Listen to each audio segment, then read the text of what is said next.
Okay,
I think we're good to go. You happy to start, everyone? Yep.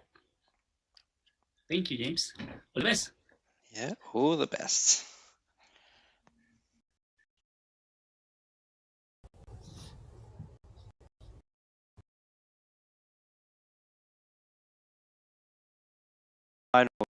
Welcome afternoon and good evening.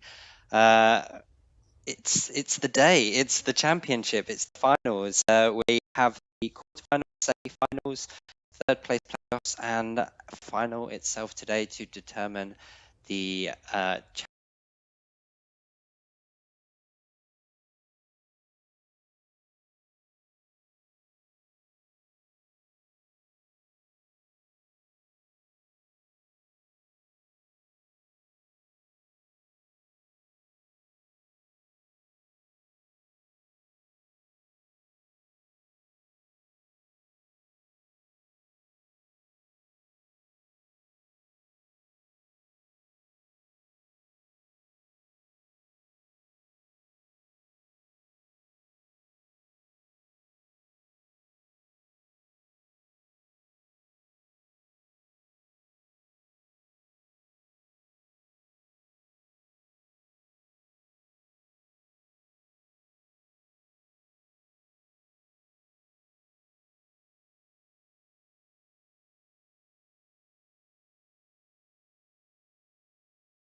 I also want to thank SPE International for having us on their page. That's a huge thing, yeah.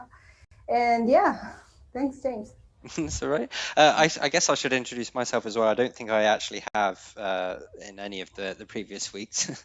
So for those that don't know me, I actually work for SPE. My name is James Whitaker. I am the Global Young Member Programs Manager. And what that basically means is I'm here to support SPE standing committees such as the Young Member Engagement Committee, and also to help support the facilitation of all of our student and YP programs on behalf of SPE International. So PetroBowl is obviously one of the most popular of those student programs, but we have lots more that you can find out about. If you're interested, or if you're not actually a member of SPE, do make sure to go over to www.spe.org to find out more. But today we are focused on PetroBowl. Well, let's kind of do a recap, shall we? So we've had friendly matches running throughout December. We've had 2 previous rounds in January. There's been a lot going on. Do make sure to kind of watch the catch-up videos that are circulating on demand at the moment. I'll be kind of showing the round 2, what happened last week, shortly. But as a kind of even deeper dive, this competition is traditionally in person, as you may imagine. A lot of things have had to move to a virtual platform because of COVID. The way that this takes place is we have 32 teams, they're universities, chapters, SPE chapters, representing their universities, all students studying petroleum engineering or related courses, and they've all been coming together to study as hard as they can to learn as much about the industry. And throughout today, what we're going to be doing is getting them to answer quick fire questions using some very unique bespoke software provided by some very important volunteers from the Latin America region. And yeah, it's our first year doing this. The regional qualifier in Latin America took place using this software. Over the past few months, we've been kind of tweaking it and adjusting slight procedures very slightly to get to where we are today. So it's been an incredible experience. It's a real showcase of the SPE members, particularly the young professionals who have been working so hard to develop the software and create this whole event and keep everything running so smoothly. So it today is a kind of a real showcase of SPE members. On the screens below me, you will be able to see we have 2 Zoom feeds. Group A and Group B. If you want to watch either of those feeds directly, we have YouTube links that you can watch. So the QR codes there are great if you have your phone and you're watching this on a TV or another screen. But we also have the bit.ly codes there, so it's just HTTP // bit.ly and then / PBOL G1 and for Group B G2. So if you want to watch either of the games, if there's particular teams that you're interested in, you can watch those feeds completely uninterrupted, and those will all be available on demand as well. But this commentary feed here today is to keep you updated with the progress of both games. The way that the game itself is played is that while teams are answering the questions, they're doing that individually, and they're doing that on their laptop. So there's periods of about 10 minutes per game where there won't be much going on the screen. You'll be seeing a lot of the students kind of working hard to answer those questions. But that's the reason why this commentary feed is here. So throughout today, we'll be hearing messages from regional directors. We'll be speaking to the teams as they get through. And we'll all be also hopefully be speaking to some of the people who've been helping to put all of this together.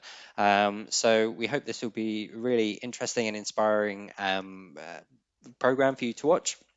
But don't worry about if you can't get in contact with us, just message on the chat boards, on the Facebook and the YouTube feeds, wherever you're watching. We'll try and keep an eye on that and respond to your comments and questions through there. So do please keep messaging and show your support for the teams. But on the left here, you can see Group A. They're just starting to get ready. Mohammed there, the moderator for that session, is just kind of getting things warmed up. And then on the right hand side below me, you will see Alex is over there. We can see the super judges and everything working well. So just to kind of show you the agenda for today. So again, we're going through the quarterfinals, semi-finals, third place playoff, and then the championship final today. So if you've been watching along, the games previously have all been 8 minutes long and just one 8-minute long session. But during the quarterfinals, semi-finals, and third place championship games, we do that in two parts, so 2 times 8-minute games. In between each game, we will be reviewing all of the answers from that first half, so you'll be able to see the scores at the halfway point. And then we'll be announcing the final winners. Because we have teams playing from all over the world, the reason we have both groups playing simultaneously is to ensure we can take into consideration time zones as much as possible. So as you can see, we have we're starting in game 1 in Group A. With the University Teknologi Petronas versus the University of Uyo in Nigeria. And then in the Group B, we have Universidad Zulia and the University of the West Indies playing against each other. So again, over the next hour, we will have 2 parts to those games, and we'll be keeping you up to speed on them. And then we go on to game 2. With King Fahd University of Petroleum and Minerals against the University of Oklahoma. And then game 2, we will have for Group B, we will have the Universidad Federal de Rio de Janeiro against UNAM, previous 3 times champions UNAM. So some exciting matches. Every game that we've all of these teams so far have done amazingly well. They've all been very high scoring in their rounds, and because of the way the software is played, unlike the in-person events, one team doing well does not impede the next team doing well. So each of the scores is really dependent on the individual players and how well they do. So exactly the same as the in-person events, it's the fastest team whose scores get reviewed, but there's no interruptions. There's no way that the teams can influence each other's responses. So we are expecting some high scores today. Potentially from both sides, so that should be really good. And then in the semi-finals, we go on. So there's a slight break you will see here. So there's an hour and a half between the game 2 and the semi-finals, just to get all the teams prepared. Obviously, we don't know who's going to be making it through to the semi-finals just yet, so it takes a little bit of time to get the software up and ready. But we've got pretty good at this over the past 3 weeks, so hopefully there shouldn't be too many delays with that. We have extended the timings of the games to an hour and a half between then and the third place playoff as well. So with the semi-finals, it will be the winner of Group A and the winner of Group B for game 1, and then in Group B we will see the winners of game 2, Group A, against the winner of game 2, Group B, playing against each other. So should be some interesting games to come ahead. It's worth noting that a lot of these teams have been successful in PetroBowl in the past, but we're really seeing a much kind of wider range of like regional representation making it this far. So that's really exciting to see. So the timings of those games, again, they'll be running simultaneously for the semi-finals, and then we have the third place playoff, which will determine who's the first person to get some prize money from this competition. So it will be the second place team from the game 3s playing against each other, and then the winners of game 3s will go through to the finals. And for the third place and championship finals, the game is extended even further to 10 minutes each. So there should be some even higher scores coming there. So that's a lot to go through today. We will be with you throughout. So do keep an eye on that. We'll be keeping you updated on the scores and the progress throughout. But again, if we come back to the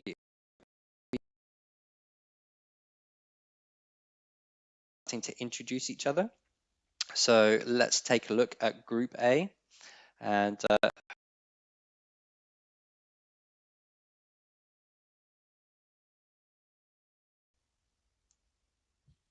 The judges are assigned as per the appropriate match and to make sure that there is absolutely no conflict of interest. Judge Francis, it's good to see you. It's good to have you on the call. Hopefully not using your daughter's Zoom stream this time around, but it's good to see you. And please go ahead and introduce yourself for us. No, nice to see everyone. So I'm Francis. I've been working Shell International for 32 years, across all the different types of, mainly production development, also exploration, new business and research. And I've been involved with SP. I'm based in Brazil, in R&D here in Brazil, and I've been involved with SP Brazil for many years and involved with the Super Bowl competition as a judge for a number of years. And I'm always amazed by the dedication, professionalism, and energy and drive of all the teams. And it's so wonderful to see this international competition with people from all over the world. And it's very rewarding and humbling to see, the dedication of these people. So I just enjoy that aspect of it. And I'm in awe of the teams and all the hard work they put in for the training. It's quite incredible. So I'm very, very happy to be here today. Thank you. Well, certainly. And we're very happy to have you as well, Judge Francis. It's great to see you. First of all, we all agree with your words. The fact that everybody's able to join us from all corners of the world, and they're enthusiastic and they're very willing to even go into the late hours of the night just for the passion of PetroBowl. So it's fantastic to see that. Judge Gail, it's good to have you. I suppose you're a fresh face to Zoom call one.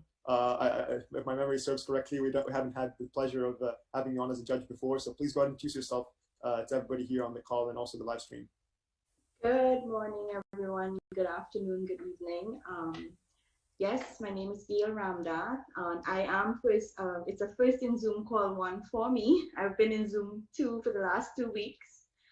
I've been around SPE for a very long time, over 20 years.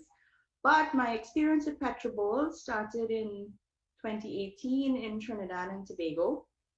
And last year, I was involved in the regionals as a judge. And I also help in the background with the reviewing of the questions for the different rounds. So that's what I was doing this week with these questions as well. To the teams, I just want to say you've made it very far in this competition, and you're all winners at this point. So please just have fun and enjoy the experience. It's a different experience from in person, but I really think it's bringing a lot of us together, different parts of us. So have fun, everyone. Thanks. Definitely. Thank you for those words and of encouragement and support to the players, Judge Gail. Judge Gildar, please go ahead, introduce yourself. Tell us a little bit about how PetroBowl's been for you so far. We've had you on for multiple times, and it's been great every time. So please tell us about how the experience has been for you, PetroBowl. First of all, howdy, right? Another Aggie here, right? So, good morning, everyone. Good afternoon, good evening, wherever you are in the world.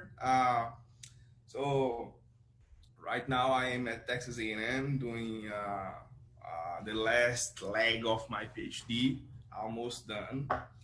I have been involved with PetroBowl for some years, since I think 2014. So I have played here in the US, in Brazil as a captain. I was, my team reached second place in 2015. I was also a coach of a PetroBowl competition, also judge. So I think I have been all of the stages of PetroBowl. And like, again, I really enjoy this competition, and I congratulate both teams that are right now here. You have done a really good job, okay, and do your best today. So you imagine that you are in the top 8 in the world. So it's like it's it's so nice what you have done. So enjoy and good luck and play good today, okay? And let's go. Let's get it started. Let's get it started. The final introduction, and I've saved this deliberately to the best for last, I would suppose, Dr. Lee, someone who's seen it all and been through all the several, PetroBowl installments and competitions, and someone I'd personally describe as firm but fair. And so, Judge Lee, please introduce yourself to everybody on the call and the live stream.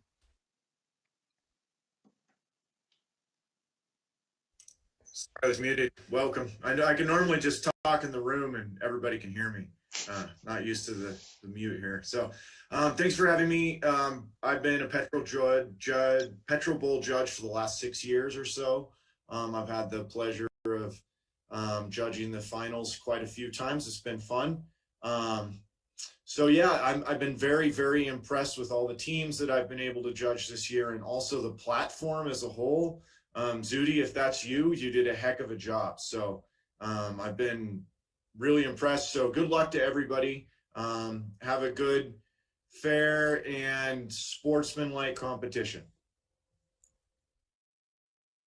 Absolutely. Thank you. Yeah. Well, and you, congratulations to Zulia as well for developing the software. It's been phenomenal. So very sportsmanlike from Judge Lee, and I'm sure that the players will also echo that. I'll now give the floor to the team captain from UTP, Hazik.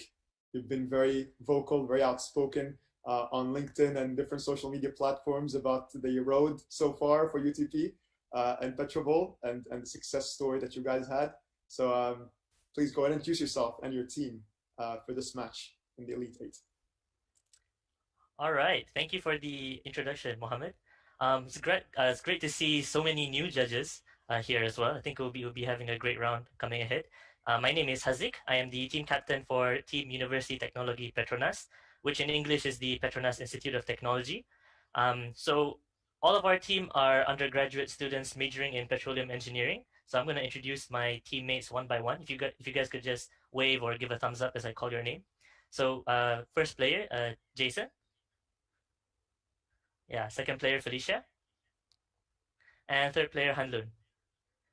And also shout out to our reserve player, EJ, who is always ardently supporting us from the sidelines.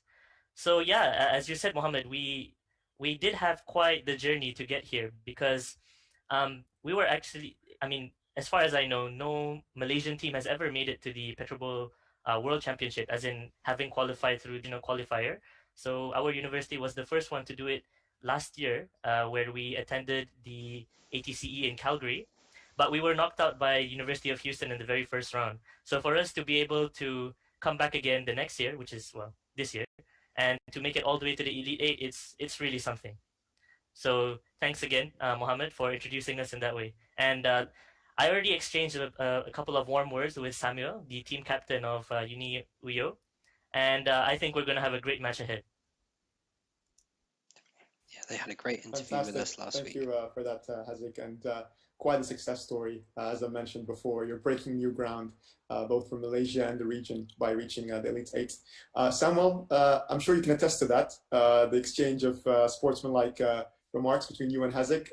Tell us a little bit about how the journey's been for you guys so far, University of UO, and introduce your teammates as well.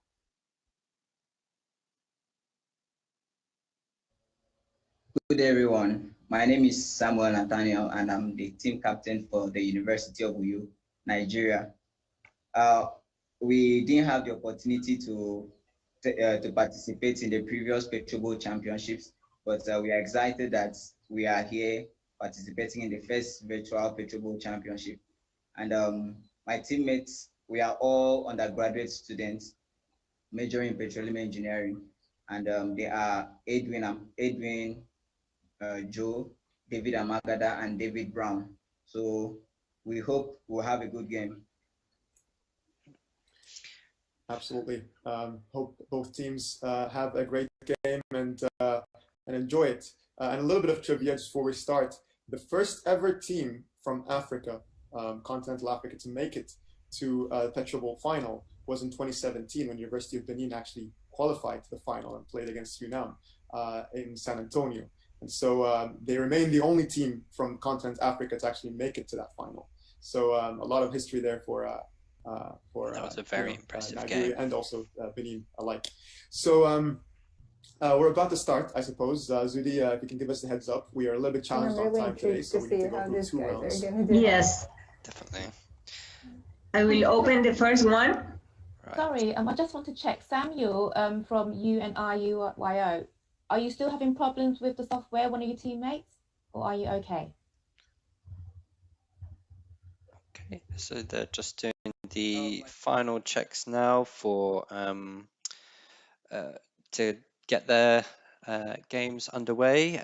Group B is just a little bit behind. They've just introduced the judges. I think they should be introducing the teams now. So let's Hello everyone, go my see name them. is Bita and I'm a Don't senior forget software that expert with if you want to watch Project. either of the I'm feeds, original from Iran, from do a go small to the town in direct northeast called feeds on Neşet. our YouTube groups, which And you can what see I the links like of about below. home is of course the food. The food is amazing, and of course the weather. So we do have all 4 seasons back there. So I am in Calgary now for almost 10 years, and the nature here is breathtaking, like all the mountain, the lake. So if you haven't had the chance to visit Lake Louise, it is a must, of course, after COVID. So back to the game, and congratulations all the teams for being here. You're all winner, have fun, and good luck for posting. Thank you. Best pistachios in the world there. Absolutely.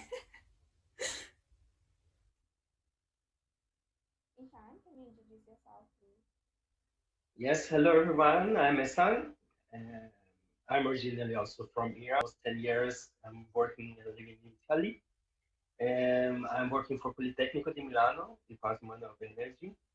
And if I want to say something about my home country, I could say hospitality is the only thing that could describe Iran for me. And if I wanted to say something about Italy, it's just to be emotional and also sympathetic. It's 2 words describing Italian people. I truly understand that the competition is getting warmer and warmer, but still, guys, I suggest you try to have fun. Good luck. Thank you, Ishkan. And as you notice, we have 6 awesome judges today. Usually in person, it's 3, and we've been having 4. But because the competition has become so stiff, we decided to have 6, and it's a mixture of professionals and whiteys. So thank you very much to our judges. Now I'm going to hand you over to Andrea, who is the team captain for Boost. Hi everyone, I'm Andrea Ferrer. I'm the team captain of this amazing team of highly talented petroleum engineering students, Victor Rojas, Darwin Duran, and Ramiro Villalobos. Just as I mentioned last week, this is our first time in a PetroBowl Championship. So whatever the result we get today, I feel very proud of making our university get into the top 8. And you know, being the team after this achievement. Congratulations to the University of West Indies. I've seen you through regional competitions and you have done a great job. You're a great team, and it's an honor for us to play against you. And thanks to the judges, to SPE for all their commitment. Thanks also to our coach, Engineer Luis Diaz, who is from Chevron, who is our main sponsor, not only the sponsor of the competitor of our university and our team. They have been supporting us since day one. So that's one of the important things I want to thank. So good luck to everyone and great job by taking this competition so far. Do you want to tell us something about Venezuela that you want everyone in the world to know? About what? Sorry? Something you love about your country. Okay, about my country, what I love the most is how positive people is. I mean, no matter what happens, you always have a joke to tell, you always are smiling, and you're always happy. So I think that's the most characteristic fact about Venezuelans. And it's a country that has everything. We have every landscape, we have every weather. You can find everywhere. Everywhere you can find nice people, nice places, and good food, wherever you go. Thank you. You want to introduce yourself?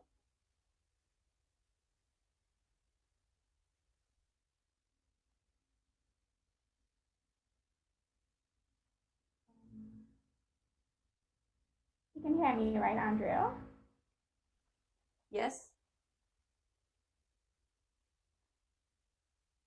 Ramiro, can you please introduce yourself?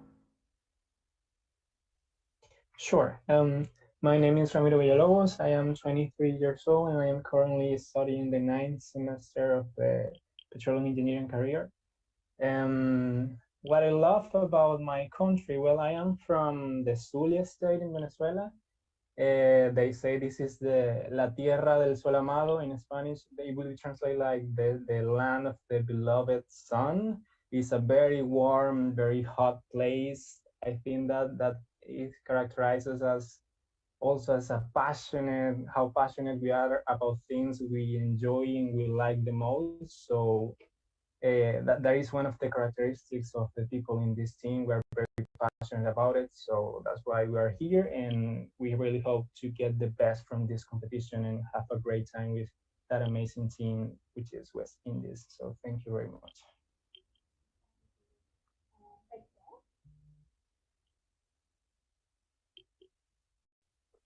I'm sorry, Cassandra, sometimes we miss your audio, so we can see you talking, but we cannot hear you.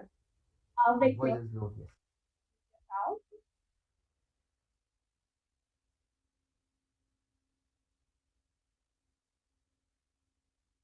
We didn't get that, class. Victor, can you please introduce yourself? Okay. Hello, everybody. My name is Victor Rojas. I am 25 years old. I study 10th semester of Petroleum engineer at the University of Zulia. I'm from Venezuela.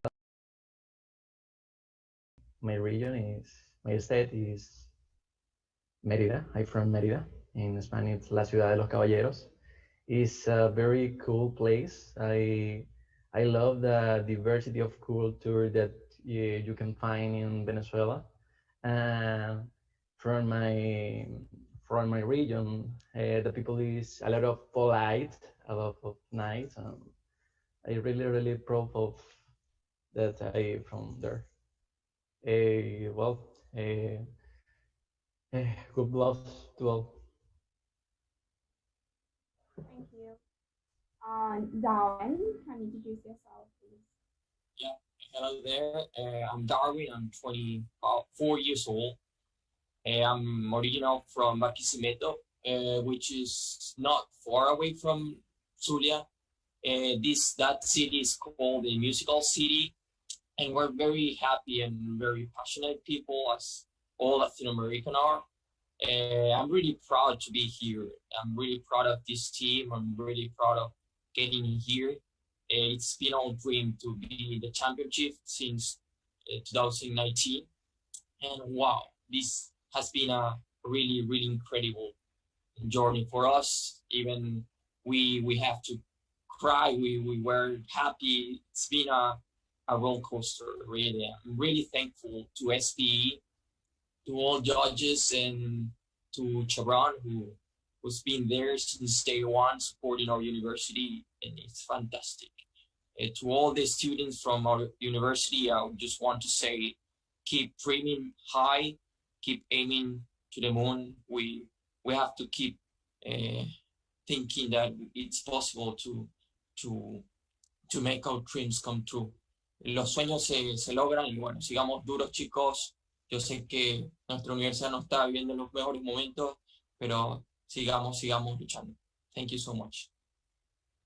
Thank you. And now we have Paul from UAE, the team captain. Hi, good morning, everyone. My name is Paul Singh. As Cassandra said, I'm the team captain of the University of the West Indies team. And just like Luz, we are very happy, excited to be here. After every match that we've won so far, I I recall we always message each other saying, wow, we made it through another round. We didn't expect, to get through there.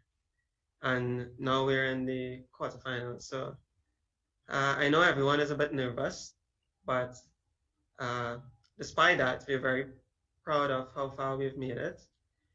And one thing about my country, well, Cassandra kind of took all of the diversity comments, but I will say that we tend to be a bit laid back. We don't take anything too serious. We're very chill. We have a lot of holidays here. So if anyone is ever looking for a place to come work that has a lot of holidays, you can come to Trinidad. I think we have, or we rank as one of the countries with the most holidays in the world, somewhere in the top 10. Yeah, and Sold to me. And a secret, Andrea from Lewis scares me because I know she's a really good player, and so I'm very afraid of how well she's going to do in this match. But yeah, so all the best to Lewis, and to my team, just have fun. Can I add something? It was a very funny fact, Paul, but I think no matter the result today, our region is going to be very proud. We're already making proud the Latin American and Caribbean region, no matter the result. Yes, yes, definitely. Don't scare Paul, Andrea. I'm doing my best. Steve? Hi, can you hear me? Hi, my name is Steve Duncan. I'm a research student at the University, currently working on a project based on EOR. It's my first time in the competition, and so far I'm having a really great time. I just want to thank the judges and the sponsors for keeping the PetroBowl alive through 2020, through all the challenges that we face. One thing I like about my country, so we are a twin island republic, meaning that there's Trinidad and Tobago. And Tobago is really like a little paradise island. Like they have the best beaches and really nice food. So whenever you're feeling stressed out in Trinidad, you can just take a boat or plane across to Tobago for a mini vacation. So I really like that. All the best to the University, the LUZ. All the best. Deborah? Hi everyone. My name is Deborah Ramnath, and I'm also a research student at the University of the West Indies. One thing that I like about my country is that Trinidad and Tobago is a small island in the Caribbean. So being a Caribbean island, we have a beautiful nature, waterfalls, beaches, beautiful trees, animals, and I wish everyone in the competition best of luck. Michael. Hi, good morning everyone. My name is Michael. I'm 26. I am an energy data analyst at the Ministry of Energy and Energy Industry. I study reservoir engineering at the University of the West Indies. One thing I love about my country is the nature. I grew up in a very rural part of Trinidad called Beach. So I'm always outdoors, I'm always on adventures. And to our counterparts, I just wish you luck. And I hope everyone enjoys the match today. Guys, so while Alexis prepares to open the game, we're going to go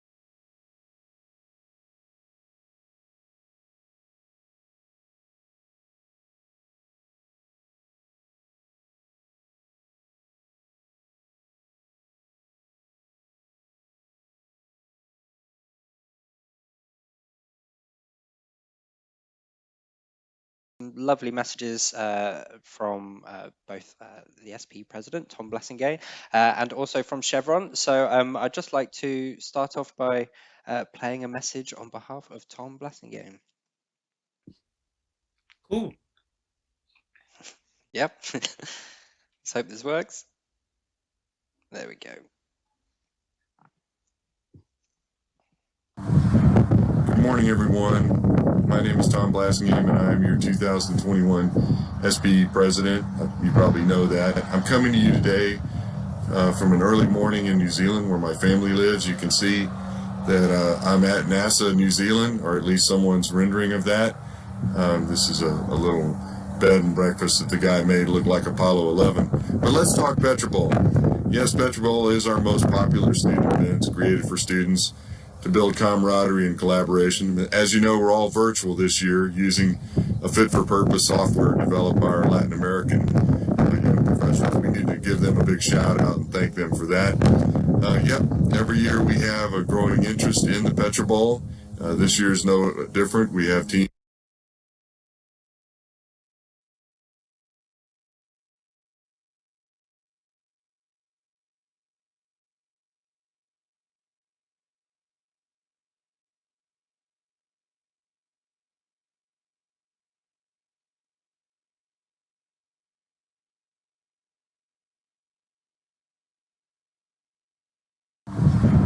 Good morning, everyone. My name is Tom Blassingham, and I am your 2021 SPE president. You probably know that. I'm coming to you today from an early morning in New Zealand where my family lives. You can see that I'm at NASA New Zealand, or at least someone's rendering of that. This is a little bed and breakfast that the guy made.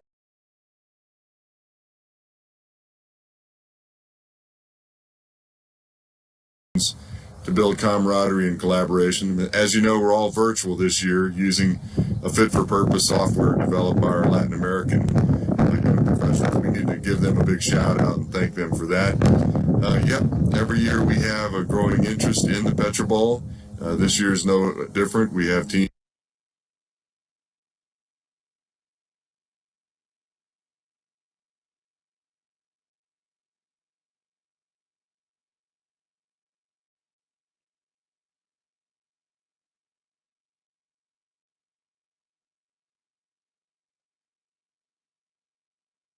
Welcome to the last day of PetroBowl. My name is Michelle Flieger. I am the General Manager of Asset Development for Chevron in the Gulf of Mexico.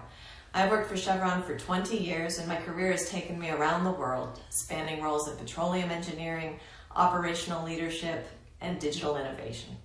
I have participated in SPE for my entire career, and I'm currently on the Integrated Digital Solutions Subcommittee for the Digital Energy Technical Section.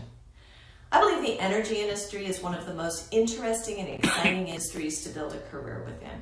It's global, it has great technical complexities, and it offers us an opportunity to be part of the solution for the energy transition challenge. I personally have great passion around developing the next generation workforce for our industry, and participating in SPE is a big part of that. Chevron is a proud sponsor of the National SPE organization, as well as the sponsor of many SPE student chapters around the world. We sponsor various student-related activities, including student memberships, the student paper competition, and PetroBowl. We are thrilled to see the teams compete at this year's competition, and as today's the last day, we wish all of you the best of luck. Not only today, but in your future careers to come. Have fun. Thank you.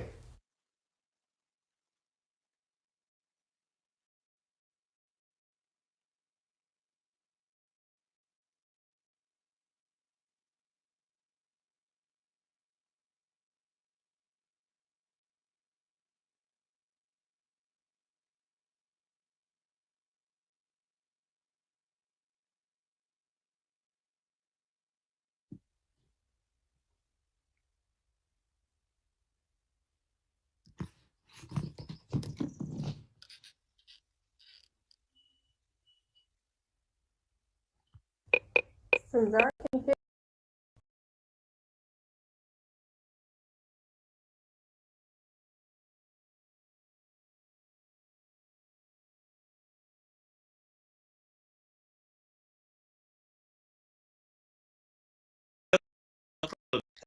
the condition.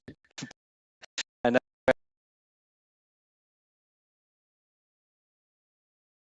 as I was just mentioning, you couldn't hear. I have the file here, so I'm just why that wasn't working. We'll certainly play that again later.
Finals that already we have been seeing physically. So, and thank you to the sponsors.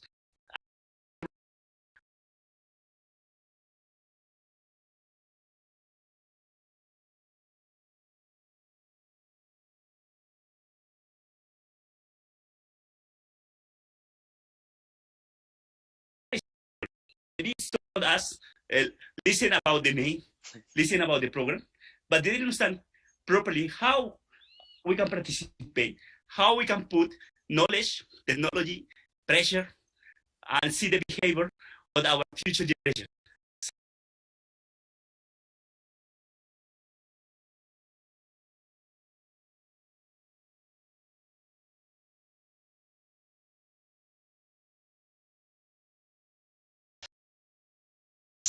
You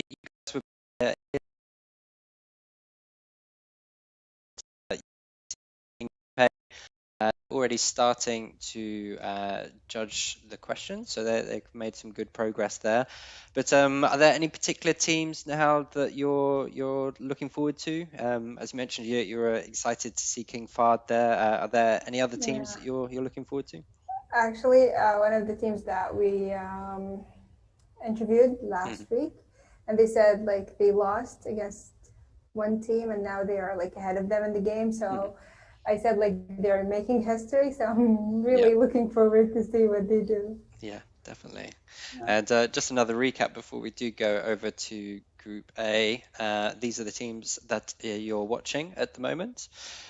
So University Teknologi Petronas from Malaysia and the University of Uyo in Nigeria as well. So they're playing in Group A. And the winner of that game will be facing either the Universidad de Zulia or the University of the West Indies, who are in Group B. To watch either of those games directly, please do follow the links that you can see here. But yeah, so that's going to be great. So you're going to be with us, commentators.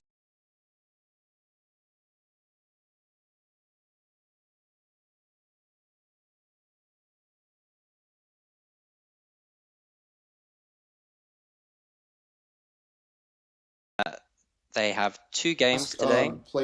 Coming back to that they'll be playing. I think because the answer is just one answer. They are on question 6. The question is saying that the sandstone having a different from the carbonate. There will be more pressure for the assumption was that the same we had 2 rounds. Both rocks have the same answer and same charge. Chance and think for this is the a one wrong who answer lose at the first because round. they have different. So it's a lot of pressure.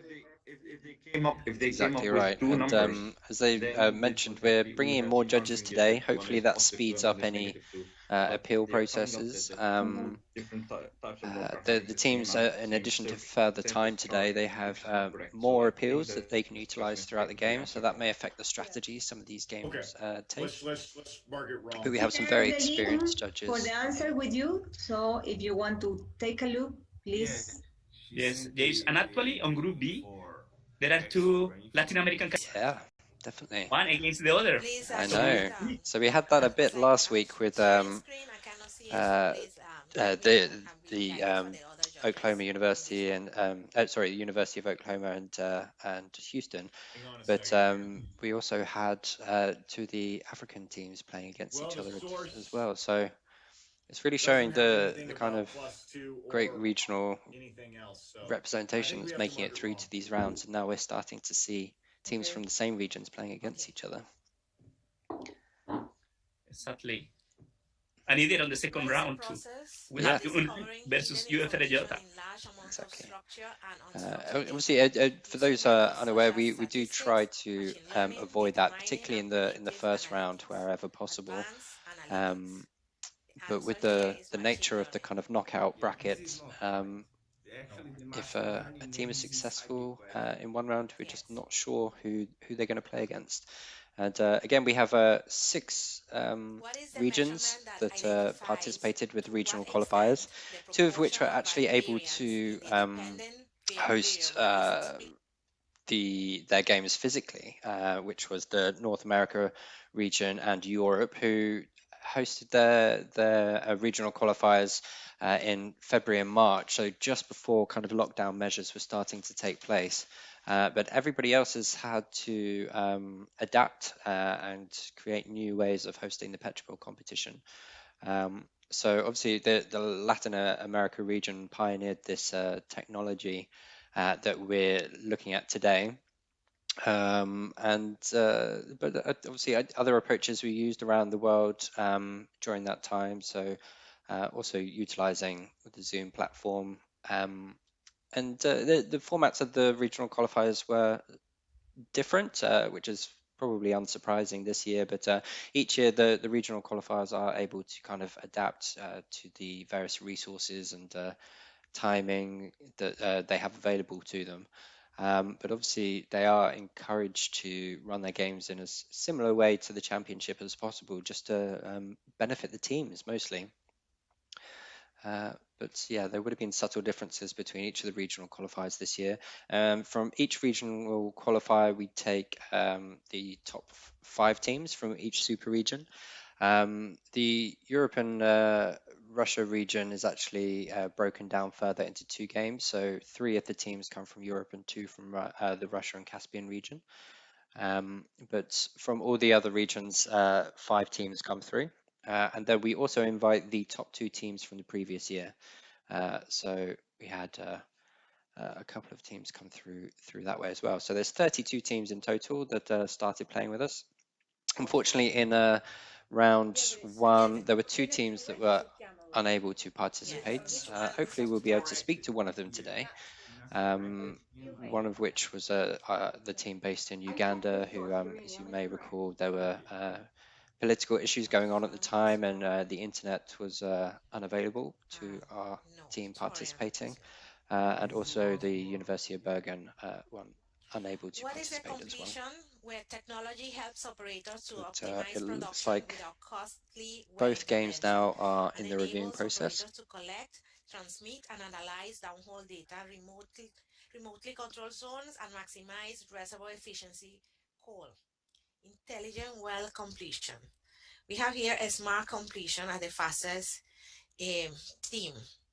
What do you think? That's correct. I think it's correct. Yeah. I think it's correct as well. Yeah, that's okay, but I think like this name is smart. I mean, based on you judges that have experience in the industry, what do you think? This name is used is smart completion. Yeah, we use it. Yes. We call it Yes. a smart completion. We never call it an intelligent completion. Yes, Yeah, but call it actually, smart. like in the books, it's called intelligent completion. But that's okay. Yes. So we confirm.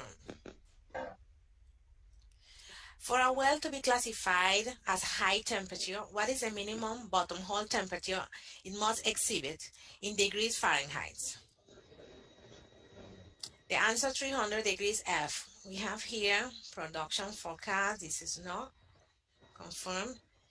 Hi, sorry, 350. could we appeal for this because we had a similar issue in the previous round where like the answer is totally unrelated, which was probably like we were trying to answer the previous question, but because of the way the software works, maybe we submitted at the very last second or something. Well, a wrong answer is a wrong answer, I'm going to say. I mean, we can't, I mean, you could do that on every question, right? Oh, the software was bad, so I answered the wrong answer.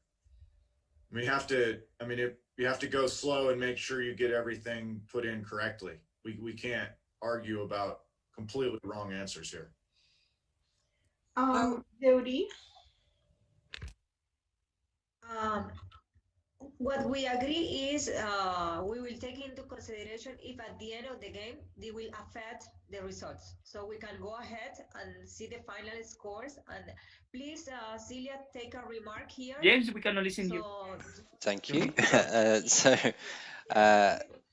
For those that are unaware of how the software works, the team's exactly the same as in-person events. They have 5 seconds to click a button to say that they're willing to respond to the question. So that 5 seconds is once the question has been read to them by this software. And then they have a further 15 seconds in order to type in their response. And there is a kind of feature of the software where if you go to press the button at the very, very last moment, you may incidentally be pressing the buzzer for the next question rather than the question that you're actually buzzering. So there are situations where people buzz in just a fraction of a second too late and they end up typing an answer for the question that they've just heard. Yes, but they still is wrong. Yes, correct. For the two question. Yes.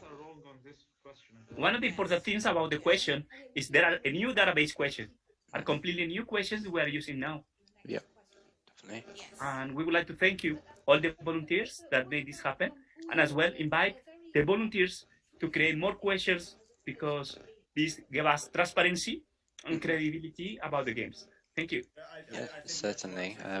Always a demand for PetroBowl questions. As we say, usually we don't allow questions to be broadcast or recorded, and that's primarily so that we can reuse questions that haven't been used before or haven't been answered correctly. Obviously, this format means that we have to show both the questions and the answers, so we're unable to use these questions for future competitions. So each year we have to generate about 1,500 questions per game. So for each regional qualifier and for each championship. So there's a huge number of questions to go through. So we are greatly thankful for all of our volunteers who submitted questions. And if you're interested in doing that, you can do that by going to the SPE website at www.spe.org. And if you go to the members and then students page, you can find more information about our PetroBowl program and how you can get involved in that. And that's where we will be highlighting the upcoming contests for the regional qualifiers, which are well underway with their development at this stage. Yes, and one of the important things as well, the judges that we have today have been part of this quality control of the questions and as well to create new questions. And questions come to the different disciplines, either new technology trends, all the activities through the different disciplines we have in SPE. So these disciplines are related to our traditional ones and as well the new ones. So we welcome.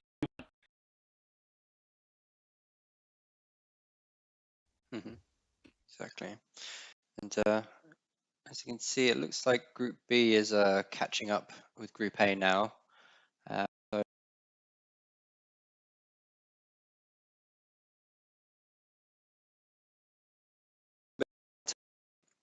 obviously we have another game to play at the moment, but we spent a good amount of time showcasing the students at the beginning. So As I mentioned, that's probably to be expected, but hopefully we can catch up a bit of that time throughout the competition. This is normal as a physical one, yes, James. It's Yeah, coming higher, definitely. and longer as well, higher pressure and longer time. Exactly. So it's something that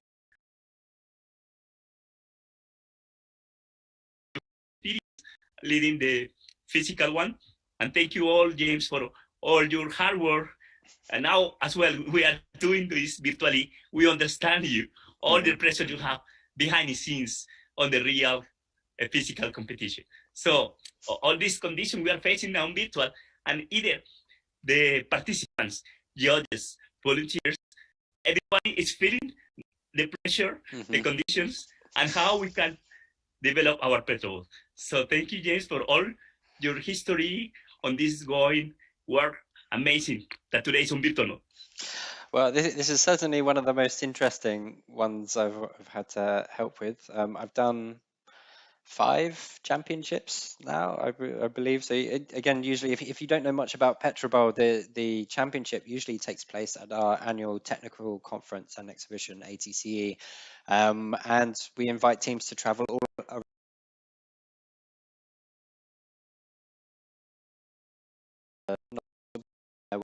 Having these now.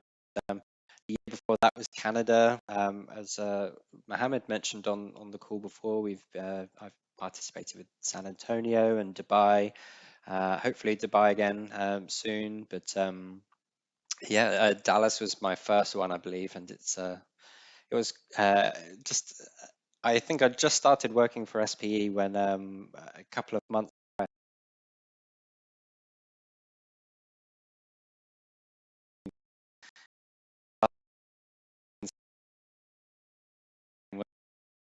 Quite an introduction to SPE, I have to say.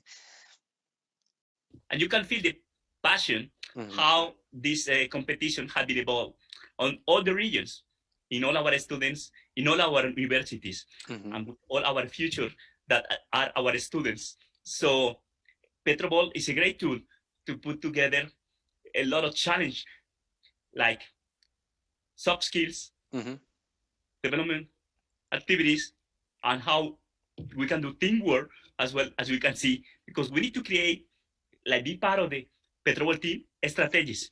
We need to create how we are going to play, and as well how we are going to share with the next generation of the university what we have learned. There are some traditional teams that are already here at these finals, but this legacy is something that they have been doing before they leave the university or the campus. They pass the knowledge about PetroBowl too. So it's the culture. It's part of our students on SPE. So great to be here today on the virtual mode. Exactly. And you mentioned this last week as well, but it's an amazing challenge how the successful teams pass on their knowledge to the next generation, because it's not like they're professional PetroBowl players where they play for years and years and years. This is only a competition for students who are currently at university. So obviously every few years those students move on and become professionals. So the way that these teams pass on their knowledge is as much part of the strategy as probably the game itself, and that's what makes it so interesting. That teams that have been incredibly successful in the past, the next year, if there's a key player missing, then that can change a lot. And obviously the bracket structure as well. If a strong team plays another strong team at the very beginning, that can change the whole game. So it's very exciting stuff. You never know what you're going to get with a PetroBowl Championship. As well, there are some surprise as another championship around the world, and new teams, new players give a great surprise for the traditional that does just unstabilize them. So it's good to see as well the reaction of the traditional ones versus the newcomers, versus the new generation of the other universities. So we invite you to all the universities that have been follow us around the different channels, that please start practice, do the national qualifiers, and come to the championship. Exactly. It's well worth participating in. There's so much to gain, and Some really inspiring comments from the teams last week about talking about how just studying and knowing something is one thing, but having to apply that knowledge, even if it's just responding to a question, can really boost your expertise and broaden your experience as well. Because all of these players are having to answer questions on every part of the industry, from all of the technical disciplines that we have within SPE, but also the kind of human factors, and we've got a lot more sustainability questions come through this year, some more digitalization questions that have come through this year. Again, all thanks to the volunteers that have been submitting questions, but also the technical groups themselves have been working very hard to create new questions and ensure that there's great diversity in this mix. So the teams have to be very kind of broad in their expertise, but also the individual players themselves also need to have a good range of knowledge, because, as we say, the teams are playing this game individually, so everyone has an opportunity to answer the questions. Yes, James, and one other thing related to the question is about the quality of the answer, and the answer is supported by special documents that are already approved by the PetroBowl Championship. So with these guidelines we have already, and we can go inside the website of PetroBowl, where you can find all the instructions, all the material that the universities would like to have, at least as a minimum, as a base of knowledge related to the different terms, to the different proposals, actions, and as well with our GPT, Journal of Petroleum, magazines, and our One Petro database. All this information is come together for the knowledge of our students. And in PetroBowl competition, we challenge that. Exactly. So just to bring you up to speed, Group A is on question 27 of 40, and Group B on 33. So Group B is just slightly ahead at the moment, but it just takes one question to to derail the timing. So let's have a look at. Let's go to Group B, who is ahead.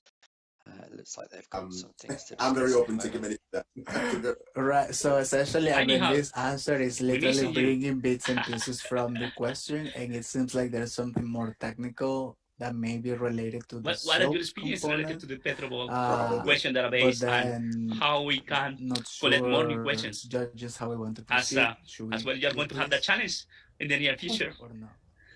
Yeah. It never stops. Personally, I don't believe. Yeah, exactly, and it has to be So fresh, you're every saying we year. should have a no here? So I think we the don't have, like, question is consistent a space for like anyone to answer the question before it's been asked. But also, like, one thing that is great about this year is that thanks to you guys, Cesar and his region, we discovered this great software. I mean, for now, we can use this even in a physical competition to give like equal opportunity for both teams. Yeah, definitely. Yeah, for sure. And that is something that we really would like to give, like a democracy from our volunteer work to everyone to wish. But it's something that, okay, of course, James and YMEC, now you like newly you will handle how it's going to be handled on that one. And as you say right now, make physically through transparency is something that we should care about. And one of the things we had been facing is we had face-to-face judges and students, and both teams are on the same room taking the decision.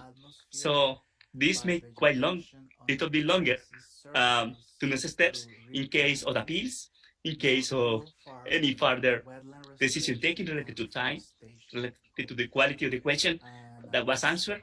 So yeah, it's a good tool coming now from the alternative from an individual opportunity. Thank you, Nihal. Capture and storage, which is really not getting to the point here that is not. No one will break the table anymore, Kind of like, mechanically from smashing the buzzer and stuff. So I wouldn't be surprised if at least they're breaking their own tables rather than my fancy buzzer kit, which Exactly. is very difficult to replace. Okay.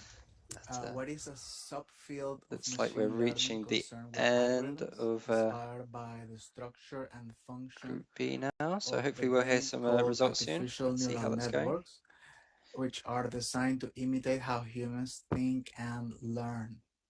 And I kind of went through this question yesterday, kind of went through the source. And deep learning I actually wonder if we're going to see answers high this, numbers so like this is fine. 155 and 100 We're like getting last from week. Lewis Yeah. neural, which I wouldn't be is kind of surprised. like one word of neural network. So I guess we would not want to take this. Maybe we're getting close to the end. Okay, yes. So just to confirm, Excuse, I think you skipped one where there was an attempt on a question before. which one? Do you have the number? No, you just need to move forward slowly. I could be mistaken. I kind of thought we skipped one too, it seemed like. But I couldn't tell you which one it was. Okay. We can take this opportunity to go back and review if there's any one question that So again, for those watching the appeal process is encourages teams to appeal during the game where the question is raised. But obviously there's full transparency here, and we want to kind of ensure the system is all working properly. Yeah, so but anyways, started introducing some checks just to make sure that the questions are all answered correctly. So you don't see that. Yeah, I just had a triple espresso, so I'm like seeing guys in 3 different dimensions. He knew it'd be a long day. Yeah, it looks like we got it, but thank you, Paul. I mean, it's always better to be safe than sorry. Absolutely.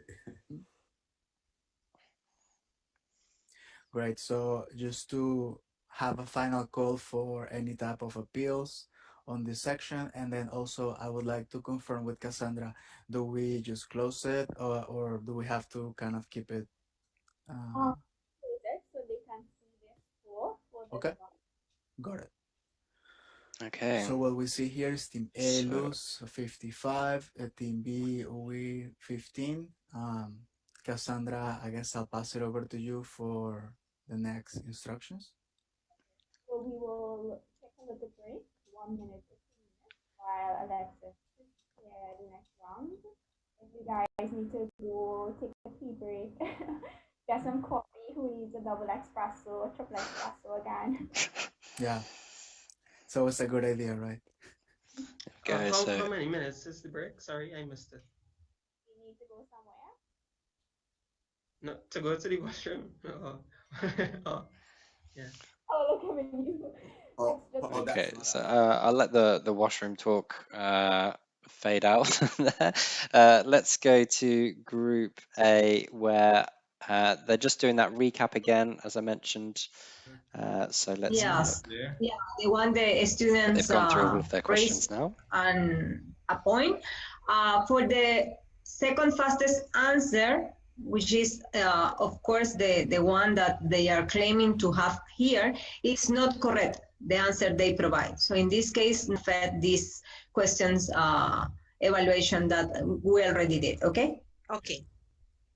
So now do I close here? No, we still have to go back to the MBT. To what? The question on the MBT methylene blue dye test. I think we were like, Did you can go back, but I think we agree. We agreed the answer. Yes, we had agreed. Yes. Yes, and accepted it. Yes. Okay. Yes. Right, so that concludes the first. So close here? Yes. Please go ahead, yeah. 15. All right, so at the halfway point of this quarterfinal match, third round championship, we have So now to answer your question, points, to 10 points for looks University. like I'm not saying the high scores and I suppose we will that we were perhaps hoping for, but actually this reminds me, this actually happens a lot. Usually it doesn't take place at this stage, but obviously because this is the first game It's allowed time for the nerves to come up, and people are getting nervous. But there's been a couple of finals where both teams have scored very low in the first half, I think. And again, there is a risk that if you buzz too quickly or you're not certain of the answer, you can actually cost your team points. So yeah, it's interesting to see that.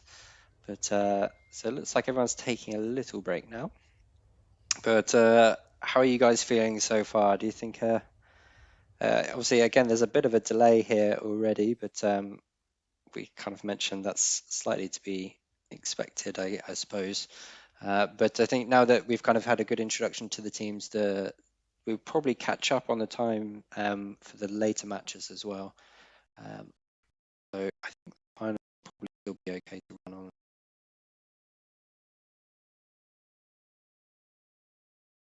Surprise about teams. So there are new names here on the semifinals coming, and which teams are going to be passed to the finals is something that is always amazing to see. Which region?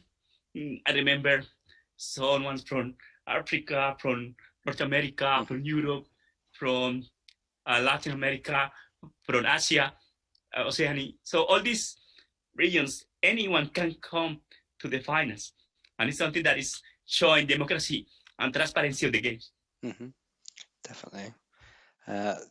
The judging, I mean, throughout all of the rounds have just got so thorough. I don't think anyone can really argue with the decisions at the end of the day. And particularly now we have 6 judges. I think every question will have a good consensus. So we'll see how that goes. So I do have another video that I can play you now as I've got to this stage so far. So while the teams are taking a break, let's have a look at that. Let's take a break too. Yeah, you got 4 minutes. Okay.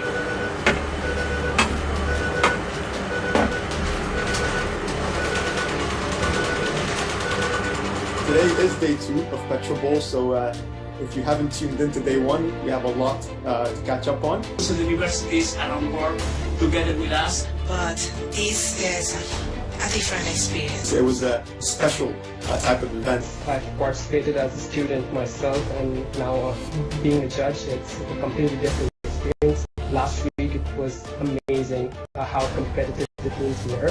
I'm just waiting to see how much more competitive it's going to get. Let's get it started. Yeah, that's a tricky one there. OAU team gave us the answer. I think it's also correct. I want to appeal for this answer. Definitely it's a no, but also let's revise this question. This is our first appearance in the International PetroBowl competition. We couldn't make it to other championships because of visa issues. We're happy we made it to the quarterfinals. We just came off a victory against King Abdullah University of Teknologi. It will be wonderful to meet you in the quarterfinals. We hope it will be a good game. A lot of pressure on us. That's great. You guys are making history now, right? We are now joined by members of 2 universities who have done a brilliant job in the previous round, one of whom is the reigning champion. I'm very excited about this match today, so I wish both of the team good luck. I wish everyone the best of luck. Can you say it in Italian for us?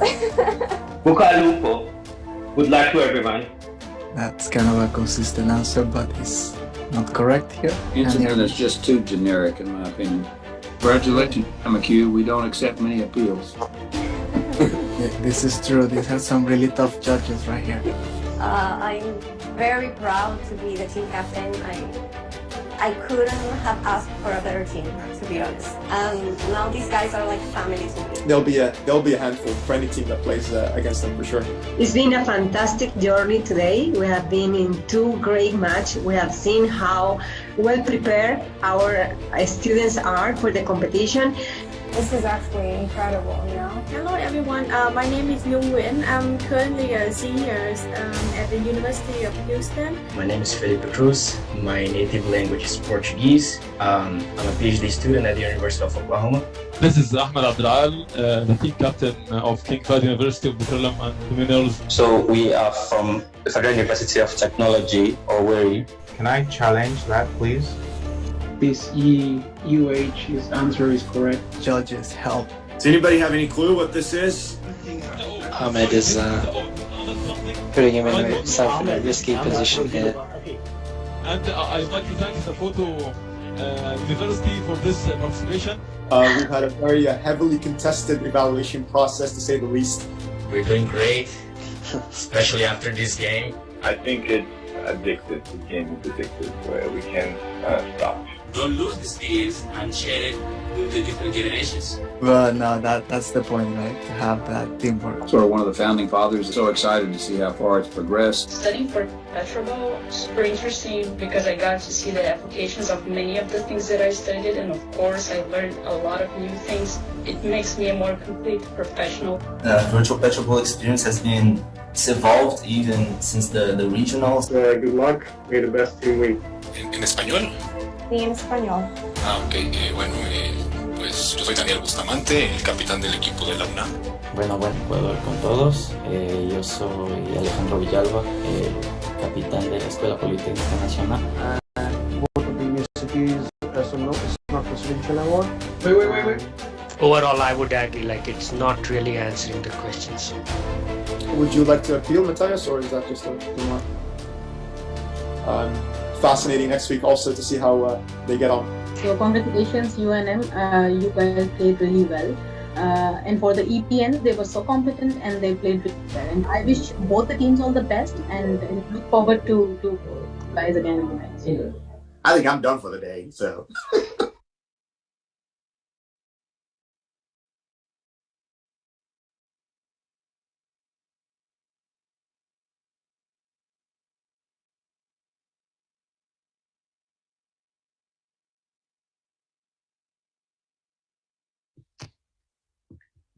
James, we cannot listen to you. Every time I'm just gonna leave it off mute, I think. But yeah, a lot of friendly comments.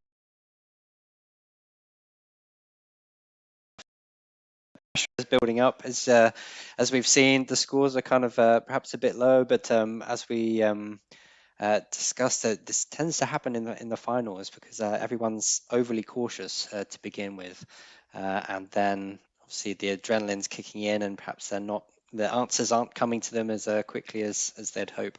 But they are starting to.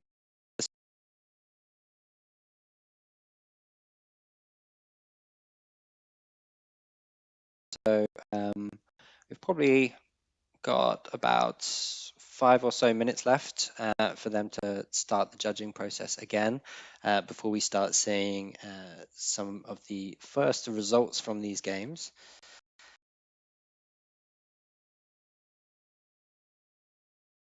We've got a nice, no backdrops today, but it's an even nicer one. It's you're out in the world. Okay, yes, this is part of Colombia. It's close to Chicamocha Canyon.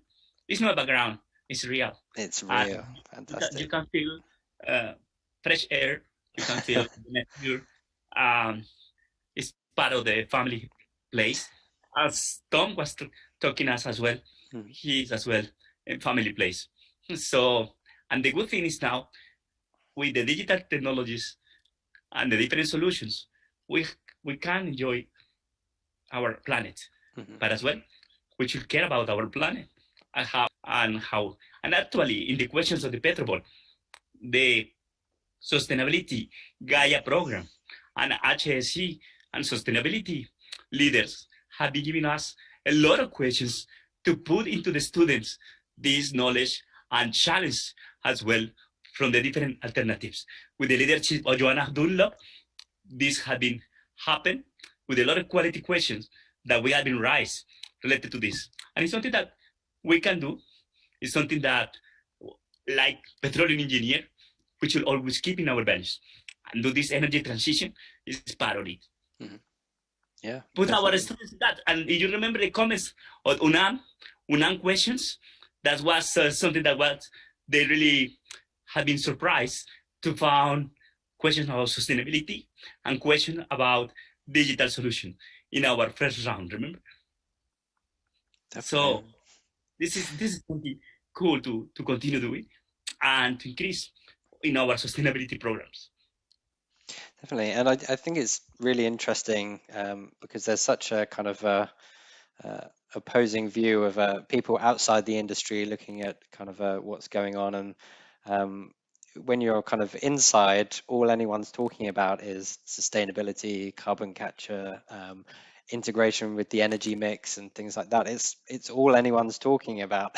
Yet from outside the industry, sometimes it doesn't feel like that's the case, and that's why it's kind of so inspiring, because the people that you have been watching on screens, these are the next generation of people who are going to be inventing those technologies that will be keeping the energy coming and improving the energy mix, sharing knowledge, not just within oil and gas, but kind of supporting offshore wind farms, geothermal, all these kind of areas where there's a lot of kind of shared knowledge and experience. And yeah, everyone is very keen to kind of work on that. And that's why I say it's so good to have those questions, as you mentioned, from Johanna through the SPE Gaia program, which is a relatively new initiative that was set up a couple of years ago that's aiming to really not only kind of review sustainability, but be more proactive and setting up programs like tree planting and things like that. So SP can actually kind of push that forwards, as well as just kind of sharing the knowledge and talking about it. So it'd be really exciting to see how that program develops. Just check. And yes,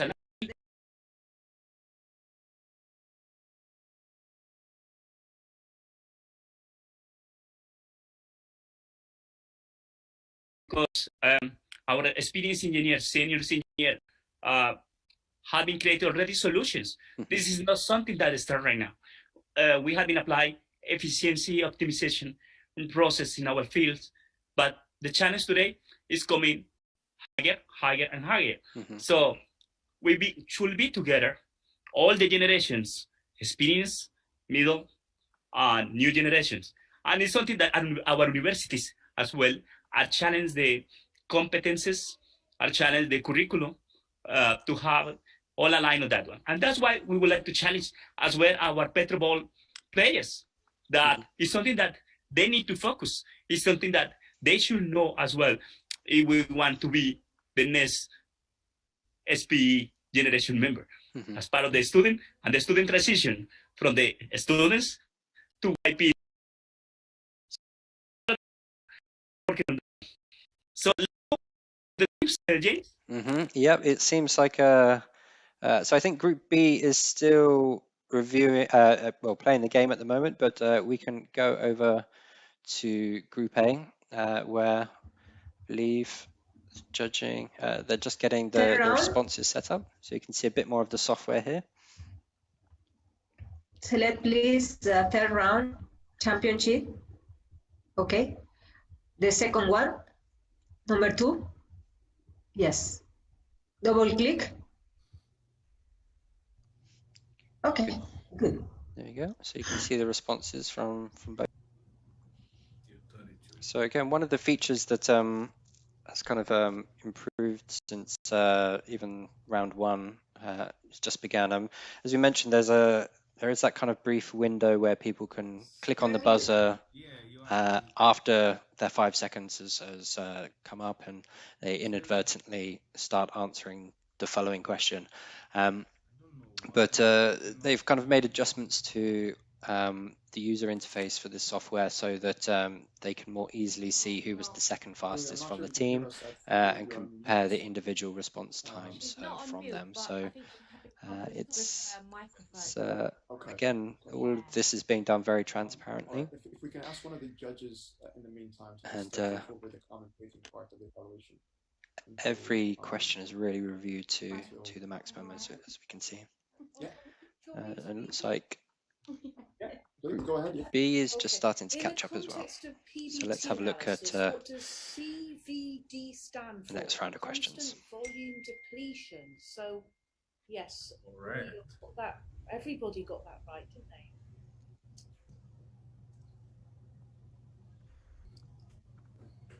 So the jacket of which platform was removed by Hirema Schleipnir crane vessel in 2020, which set the record for the largest single lift jacket removal? Jotun B.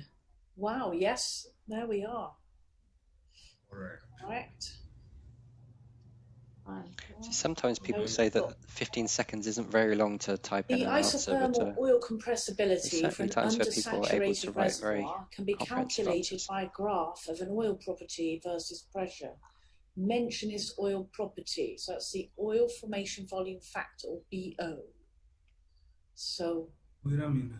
The isothermal oil compressibility, actually, for an undersaturated reservoir can be calculated by a graph of an oil property versus pressure. I think it's not right. That's wrong. The isothermal oil compressibility.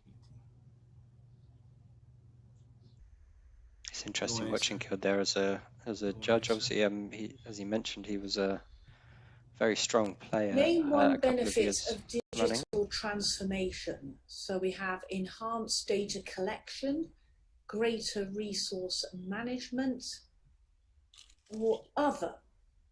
So here's the problem with questions like this. I mean, realistically, the answer can be what they've put down. I mean, that's the correct answer. We have to, when questions are worded like this, I took some of these off of round 4. You have to accept this answer. It's not the answer on there, but there's a million answers that could be. And quicker and easier is a benefit of digital transformation. Yes. So we have to accept it. Yes. Split the data set into training and test sets. Use cross-validation techniques to further segment the data into composite sets and implement performance metrics as accuracy. Our approach is to evaluate what? And of course, it's a machine learning, right? Machine learning. So. But wait a minute. I think like accuracy is not wrong. I think this technique of using all these things put together is looking at the. It's a training and test sets, right? Yeah, split and also the cross-validation techniques for further segment the data set into composite sets and implement performance metrics to as accuracy, because they say as accuracy. Our approach is to evaluate what? Yes. So. Yeah, we cannot accept that because the name accuracy is right there. But like I think we have to, I think we're like, aren't we 30 minutes over time right now? It's not necessarily, because we have 1 hour in between games off. Okay. Yeah. Okay then, but I don't think accuracy is correct. Not at this stage, Kildare, for the next stage. So we have to, yes. Not for this stage. We are running over time by now. We will have a the 1 hour should be off. For the next one, yes, when we move to the quarters. Okay. Yes, just to let you know, the next match should have been at 1 o'clock GMT, but now we are about half an hour running late. Okay, so 1 hour off should be without games. Okay. Okay, so this one I think is clearly no. Yeah. Kildare's not taking into consideration that there's a reason for that gap, which is to get all those games and players set up in time. This type of packer requires to be milled away the internal sleeves to retrieve it, so it should be a permanent packer. And we have as answers drillable packer or permanent packer. It is, so it's a permanent packer, but it is drillable. So we should accept the first answer because they answer first, right? So yes. I mean, it is drillable. I mean, it's like I think we have to accept that. Okay, yeah. There are 4 major areas where where blockchain technology can help the oil and gas industry overcome various day-to-day challenges. Name one of them. Supply chain, trading, regulatory, other, and they have supply chain. That's correct. Yeah.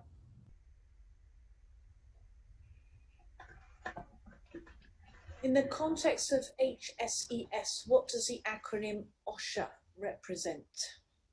Occupational Safety and Health Administration. That's right. Yes, good. That's correct. Yeah. But the order is not correct, right? I think they. It's a typo. It's a small typo. Yeah. They did not put the O in front of the first name, so that's okay. It's just a typo. It's all right. Yeah. No, I mean for the health safety. But it is, yeah, it's Yeah, that's fine. I think they got the gist of it. Yeah, that's fine. Name the United Nations Sustainable Development Goal number 12, responsible consumption and production. That's good. Yes. Excellent. Exactly as we were talking about, a lot more sustainability questions involved. Name two components of an annular BOP. Donut, packer, operating piston, opening port, closing port. That's incorrect. And Well, we have been right about annular it. RAM and blind RAM. Sustainable Development Goals. Correct, yeah. Cool.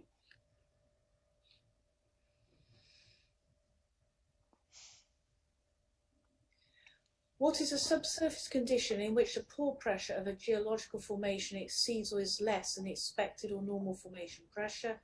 The answer is abnormal pressure.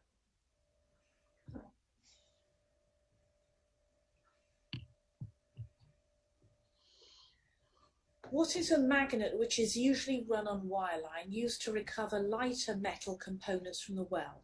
Fishing magnet.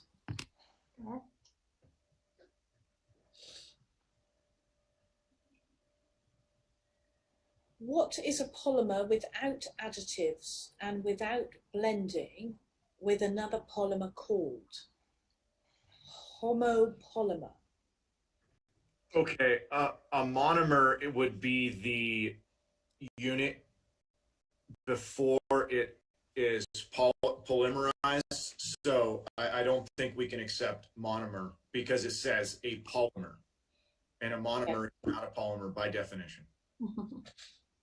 So that's no. No. A few appeals in this game. Anybody? See, the judges tend to Which be international covering oilfield any service possible company appeal recently contributed their North American onshore quite thoroughly. hydraulic fracturing business to a US oilfield service company for an equity interest in that company and its Schlumberger? So unfortunately, we have Halliburton.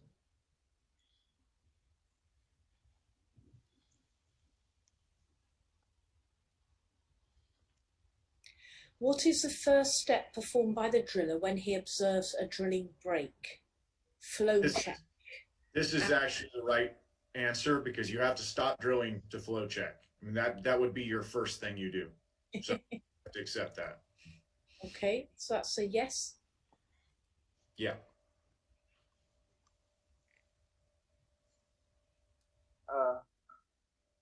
Sorry. There I would you like go. to. I would You have like an to appeal? I have an appeal for the last question. Yeah, they said the first step performed by the driller when you observe the drilling break. I think it should be with respect to proceeding with the drilling operation. So stopping obviously is the next step, but we're talking of after the drilling break with regards to the drilling operation. That should be flow check, not stopping the drilling operation, because that's just a general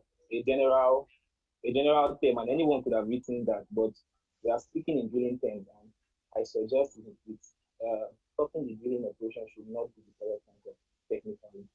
Because when he observes a drilling break, right? He's in the rig and observes a drilling break. He instantaneously go ahead and stop the drilling operation. Yes. Let me interject here. Let me just put this to rest. I teach well control. This, and the first step is stop drilling. When I write it in my notes, step stop drilling. Plus, I have to flow check 1,000 times in my life, and that is what I tell the driller. First thing you do, you stop. That's by definition what you have to do. You have to space out. Can you just put a note to review the SPE answer? Because actually, this answer is based on Dr. Lee's experience, right? So that's what he performs when he is working. And I believe that's the correct, that's the correct way. I mean, you have to think about the practicality of the answer, right? Like they are flow checking, but you have to stop drilling to flow check. So you don't flow check while you're drilling. You have to turn everything off. You stop the drilling operation. So we have to accept that. Okay. Yeah. And again, it's the wording, isn't it? If it says what is the first check performed by the driller, then it would be flow check. But it didn't say that. It said what's the first step. So, yeah, that was a question. Okay. Anyone say anything? I don't know. Yeah, go ahead. Nobody. Well, can you go back to 20? Can you go back to 20? Okay, go ahead. When is an excavation considered a confined space? If the depth is more than 1.2 meters, so that's correct. Yes.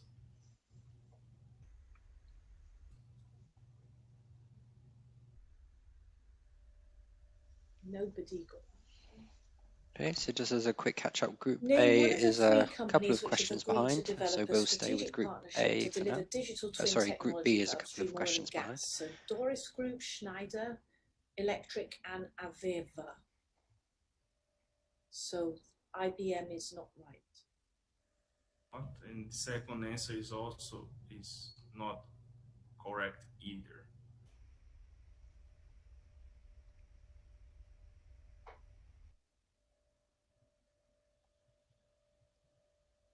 So just to remind you, the previous scores for this game is 15 to UTP and 10 to UYO, so very close match, only 5 points between Water them. drive or water flood reservoirs, good PI and high GOR.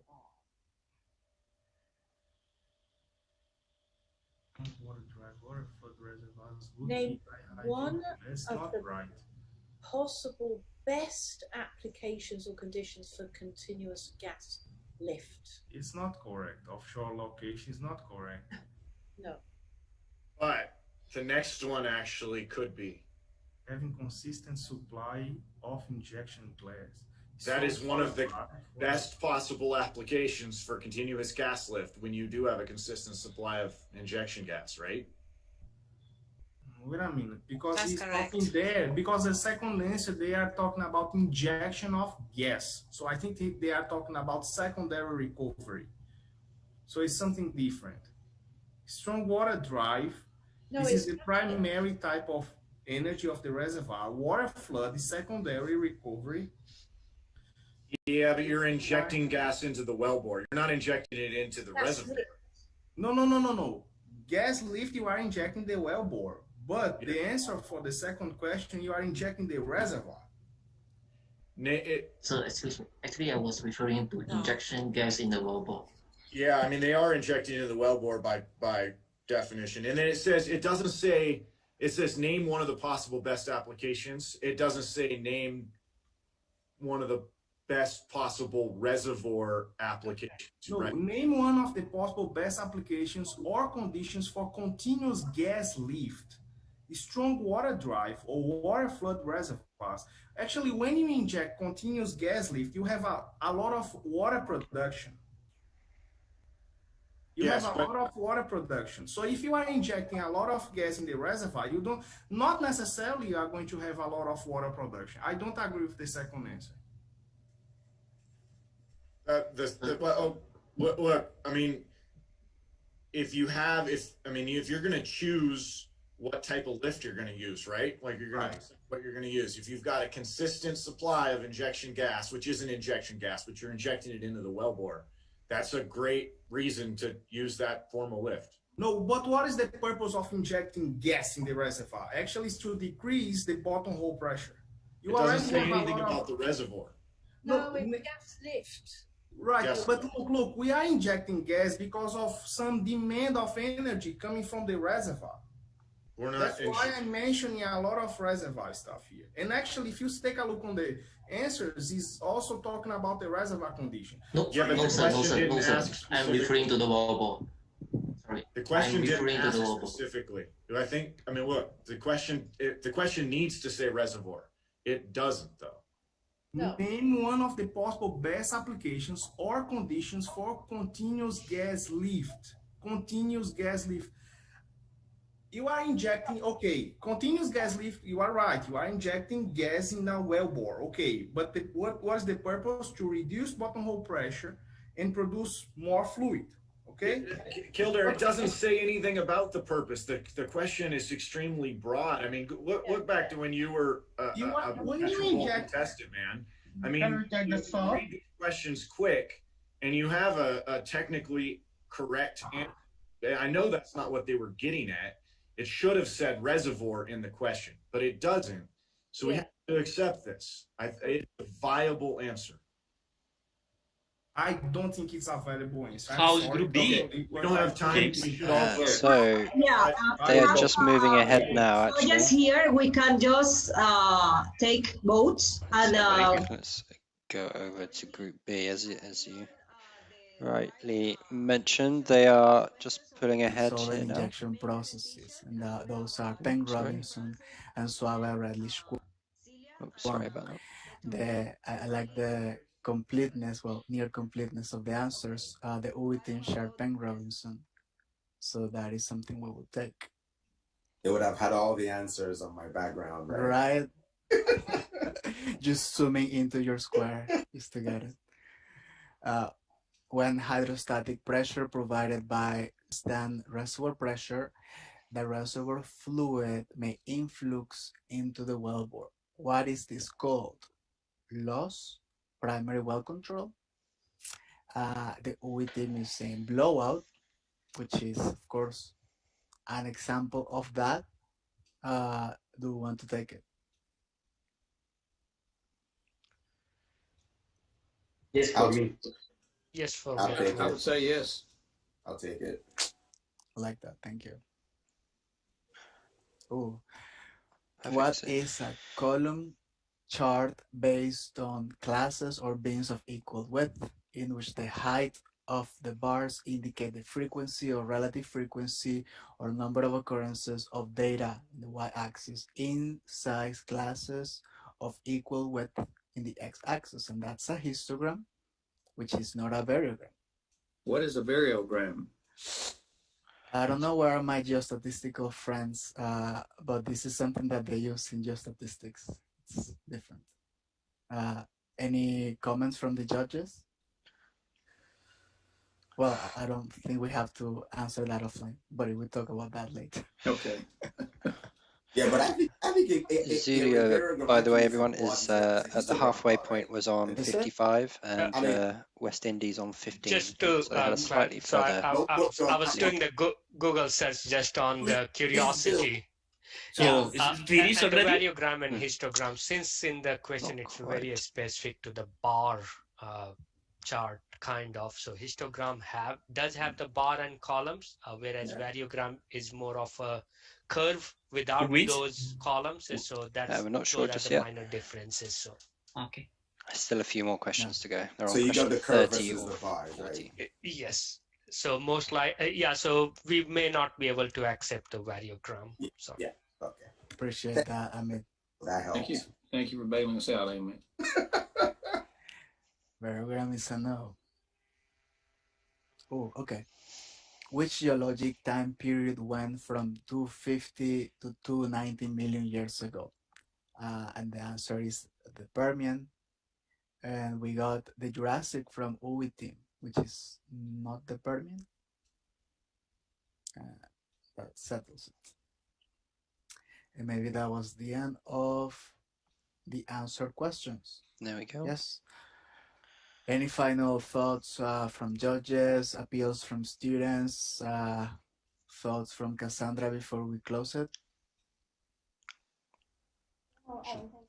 Just close it. It's like let's have a Coupe drum is roll about here. to Oops. announce Yeah. as well. Too fast. We see here Team A, Luz, 35. Team B, Uwe, 45. I'll defer to Cassandra on the final score, but definitely great effort from both teams here. So that would be 90-60. Luz will be 55, 65 to 90. And UE is 15 plus 45, so 60. So the winners of match R3B is Luz, and they will be going on to play in round 4. They are now one of our top 4 teams for this regionals. So There we go. congratulations. So I'll Luz. just take us over to Group A now because they've got the results of that, but it's a draw And for 60 this points round. to Team B. So University that would mean in one of the tightest and heavily contested matches. UTP are just ahead. Can we confirm that result? Zulia, I think we're seeing only the score for the 65-60. second set of questions, right? There is one player trying to say something. He's from the Nigerian team. Is that right? I will grant that, but we are not allowed. I mean, players not allowed to appeal to more than 15 seconds after every question. So please, you can go ahead and say what you had to.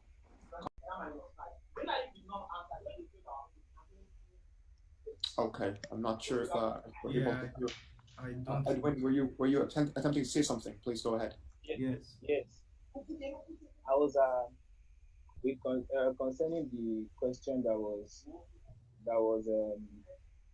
the one that the judges had to decide. Yes. I think the question was quite straightforward, and the answers that the UTP team gave was not the correct answer. I don't know if you can do that. All right. So that is, I mean, we cannot even grant that as an appeal. What I would have implored you to do is to appeal immediately after the judges have actually evaluated the question. Having said that, we did put the question to a vote. The judges had heavily contested the response to that one, but we had to put it to a vote and split the, have a tiebreaker essentially, and the super judge has deemed that question to be, or that answer to be correct. So we have to move on. But thank you for the comment, Edwin. And the final score. He had nothing to lose there.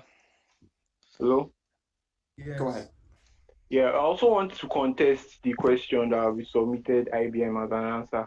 Recently, IBM signed a contract with a couple of upstream companies to enhance their technologies. So I would appreciate it if you could actually check up that question, because IBM is also one of the companies that recently signed up with oil companies.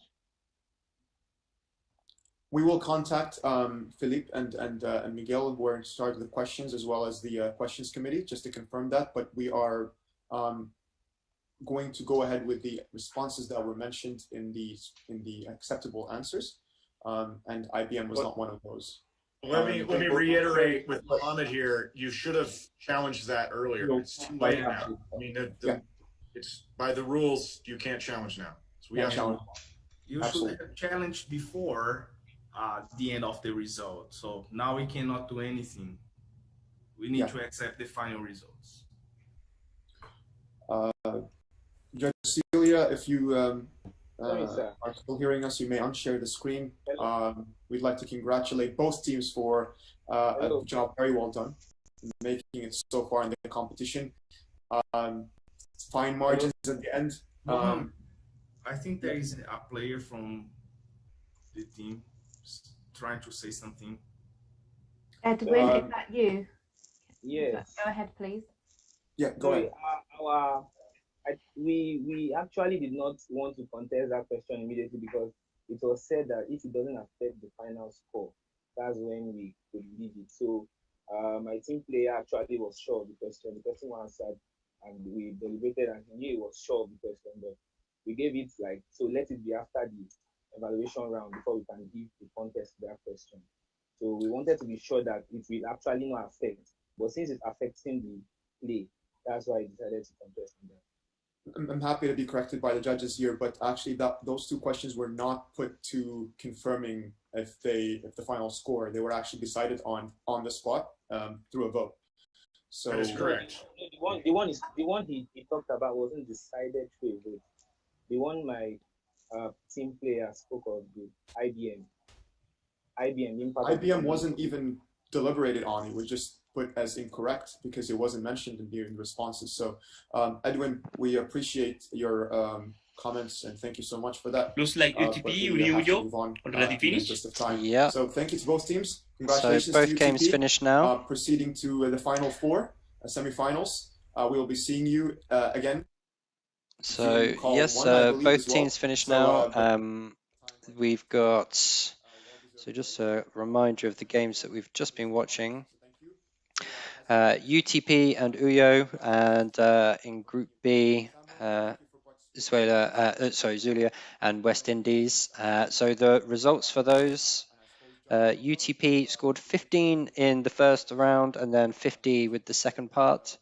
So they had a total score of 65, and UYO 10 and 50. So only 5 points between them, which is why you could probably see so many late appeals coming from UYO at the end there, because it was so close. But reasonable scores from both teams there, 65 and 60. Particularly given the kind of lower scores towards the start of the game. And then in Group B, Universidad de Zulia, they scored 55 and then 35, so their total score was 90. And then the University of West Indies scored 15 in the first half and then 45 in the second half with a total score of 60. So 90-60, Zulia goes through. So we have our first group for the semi-finals, and just looking at the games that we have next, they've already started to get those ready. Just to show you what we're getting ready for now, the University of Oklahoma versus King Fahd, University of Petroleum and Minerals. That's in Group A, and then Group B, Universidad Federal de Rio de Janeiro versus Universidad Nacional Autónoma in Mexico, UNAM, and UFRJ. So we'll go over to Group B just to kind of watch the teams being introduced. There may be less time with introducing the judges, I would imagine, but looks like they're underway now. Oh, he's doing pretty well. Thanks for asking. Oh, great. What's his name again? Fernando Samaniego is his name. There you go. Thank you. Do remember, if you want to watch any of these games directly, you can go to the direct feeds on our YouTube channels, which you can find at bit.ly/PeBowl G1 and G2. Yeah, all of the UFRJ players are here.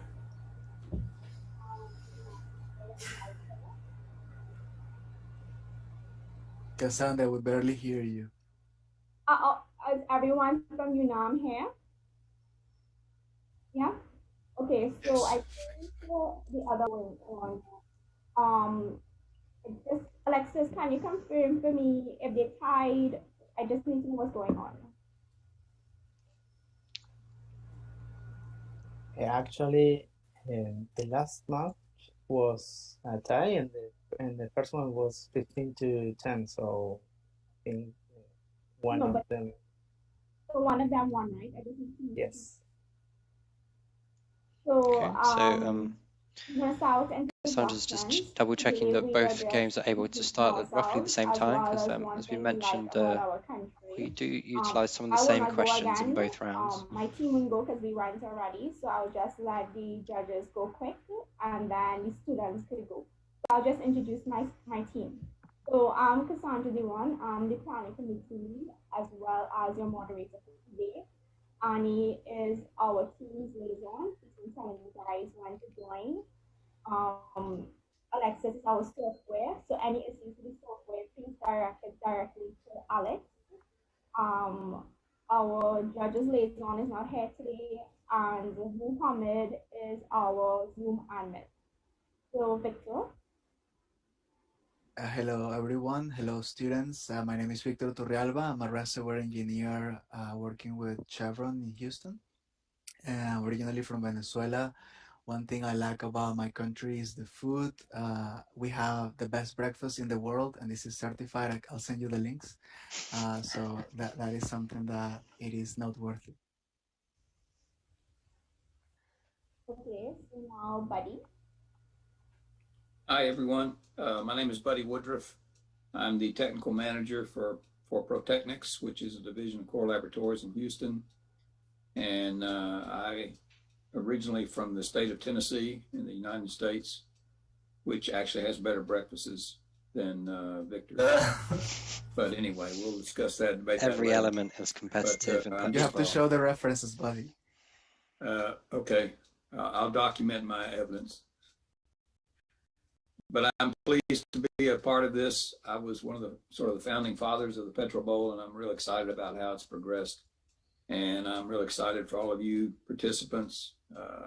We really encourage you to have a good time today. Enjoy the moment, savor the moment, carry it with you through your career. And as far as I'm concerned, both teams are winners. You've progressed so far through this process. You should be very proud of how far you've come. So good luck to both of you.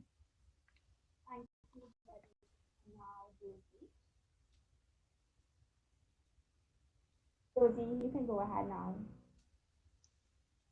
Okay, hi everyone. I'm Dozy Ekuribe. I'm a reservoir engineer and a supervisor at Chevron.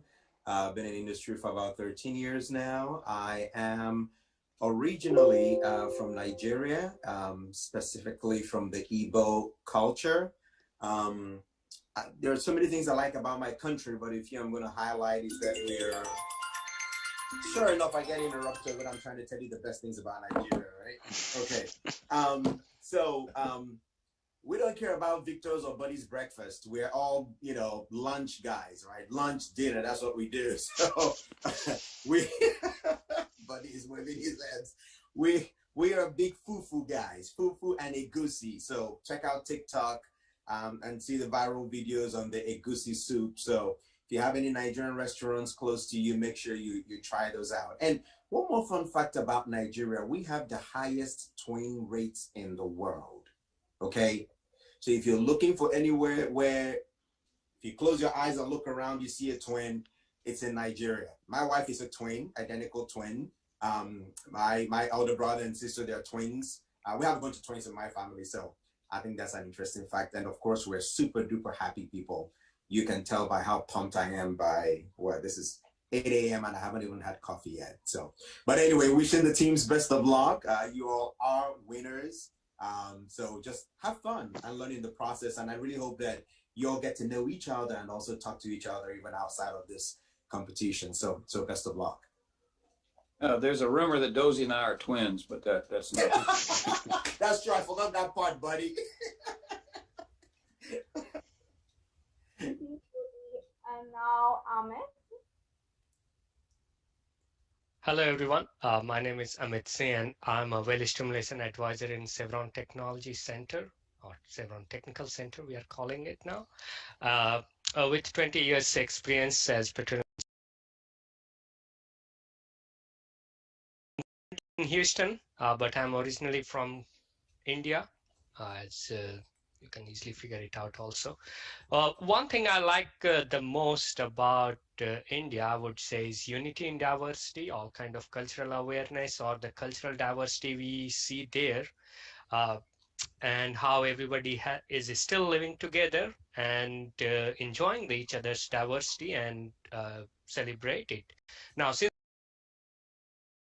don't need to market it again, but yeah, Indian food is very well renowned for all kind of food, breakfast, lunch, dinner, dessert, everything. So I will just leave it there. For both the teams, please continue to enjoy. You guys have done amazing job already to come and reach to this place. You have just continue that, enjoy the journey, and as Doji also mentioned, it's an opportunity for you to just improve your networking, make new friends. So just play game and make new friends. And good luck to both the teams. Looking forward to. Hello everyone, this is Pita. I'm a senior software expert in Schlumberger. I am originally from Iran, and what I like about Iran is that there are a lot of kebab, and as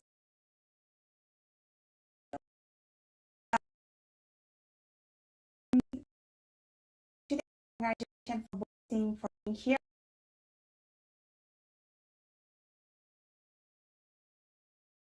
Thank you, Vito. And now, last but not least, Nikhil. Hi everyone.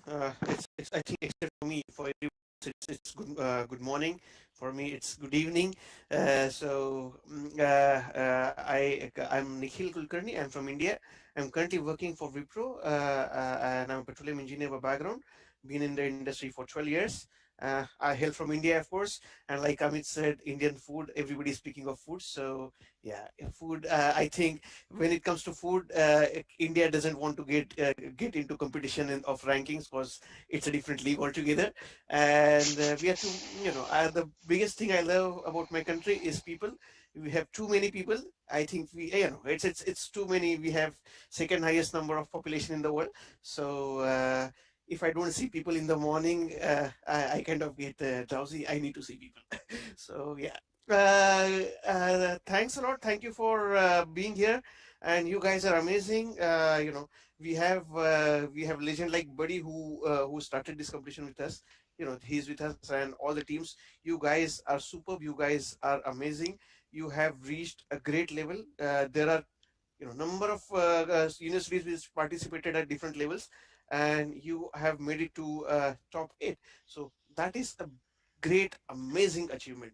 So all the best. It's a great competition and great day ahead. I'm looking forward to your match. Thank you. Thank you, Nicole. And now, Matthias from Universidade. Okay. So I'm Matheus Gonzaga. I'm from Brazil, currently living in Brazil. I'm currently on an internship on Shell in the Teknologi group. There are sponsors including, so thanks Shell. I am a petroleum engineer, same as all the players in my team. And I think one of the things I like most about the country, also aside from the food, if you've been to Brazil, if you had feijoada, if you had moqueca, you know that it's delicious. And I also like the emotion that us Brazilians put into mostly everything we do, like be it sports or PetroBowl, just day-to-day life. We're a very intense team, so I think that's something that I really like. We're very warm, receptive people. So yeah, and also I hope to have a great game with UNAM. You guys are I would say rivals of UFRJ historically, a lot of great games in the past, so we hope to add one more chapter to the great rivalry.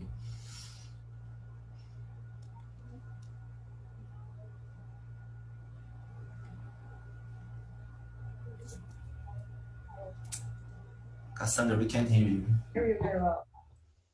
Wilson, can you please introduce yourself and tell us something you love about Brazil? Gilson, you mean? Sorry, I did not understand. Hi, my name is Adilson. I'm 26 years old, petroleum engineering student of UFRJ. I love my place. I love the people. As Matthias said, I love the emotions that we have and the love that we put on our activities, like playing sports, and the love that we have by football. But as a PetroBowl player, now PetroBowl represents my favorite sports.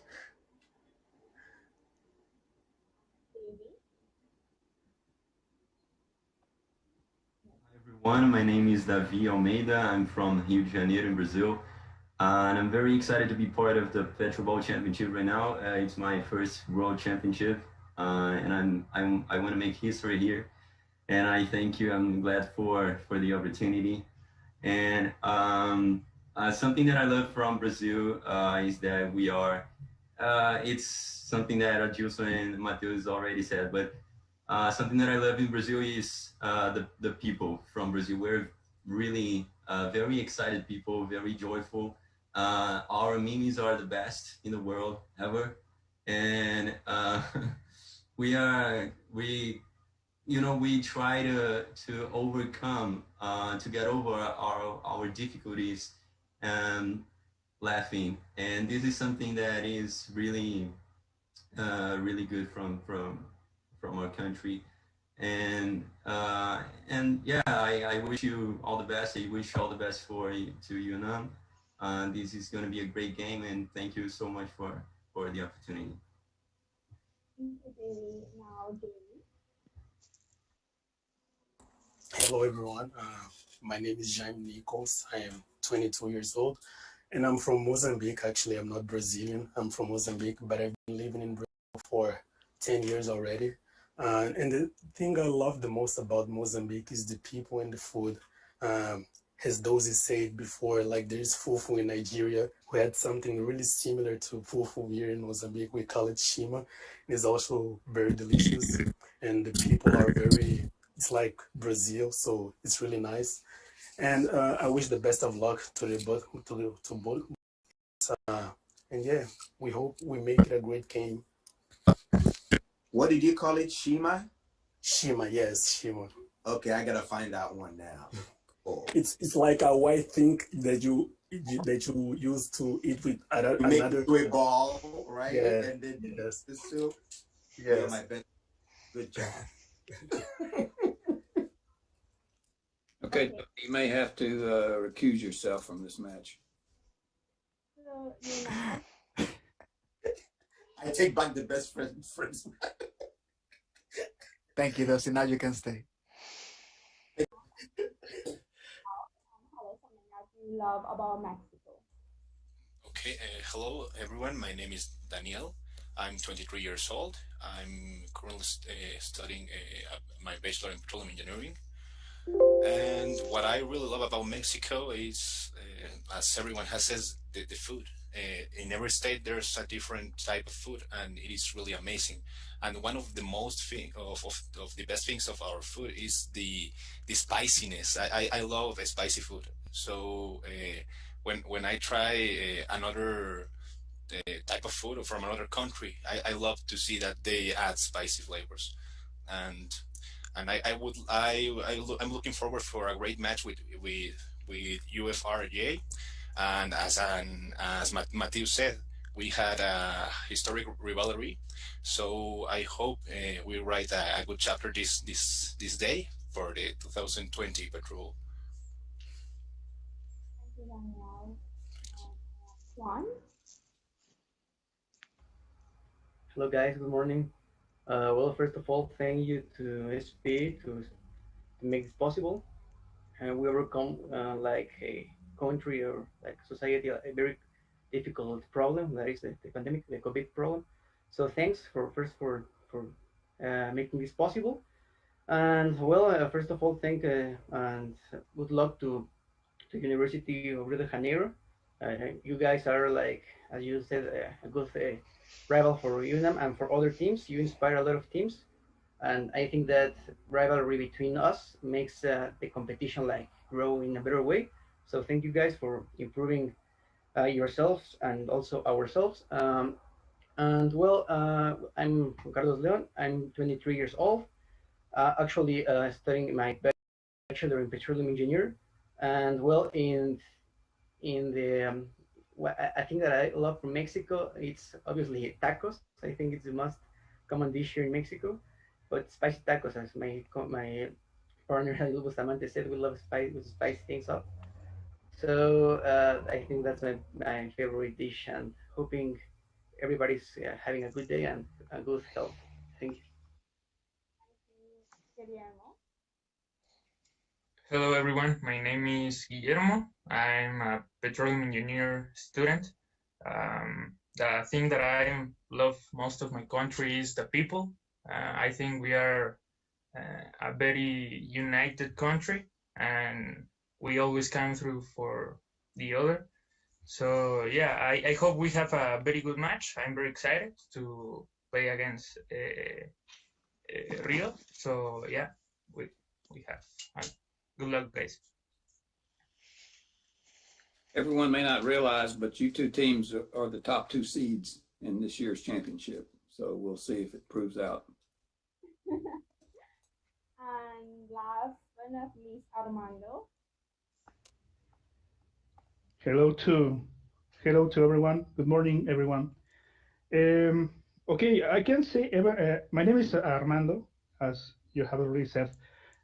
But if you ask about something that I like about Mexico, it is very difficult. I can say literature, music, food, but I would like to say that maybe the way that people behave. For example, when something bad happens, everyone acts and behaves like together so that the other can have a better way of living. When a problem or something bad happens, we match together just like an Aztec warrior or a Spanish warrior or the mixture, and that's that I like the most about my country. I'm a petroleum engineer. I'm a student from petroleum engineering, and I'm from the state of Mexico, and have a good match for all my teams and for the other team also. Thank you. Thank you. So while Alexis prepares the game to open, judging or participating in judging, that is my invitation. So any questions with respect to software, please direct directly to Alexis. And any questions we have Victor, and if you need me for a source, he will let me know. So just a second. Do we have time for a war cry before the game? A war cry, you know, want to pump up the team. Can we do that? Ground rules, keep the cameras on, mics off. Any questions, continue using Zoom chat, and Alexis will tell you to move to WhatsApp if you need to. As soon as you're done, please type done. You're allowed 2 appeals for the first 8 minutes. When that is done, we will take a little break. The first match will be evaluated at the end, and then you can get your break. Matthias, you can go ahead with your traditional, and then we'll start. Is everyone here? Okay, so open your mics, please. Galera, fundão no 3? Bora. 1, 2, 3. Fundão! Bora, time! Alexis, can we start? Perfect. A little flavor of what would have been happening at the physical events there. We are ready to play right now. So I think one of our players would like a little bathroom break. We're going to invite them. Yeah. Can we have like 2 minutes max? Okay. Yeah, sorry. Right. Bad timing there, but Matthias, you can go ahead. I think one of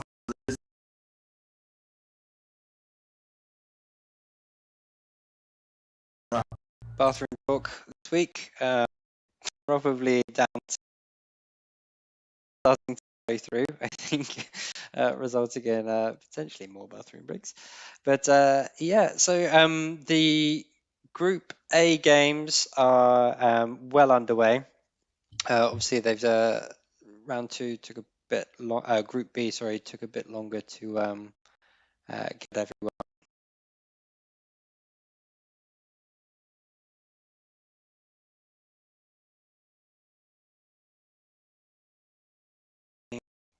So, how is everyone feeling at the moment? Do you think there's going to be any surprises? Obviously, the Rio UNAM match will be an interesting one to watch because UNAM won the championship 3.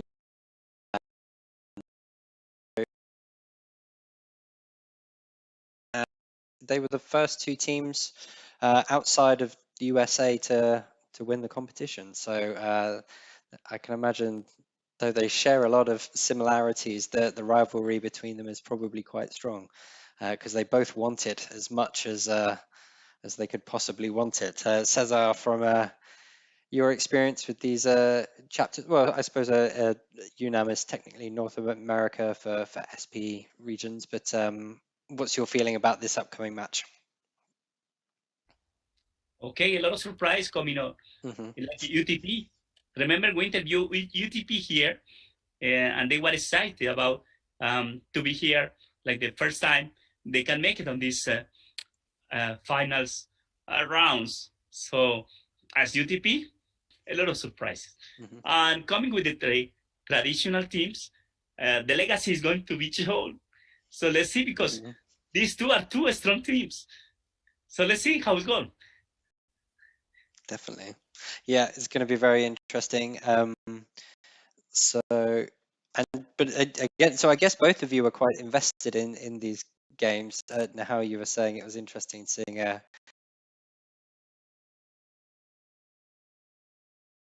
now the bandanas OU have got on.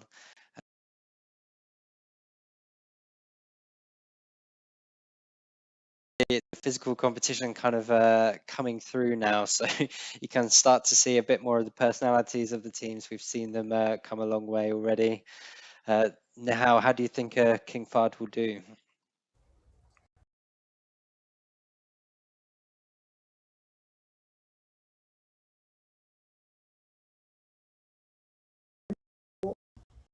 Type it really fast, and then maybe you push a button.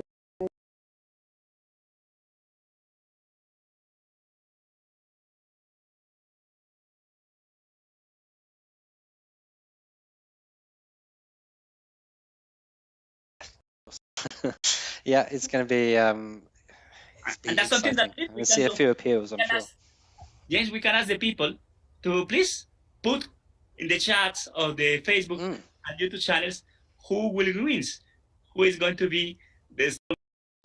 Yeah, definitely. So again, we have we've got the chat. We've got some nice kind of good luck comments.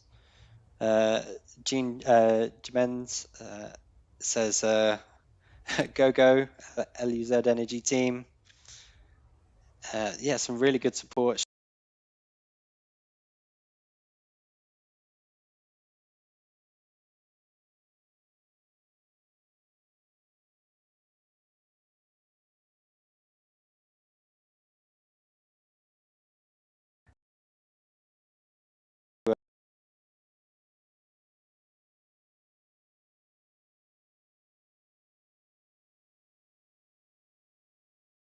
Getting in. Obviously, all of these, it's worth noting that we can obviously see all your commentary coming through.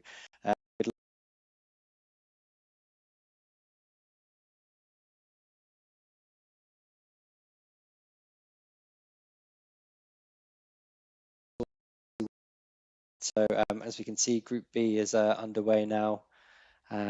Group A starting to move ahead with the judges. So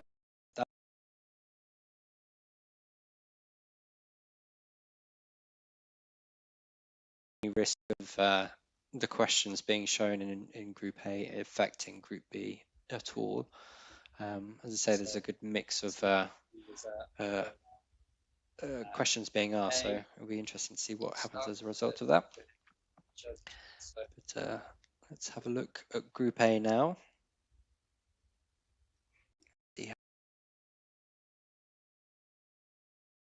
Its answer. The fastest answer say drive the rotor and move oil up.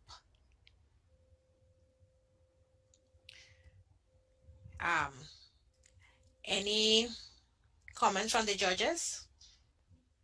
I believe it's incorrect.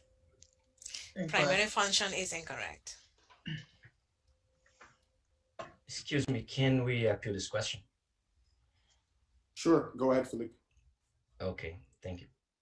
During circle rod pumps, what it does, it's auxiliary equipment that drives, that rotates the rotor, and by doing this, it spreads the all of the friction throughout the surface, the wall surface of the rotor.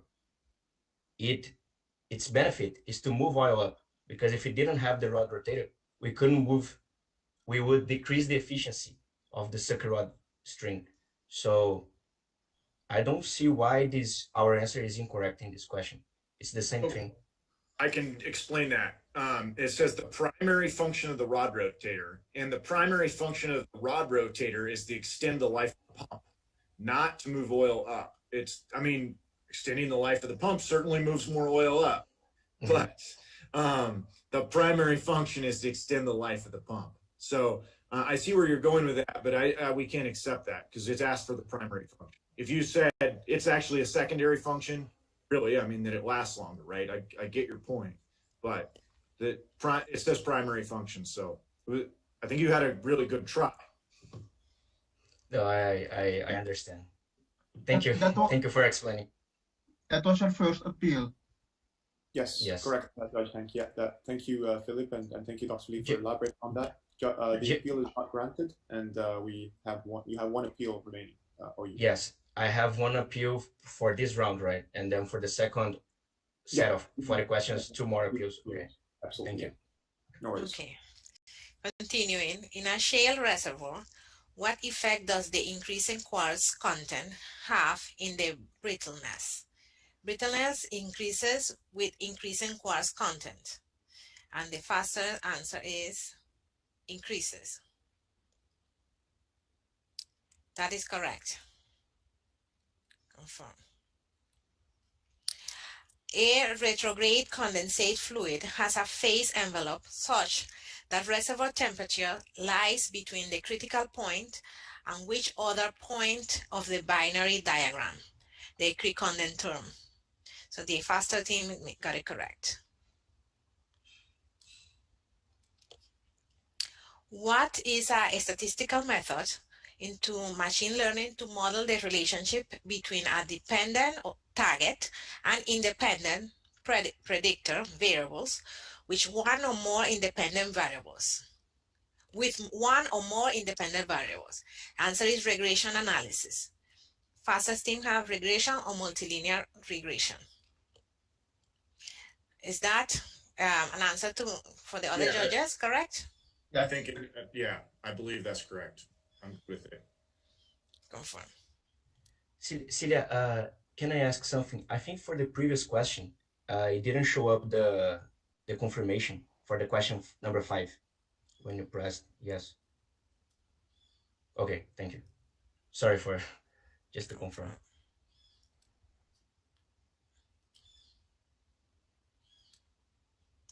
Name the United Nations Sustainable Development Goal number 2. Zero hunger. This is correct. Name 2 of the 3 basic steps of the process to fracture a well. Drilling, water disposal, production. And we have here injecting propan.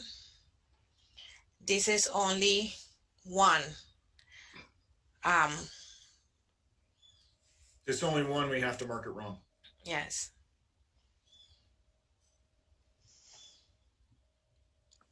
How many times has the University of Oklahoma won the PetroBowl Championship?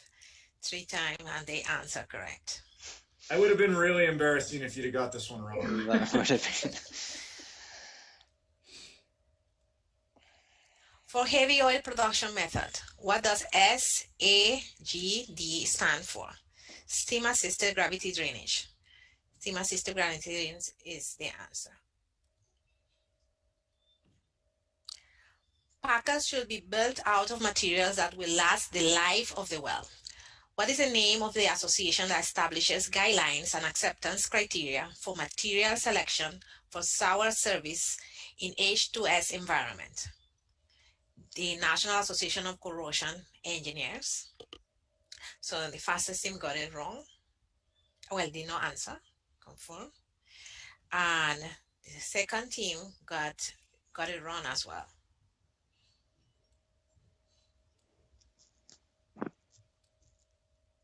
Scale in oil and gas wells is a measure leading major problem leading to significant losses in production and there from potential revenue. Name one well intervention operation method to remove scale chemically, hydraulically, or mechanically. Surface, ball heading, coil tubing, downhole scale milling. First answer was chemical inhibition. What is the... We can't accept inhibition because it asks to remove scale. An inhibitor makes it's to prevent. Yeah.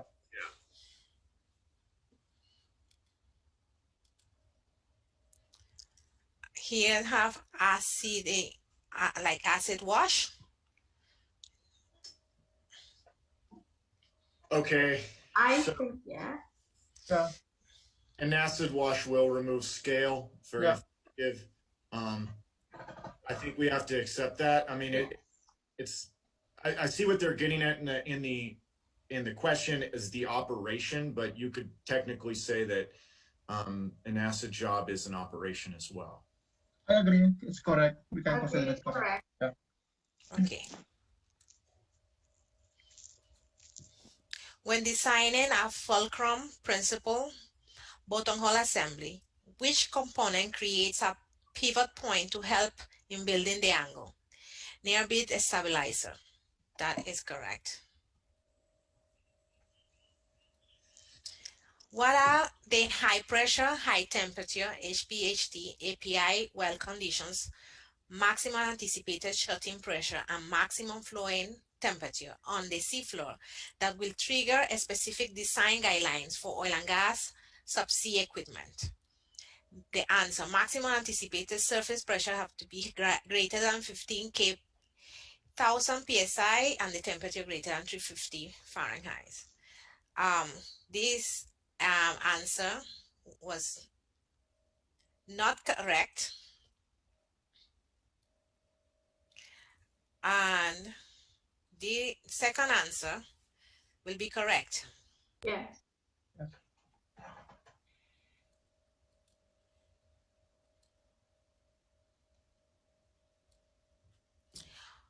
When obtaining formation rock samples, why are conventional or whole cores preferred over sidewall cores, rotary and percussion? Continuous section of rocks are extracted. First answer says rock core samples. I don't think That will correct. be Not correct. Yeah. No, you can accept rock core samples.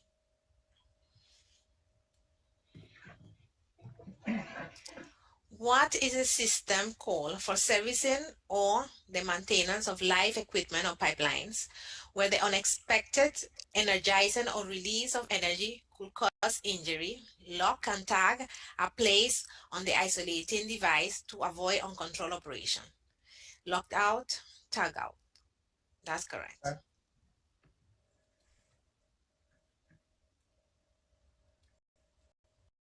Describe relative permeability in terms of the mobilities in multi-phase and single-phase flow. The ratio of mobility in multi-phase to the single-phase flow is the answer. The first answer says just effective over. No. And the second answer have a ratio of KMP over KSF, but I will need help from the other judges for this. Can we see do you see any connection of this answer with the answer we have for SPE? We can check the source.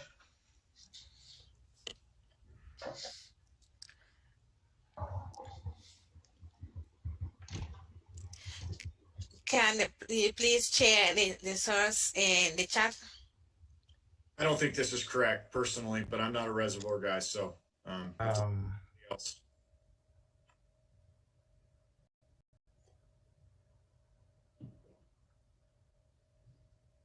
Saudi, is anybody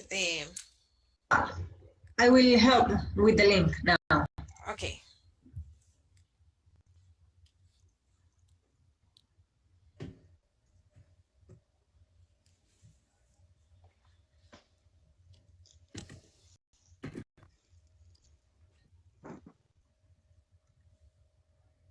We can relax because we have to wait for Group B to stay at the same stage as us, so we will have time to deliberate and continue with the game without any further delay. Can we go to the next question and we come up to this question later? I don't think we can accept. I don't think we can accept it. Hello, sorry, can I challenge that? Well, we haven't decided if that's the true answer. I'm just giving my opinion right now, man. Yeah, but just to define, KMP is the permeability multiphase divided by the permeability single phase. So, and that's the definition of relative permeability, or at least that's a definition of relative permeability. So I don't see how this will not be accepted. Meji, once the judges have made the decision to actually grant the question as correct or the answer is correct, then you may appeal, but they have not decided yet. So, but thanks. All right. Okay. So can we check the source and go to the next question to save time? And we come up to this later. So question 21, we have to come back as soon as the source is checked. Yeah. All right. Regarding just sorry for that. We may grant appeals at that moment when we have to come back to the question, just to confirm for the teams. So thanks, Julia. Go ahead. Regarding the maximum pressure above which gas cannot be formed regardless of temperature increase. That is a Crick-Condon bar, and this is correct.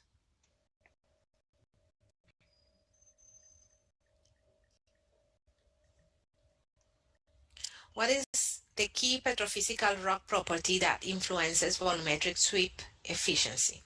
Permeability. Correct. Who is the pioneer in the application of artificial intelligence and machine learning in the exploration and production industry? The answer is incorrect.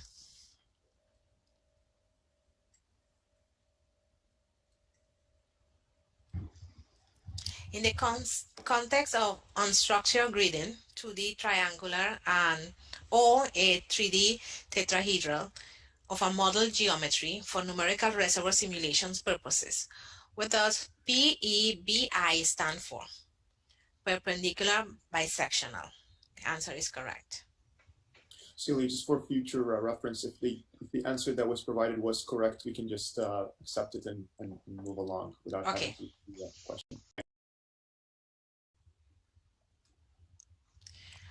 According to the Prize 1991, who said the present war has revolutionized all military theories about the field of fire during World War I? Winston Churchill, incorrect.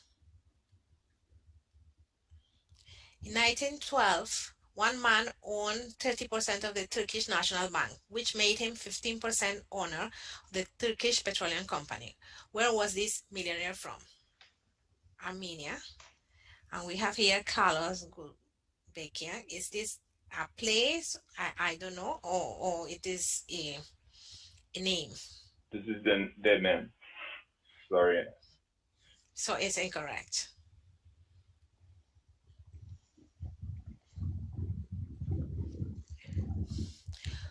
What is the name given to an oil field that relies on a control system to operate? Digital oil field or smart field? Okay, so it looks like we may be getting close to smart. The results of smart. The King Fahd and Will you Oklahoma accept game. this one, judges? I think An update on Group B. They have started the review process now. They are on question 10 of 40, and we are on Production logging question tools 31 find of many 42. applications from the time a well is drilled until abandonment, and occasionally beyond. Name one of these applications. Diagnose production problems and allocate production and others. we have a faster answer, temperature logging, fluid levels. Can we check what others in the source?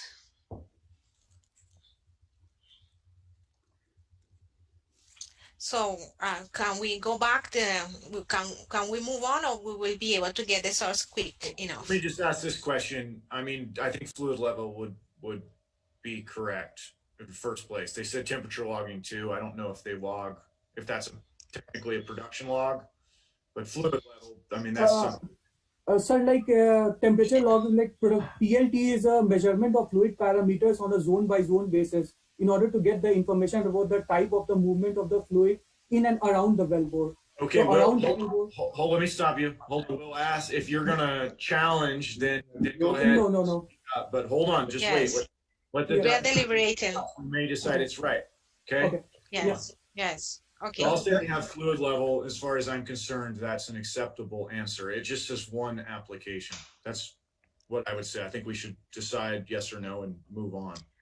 Yes, I also agree, because yes, PLT logs will also include temperature. Yeah, I agree. Yeah, we could give it. Okay, good.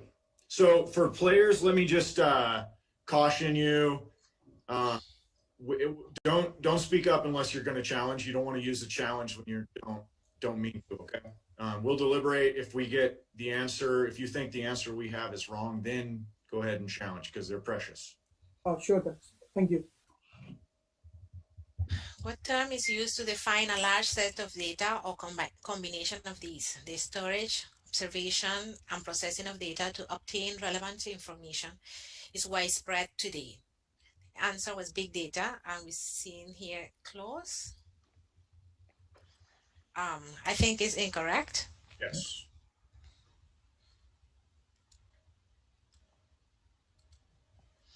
PDF files, image files, video files, location data, telephone recordings, audio files, such as MP3. Emails and Word files are examples of what type of data? Unstructured data. We have here unscrew. I don't think that's correct. No, it just looks like somebody half typed something. Maybe they were typing unstructured, but it didn't all come out. And it's not spelled right, so we can't really be fair to infer that that's unstructured. Okay. I think that's the end of them. So we're going back to question 21.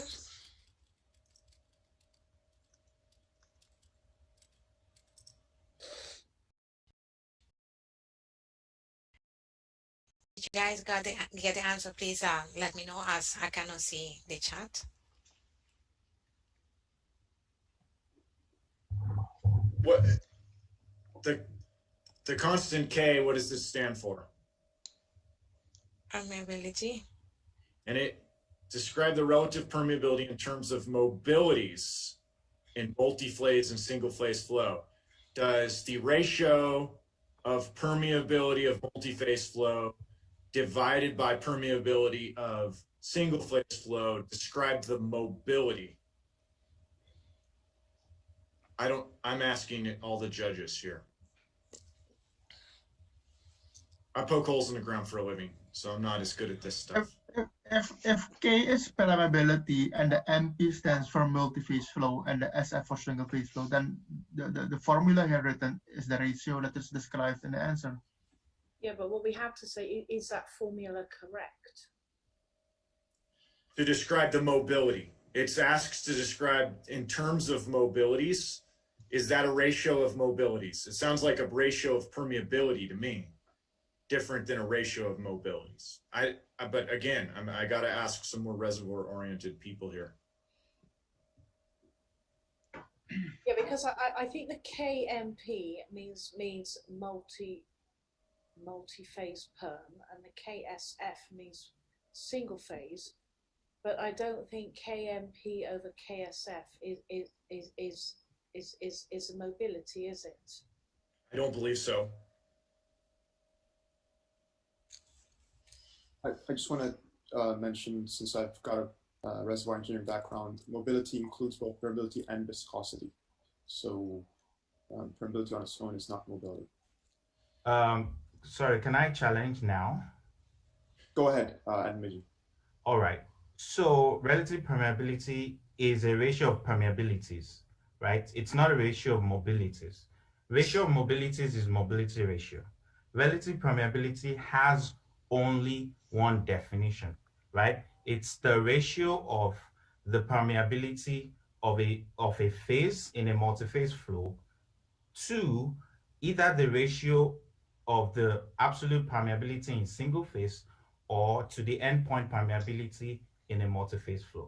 So if the definition is to be given in terms of single phase and multi-phase flow, it can only be the ratio of the permeability in multi-phase flow to that in single phase. There's only one definition of relative permeability. You can check it out.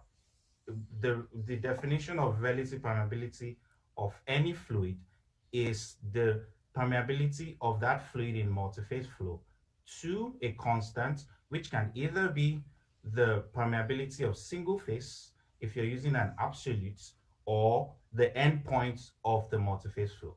So there's no definition of relative permeability that involves mobility as defined, the mobility that you define, which is the ratio of permeability and viscosity.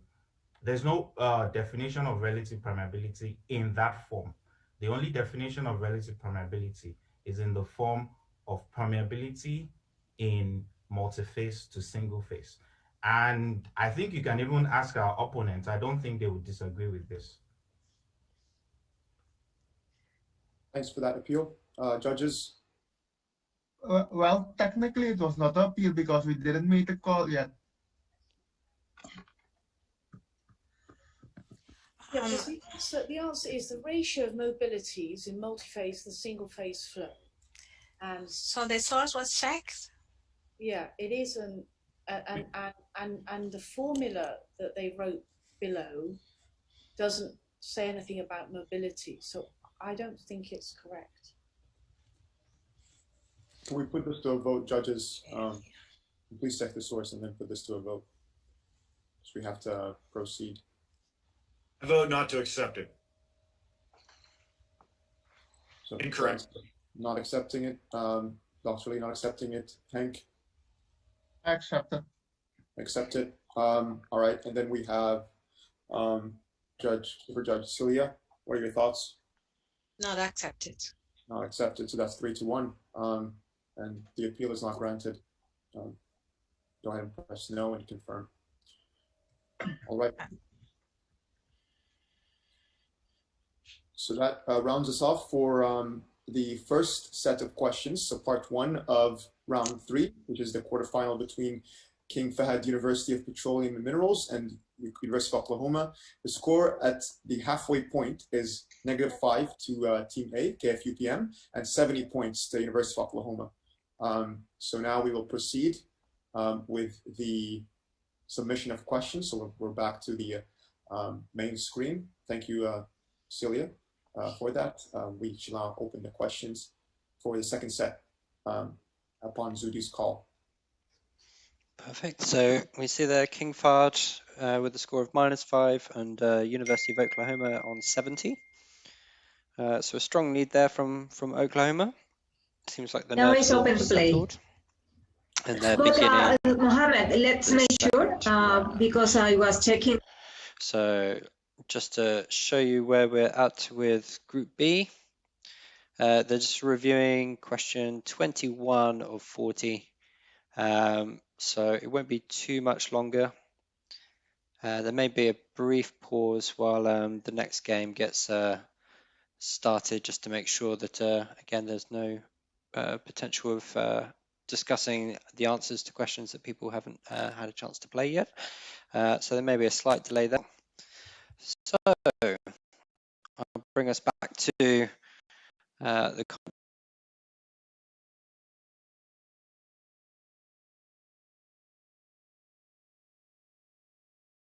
James, how are you? Good morning, good afternoon for some of you, night for all. Perfect. So for those who haven't met you before on previous calls, would you like to introduce yourself? Sure, thank you, James. So I'm one of the staff guys helping here. I'm here volunteer, just following the game, but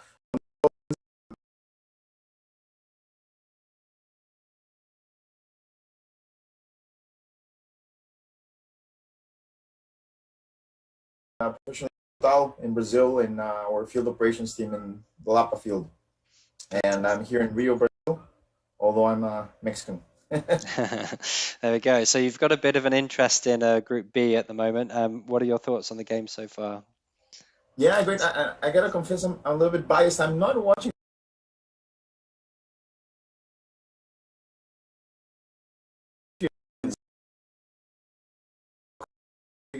or most, so I couldn't even judge that game. But I'm watching it here as I talk to you on the other screen. It's tense. I just noticed that the Oklahoma game is now over. The review.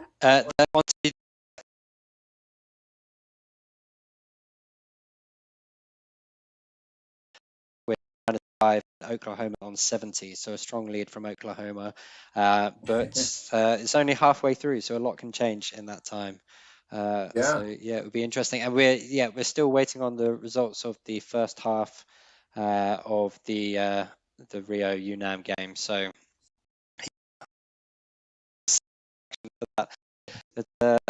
perfect. So how are you guys feeling with regards to like the way that the teams are playing at the moment? Have you seen anything different with regards to strategy?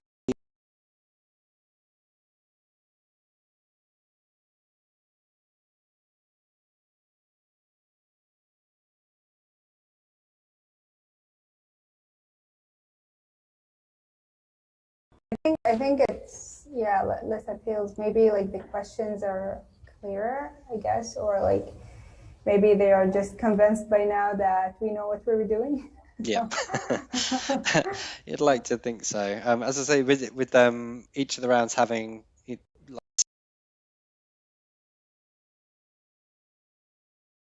not really much room left for a strong appeal, unless there is like a very specialist answer being put forward. So yeah, we may see. It's more like rather than soccer, it's more like U.S. football, right? Where you have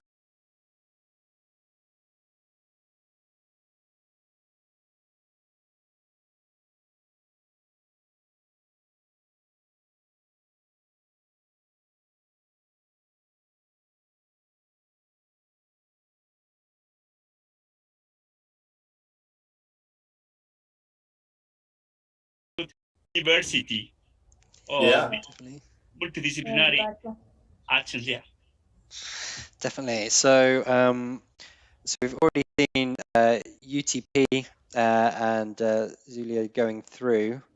So it could be another strong match, or a late night potentially for UTP. But yeah, we're seeing Uyo, who have done well in the past, and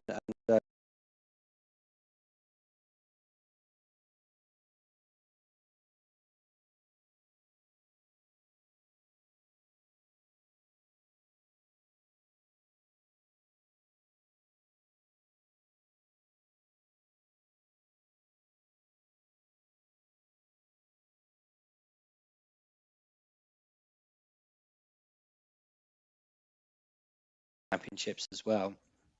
So it'd be interesting to see how that's reflected in the scores.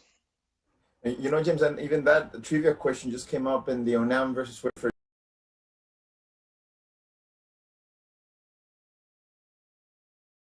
Part of the question trivia database that people need to know, right? Like kind of like the World Cup. But they know the answers. So they've obviously been studying. They've done well. Their Group B are now on question 29 of 40. So as we mentioned before, they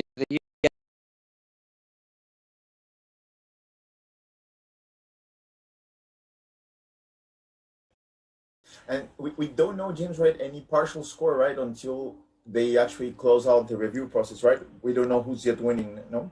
Oh, not yet with the Rio UNAM game. They're still in the first part of their game. But King Fahd, we're halfway through, so we know that Oklahoma have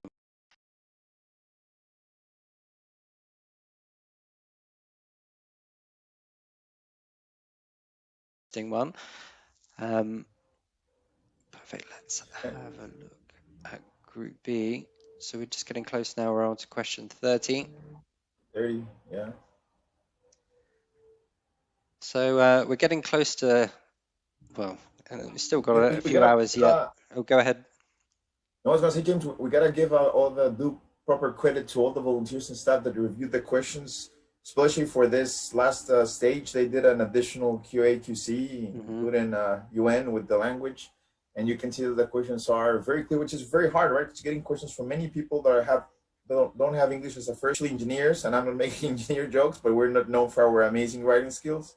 So and you see that the questions are very broad, right? You have questions asking from Alan Turing up to what is the main function of United Nations, and then you have energy matrix, fracking, classic reservoir theory. So it's very, very, very broad, and really appreciate the effort and the work from all volunteers and staff.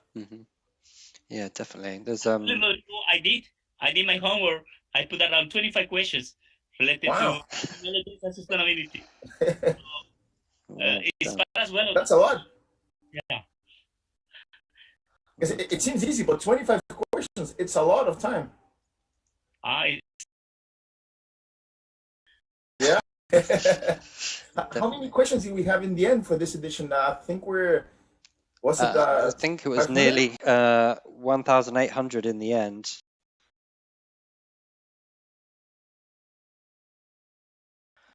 It's usually for the physical game we actually use fewer questions because the judges review is using up the 8 minutes of the game, so you'd only tend to go through 20-30 questions more at the earlier stages in an in-person event, because during the earlier matches, as we've seen,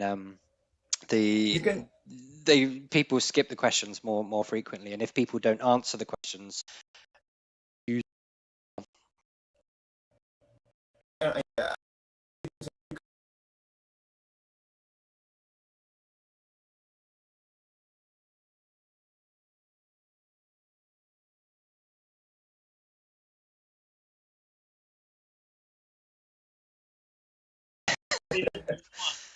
Yep, definitely. And exactly as you say, usually we would only have broadcast the final games, so there wouldn't have been any worry about questions being shared and things like that. But obviously, if you know the right places to look, you can see some sneaky people in the audience who have been recording questions for probably for future practicing. But yeah, it's legally, we might add. It always put a lot of pressure on the game. But just going over to, I see that see the score there. UFRJ is I think it was 90-20. 90-20. Yeah.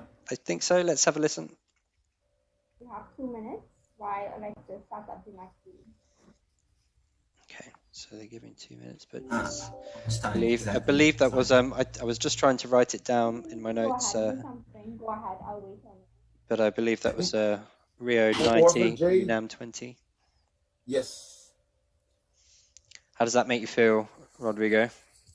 You happy or sad about that? I'm biased. I think my parents will be happy on the Mexican side, but on the Brazil section, they'll be very pleased. So it's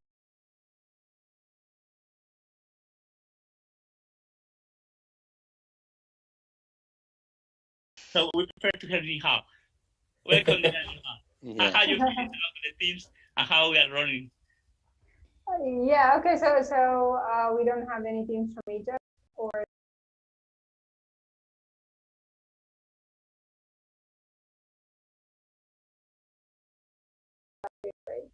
yeah, this week we don't have period, so yeah, I'm not biased. So yeah, I think we're doing a great job, honestly, and I'm really anxiously waiting for the final results. Yeah, I think it's natural to be biased because you are from a country, you are from a region, you have in your hair your students, you have so.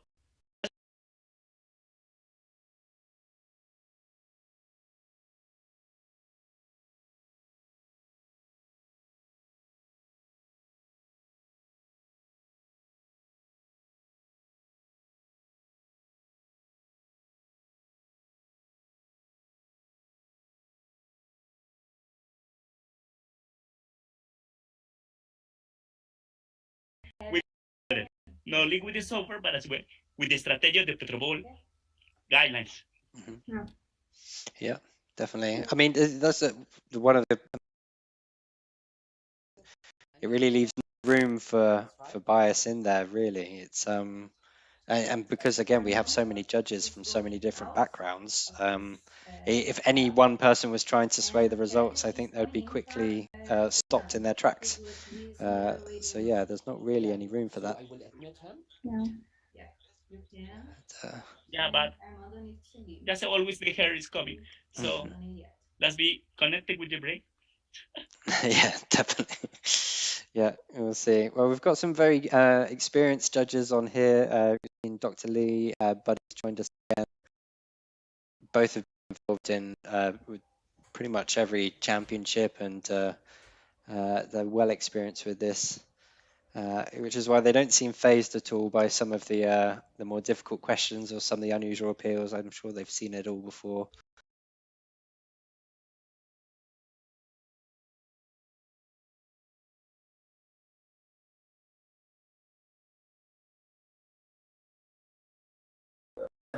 We're having on YMake broadcast right now. They're playing already the second half, right? Yeah, And, that's right. That's and right. the ONAM or for Jay, they're answering also the second half now, right? No, I think they had a short break between the second round, so I believe they're about to get started with.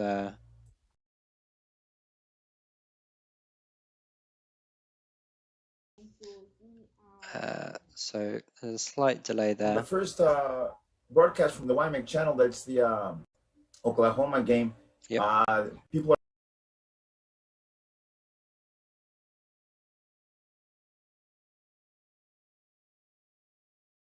they're all following each player's cameras, right? Yeah, definitely. Actually, we have James. We have two great leaders from the YMake, Rodrigo, and of course our dear Nihal, that is the incoming YMake leader worldwide. So, any comments or any advice for our young professional community related to the strategy lines? Okay. Yes, my name is Kevin. About YMake, please. I think you guys are doing great, and I guess like there was a question that I asked. I don't know how many months ago. I think it was in July or something, or June, when we started preparing for the competition. And I asked, "How do you know like they're not cheating?" And the answer was great, honestly. Like they cannot cheat, Rodrigo. Like they have 5 seconds to answer. You know, so I've asked like teams last week, how do you guys like type so fast? Like there was yeah, what does AIME stands for? You know, I mean, yes. And the answer was like they were training on typing fast. So that opened the discussion of like people are actually acquiring more skills than just technical, which is great. Like typing skills, like with the appeals, negotiating skills, and like all sorts of stuff.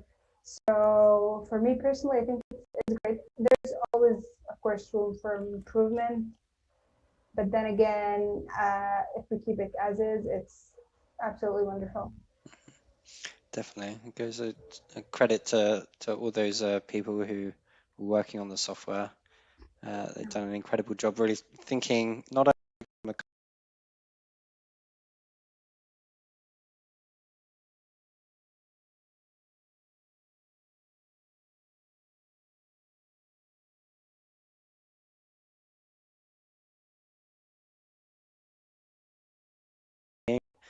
and that was kind of one of the key factors for going for this kind of software was that it doesn't matter. Everyone's kind of working on their own computers. So so just as a reminder, when people are playing this game, they've downloaded the software to their own computer.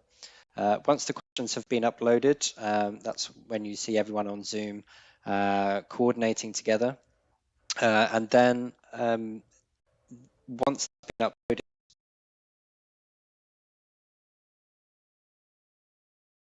computer, and then at the very end of the game, the data collected is then sent back to the software in order to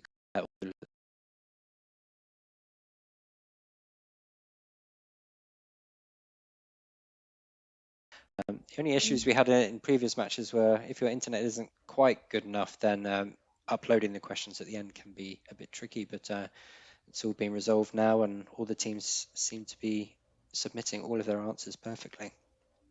And we gotta appreciate, James, like you mentioned, anyone that has any software or even an app on your phone, that the challenge that is to satisfy all kinds of platforms, Windows versions, language versions. There's always a bug on softwares and stuff, and we really gotta appreciate the work that Zeldi and her team have done, which people are perhaps not aware of the fact that this software is not something that they got off the internet already, pre-created and just changed the name into PetroBowl. It was built from the ground zero, right? And it works in all platforms, languages. There's this audio that is heard, and you can go back and check the questions, which is the best and fastest team, the best and fastest player, and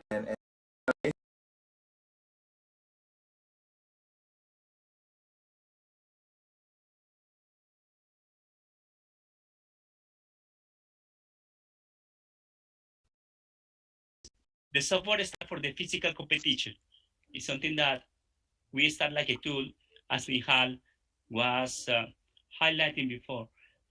We start the evolution of the software in Venezuela, then we pass to Buenos Aires, Trinidad and Tobago.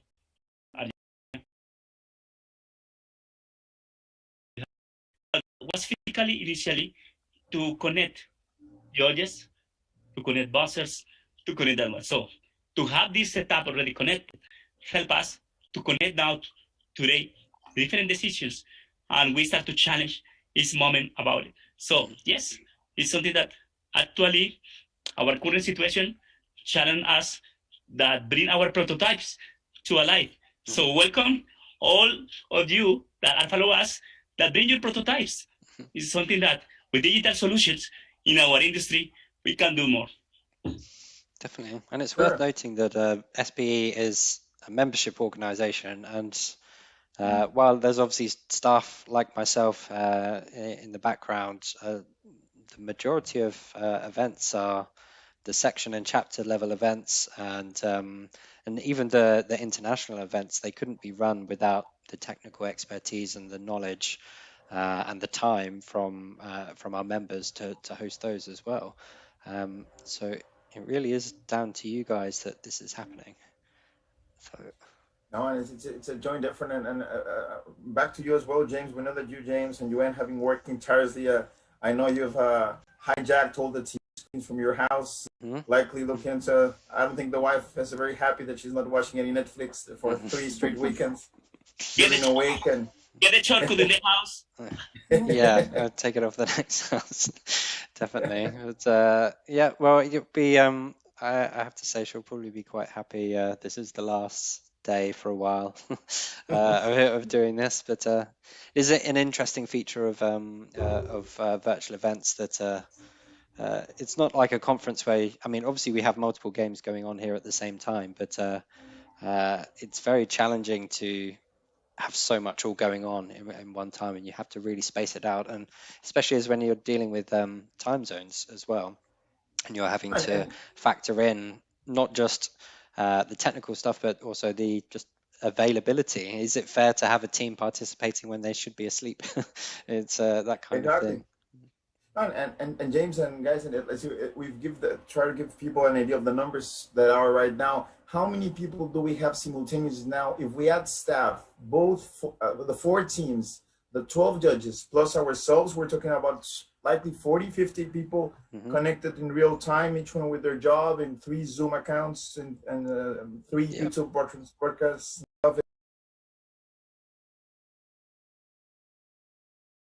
Yeah, definitely. And it's frankly amazing it's all working. I put together a diagram of how everything comes together, and every arrow and line is a potential failure point, and if there's only a handful of those that I can do anything about.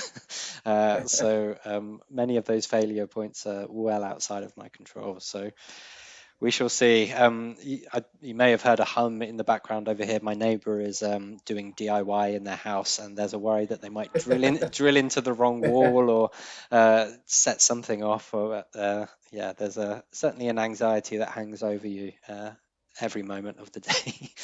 But No, yeah, for it's sure. interesting. And so there's playing since 9 a.m. So if you hear in the back some Beethoven or Mozart or something, that's just the supermarket here. And there we go. Well, no, it'd be nice to have some music going on as well. It's yeah, I mean we're getting close to That's like good, like music. My daughter is crying in the background, so. oh, there we go. We can do a whole concert.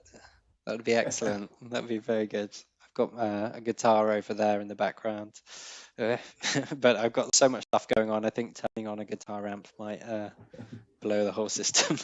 But yeah, I mean, once PetroBowl's over, I mean, where are your priorities then? Are you going to take a bit of time to relax, or is it just back to work, or are there other projects you're all working on at the moment? Cesar, do you want to go first? At this moment, I did never stop my work. It's something that I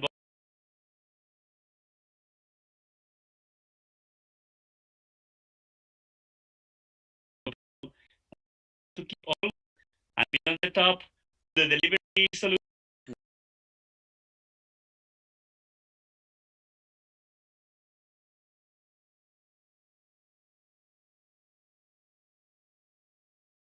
Be part of this technology frame is something that with innovation and digital solutions, we are going always to be. So in that frame, it's something that we can actually integrate what we are doing here. Mm-hmm.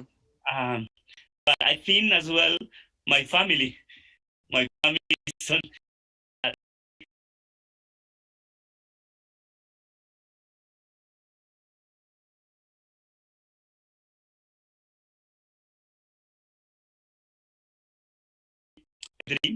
a dream come true because has been a hard work for a lot of people involved, and it's just eventful. And to continue, of course, we are going to continue with ideas, with proposals, with new projects, and actually, I don't know if I can say, but I'm part of the International Energy Agency Technology Collaboration Program on EAOR. I am the leader about the Enhanced Oil Recovery Program worldwide. So working on that to put all together as well and try to put together all these digital solutions as well. The alternatives connected Russia, China, Australia, Americas, Africa, and everywhere related to technology. So working on that and always like volunteers, always open and ready to be here with our SPE. Never stops. But well done. That sounds amazing. Hal, you're obviously now. Is that where you're focusing after this?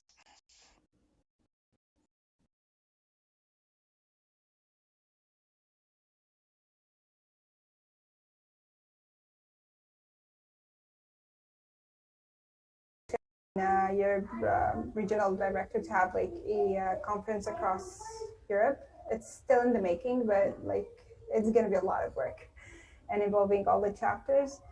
And yeah, the university work, which is a lot, honestly.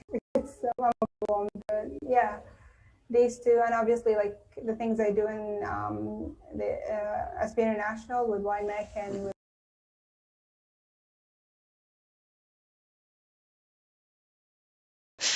a lot of all. But, Rodrigo, how about you? You've got you know, a good amount of time left of your YMEC tenure.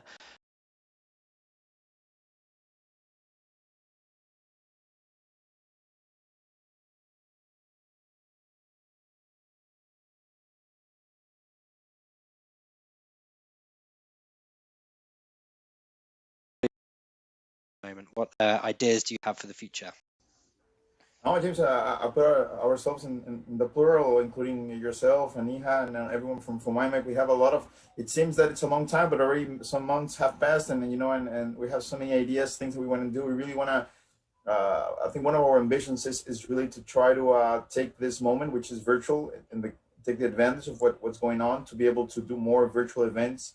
We want to have more geographical representatives and representation overall within WIMEC. We want people to know what WIMEC is, really spread the word and make people aware. Something that we want to do, and taking like what Cesar was mentioning with the OR and International Energy Agency, is the make people aware that the initiative and some other events is going towards also the energy transition, and it's called, of course, Society of Petroleum Engineers, but there are a lot of engineers from different backgrounds, different areas, the different majors, and there's like Bob was mentioning, there's in the production technical committee, there's specific people working on carbon capture and storage and G&G reduction. So that's also very interesting, and that's something hopefully we can in WIMEC try to help being.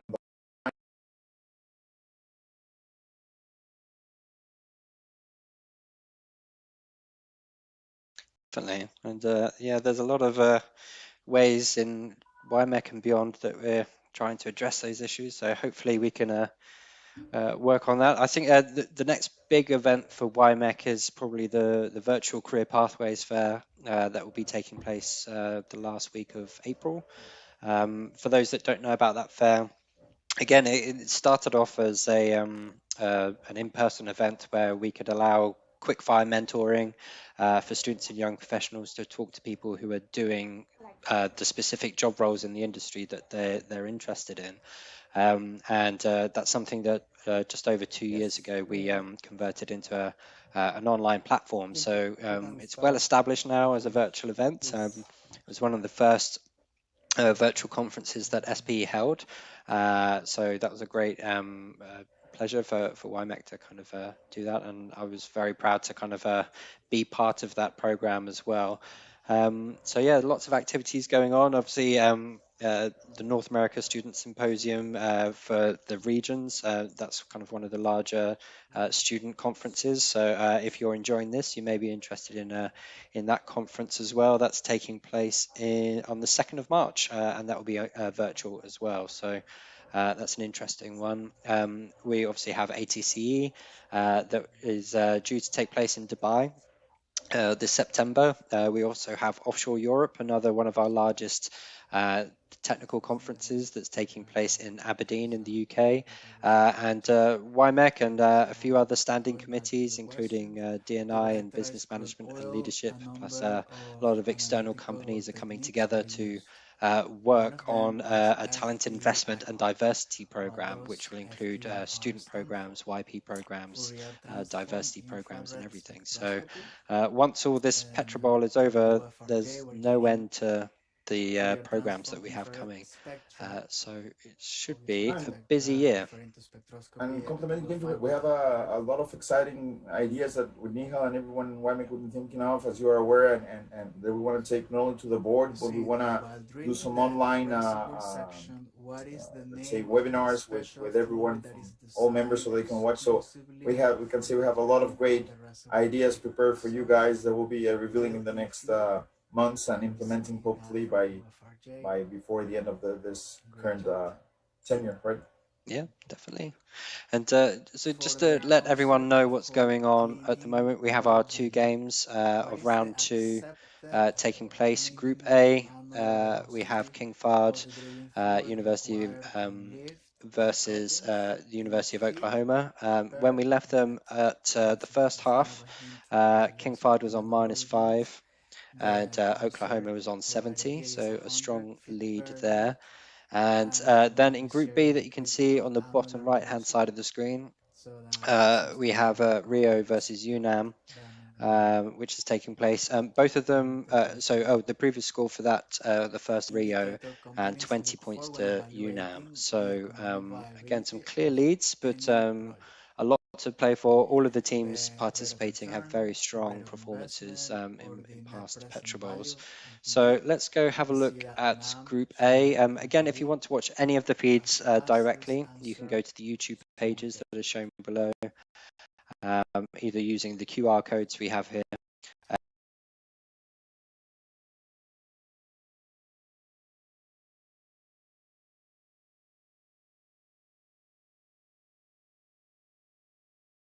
be G2. So let's go just over. before switching to the game, just to recap people right now, what people are watching are the two semifinals, and that's the second half of both semifinals, right? The review process of both. Yep. So we'll be at the end of this. Obviously, UTP won from the previous games, and Zulia won as well from the other game as well. So we know two of the teams that are making it through to the semi-finals. So this will determine who they're playing against. So let's have a look over.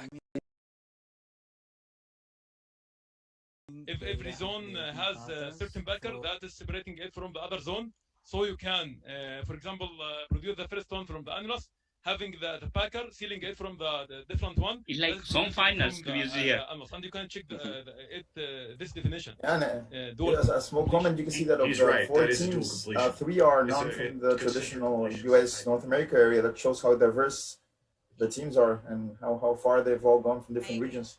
Definitely. And well, I've done something dangerous. I've been trying to get that video from Tom Blassingame to work while all this is going on, and my computer did not fall apart. So I'll be able to show you the video for that after this break.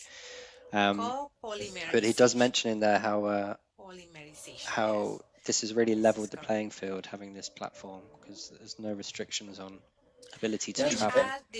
Everyone is playing from home, right? With the home advantage. Everyone has the home advantage, definitely. Yeah. James, and afterwards, I think it would be interesting to show the people that are watching the brackets, or at least the schedule, just so that people get a sense of how's the day planned. Yeah, just to quickly show you that now. Actually, I'll go to Group A first, and I'll show you that briefly.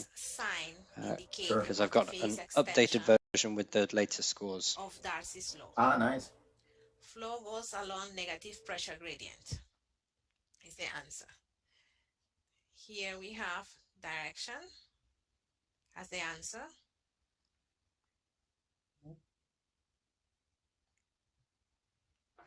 So the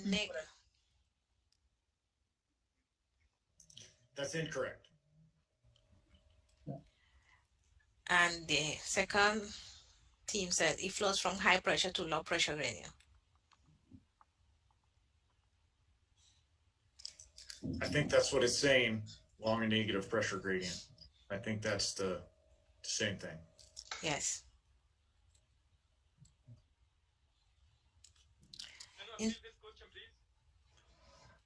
Yes, I'm hearing barely. Someone wants to appeal? Yes, I have to appeal. Ahmed, are you trying to speak? We're not able to hear you very clearly. Yes, can I appeal this question? Go ahead. Yes. In the Darcy law, we have negative sign because we have the direction of a decreasing pressure in this direction. That means that P2 minus P1 is equal negative. So we have the flow rate in the same direction. That's it. So we want the flow to be positive. So we put a negative sign because P2 minus P1 is negative. So we are putting a sign for the direction of a change in pressure, so we can get positive flow rate. That's it. Judges? Direction's not specific enough. No. All right. Thank you. Thank you. Yeah, appeal. In the terms of the phase behavior diagram for a pure liquid, what is the equilibrium point between the sublimation line, the melting point line, and the vapor pressure line called the triple point? This is correct.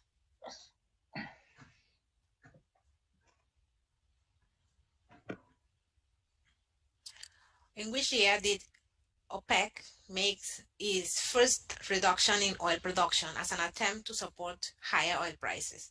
1982. So this is incorrect. And this is incorrect.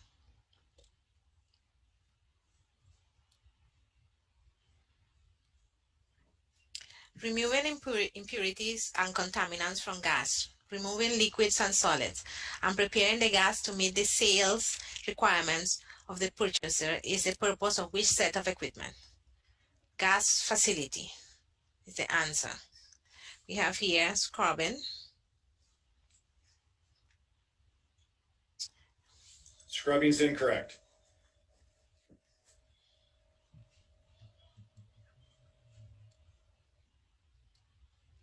And where is GOSP? I'm not familiar with this word, or if it's nomenclature. I don't know. Anyone else from the judges know this? I wouldn't take it correct. If you look at the answer, not correct. I think the GOSP stands for gas oil separator, but not correct. Gas oil separation plant. That is gas facility. What does it stand for? Is that an appeal or is that a comment? Please be careful about making comments that are not appeals. Therefore, you will not be able to. Yes, I'm sorry. This is for clarification about what is GOSP. Ahmed, can you speak into your mic, please?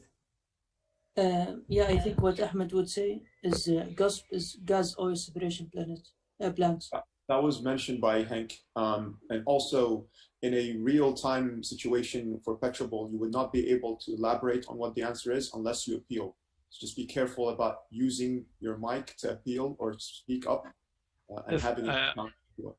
If you are appealing, make it clear. Are you appealing? It is clarification because it is before the decision, as you mentioned. He just said we haven't made a decision, man. Just hang on. We're having our own discussion. If you want to appeal, when you speak up, we're going to assume you're appealing, okay? And if you want to appeal a decision we haven't made, then go ahead and use your appeal. We haven't made the decision yet. Yes, I know. This is a clarification. So don't say anything until after we make a decision, please. Okay, Hank is right. A gas oil separation plant is GOSP. It would have been nice if they would have capitalized it, but they don't have a lot of time in this. And a gas oil separation plant is a gas facility. So by definition, it fits the answer. Okay, so I will go with it. Yes. Okay. Ahmed, I appreciate your enthusiasm, but I'm just trying to warn you to help you in the future, okay? Just take off until we make a decision, and then we'll get down to it. And then Thanks a lot, you and I can argue offline, and we'll have fun. Thanks a lot, Mr. Judge. Okay, it was said that this man, the greatest wildcatter of the 19th century, could smell oil due to his amazing ability to find it. What was his name? John Galley. Correct. The system collects and discharges gas from atmospheric or pressurized process components to the atmosphere to safe locations for final release during normal operations and at normal conditions. Name this system: flare or vent disposal system. This is correct. Yes. This factor convert hydrocarbon in place to reserves or recoverable hydrocarbon, also being an average value over the hydrocarbon per volume. Name it. Recovery factor. Correct. An understanding of the price structure to perform production logging can help optimize data acquisition costs. The total cost of a job is the sum of the four separate charges. Name one of these charges: setup charge, pressure charge, depth, logging charge. The faster team have operational costs and setup costs. So I'm seeing only. It says name one. One. We're good. Name one. Okay, that's correct. Yes.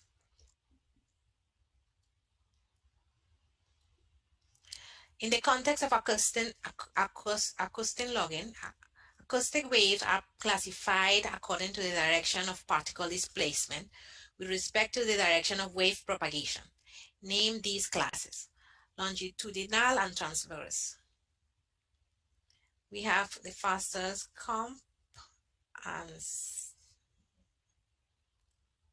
I don't think this is correct. Probably trying to say compression or shear. With a Yes, compression and shear. Compression and shear.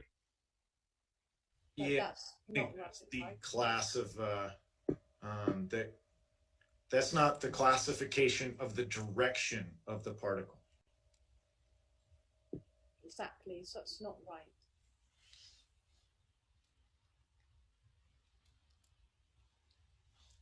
And the P and S here for the second team.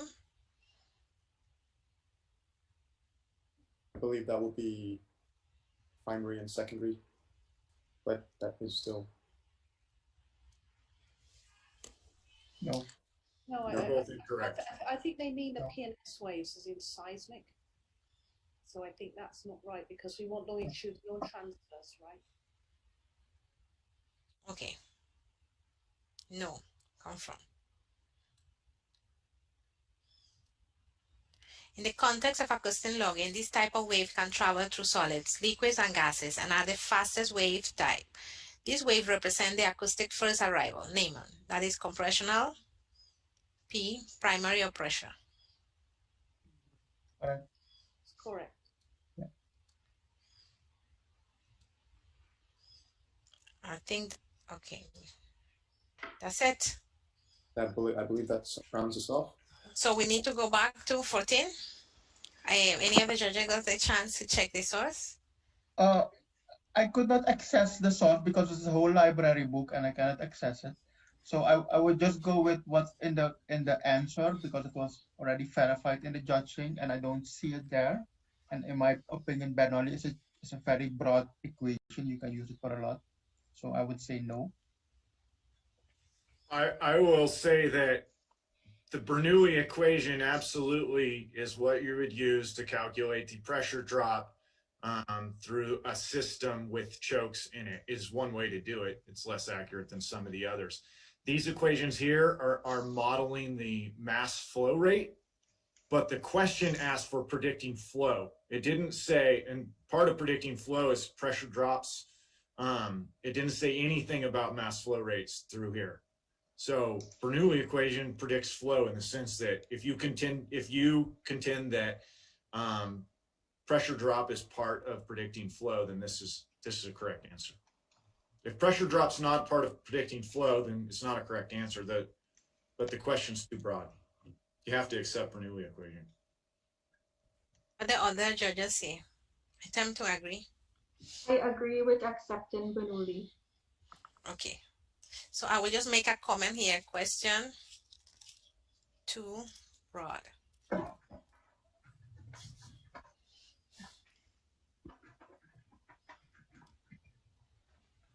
So I think that's it. So we're going to have the results. Correct. And if we may close the window now.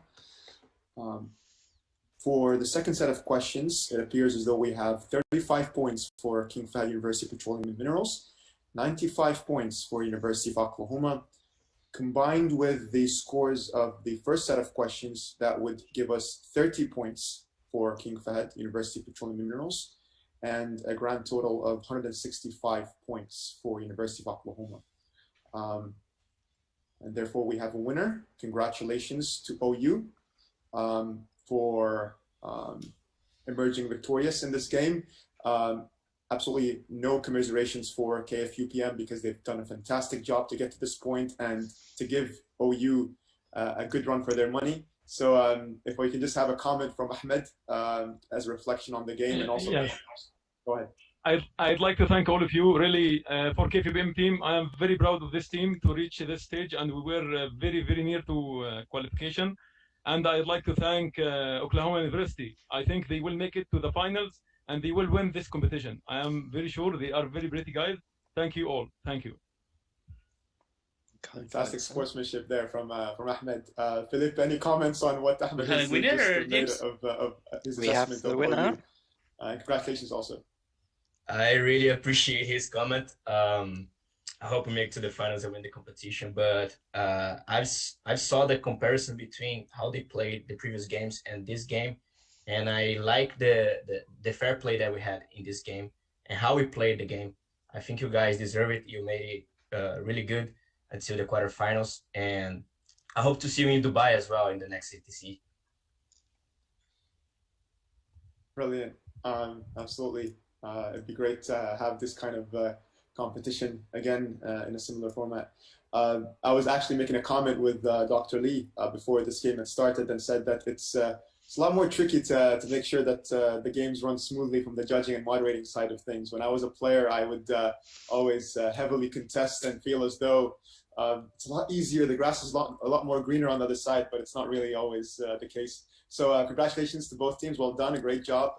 We will now, before accepting or allowing the two teams that are going to do So while they get that game underway, well, the next set of games, let's have a look at Group B, where they're just 30, question 30 or 40. So we should have an answer soon there as well. James, if it were possible to recap for the people that are watching. So right now, Oklahoma just won right against Team Fata, and they're moving on to play the winner of UNAM versus J. Yes, exactly right. So again, after this match, I will bring up all the scores so far, but how we've got here so far. So the previous matches, UTP versus Uyo, the final score was 65-60. So a close match there. So UTP will be going through to the semi-finals, and they will be playing Universidad de Zulia, who beats the University of West Indies 90-60. So that was the first matches that we had today. What we've just watched now is the second half of King Fahd University of Petroleum and Minerals versus the University of Oklahoma. The final score there was 35-165. So a clear win there for the University of Oklahoma. And then in Group B that we're watching now, we should shortly be coming to the final results. The first half of this match, Rio scored 90 and UNAM on 20. So UNAM have a bit of catching up to do if they're going to take the lead in this game. But And James, of the crazier top things have four been done. teams, let's say, that are now, so we have, I'm saying we have Oklahoma, either were for J on UNAM. You mentioned there was Universidad, of Luz, you said? So it's a UTP, so University Teknologi Petronas, versus Universidad de Zulia, who will be So we the have first game. We have South America, North America, we have Asia, yeah, US. Okay, we have very diverse geographically set of teams. Yeah, definitely. Yeah, there's no kind of well, we've seen from last week that a lot of the players from various different regions are actually from South America in some way, but yeah, as for the overall chapters, there seems to be very good representation. That's why I here like presentator James put me here. And something that justifies, of course, and people don't realize sometimes, Asia has the largest chapters in SPE, huge chapters, and the most amount of students in ratio as well as South America. So that's also a factor. It's a younger demographic in terms of membership in both Latin America and Asia. Yeah, shows that's a very good point. That's a very good point. There's when you compare that to North America, the kind of student membership is kind of plateauing, and in some places dropping slightly, but yeah, other regions have much higher rates with student membership. Oh, so it looks like we have the scores here, 75-50. That's the final score for UNAM or for J? That's the second half. So that'll be 165 to Rio, and then 70 points to UNAM. Let's have a listen. 70 to UNAM. So the winners of this round is UFRJ. UFRJ will be playing in the next match here in Zoom 2. So we will take a 5 to 10 minutes break, and they will be playing against OU. So that's going to be an interesting match, Brazil versus Brazil, because OU players are ex-UFRJ players.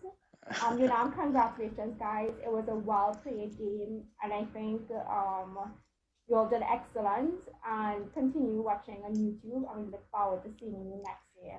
Anyone else want to see anything?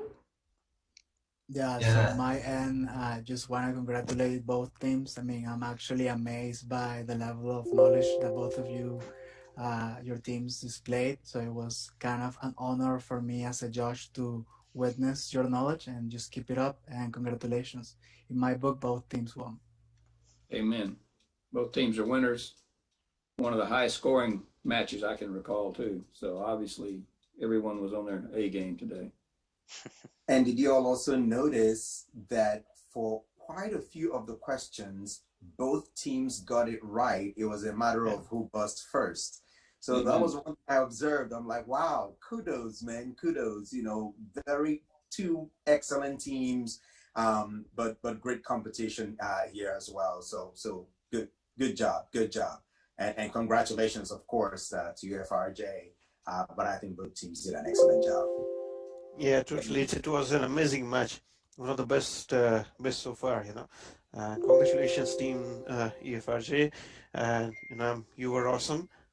It was just a hard leg. And I echo Victor. It was really an honor to witness this match and be a judge here. It was really superb. Yeah, it was great. Congratulations, both team. Amazing match. Definitely. Nothing much to add. Good job, guys. I suspect they're honking horns in Rio as we speak. Yeah, but I would just like to say that, you know, thanks to them for the game. And like a fun fact, like during our training, if the team doesn't get one question right, if like one question goes by, everyone would say that Yunnan got the question. We have said that for years and years because they're like a reference of a great team. So yeah, so thanks for the match and really happy to come out the winner. Yeah. Mateus, I would like to lovely comments you. There. Today, clearly you were a better team and you did a great job. So I will be rooting for you. So we'll keep track of you in the competition, and I hope you get to the final and win. Thanks. Great sportsmanship, Daniel. Awesome. Thanks, buddy. Yeah. Thanks, everyone. It shouldn't be too long till the next few matches. As I mentioned, we're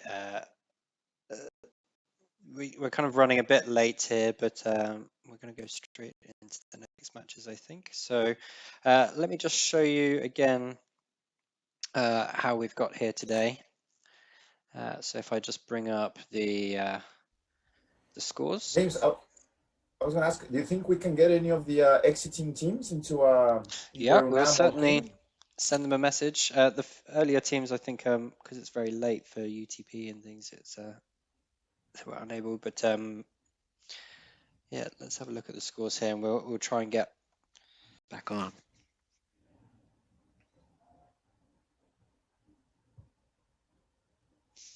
Yeah.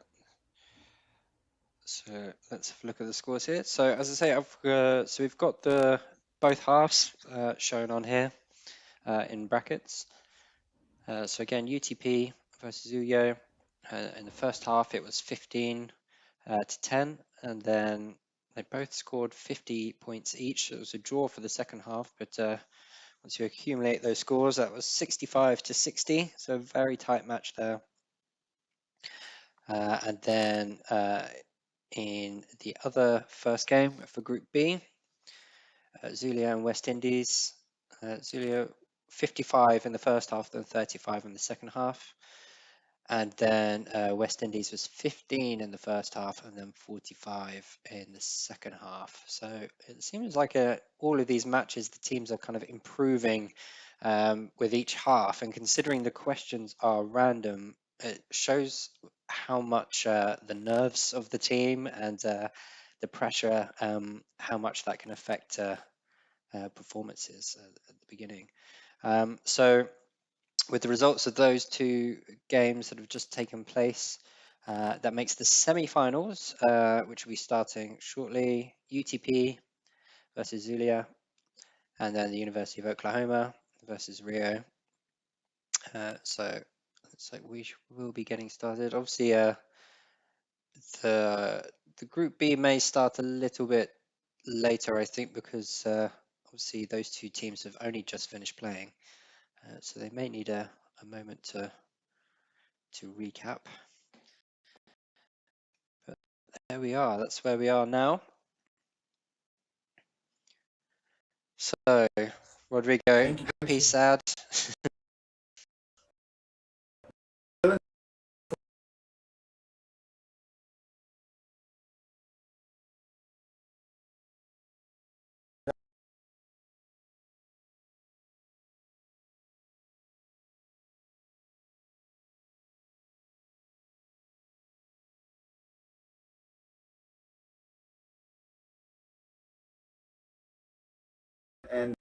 And World Cup analogies, right? So comparisons to UFRJ and UNAM are very strong teams. They both won internationally, as Oklahoma, of course, and some teams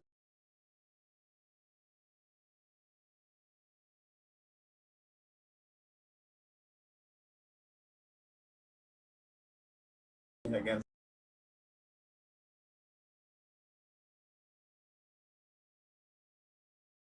Two games in Petronas is Homer to semifinals, right? I don't think they have ever reached semifinals, right? Yep, this is a new record for them, and I believe their region as well, actually, because the Chinese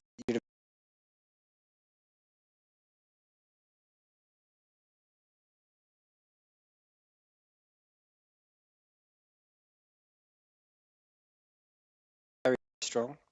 We see there's a lot of activity for SPE in that region. We have one of our SPE offices in KL.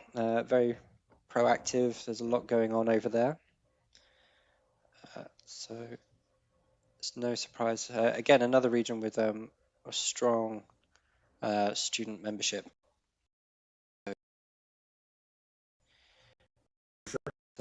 What's going to happen next? And James, in terms of schedule now, there's a 15-20-minute break, and the semifinals are going to start here in Brazil. Locally, it's 12:40. So I mentioned we can schedule. I think it's at in 20 minutes. Yeah, hopefully. So it doesn't leave a lot of time for the software team to get everything set up. That's why there was such a big break in the agenda originally. So Zadie and her team are probably furiously getting the next sets of questions all set up, renaming the games so we've got the new players on there. So yeah, it's a frantic time just behind the scenes, but hopefully it looks like UTP and Zulia are starting to join the match now. It looks like OU are still on that call, so still a bit of a handover going on. And now teams are sitting into each of the two Zoom calls, right? Yeah, they're just getting ready now. So it won't be long till these next games get started. And we can see here some finals that have been occurred before. Mm-hmm. So it's amazing. So the individual players themselves have all proven very strong. It's really great teamwork there. And one of the things I noticed from the comments, I often, because of my role working with different universities on a daily basis, you often forget that outside of this competition and SPE, there isn't that much opportunity for collaboration and many of these players probably would never have got a chance to meet each other until they came into a professional environment. So it'd be interesting to see if they build some strong networking relationships going forward from this. And something. Sorry, sister, go ahead. No problem. Okay, James, and what is the big prize for the winner? Yes. Everyone kind of forgets about that. Everyone gets swept away with the competition itself. But yes, the prize is still there, exactly the same as the physical competition.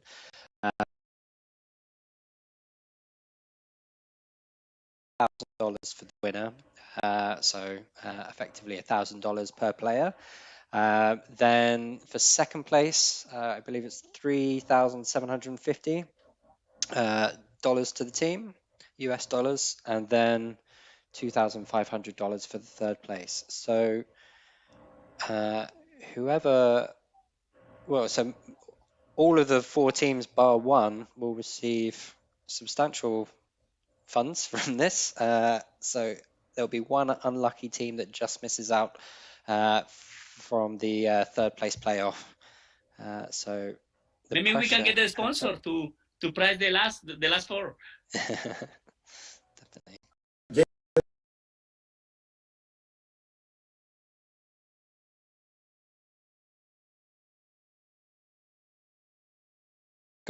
Together. Sorry, I've been trying to get that as well. But yeah, it would be good to speak to them. Otherwise, because obviously the winners are busy. So yeah, if we send can them the Zoom. At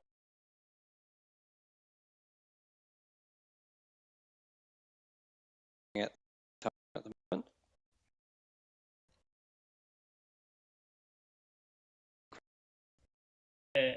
All the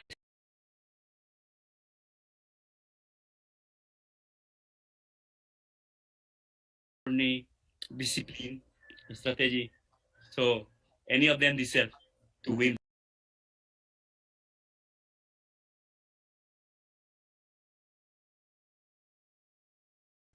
That you could definitely say could win this, but I mean, obviously Oklahoma have had a very good start.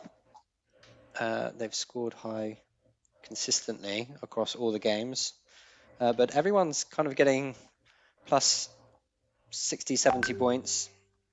So it's really down to the individual questions. Right, let's just see.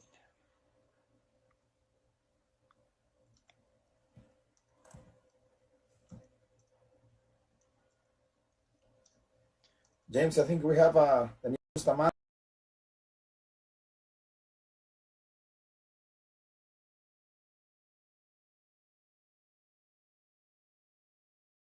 Hi, Cesar. How are you? Hi, James. Hi, Rodrigo. Bienvenido, Daniel. Muchísimas felicidades. Gracias. No se You obtuvo know, el resultado esperado. No, pero estuvo perfect. It was amazing. You know, UNAM is the alma mater from both my parents. They're very proud, and UNAM, you know, in Mexico is a very big thing, and it's a very traditional team. And super proud of you guys as a Mexican. But overall, from SPE, we're talking with Cesar and James, and you know, really hard matches. And you guys, as well for Jay and Oklahoma, it's the judges in the stream. It's not who knows more. It's just like fractions of a second sometimes that it's one or the other, and you see that both teams answer almost all questions correctly. It's really close call, and super congratulations. It was a really tough game. Yes, it was a really close match, and University of Rio de Janeiro was really prepared, and in this case they were faster, as you say, and they gained the opportunity to advance to the next phase, and we will be rooting for them. Definitely, yeah. It's been a really good sportsmanship between the players. I mean, obviously the judges have had the opportunity to review each of the answers in a lot more detail than the in-person games. How have you felt that as a player? Has that made it harder or more reassuring? How did that feel to you? I found it reassuring, but in some cases there were situations that they were able to see both answers, and because they could see the other answer and the other one was like exactly what was written there, they took the other one. And I saw this in a lot of matches, not only on ours, and they neglected this one because this one was exactly the answer, and I think that one is a factor that we don't have in the normal competition, because you cannot hear the other answer unless you completely say that the answer is wrong, the first answer. Definitely, it's interesting. I welcome as well. Lewis, Lewis. Perfect. How are you doing? We weren't able to speak to you on the commentary before. Would you like to introduce yourself to everyone? Welcome, Luis. Bienvenido. Thank you very much. I introduce myself first. Yes, please. Yeah, please go ahead. Okay. Okay, my name is Luis Armando. I'm from the state of Mexico. I'm a student of engineering, obviously. Can I say what am I supposed to say? The things that I saw in the game. Certainly, if you'd like to. Are there any key takeaways? I mean, obviously, you must be a little bit disappointed, but everyone said how well that your team did. So how are you feeling personally? No, of course disappointed. Of course not, because Rio is a great university. They are very good competitors. I think they are going to be very good with the matches that they are going to have now. I'm very proud of my classmates. I'm very proud of Juan, of Guillermo, all my classmates. The work we have done is very hard. We every day studying, every day preparing ourselves. I think that is very important to say that the coach that we have, Noé, he has done a very good job, and I think that all that is very special for me, and very special for you, and very special for the team. Not disappointed at all. Well, it's very nice to hear that. Your whole team have done an incredible job. At what stage did you start preparing for the competition? Sorry, I can't hear you. At what stage did you start preparing for the competition? Have you been looking forward to this for a long time? Oh yeah, it is a work that has been done since, for example, my class 2 years ago, or other classmates have been working 1 year ago. It is every day you have to read, you have to study, you have to practice, you have to be with your classmates, and you have to do your best every time so that you can have a place here in the team. It's very challenging, but also it's worth it. I mean, definitely. Well, that's fantastic to hear. Yes, I had a question for Daniel, Luis, and Leon. Bienvenido, Leon. And I'm curious because usually when people used to play PetroBowls, it was some other country, and at most you would get something on Twitter. But now you guys can see it on YouTube. I'm wondering if your family or friends have the patience to watch you guys play, or they think, oh no, that's petroleum engineering, I'm not so interested, or have some friends watching, family? Friends for sure. A lot of classmates from the faculty are watching us from via YouTube or maybe Facebook, and my family does not watch me because they say they get really nervous. They only wait for the results, and as soon as the match finish, I tell them we won or we lost and what happened and everything. They already know that we lost today, but they are like really supporting, and they are telling me that we did a really good job. That getting to here is already an accomplishment. So and they are talking the right thing. It's correct what they are saying, because being between the 8 better teams of this year, it is a good accomplishment, and I am happy with the result of my team. Yes. So I would like to give a heads up for Dr. Samaniego, because he's the one that put all the team together and help us to prepare. So around, is Dr. Samaniego around? We can invite him. Maybe I don't know if he's available, but I could ask. That'd be great. Yeah. Yes, and I'm sorry if I interrupt you, Daniel, as well. This strategy of being virtual requires special competence. There are some teams that already do not only study about the different subjects, but as well typewriting, faster techniques that come in on YouTube, or spelling things as well. So, do you bring a new strategies for the virtual? Yes, absolutely. Usually, we did toss-ups, and the answer was spoken. And this time we wrote it in a chat, and we verified the spelling and corrected. Sometimes because you have to write it so fast, you get spelling mistakes, and it is common. You certainly saw it if you saw the evaluation of the last round. We had some mistakes. Sometimes you put two capital letters in one word. Sometimes you misspell completely the word you were going to say. It happens, and we have to practice it and reinforce all the words that are common in the oil industry or common for the competition. Excellent, thank you. And as you remember, the team, you have been helping us to develop the prototype. You have been part of the first friendly matches when from the Latin American Caribbean proposed for the championship. As you and some universities from around the globe help us to do this friendly match, do you see advance on the software about the prototype and what we have today? How you feel it? How was? Well, actually, I was the person in charge of UNAM's that time that participated in that software experience. And after that, all my teammates also participate when you send us the link of the demo software, like some weeks ago.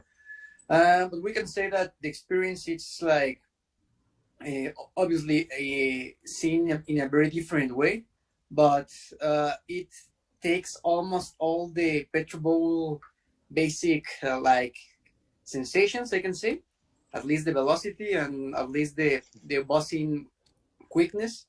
So I think that's a really great point of the software.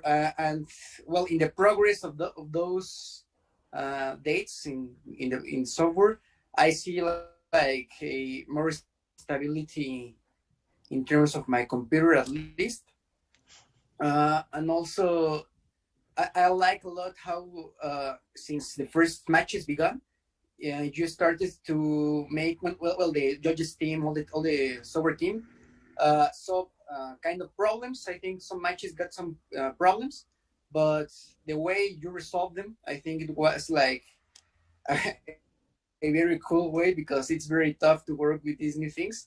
So I think all the things you did in order to make this competition better was really, really amazing. So thank you for the opportunity, and hope at least the qualifiers are virtual. I'm watching this because of COVID, but I hope that next year we can have the normal competition to meet the guys. I had a quick question Thank you for everything. Thank you really for everything, because as you give us this feedback, we can improve it. This that we have been taken in the prototype to be done. So to have you as part of what we did, it was amazing. This tool that we have today is yours too. Thank you, and for all the teams. Exactly. And guys, huge congratulations. And just as a recap, the people that are watching know, you guys have won 3 times the first place and 1 or 2 times the second place, correct? Yeah, sure. You know what you do as a suggestion, in World Cup, we haven't won any World Cup yet in soccer, but you guys could put on top of your shirt the 3 stars. That would make me myself very proud. Yeah, that was the point, but now we only have our sponsor, Jaguar, and our nice logo.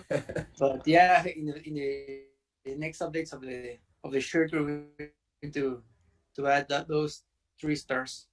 Thanks. Nice. It's a great idea, definitely. Well, congratulations again, everyone. Really nice to speak to you. Ahmed, you managed to join us in at the end. Have you got any final comments for us? Hi everyone. I'm sorry because I am outdoors because I missed the invitation. It's late there. What time is it there now? What? What time is it there? Yes, it is now around 7 p.m. Okay.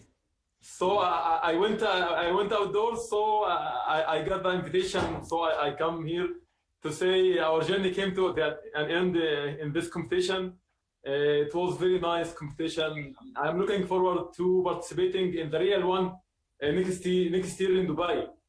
And I'd like to thank all of the guys. And I think Oklahoma, I expect that they will make it all the way to the final. And I think they will win the game. Yeah, it's going to be very strong competition. They've both had very strong results. But did you find any difference in your strategy today, Ahmed, with two parts to the game, or was it very much staying to your guns? As you know, it was very tough match today against Oklahoma. If you miss any point, it will affect your score. So I think they deserve to win at the end, really. I'm proud of my team because they did also their best. And I'd like to thank all who supports us, starting from our mentor, Dr. Khalid Zidan, our chairman, Dr. Dhafer, our SPE advisor, Dr. Rahul. Really, we enjoyed our time with you all. And looking forward, as I mentioned earlier, to meet you there in person. Mm-hmm. Yeah, and Unam, you both teams are planning on going to Dubai next year, right? I am in Saudi Arabia, so Dubai is very near to here. Yeah. So I think if the competition is going to be in person, and we made it from the regional, I think we will be there definitely. It will be the first PetroBowl in Middle East, right? Correct me, guys, if my PetroBowl history is wrong, but no, we've been to Dubai a couple of years ago. International. Yeah, we had a ATC in Dubai. I can't remember how many years ago. Some 5 years ago, something like that, right? Mm-hmm. Yeah, we'll be at the same venue. Will take place in September, yes, next September. Mm-hmm. Definitely. How do you feel it today, Ahmed? How do you feel it today compared with the last Saturday? Okay, last Saturday you win, but about the competition, the judges, because we have today 6 judges. I think today we were more relaxed in the second round because at the end we did what we can do. We asked all the guys to be relaxed, and if you see the match, we were relaxed regarding also the appeals and everything in the match, because at the end, as I mentioned earlier, this is the first time to reach this stage as Elite 8, and we will build on it. We will build on this team to have to increase our probability to win, inshallah, or qualify to, for example, semi-final or final next time. And I am sure that we gain experience from this competition, as I think this is the second time we are participating in the international one. So we gain experience in many aspects regarding the strategies, regarding negotiations with the judge, regarding the material we are enhancing, everything. We really enjoyed our time with you all. Excellent. It was a great battle for both teams. I think you make it amazing.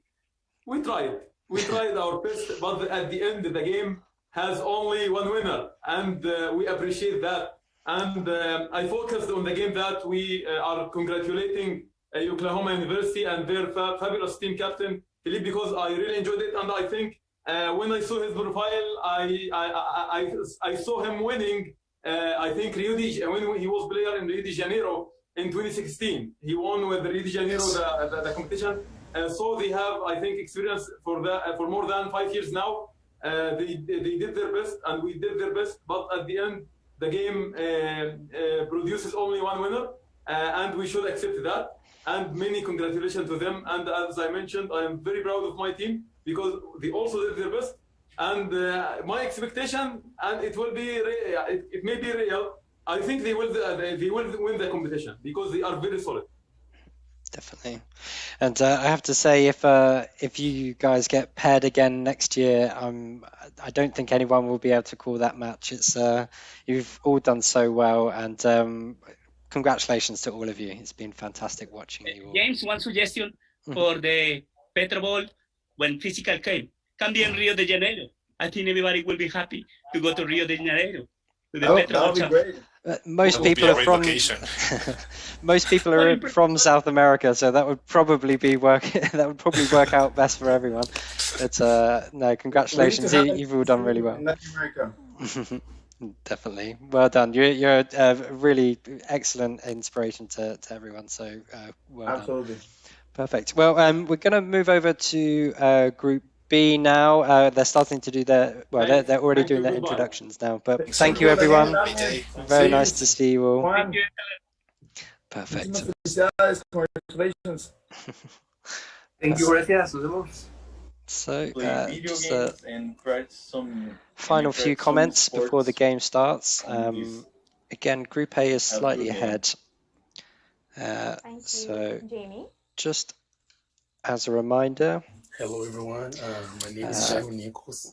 the I'm games that are 22 being years played old at the and an moment, undergraduate student of petroleum UTP engineering at versus Universidade, Zulia and in I'm from Group Mozambique. A, And well, first I want and to wish Oklahoma all you versus a Rio very de Janeiro in good Group luck. B. You know, as And I say, you know, it James, will be a and very something that tough I'm noticing, game. I don't know if you see As we in say the in the commentary trains, from the we're comments playing from against the both dinosaurs, YouTube so streams. it will be very, It's very the things tough. of this funny And virtual yeah, what world. I You see like to people do for fun, I cheering like to in the play with my comments. dogs. You know, Yeah. each team putting the hearts and emojis, and I see in Portuguese "Boa time," and then in English "UTP, let's go, UTP, let's go." You know, you have this virtual. We could think perhaps of next year if it's a hybrid mode to also try to set up some cameras in the audience, right, to show the cheering teams, right? Oh yeah, lots of TV shows have been doing things like that recently. Looks quite fun. But there we go. Hopefully we can see people a bit better now. How are James in terms of schedule? So on the first broadcast, we're not seeing it, but players are answering questions. And on the Oklahoma stream, they've just finished answering questions. No, they're still answering, No, right? they're still doing some introductions at the moment. Okay. So they're still waiting to start their game at this stage. But it looks like the UTP games will actually start their judging process soon. We have to let them know the other game hasn't started yet. It's an interesting idea that Oklahoma has these headbands with the university. You know, for future virtual editions, they could all have their logos, right? Somehow, like a cap or something. Definitely. Judging. So let's hear a bit more from Zulia. And I wish both of you, the teams, good luck. I will not be participating anyway in the judging because I belong to UFRJ. So Victor will be handling the judging process totally. And in terms of in terms of software, please direct it to Alexis, who's responsible for software. The usual ground rules: mics off, cameras on.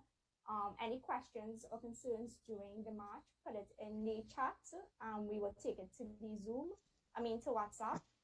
And as soon as you're done, please type done.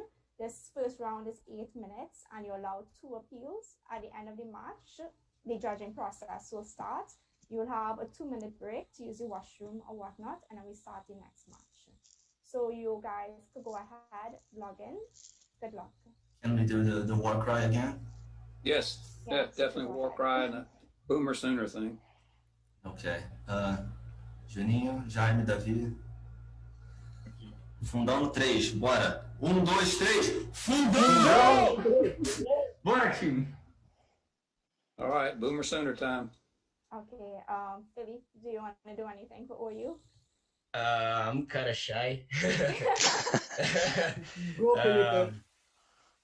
I think, yeah. We can go for go OU. You go boomer. You go boomer. Go. Boomer! Sooner! Okay, guys. That was definitely poor there.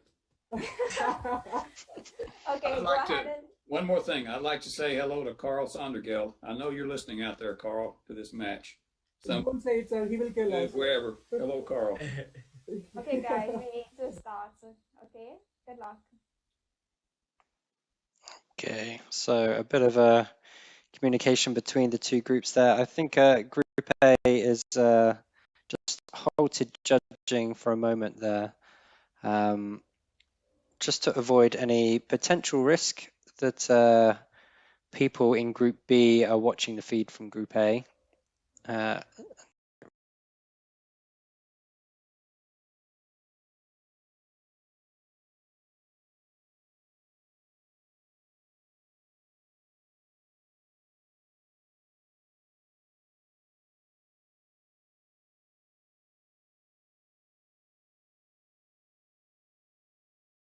And obviously the judging process takes a bit longer than the game itself, so they will soon catch up.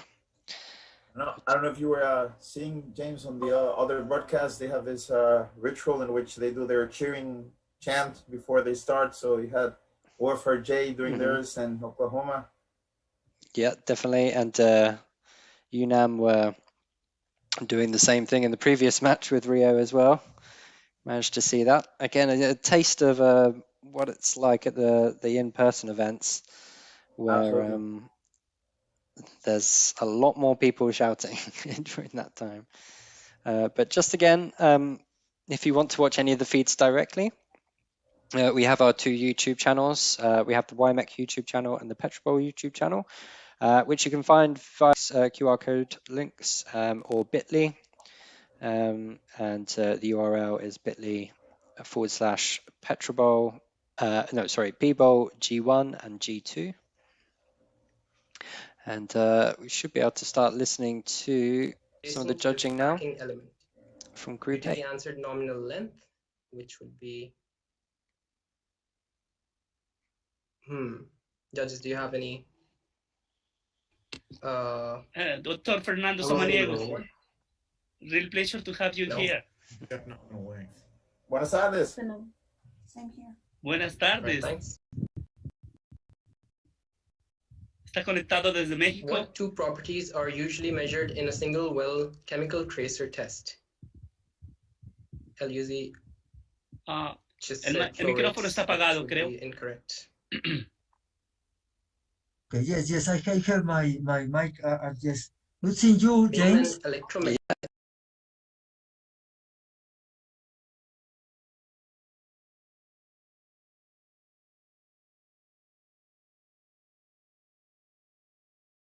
Everybody watching? Oh yes, James. I'm Fernando Samaniego, and I'm a professor at the University of Mexico, and I have been the the faculty sponsor for the SPE student chapter, and also the PetroBowl coach ever since 2010. I believe when the PetroBowl was open to be international, James. At the time, at the Florence meeting. Definitely. It's I have to say, but anyway, I work for Pemex, and I retired, and I always was a part-time. Like a professor, and somehow the UNAM.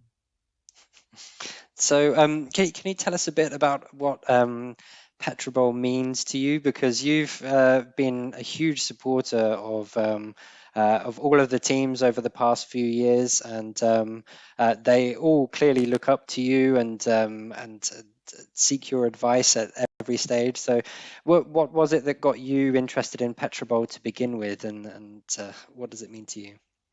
Well, I think it's exciting and it's useful for the students to somehow compete, compare with the international students. It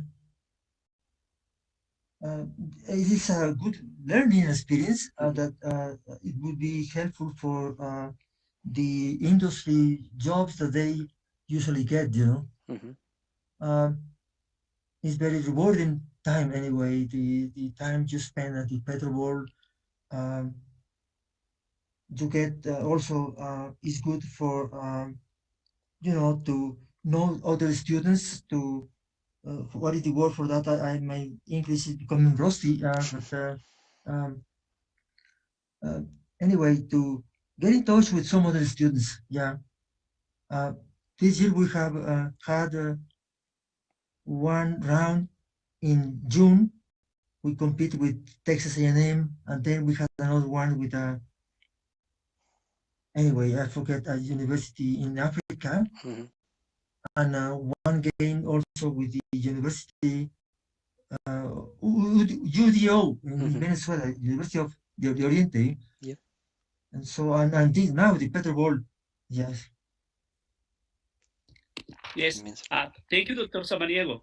Thank you for being here, and thank you for being part of what we have it. Because the current condition that we are stay home, stay safe, bring this new tool to put together all the experience. Thank you for being part of this prototype and to bring your lessons as well to this competition, to these friendly matches. You are mentioned about it, but as well, not only the friendly matches, the passion about PetroBowl. To have you here is really an honor because we remember always when we are physically with all the teams with you, you are always with your team, like a great faculty advisor, like a great team leader, and teaching, support.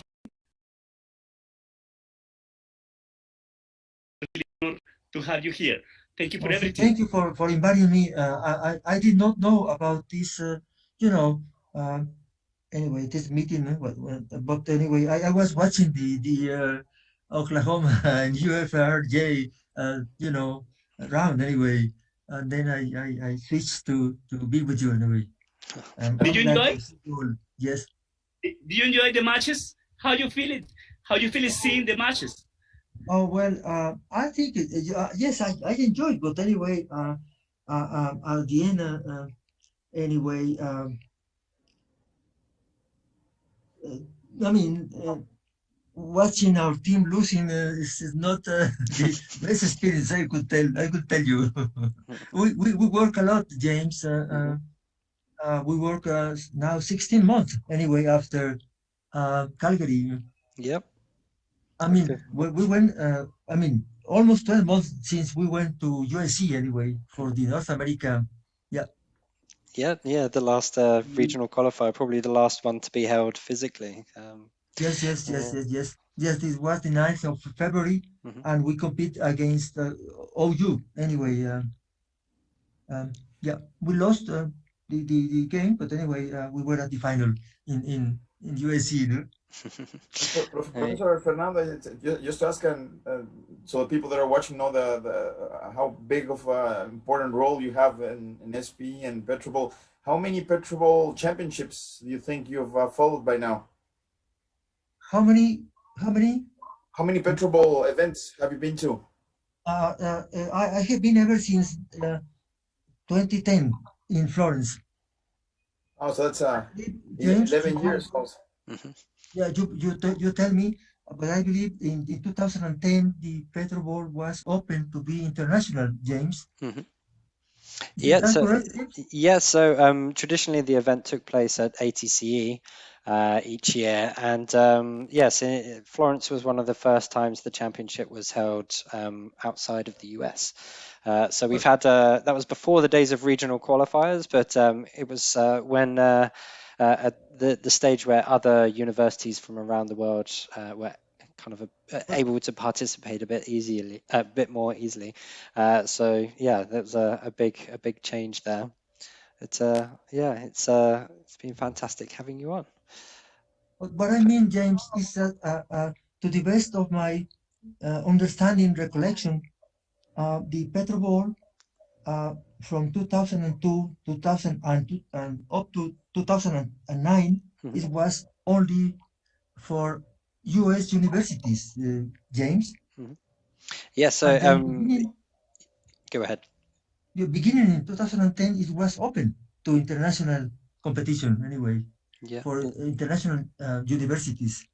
It's been a long process because, as we've mentioned before, the whole PetroBowl competition started off as a Gulf Coast section event, and usually because ATCE was located in and around the Gulf Coast area, the universities that could participate were very much kind of limited to that region. But you're quite right. That was when the process started introducing chapters from other regions as well.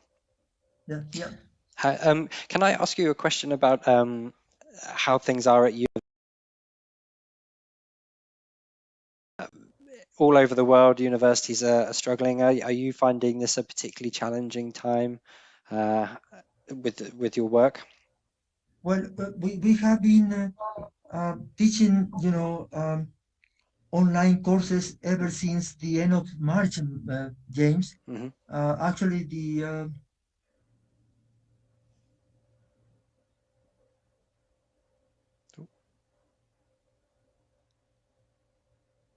I can't hear you.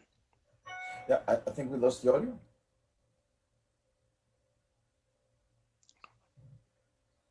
Okay, guys. So all our Fernando? teams are okay. done. yes, I'm here, James. Yes, There we go. And Yeah, give we can us hear you go again. ahead. Fantastic. So you could yes, log in and yes. start the judging. Fantastic. Well, yeah, it's been a real pleasure talking to you. We are going to view some of the games now, if that's okay. But it's been a real honor to talk to you. And as I say, it wouldn't be a PetroBowl without seeing you. So thank you so much for joining at such short notice as well. Thank you, Cesar, Rodrigo, and James for inviting me. Anyway, Perfect. Thank you, Fernando. Mil gracias. It's an honor. thank you. Real honor, Fernando, to have you here. And thank you for all your great work you do with our SP Society, with our students and the new generations. Thank you. Thank you. Muchísimas gracias y felicidades. Thank you. Bye-bye. Hello. Ciao. So judging is about to start in Group B. It's already well underway for Group A. So if we have a look over there, UTP versus Universidad Zulia. Can I leave, James? Oh, yes, certainly. Okay, go thank ahead. you. Thank you. Then. Thank you very much. Yeah. And yeah, so we can see they are on question 27 of 40 now of the first half of their game. Forcing. Yeah, James, in parallel, for those watching the UFRJ game against Oklahoma, some interesting trivia. For instance, you see Anna Jurdy, she used to be PetroBowl team. Mm-hmm. Now she's playing for Oklahoma. So it's kind of like in soccer when you have, Messi, one of these players going from Real Madrid to, Manchester City or Barcelona, switching teams afterwards. It's interesting to get the perspective from how different teams approach the game. I wonder if we will get to that stage where universities start buying students off each other to bring them onto their PetroBowl teams. Get to that point. They might start getting kind of like in the US with sports, right? Get scholarships instead of getting a scholarship for football. They get a scholarship for PetroBowl competition. Yeah. Come study at UNAM and we'll give you a degree. And you just have to participate in PetroBowl. Yeah. Exactly. Well, I agree now. I agree. No, because Buckley left for. Rodrigo, when you play soccer in the beach, your team you win. If I play soccer on the beach? Would be incorrect from yes. both sides. No, I'm really bad at soccer. I play tennis. I try to play tennis, but soccer I'm really bad. You prefer play PetroBowl now? Mr. Yeah. It's less sand, less. Okay, cool. No, just joking. Just to name the city where OPEC headquarters were established in 1960. That would be incorrect. So the winner from here will go to the semifinals. They'll go to finals. the final. Mm-hmm. Yeah. What is the so one of these two teams will be in the final. That help in decision making at all We're levels seeing the of top the four. I company, mean, both teams will play either final or we also have the third place, right? Yeah. Through the ability to identify and analyze trends, patterns, and anomalies. SWOT analysis. So whoever plays, I would go for no here. Whoever loses in Group B will probably have quite a tricky time because it means that they would have played 3 matches in a row. Signify? Yeah, that's safe for use true. is the correct and answer. the winners will obviously play 3 matches in a row as well, but there'll be a slight break between between them. I feel these are all the answers. And I think there's do a we need final to score, come back to James, any right? question, For it's or that's it? 15-10. If that's it, then Final I'll no, I close think this it's the window first and They're half, just right? about to show it now. 15-10. Yep, you're right. it's close. I think you're ahead of me on Team your A, feed. UTP 15, we're Team B, closer to the server here. Yeah. LUZ 10. So You're across the Atlantic, Neck so and neck at the moment, and it was a similar fashion, I suppose, for UTP's game. So, and for those in watching, round James, here I'm three. trying to. So, Team A we are is UTP. very Team close A to is as we head UTP. into the second set and of questions. Luz is 15 to UTP as Zulia Yeah. is Team B. Yeah, LUZ. that's right.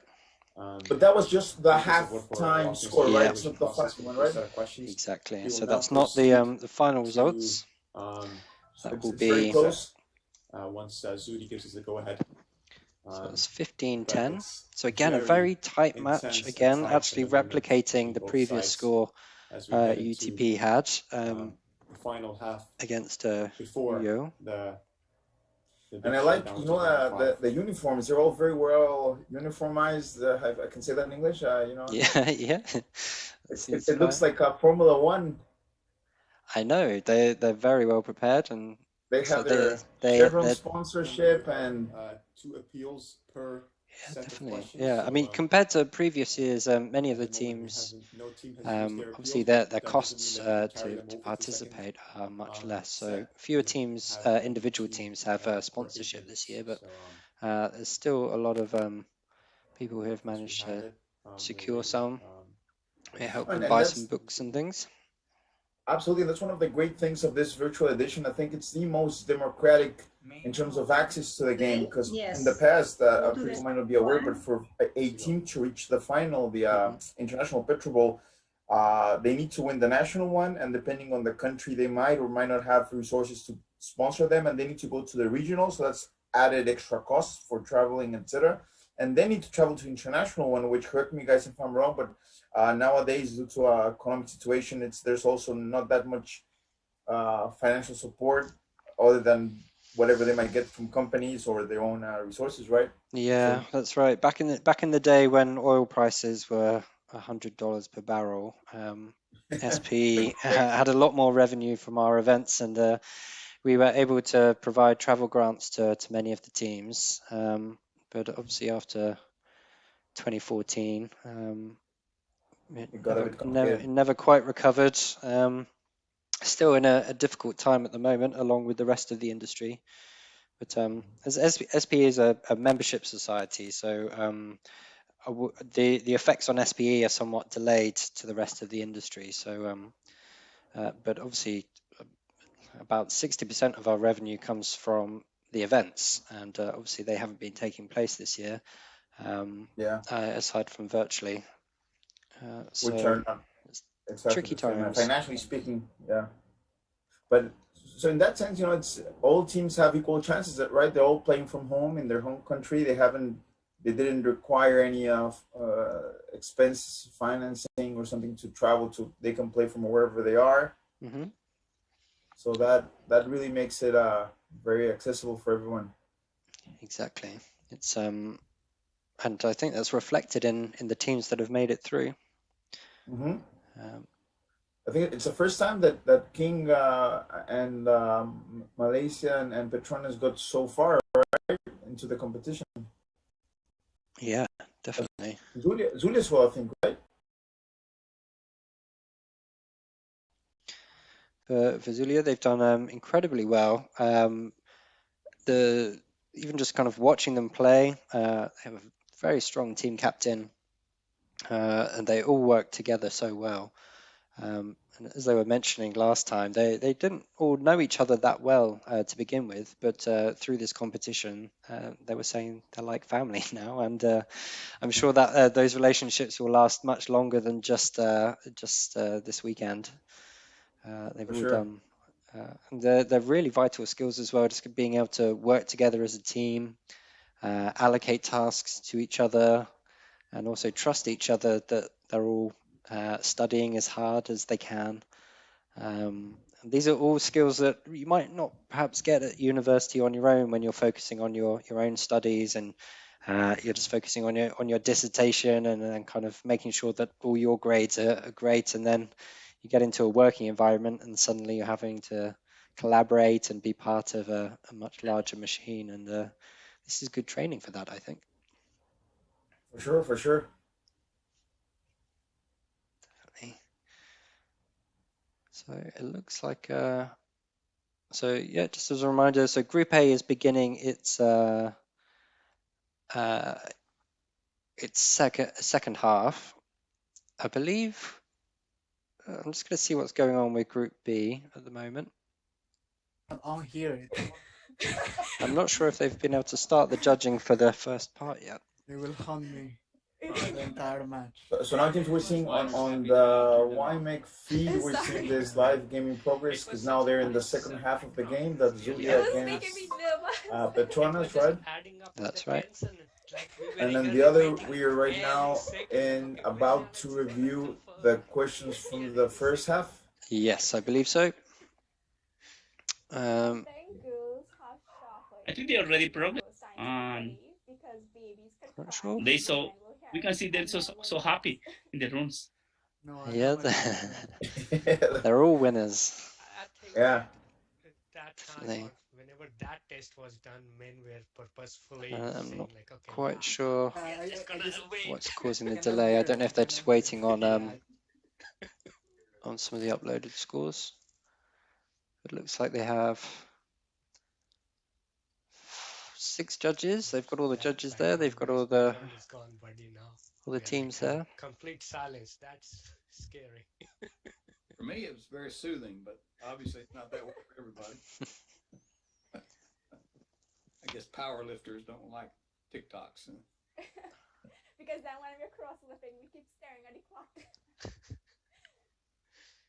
Sure. Well, they all seem happy, so it doesn't seem like anything too major is going wrong. There's no nobody sweating or looking panicked.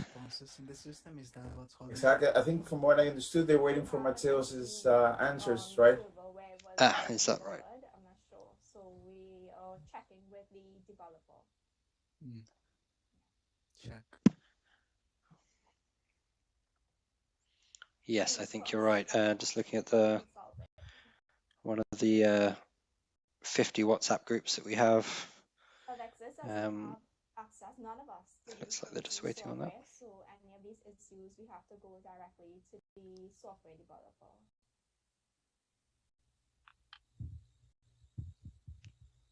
Who is somehow on call? Is he like SPE person or?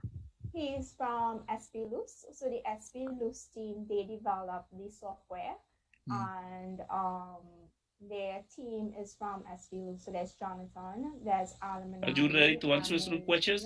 From you. Let me find his name. I'll make sure I give you everyone's Sorry, name. Cesar?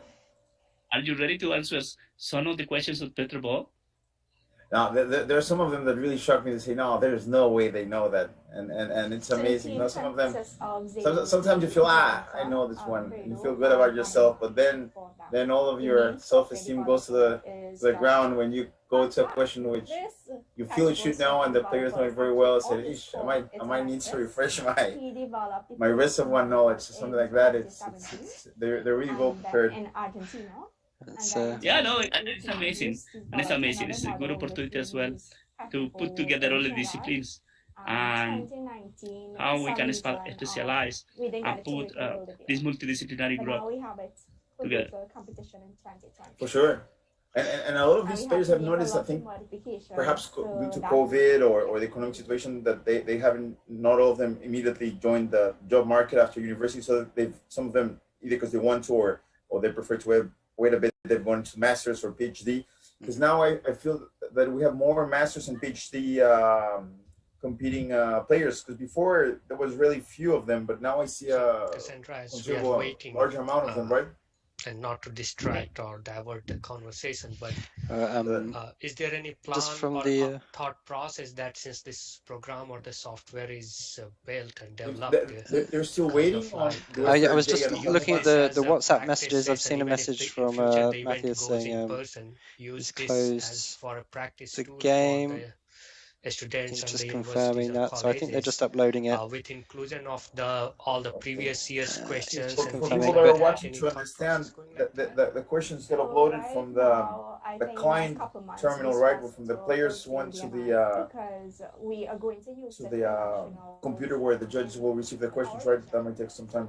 yes, it looks like well, the files themselves are relatively small, so it's quite easy for them to be sent. Just saying from Mateus, he's just sent a message saying it said that the data has been sent successfully. He was looking a bit panicked there a few minutes ago. He looks a bit stressed still. Everybody else is fairly relaxed. So it looks like they should be starting now. You know, I think the Zulia on the one channel and OFRJ on the other are being very expressive in the cheering in the chat of YouTube. Yes, yeah. Looking at the YouTube chat at the moment, it's there's a lot of support for Rio. They're getting a lot of support. And, Actually, go ahead. just we can invite in the chat to the people to follow the last moments as well from the championship to follow us into the final. Yeah, Will be exciting. Definitely. So yeah, the chat's quite interesting. There's some people there who are debating some of the questions, and then obviously a lot of support for the teams as well. Something we have to think about because in the past, even in our region, for example, so just to kind of give some feedback from previous matches where people have not been able to upload their questions properly. It is stated in the rules and regulations that if players are unable to do that, Mateus does not look happy. I'm not sure if it's working for him. If that case does happen, they have to just continue without his individual scores. We're okay to continue. So the judge now is explaining. I appreciate kind of taking the extra minute to ensure that all the questions went in. We don't want to just judge half answers. Let me make sure that I can get into the system. Wait, that I have to close. Just confirming that. So Alex there is our software lead for this team. He's making everything happen in the background, so he's done a fantastic job. Absolutely, and the team has software team with all the programming and adapting software that works in different languages, platforms, different windows. So it's definitely, and it's looking like I think they got the questions. I think so. I think that's what Alex was suggesting. So okay, Victor. We're going to start now the review process. Thank you, Alex. Okay. So just as a recap, So the Group A is still going on at the moment. Let me share the screen. And then we're a little bit behind in Group B, where we've just been getting those questions uploaded. Correct? Yep. Perfect. And again, if you want to watch the feed directly, you can go to the and now we're around the bit.ly link here. This is B. Wow. So you can see a lot of answers on a lot of questions there. So planning a hydraulic fracturing operation, tough calls, right? what perforation design parameter should be considered the most important? The answer to that is entrance hole size or diameter. We get from UFRJ entrance hole. Is that sufficient? Great decisions there's from no our reason judges. to size or diameter. I think it was a very good call from the planning group to introduce more judges for these games. And as I'm running, all of these judges have almost all of them have a lot of professional experience. And some of them, Buddy was one of the first judges, even from the original PetroBowls back in the Gulf Coast section, right? So it's very experienced people. You may remember the But on the same the perspective, video I that we think put I'm together personally of comfortable all of the with games entrance leading up poll to this, because all of the championships leading up to this, when we talk about and perforation, the I found diameter, the pictures of Buddy penetration, in all of them. consistency, So the he's permeability, all those definitely other been things there a long comes in. time. So I'm personally good with just with the I think intrinsic, Barry has but been I enjoying a definitely lot the want to virtual mode, hear and as thoughts well from the judges. to put the I'm okay with it. signature of I am where supportive he of is Amit's comments as transmitting well. and his decisions. Clearly mentioning Good way. entrance hole is a reference to exactly Definitely, and it looks like they're about to start judging the diameter and length. So in Group A as well now. Got it. Just to so they're giving the answer here to perfect. wait for Jay. It seems All that right, we're I'll deliberating on this one, but So, buddy, as far as I'm concerned, if you're perforating, you're obviously going to have an entrance hole. But is that So signify again, that, they're having to wait a have the bit correct before. So parameters the game has for been successful played. fracturing treatment? Just adding an So entrance everyone's hole. going to be nervously waiting to find out what the results will be for this game, because again, it's very respect your close. choice. I think the majority has But spoken. We need to until move on. the next game has See, what is the started for device used for making up and breaking out UFRJ drill string tubulars, and which is located Oklahoma on the game, drill floor? until that's begun, The answer to the that judging is on the other side iron, won't begin yet. roughneck, or tongs. We get from the O team tongs. and stuff because they don't necessarily know. That is what we're after. What is the house? She had to go. She's And got we her proceed. children with her as well. The mud gas separator has two outlets. Name It's also a one bit of later them. for her, right? What time We're was looking it for her? Like either around gas 6 vent p.m. or the It's mud coming up to 5 return o'clock. line. She's Okay, close so to the James. OU yeah, she's team about is 50 sharing miles gas away from me. outlet and liquid true. outlet. Okay. I mean, gas vent, I guess, could be the gas outlet and the mud return line. Are we fine with this? I'm okay with it too. So. Okay. I'm good with that. All good here. Perfect. Appreciate that, judges. In relation to offshore drilling, what does SSD stand for? And that is subsea disconnect. All right, UFRJ says semi-submersible drilling rig, which kind of has the same SSD, but is this what we are after? Okay, I see negative, not so. That's normally an acronym for that. Noted. The OU team is sharing surface safety valve, which is also nowhere near. So we confirm these two. Let's make sure. I'm sorry, can I have an appeal on the previous question? You would like an appeal on this question or this one? Wait. So on this one, because on this one, the outlet, because well, the question says that the mud gas separator has two outlets. Well, obviously it will separate. It's an outlet for the gas and an outlet for what is not gas, the liquid. So is it really a specific enough answer to say the gas outlet? Because the question already says there are two outlets on a mud gas separator. Is it really what you were looking for? Because it seems very non-specific to me. Thank you for the appeal. Rodrigo, no te escuchamos. There is a valid point that you're bringing. Now, of course, just thank you, Session. Apologies, I was just sorting out something here locally. Asking for at least one, and here we're talking about gas vent. But I'm watching the review of the FRJ against Oklahoma, and there's some very, I think almost all questions, it's very tough to, I don't know if you guys catch the previous C question and now this one, it's very tough as a judge here to give the view on this question, being able to technically give the fair answers. It's a very gray area sometimes, but the judges are very experienced and I think they're doing an amazing job. Definitely. Perfect. That's my interpretation. This whole, as much as we review all the questions, the best way of reviewing questions is by playing the game effectively, because for each question you get reviewed by 8 students plus 6 judges. Okay.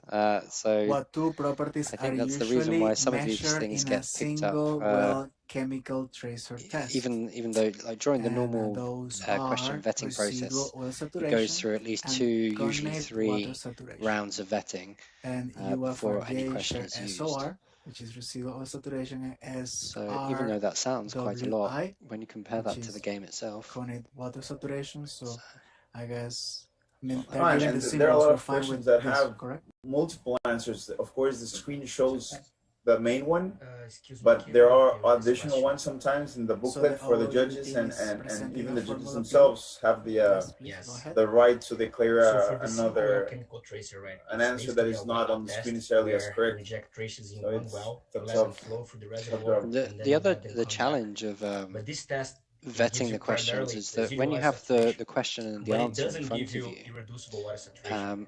Tests to it can measure seem irreducible water correct. saturation, It seems they have obvious to apply because a you have the specific question, you have the capillary answer, and pressure threshold in you order to measure see the that. answer The and correct you answer is understand the water question and saturation you or put them coordinate water together. saturation, which When is the answer that we it's a put very over there. different challenge when you So see the even though answer they are and then several right other answers for that it could residual also saturation, possibly the be, second one is not right. because then judges are I don't having to think do their answer is even right. more to kind of interpret the question And I think you can also in a check way in that's the Petroleum not Engineering very Handbook easy if for the you single well chemical tracer test. just have the answer in It front of shows you. you that it's coordinate water or Absolutely. water saturation as well. The Because you judges cannot did skip they have been water working saturation. as Irreducible, it's checking not the questions, checking from the different versions. So Thank you for that. that was really good. I'm checking Making me something scratch my here. head. For those watching at home, it's the bit that keeps how we up want to approach this. PetroBowl organisers at night. That's the bit that everybody worries about. It's the questions.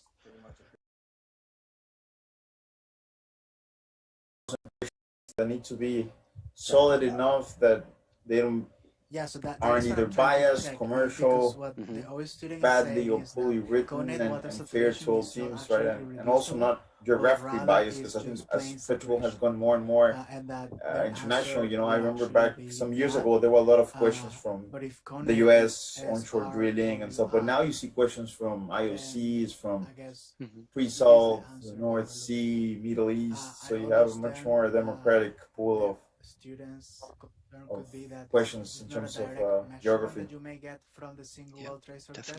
However, this may come from the post-processing, so you may actually try to look at That is some always a analytical point models to fit in the physical your competition as well. tracer responses, your vector curves. People And start then to you have arguing about and asking about calculate questions those properties. that are to be changed, If we're whom okay with decided to be water changed, saturation being which the are same as SW, the new SRW, question.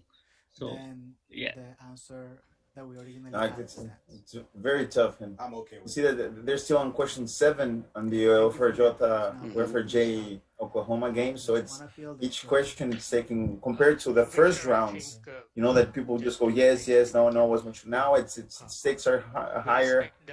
You know, questions are complicated and teams are very well prepared. So the answers are most likely to be more complete and correct. So. Exactly. And as we saw when they started this game up, almost every question has answers from every team. So unless the fastest teams gets it exactly right, each question is going to take a few minutes to review. Yeah, let's check that. But in my mind, Absolutely. is okay. It's the lowest saturation you get in C2. Again, while you're irreducible, kind of like ties more to your now. So thank you, Amit, for kind of ensuring that we have some closure or completeness there. So coordinate water is, at least based on the PetroWiki, natural brine occupying the pore spaces. Usually this water is at equilibrium with the minerals in the formation. And now the reason why we may associate it with irreducible is that typically, I mean, at least for most conventional reservoirs, you would have initially your water in the reservoir and then you have the oil invading. So then whatever water we originally observed, it could be interpreted in some regions as irreducible, but not necessarily, and definitely not through this definition. So, judges, would we revise this assessment? So essentially the emphasis would be coordinate is really initial in the reservoir and not necessarily a residual property? But when you think about the fact that it is a tracer test, right? You're running this on cold logs, right? Mm-hmm. So again, in my books, I would keep the answer that we have. Okay. I would accept irreducible, but again, I'm open to other folks. I would say that connect is irreducible. I mean, I know technique, like literally speaking, this is a geological definition, the connect water saturation, but I would say they're the same. And just going back to Oklahoma's appeal, I just looked up on PetroWiki. It says that the single well chemical tracer test is an in situ method for measuring fluid saturations in reservoirs. Most often, residual oil saturation is measured. Less frequently, connate water saturation is the objective. So it does actually measure the connate water saturation. Right. Okay. I'll just put the link in the chat and just in case anyone wants to take a look at it. Sure. Okay. Thank you so much. I have a question. Would it be allowed for me to make an addition in my appeal? So the way I understand it is you already made your appeal. The judges made a recommendation, which is to actually consider it to have the question stand. If you want to reappeal, then of course you're risking losing your second appeal. You cannot reopen that appeal. I understand. I'm totally fine. Great. So we proceed. Name an electromagnetic method that uses electrodes with time-varying currents and voltages to map the variation of electrical permittivity, in parentheses, the electrical constant, in the Earth at low frequencies. The answer to that is induced polarization. We get from IFRJ magnetelluric method. You know, if we have some insights from the judges, I would like to hear it. Otherwise, I can just check it. Yeah, I'm not familiar with that term. Magnetometric. Neither am I. Neither am I. Yeah, so I just checked the. I would say no. Yeah, I think that's the consensus here. A no. Then we have from the OU team eddy current method, which is also not explicitly listed here. No. So also a no? No. Nope, I'd say two no's. Boom. So we have two no's and we proceed. Name two technologies required to produce gas from tight shales in a technical and economically feasible manner. Directional drilling, slick water hydraulic fracturing, high fluid volumes, not sure what that is. UFRJ, we have horizontal drilling and hydraulic fracturing, which is really getting to where we want. Yep. So that is good. All right.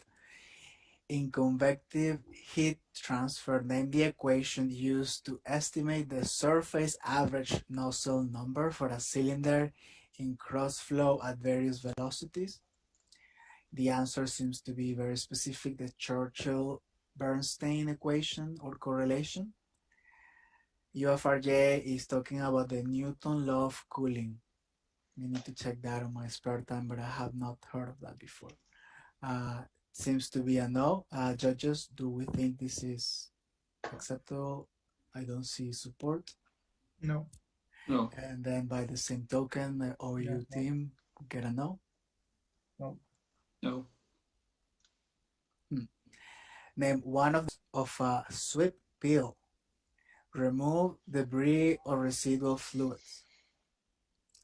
The OU team share viscous fluid carrier gel to remove dirt in the wellbore. I guess that's really what we're after. Yep. So, good job, team.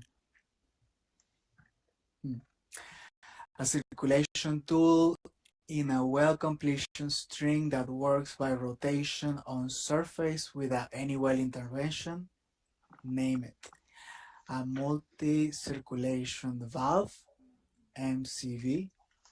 UFRGA is saying the shifting tool, which doesn't seem to be the same. No. This is a no. And then the OU team is sharing the light workover. Also seems like a no. It's not a tool. Yeah. Yeah. Thank you, judges.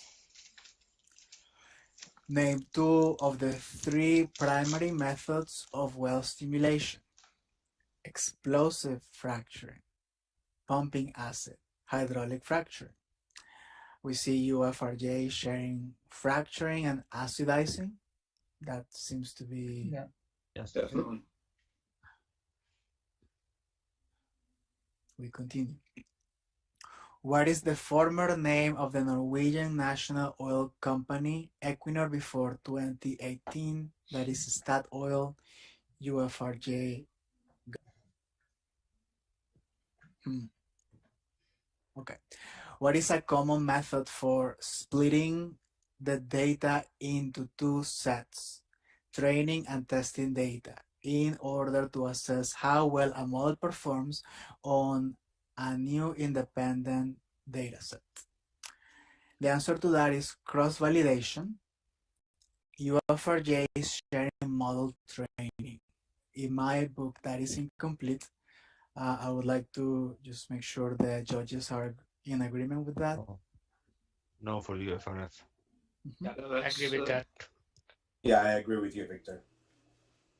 And now the OU is sharing validation, which I definitely appreciate more than just model training.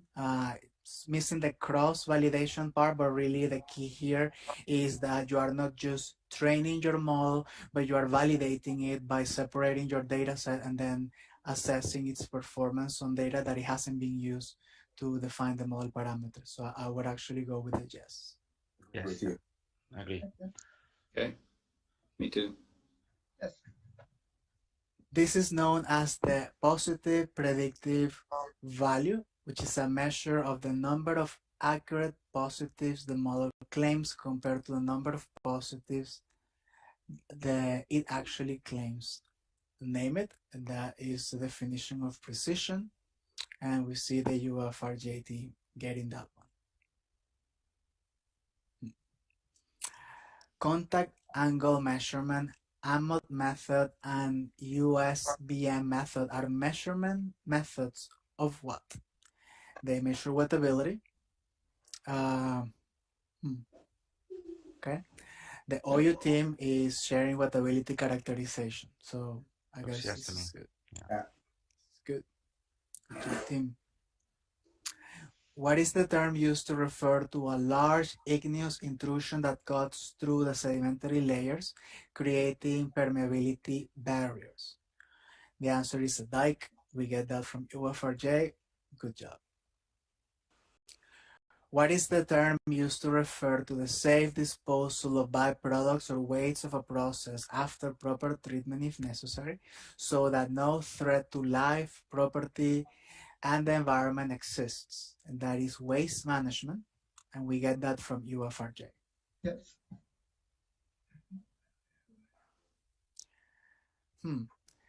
It is used to find out the root cause of an accident, make recommendations to prevent reoccurrence, and evaluate the effectiveness of emergency response. How do we call this? Accident investigation report. UFRJ says accident investigation. I see some support, so we're going to mark it as a yes. Yeah. Thank you, judges. Good. Regarding a phase diagram, what is the maximum temperature above which liquid cannot be formed regardless of pressure increase? That is the Craig-Condon term, and we get that from UFRJ. Good job, team. There are 3 main engineering considerations or modifying a relief system. Name one of them. Some options would be, well, one option, relief requirements of individual pieces of equipment, etc. All right. UFRJ, pressure, temperature, fluid nature, in parentheses, toxicity. Yeah, definitely these are all valid in my mind. Any thoughts from the judges if this is something we want to consider as a yes? I think those are better answers than the one we had. I didn't want to say it out loud, but yes. I was about to say the same thing. Double yes. Amit, go ahead, please. Yeah, so on this one, like I like the first answer is pressure, but in future I would recommend for us to keep into consideration that when the question asks for name one of them, and if some team answers three, we may not be able to pick one out of those three. We may want to just pick one because you don't get in chance to respond three answers for one question. But since in the first one it is pressure, we are gonna pick the pressure, but I'm just bringing out the topic because like, yeah, you get to answer only one, not comma, write everything. So it's just my thinking. Yeah. That's a good point. Unless all three of them are correct, you know. Right. So what do you do then? And it's also kind of a trick, right? Because the more they write, then the more time they're taking. So it's ¿Cómo la ves, even, Rodrigo? just How you see writing it? three, they're taking I'm watching extra here risk, closely the which may not be OFRJ warranted. Oklahoma game and the reviewing of the questions. I don't know if you guys saw the previous So questions. just to Sometimes the reconfirm, teams we give want better to keep it answers as a than those that are suggested by the by the question database, and so in a way of kind of correcting the question. Sometimes they both answer very similar and they're both wrong, but it's a tough call. So it's what do you think says that? Growth applicable Yeah, definitely. It's interesting. It's kind of similar to what we were saying before. Through this process, the judges and the students are reviewing this question many more times than the actual people who review the questions, and that's no easy task. Never heard of them. So UFRJ And actually, they are like a mirror. They're like a mirror team because they used to be the champions of the UFRJ, and now they are against UFRJ. No.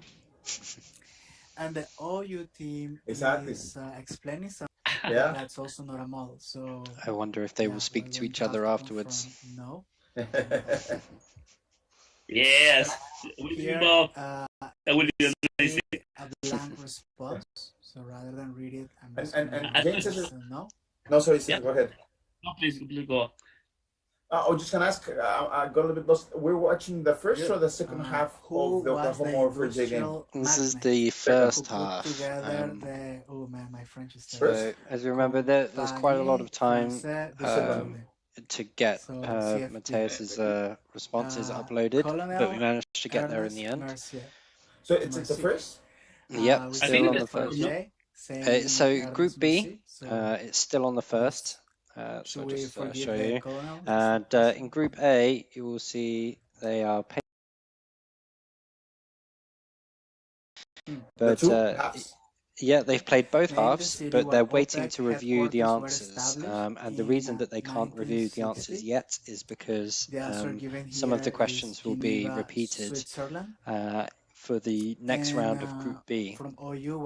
So there's a risk that if people from Group B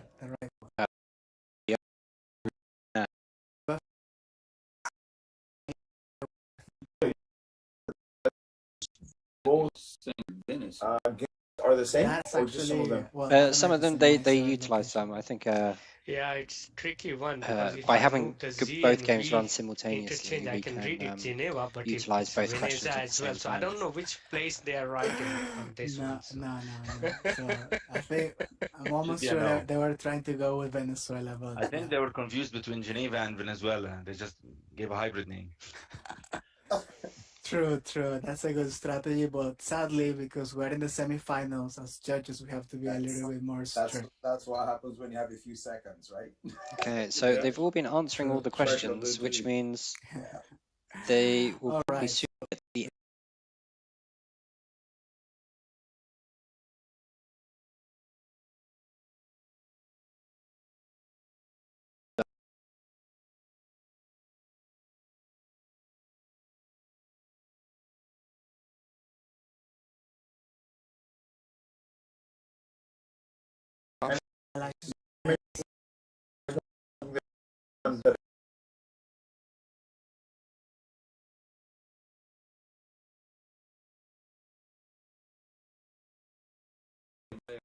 Still running into those 8 minutes, or whenever they answer, they saying yes or no immediately. That's it. But now it's 8 minutes of pure questions, right? Yep, that's it.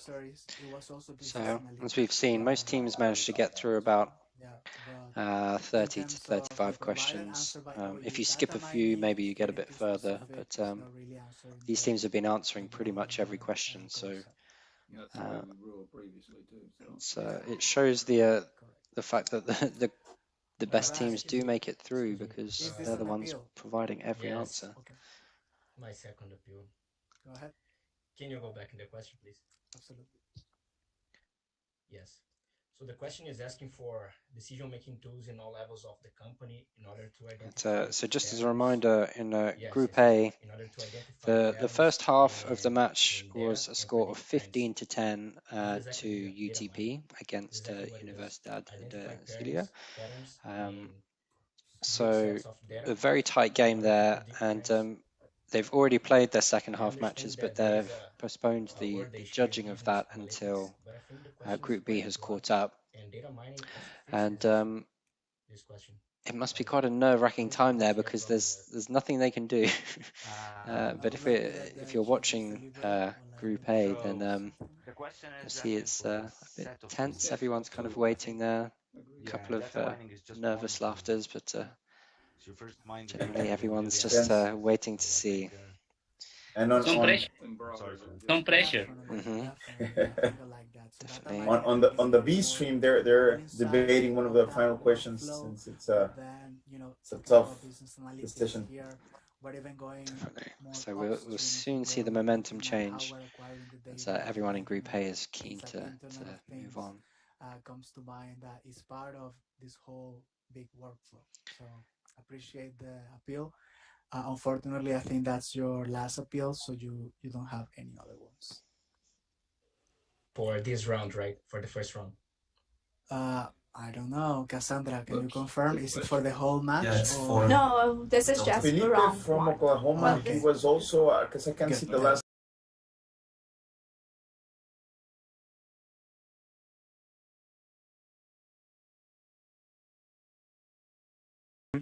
He also the first time or the last time, or Yes, I believe so. Well, they're all Brazilian. How do we call a component that consists of a flexible line that connects to an anchorage at one end to stretch horizontally and which serves as method to connect other components?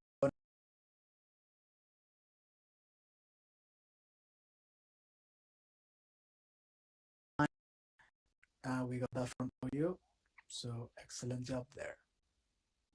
What is the term used to refer to a person who has full training in the use of sealed source? And perhaps we should just mention that for those training, it says FRF, but that might be just a typo. It's I believe that's a typo because obviously we had a very short period of time to get these games set up. So maybe I believe that is just a typo though. And now they've just concluded, so that's 85 B. This first half of the game, right? Close it and see this preliminary score. I think you're about 30 seconds ahead of me. Yes. Might be the time it takes for the data to go across the Atlantic. Yeah, I think so. Cassandra, can you take it from here? Yes, we're just going to take a 2-minute break so you guys could use the washroom and get some water. The other Zoom is waiting on us, so I'm checking from now. It will be fun to see the total score from the 2 rounds. Yeah, definitely. So Oklahoma have done okay. They've it's probably the lowest score that they've had for an 8-minute match. Buddy, how are you going?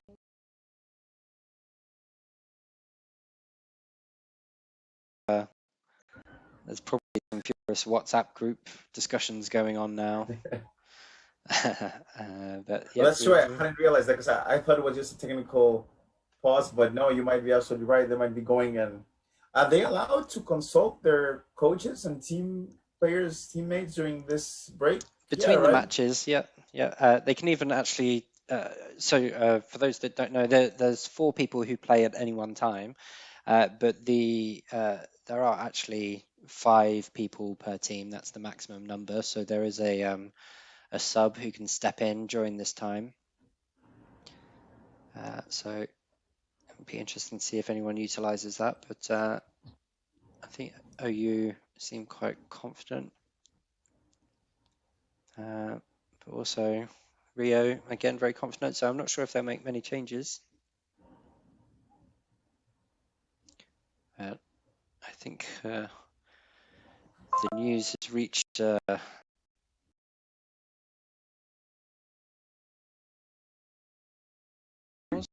gave us when they first saw the proposal. They just decide to review the initial proposal, and they gave us feedback, which was really important to make the improvements. So we had like support from Texas A&M PetroBowl committee, but also what we did, the first test was done with a friendly match, and we invite UNAM team, and also we invite Texas A&M from previous years, okay? So they were our testers. So our first run of competition was with the champions because UNAM was formerly champion. Also Texas A&M were champions.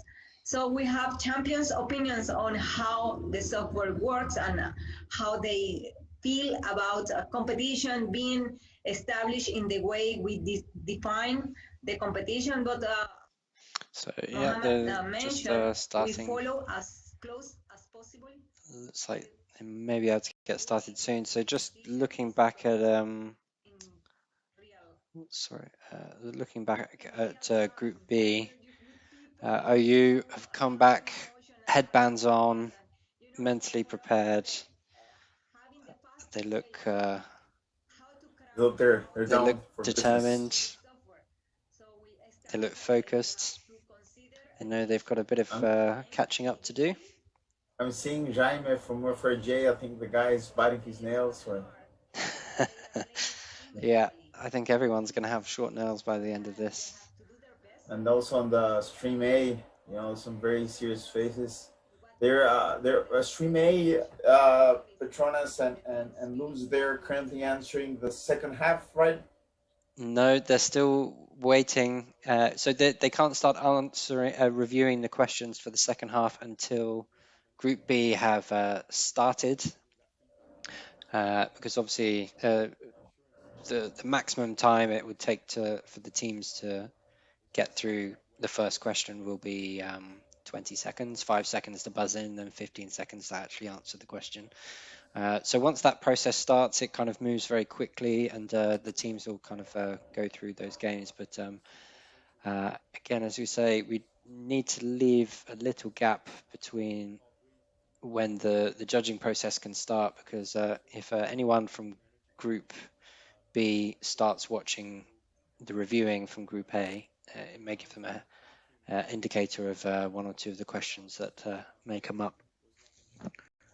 So they're just being cautious of that. This is important. This is important as well to keep the questions on the same balance between the semifinals. So like this, the other game has no opportunity to put together as well the answers. Definitely. So, well, Matthias looks a lot happier now. They've also had Liz in the call with us. I know. I think Liz was in. Actually, she's one of our amazing judges and part of the communication team. She's, I think, doing some videos related to different moments on that. I really want to congratulate all of you because you have put a lot of effort So, yeah, we're just kind of Hi, ready. Rodrigo. Hi, James. Hey, Cesar. how are We you doing? record Hi, now. Liz. How are you? Okay.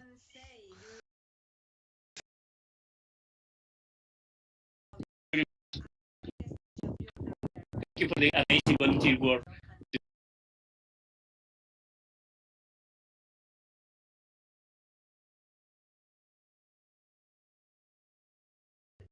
Exactly, absolutely. Thank you so much.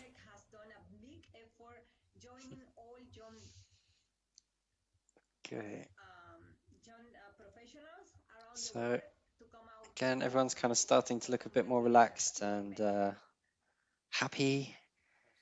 We've got looking at the messages. Group A are very keen to get started.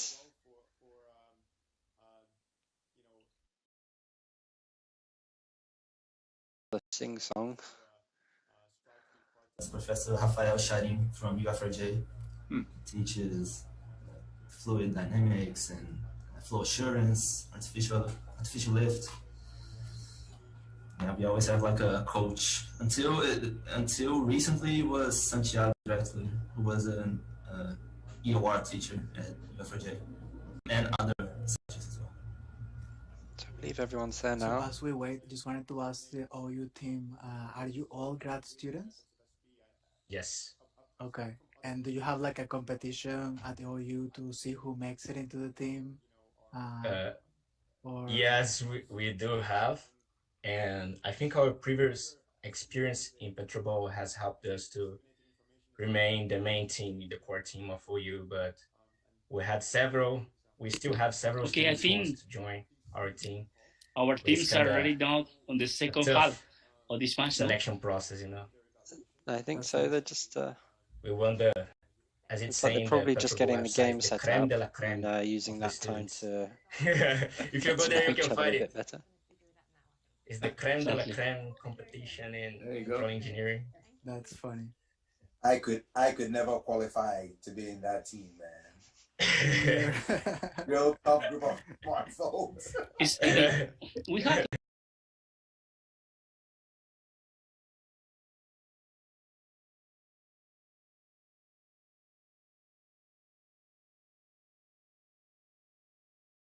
versus Oklahoma University. So it's how we have been expressed these days related to there are always new teams jumping to the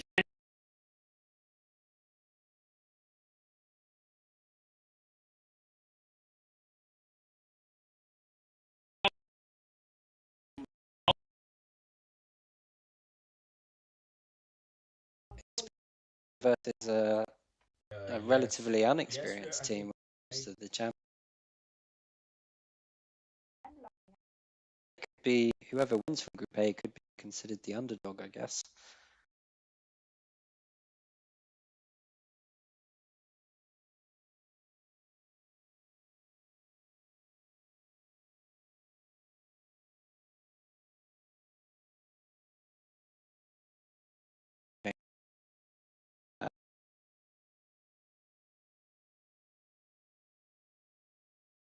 If we go over to Group A, I'm sure we'll be able to. Group B starting now as well.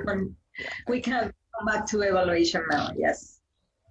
Fantastic. Sabor, floor is yours. Go ahead. I'm checking here on Oklahoma University. It's 3 ex-UFRJ players, right? Elton, Felipe, and Anna. That's right. So it's almost UFRJ against UFRJ on the B channel. Just as a reminder, the time zone difference frozen on that side. They're reviewing now the.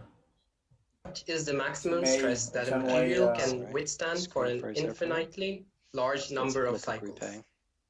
UTP answered yield strength. I would say that's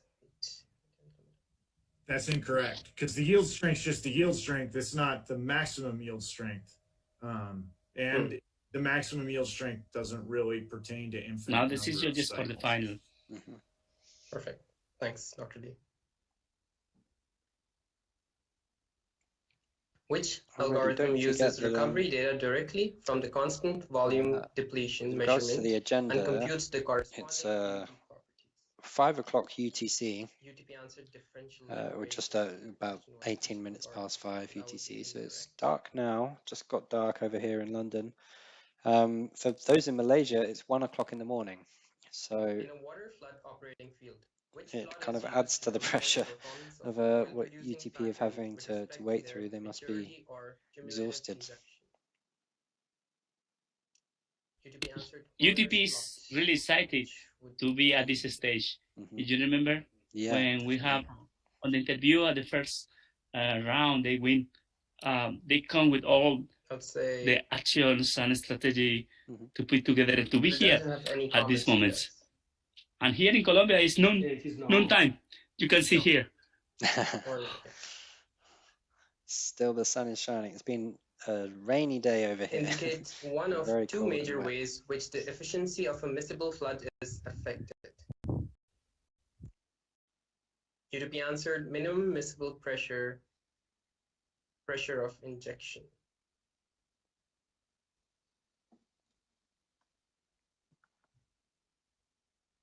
No, it's not true. No.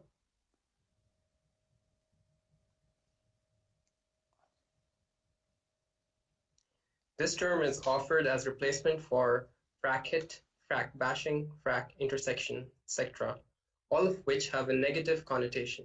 It refers to interactions between fractures in adjacent horizontal wells. Name it. LUZ answered goat head, which would be incorrect here. UTP answered frag-driven interaction, which is correct.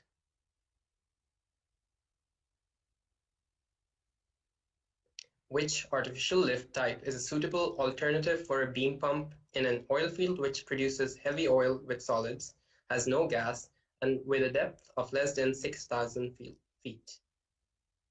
UTP answered sucker rod pump, which would be incorrect. LUZ answered PCP, which is correct.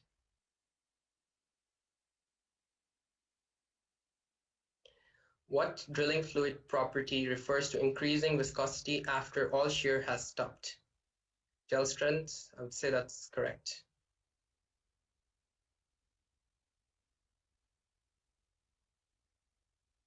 Which rig type is used to drill the deep water wells in Starbreak block in Guyana? Drill ship is the correct answer.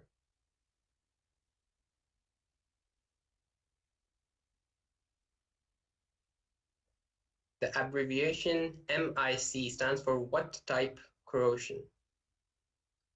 Microbiologically influenced corrosion. Yes, correct.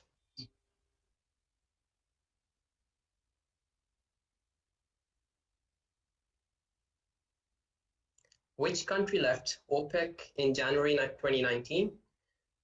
Qatar is the correct answer.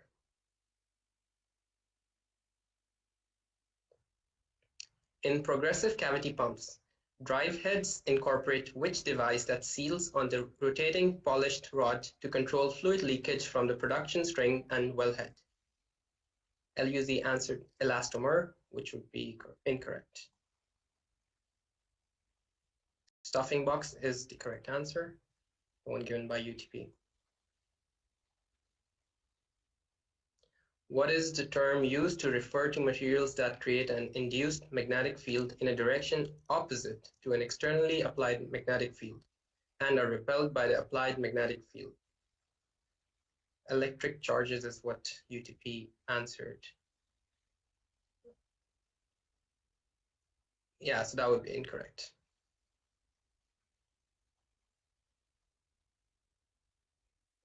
A principle of physics stating that the product of pressure and volume are constant at constant temperature for an ideal gas. Name it.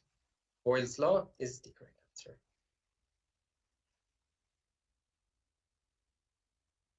Name the United Nations Sustainable Development Goal number 6. Peace and justice is not the correct answer. Clean water and sanitation is the correct answer.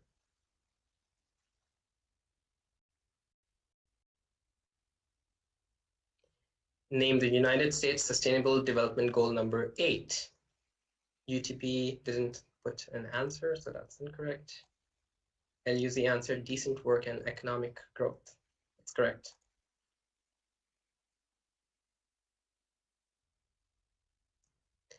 Under whose operatorship were the most remarkable lift operations carried out in Ecofisk, subsequent to subsidence due to production? UTP answered Conoco is the new name, or the company that was later formed. The original company was Phillips Petroleum. So for this particular question, I would personally say no. Let's see what the other judges have to say. Yeah, what year did this take place? I think we need to find out. I mean, because ConocoPhillips is a different company than Phillips. Let me look it up. So what I know is at that time it used to be Phillips Petroleum, and these are the James ones who perhaps actually we could get ready to whatever team exits now. I think it needs to be. I think the answer needs to interview them here. Yeah. But they were actually going to play the third place, right? Right after, right? Yep, that's right. That was close. So there's no way of us calling them until the whole downhole reservoir event is over, right? No. Why is it sometimes advantageous to overpressurize the fluid sample? UTP answered to maintain the gas in the solution for higher than PB. And James, in terms of schedule right now, there are the two semifinals, and then right after maybe we'll have the third place, and then in the sequence we will have the final, right? Yep, that's right. And there shouldn't really be any further delays once that's started, because again, all of the delays so far have been to ensure that the two games don't overlap with each other. Yes, because it is do overlap with each other. They stay synchronized, which is keeping it above whereas the third place and the fourth place games will be playing one after another. So correct answer from UTP. And that's also a good point, James, in terms of for those that want to watch. How many principles are there in methane guiding here in this consolidated stream? Answer. Whoever wants to watch one specific game, the third place will be on one YouTube channel, right? And the final on the other, right? This is what happens in decision trees when branches that have weak predictive power are removed in order to reduce the complexity of the model and increase the predictive accuracy of the decision tree model image. Pruning, which is correct. Cesar, where are you now? You're at Which home? country was the first to discover an oil reservoir in the Middle East? Iran. Correct. I'm close to Chicamocha Canyon. Which geologic time period went from 365 here in to 5 million? Where people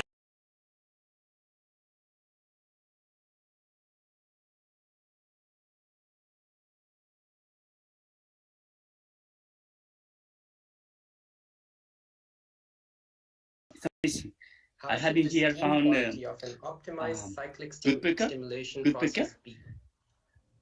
and as well different dats and thin garzas. How do you say garza? Garza, that's a good question. I'll search it here. Who published a comprehensive and we are online now. Field results and performance of Garza, you know, James, it's this kind of. Let me find it here. That's correct. Google Translate. Get back. We're at the stage now. Garza, so it's how do you say this in English, James? Heron? Oh, heron. Yep. Heron. Verify or identify. Easy answered abnormally. I'm not going to say that in Portuguese. Garza. That's the thing. Yeah, I would go for yes here. So now in the first stream here, the second they're still answering questions, and in the first they're right now in question number 29 out of 40, which although it would seem that there's still some questions left, since those are the last ones and they don't have enough time sometimes, it means that it's almost over, right, the review process. Yeah, that's right. So we should be finding out the first team's third group playoff and also the first team to be playing the finals. We're almost there, everybody. I'm seeing this question here This is also known as the on true stream A in positive terms of rate. how many The people number of positives were the killed model sadly in the claims Piper compared to Alpha the actual accident, number of and positives shocking there that's are throughout the data. 167 because even in the in future This afterwards answered accidents precision, the number which was would quite be incorrect lower, here. but 167 is very high. Yeah. And LUZ It's also important answered to incorrectly. remember that. In the context of In the UK, James, do they have any kind what of does the acronym SCBA represent? anniversary of the If the incident answer that they self-contained do some kind of underwater breathing apparatus. morning, let's say, or reminder in the oil industry in the UK? Is there such a thing? Not that I'm aware of. The previous question, I think we need to revisit.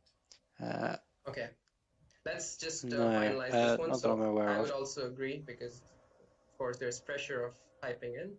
So we'll put yes to this, and we can go back to question number 32. So whoever wins this game here, either team would be the first time they reach a final, right? Either UTP from Petronas, Malaysia, and Zulia from Venezuela would be the first time that either country / university. They've already got further than any other team from. Well, well, these two teams have never done this well before. That's for sure. Yeah, UTP. What time is it over there? Is it a 10-hour difference? 12-hour? Yeah, so they're coming up to about 1:30 in the morning, I think. So it's 1 a.m. for these guys. I agree. The only point is that that's crazy. If you accept, so if they make it through to the final, then you should be looking at 2, 3 3, o'clock 4 in the morning. right? Wow. But again, it's very hard to please everyone, right? It's so too many time zones, and for it because then we're gonna accept even if you play it, Middle Eastern or GMT time, you will still have really early games and late games for either side, right? So for the fastest team, I know the planning team with Cassandra and the guys did an amazing job of trying to we need to just make fit this puzzle, right? Of time zones, games, and Cesar, the communications team as well. It was crazy. That's right. So just to show everybody what's at stake here, the scores for this match we're watching at the moment is 15-10 for UTP. 15 to UTP? Yep, 15 to UTP and 10 to Zulia. So only 5 points separating them. In Group B, Oklahoma and Rio. Rio's ahead 85-40. So even in with that match, there's only not only like 40-45 points difference, which isn't a lot. That's just a couple of questions. Yeah. Each question is 5 points? 10 points, but an incorrect answer is -5. So as we say, we're getting close to the end, I think. When a team, I've seen that accidentally, sometimes some teams answer blank. They perhaps just type space bar or something. And is that taken into account as a wrong answer, or that's disregarded? Yeah, so if neither team submit anything, you'll see the two boxes, one on the left and one on the right, and they will both be grey and blank. If you see them black with the text black, it means that they've selected to, so like in this case here, you can see everything's in grey. That means neither team have answered. On the if you see the text in black, that means that they have actually pressed the answer button. If it's still blank, it means that they didn't type their response in time. But we haven't seen that many cases. Yeah. What happened? And that would be taken as an incorrect answer, right? If they accidentally left it blank. Yeah, so that would be taken as an incorrect answer. All right. If you just open the window and they're go through it. Now checking the final scores for stream A, right? Yeah, it looks like there's So I'm not sure what's... Continue? Please. I think they left Continue? There's facing some IT issues, perhaps? Then try to close again the evaluation window. Go back to the round on the main. 85-35. Yes. So There we go. A sigh of relief from Zadie there. 85-35 to UTP. Can we check question 32 just to make sure that 85-35. Wow. For that? So that's Malaysia reaching the final for the first time. Yep. The score for the Exactly. second set of, And they were so happy. Actually, we interviewed them last Saturday. They are expressed that they are making history. We were nice to have with the scores from no, it was cool. No, I agree with Cesar. It's great to have Asian teams because we've had Nigeria in the past, North America, South America. I think Europe has had some very good instances, but Asia was still yet to.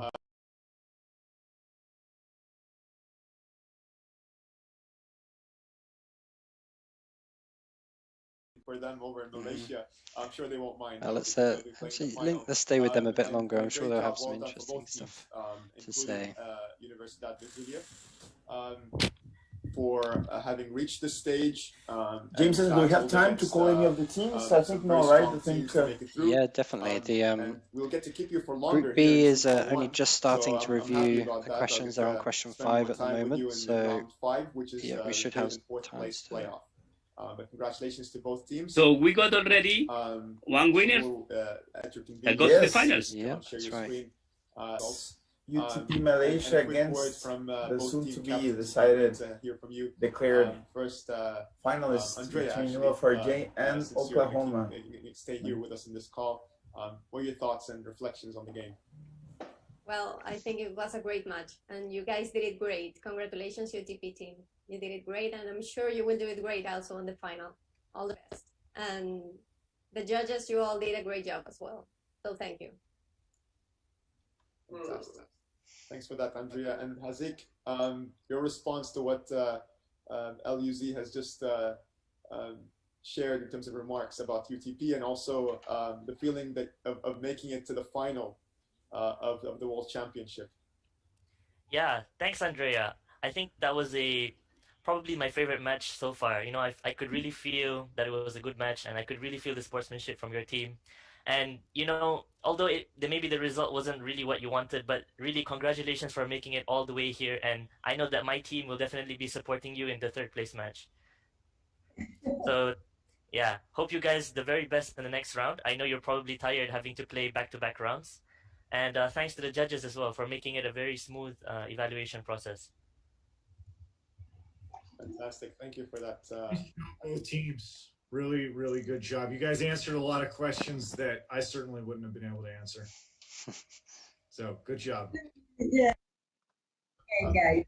I've been very impressed with the quality of responses for some of the questions, especially the categories in which we had new submissions this year, and they were not included in the previous question banks for PetroBowl. And so tremendous job, phenomenal from both teams.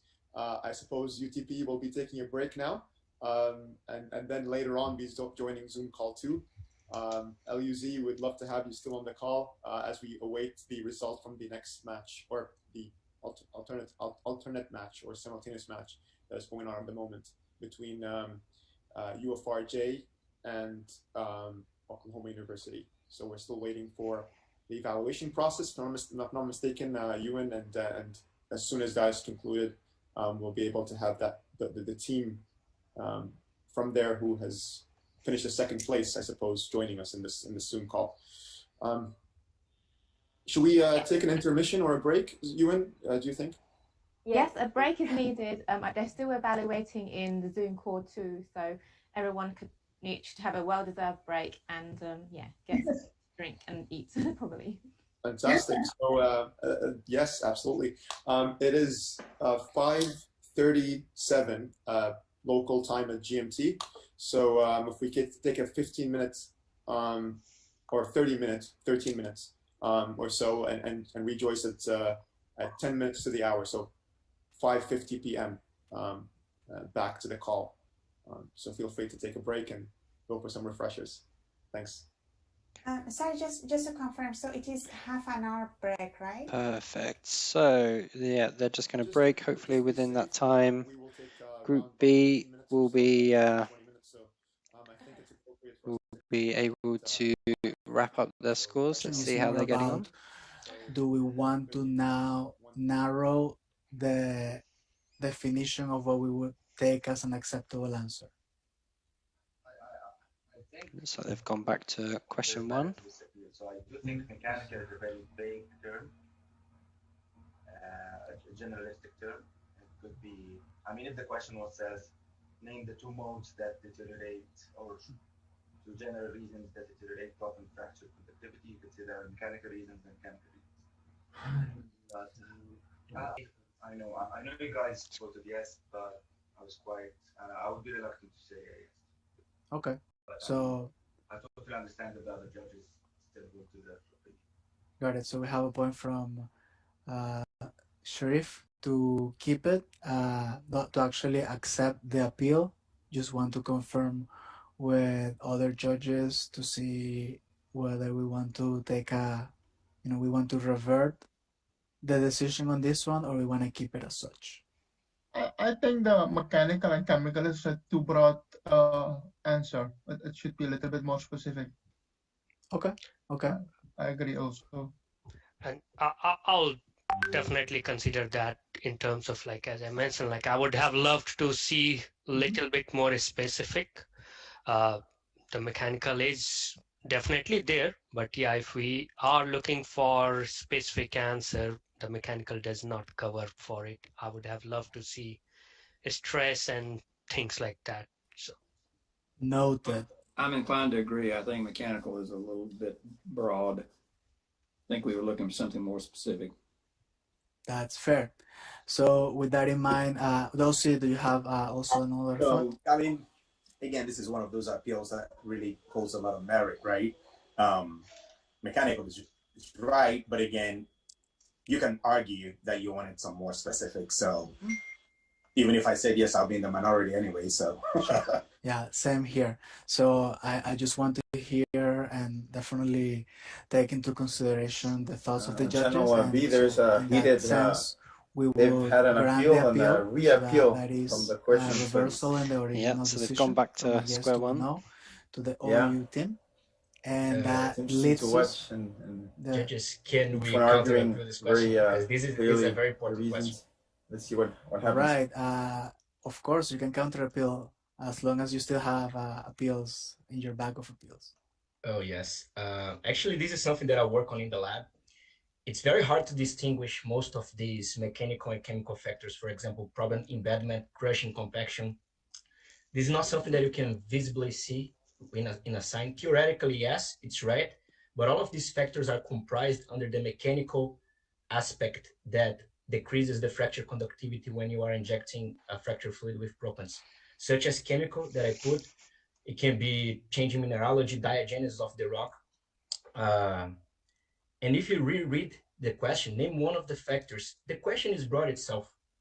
So why don't we do that? Why don't we reread the question? Can you pull it back up, Victor? Yes, so it's here, right? Name one of the factors that deteriorate proppant fracture conductivity. So I guess thank you, student, for the counter appeal. Okay, so while they're carrying on, again, still on question one. So it looks like we are being joined by the very first, the final. How are you feeling, guys? Hi, guys. Congratulations already for the amazing success.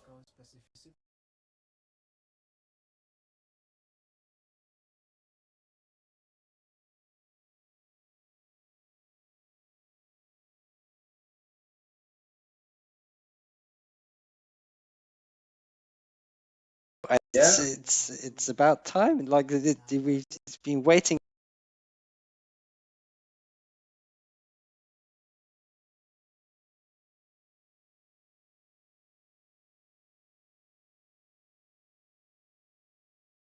It's really showcasing the talent that's out there that may not have been able to get here at a physical competition. So, are you have you got anything planned over the next probably hour or so before the match, or how are you feeling?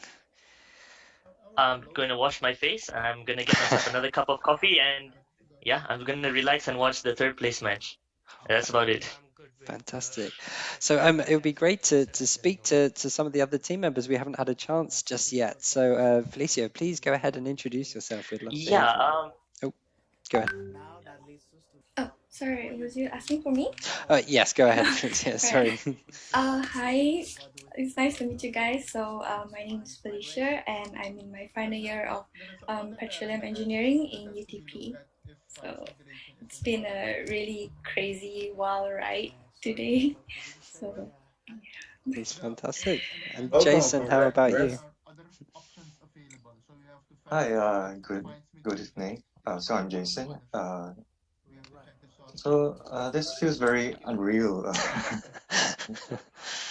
I'm not surprised. Pretty exciting, pretty happy to have reached this far.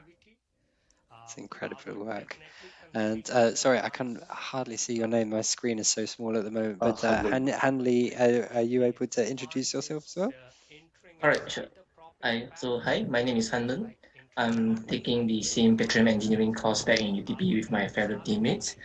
So tonight was a very amazing and very special night. So actually, I was having only sleep for about 4 hours yesterday. So it's 1:42 a.m. now in Malaysia. So the only thing that I'm feeling now is I'm very hungry. I think I'm going to get some food, and we'll see later on in the next hours. Fantastic. Well, it's incredible work. I mean, I've never had the opportunity to go to one of the Asia Pacific regional qualifiers, but in the past I've seen them and they looked incredible. Like the photos from those physical games in the previous years looked amazing. So how are you feeling about getting this far and it being on a virtual platform? In a way, I think, well, the coronavirus and the pandemic was definitely harsh on many people. I think in a way there's what was the saying? There behind every cloud there's a silver lining. I think that's the one. So obviously we couldn't travel to the physical location this year, but even if we could, it wouldn't have been easy to secure the sponsorships and everything. So the different platform, I think, in a way, was a blessing for us, since we have a chance to participate without any financial strain and also without worrying about visas and things like that. So I'm very grateful for this year's platform. Although the situations which brought them about were not exactly ideal, but I'm very happy with this year's platform, and I'm very happy with the work that YMAC and the volunteers have been putting in. I think it's an excellently organized event, despite the setbacks that we have. I mean, we cannot avoid those, but I think so far everything's been executed very, very well. Well, it's very kind of you to say. So, do we have any questions? Cesar, did you want to go ahead? Sorry. Yes. Actually, last Saturday we meet you here, Hasik, as well. Remember that you were very happy because you tell us that you are doing history about to have your team, your region at this level of qualifiers, and the experience and the commitment to have, as you see. So, any message special to the other universities from your region?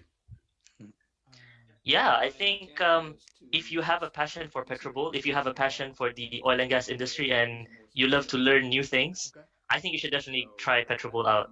And don't think that just because you're not from one of the really famous universities or institutions, it doesn't mean that you cannot go far in this competition, as we have proved.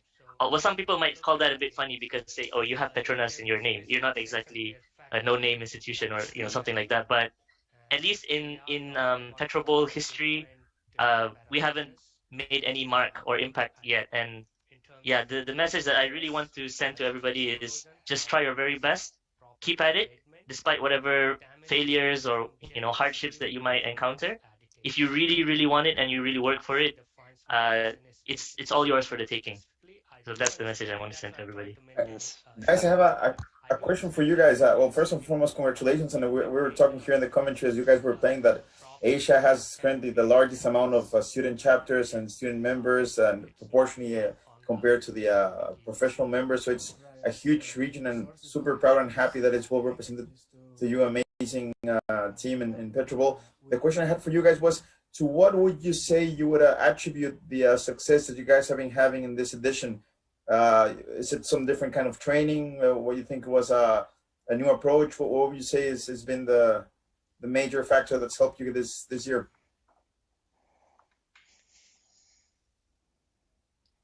Maybe we can hear from one of our other team members. It's been just me, I think. Who wants to go? You haven't. You joined us slightly after the others. Do you want to introduce yourself and have a go at that question? Hi, my name is EJ. I'm a reserve member of this team.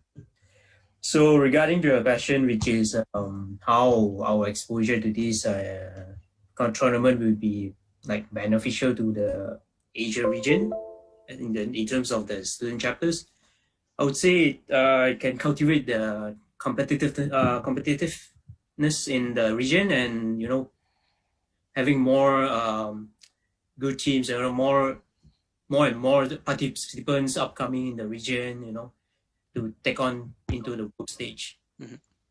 Well, it's incredible. It's no, it's fantastic work. I mean, I'm almost afraid to keep you on for too long, because you guys need to kind of rest up, and I don't know if you're going to be trying any last minute revising or if you're just going to relax. But have you got any other plans other than eating? Are you going to try and revise any more, or are you just going to go straight in? I'm just gonna chill. Yeah, I think it's important to have a relaxed state of mind before the match, because if, at least for me, if I'm nervous, I tend to think of all the wrong things. So I'm just going to relax, maybe watch a video or two, and yeah, just relax, hear some music. Fantastic. I'm quite curious about you guys' uniform. It's very different from the other teams, very original. Is that the traditional uniform you guys are wearing? Okay, so this is the corporate shirt that we make for the SPE student chapter members, the members of our student chapter at UTP. So I'm not sure if it's like different or anything, but this kind of shirt is quite common here in Malaysia. A lot of like companies, they will make this kind of shirt, just a simple logo, their name here. Yeah, it's quite common here, but maybe it's unique because I've seen people wearing, like, for example, University of Oklahoma, they have their headbands and their t-shirts. It's really cool. Oh, this is our brand of SPE. Nice. You look great. And one of the things you put is about the sponsor. A sponsor in a person matches or in a person games going into the ATC. So we can invite the companies to support to all the teams go to this option when we come on in-person matches. And congratulations, Felicia. Thank you. Jason, Han, G, Nihil, for your amazing, and let's continue on this amazing journey. Much congratulations, guys. Thank you. Thank you so much. Rest up. It's been a real pleasure talking to you all. Fantastic. Bye. Thank you so much. Thanks, everyone. And my internet cut out. I couldn't quite catch your question. Oh no, we were just saying thank you, and we hope you get some good rest. Okay, thank you so much. Don't fall asleep though. Oh, no, definitely not. Yeah, it's going to be a long night for you guys. Yeah. What time is it? What time is it for you now? Almost 2 a.m. Yeah, oh, 2 a.m. Wow. In case either way it goes, if it's first, second, third, fourth place, you guys might go out to celebrate. It's already night time, so you'll have the nightclubs open, right? You can go straight there. Oh, we wish that. Lockdown. We are on lockdown. But we are currently on lockdown because of the pandemic, so we couldn't go out. Yeah. Same thing here. No, it's true. At least virtually, you can have your Zoom celebration. Alicia, please be careful. Don't let the guys sleep. All right, I'll give them a call before the match. Please. Perfect. Thank you, everyone. Nice to see you all. Thank you so much. Thank you, guys. Thank you so much. Pleasure to talk to everybody. Perfect. Okay, bye-bye. See you in the next round. Thank you. And you may have noticed that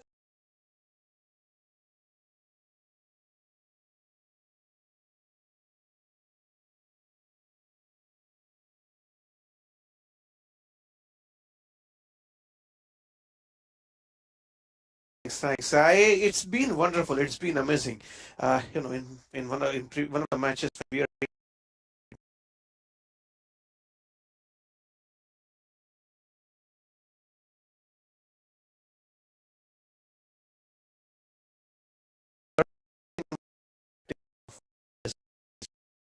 you'll notice the number of judges. I believe this can be a trivia.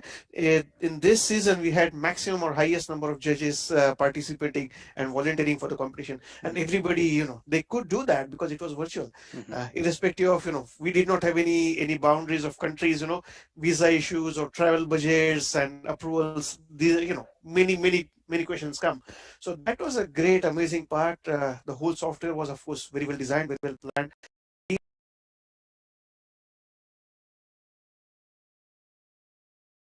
The software itself, it was designed by people who have been playing the competition, so it brings down some genuineness, some genuinity to the whole competition stuff, to the whole software. If we have had outsourced it or taken somebody's help, put in some efforts, but this was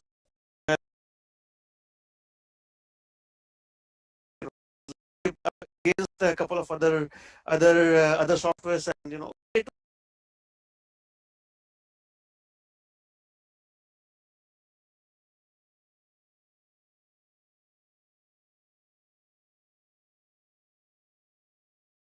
how everything would be qualifying, but everything was so transparent. We could see everybody's score, and had big achievement for us. While pandemic, we have been seeing all the limitations in different competitions, different conferences. We have been seeing all over the world that participation is shrinking. There are challenges, but hey, PetroBowl has had the highest, almost 100% participation. So congratulations to the whole team for that. And James, yourself, UN, Rodrigo, Cesar, and of course Zewdi is there, Cassandra is there. All the team out there. They have put in a great effort, and it's wonderful. The coordination, it's amazing. For what efforts we have put in for last few months. Yeah, it's been a long journey to get here, and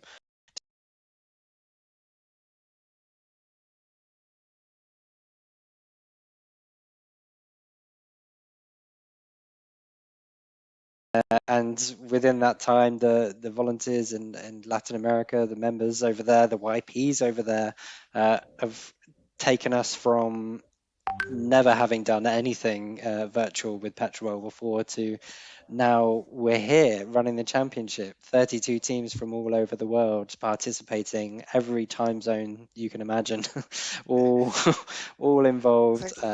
Yeah, it's absolutely crazy, but it's fantastic. I mean, Nico, tell us a bit more about yourself. Obviously, you've been with YMEC for a long time, but I don't think our audience have had much to hear from you. We've obviously seen you judging, but do you want to tell us more about you and your relationship with SPE? Sure, of course. Yeah, that would be again my pleasure. I'm just extremely enthusiastic, and I love SPE.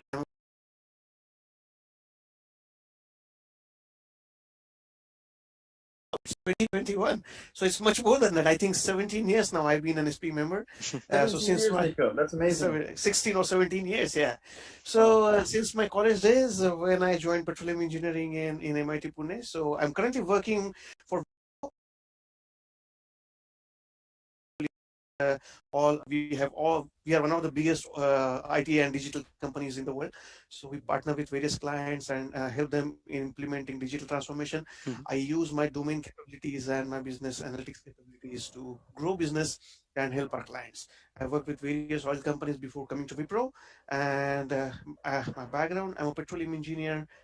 Did my bachelor's undergrad in petroleum engineering, and after that I pursued an MBA from IIT Bombay and Washington University at St. Louis. It was a joint executive program, so IIT Bombay happens to be one of the most prestigious colleges all over the world, and of course WashU.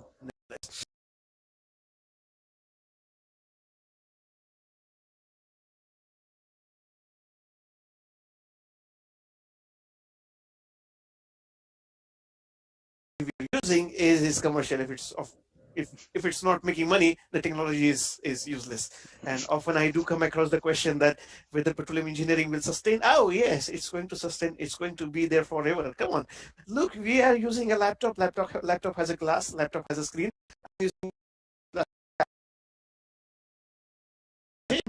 everybody's wearing something on their eyes that has plastic. Oh come on, oil industry is going to be there.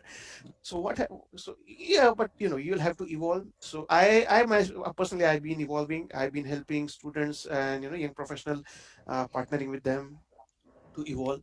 So I also mentor few students. SPE is a great platform. I have my mentors. I actually have been receiving mentorship by various senior professionals as well as my juniors. Often we think there is in many places there is a cultural bias that how can you go and ask to your subordinate. I personally love to go out, and this competition specifically has given me a lot of it's given me a lot of food for thought. Nikhil, you need to buckle up. These guys know a lot of things you don't know. So I need to buckle up. I because this is kind of an inspiration. So I've been volunteering for SPE since my college days. Hold positions for various student chapters, various sections. I started digital transformation workshop in Bangalore 3 years back. So we hosted 2 editions last year due to budget constraints and pandemic. We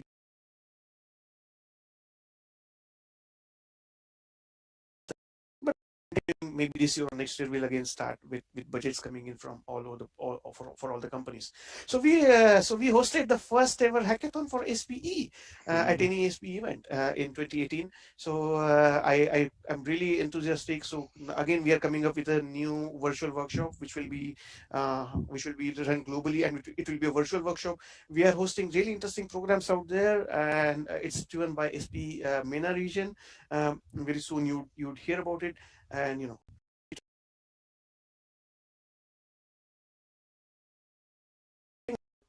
should not leave your core engineering. You should not leave your physics and chemistry and mathematics. Your basic physics and mathematics remains as is. And a computer programmer cannot come. A computer programmer will come and code something, but that coding needs to make sense. So you need to have some thought, some logic behind that. Coming back to SPE. I've been very proudly associated with YMEC.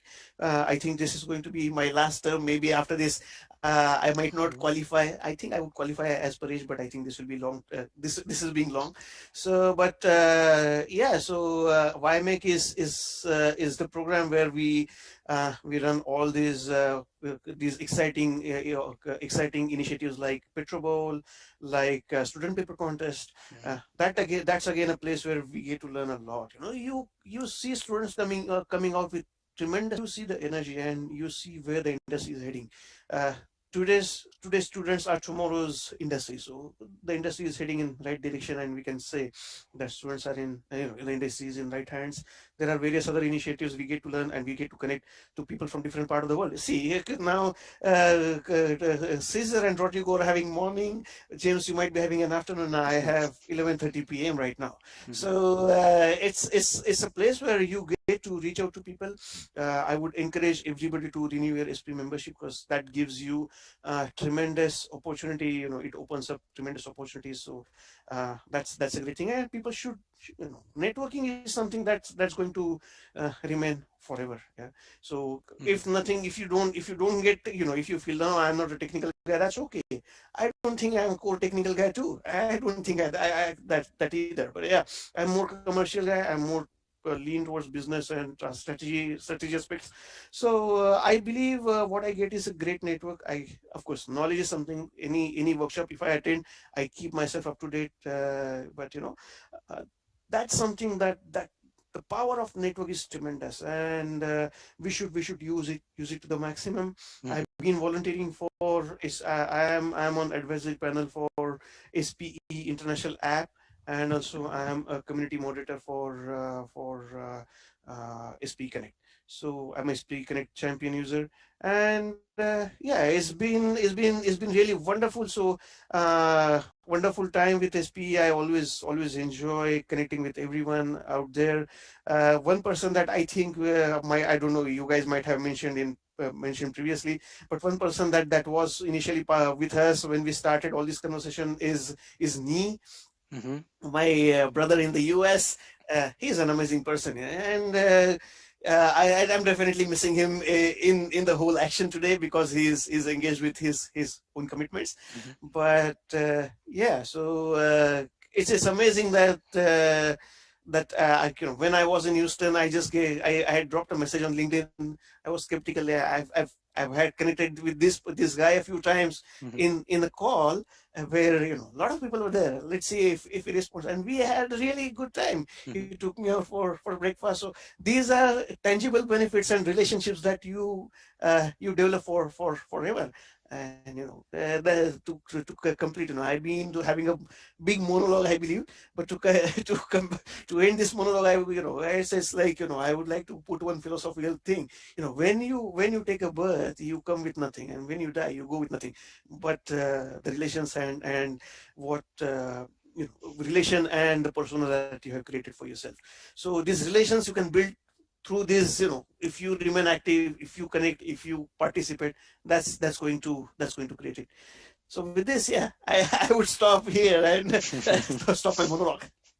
No, that's absolutely perfect. Yeah, it's really great to hear from you, and yeah, certainly it's. I hope Nee is doing well. The last YMAC chair, he's staying very active in the Gulf Coast section, and also TWA. He does a lot with the Way Ahead magazine and does a load of articles for that. So yeah, if you're a student or YP, do make sure to utilize some of those resources as well. But yeah, it's been great working with you over the past 5 years as well, Nikhil. So thank you for all your work that you've done with YMAC and much more over the past few years. Do stay with us if you're available, but we're just going to pop over to Group B, which is it's about 25 questions into 40, so we're getting close to finding out who is actually going to join UTP in the final. And if you remember, the final, the halfway scores were 40 to Oklahoma and 85 for Rio. So a little bit of catching up to do, but they've had some very strong games in the past. Just keeping half an eye on the game in Group B. It looks like Oklahoma seems to be having a strong game, so it could be anyone's game. But based on that, we're gonna see what's gonna happen. So it could either be Universidad Zulia against Oklahoma or Rio, depending on how this game turns out coming up next. And then the winner of this game we're watching now will be facing UTP, who we're just talking to. So again, it's 2:06 in the morning for them now. And then we've got another, probably an hour or so to go through the third place game. And then, yeah, so it's going to be pretty late in the morning for them. But as you can see, the adrenaline is there. So they should be good to go. So I just want to I agree. I'll tell you what from today's experience. Go ahead, Cesar. Did you say something? So today we had a couple of. Go ahead. No, Nihil. I just want to say a big thank you, like a SPE member, doing all this volunteer work you have been doing with the students, like faculty advisor, like sharing your knowledge on the digital solution, and as well being here, a great Josh, with a lot of opportunity and challenge for the newcomers, the new judges. Really big thank you. Thanks.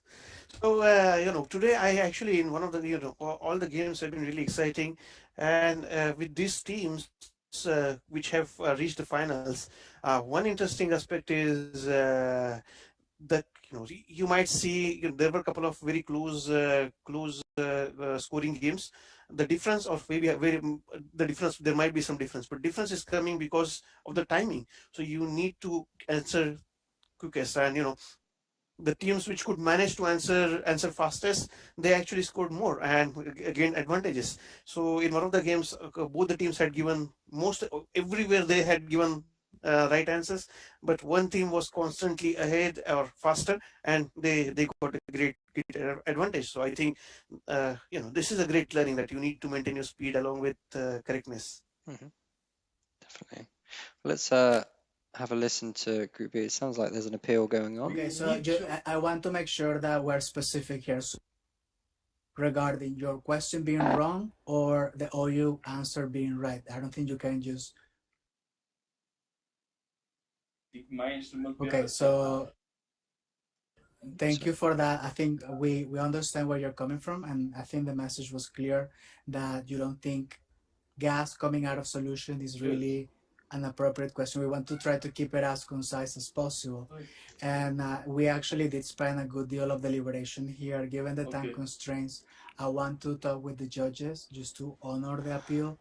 Is this a question that we're willing to go back and review, or we're happy with the answers?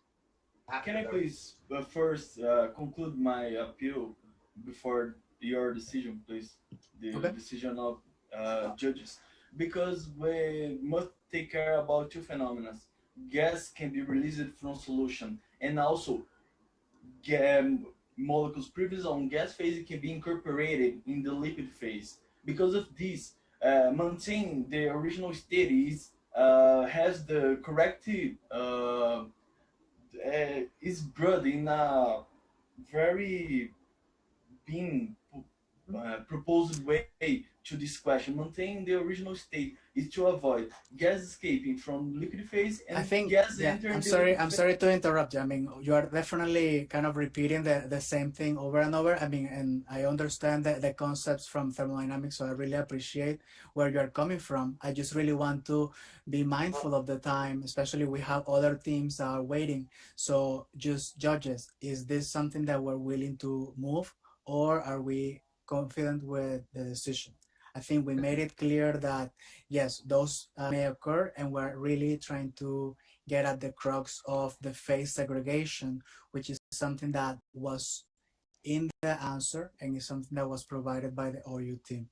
So in that sense, I think we should keep it as is, unless there are any other thoughts from judges. I am supportive of keeping it as is. I think we debated that well enough. You over pressurize because you really want to keep your gas in solution. That's true. But I appreciate, I mean, the students' point. I mean, definitely we appreciate the passion, but we also appreciate kind of us trying to finish in finite time. Super Judge Victor, just a comment in my appeal.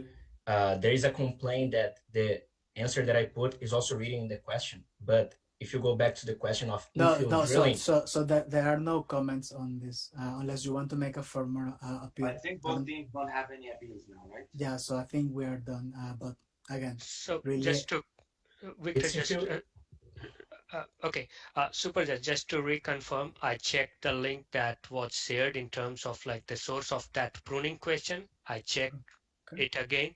It was looking for the specific answer of the pruning word. That was the whole sentence was picked. So we are very comfortable with that. We were looking for the word pruning. Great. So thank you so much, Amit, for kind of going that. Again, students really appreciate your passion. We take it in good spirits, but I think you're all out of appeals. So we continue.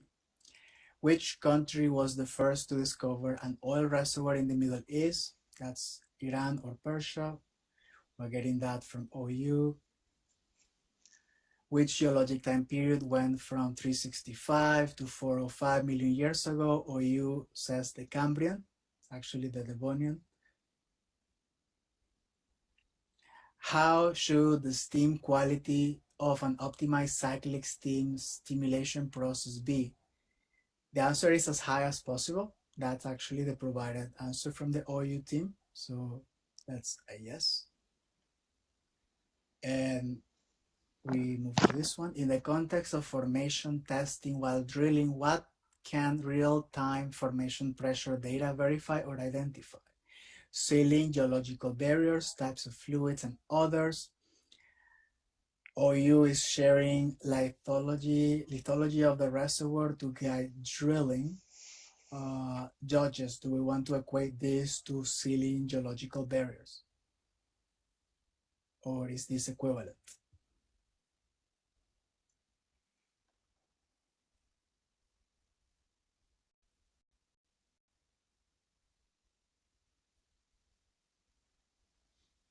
I'm not hearing anything from the judges. This is geosteering. The same thing as geosteering. Oh, okay. Well, it's in the context of formation testing, right? Mm-hmm. So my thinking here again, I'm saying off of memories, this is more about pressures, right? Okay. And about, again, getting your fluid types, confirming any connectivity. It doesn't sound to me like the right answer to that question. Okay. That is actually, my I will be happy to go with that. See, Hank, do you have any comments here? This is your comment on mine. It's the right. Sorry, Hank. I think it's close. I would give it a yes. Okay, so now we have a bit of a yes and no contest from the judges. Would like to open it up for Amit, Hank, and also Buddy before I make a final call. A little like Hank. I think that is a possible application. Okay. And the answer there is other, so maybe we should check the source if that covers the answer that OU has given. I think yeah, I'm not sure. Well, if we want to check it, Amit, go ahead. Yeah, so I understand the concept of to guide drilling to stay in the formation, but the word lithology is something that is confusing me to like, okay, why I'm talking about lithology rather than just trying to stay in the zone or to guide drilling in the zone. Definitely. And that's the word that is very, very disturbing right now, at least to me, is like, why lithology? I never get lithology information. Right. I really appreciate that emphasis on the pressure component. With that in mind, personally, I would actually go with the no. And now the UFRJ team is telling us fluid loss. So that's something you can infer with the pressure, but then is it really what we're after here?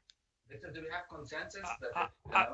I would say like, let's read the question because it's in the context of formation testing. So we are talking about formation testing and not talking about successful drilling. So sure. Just to address Sheriff's point, he asked if we had consensus. We had a no from you, and I think no, we had a yes from you and from Hank, I believe. We had a couple of no's on the other side. So, I mean, I don't think we can get to 100% consensus. What did Buddy say? Buddy, are you okay with this being a no or? Frankly, I think the fair thing is both no's. Okay. Because there's some in here, some, in both. So some ambiguity there. Boom. Okay.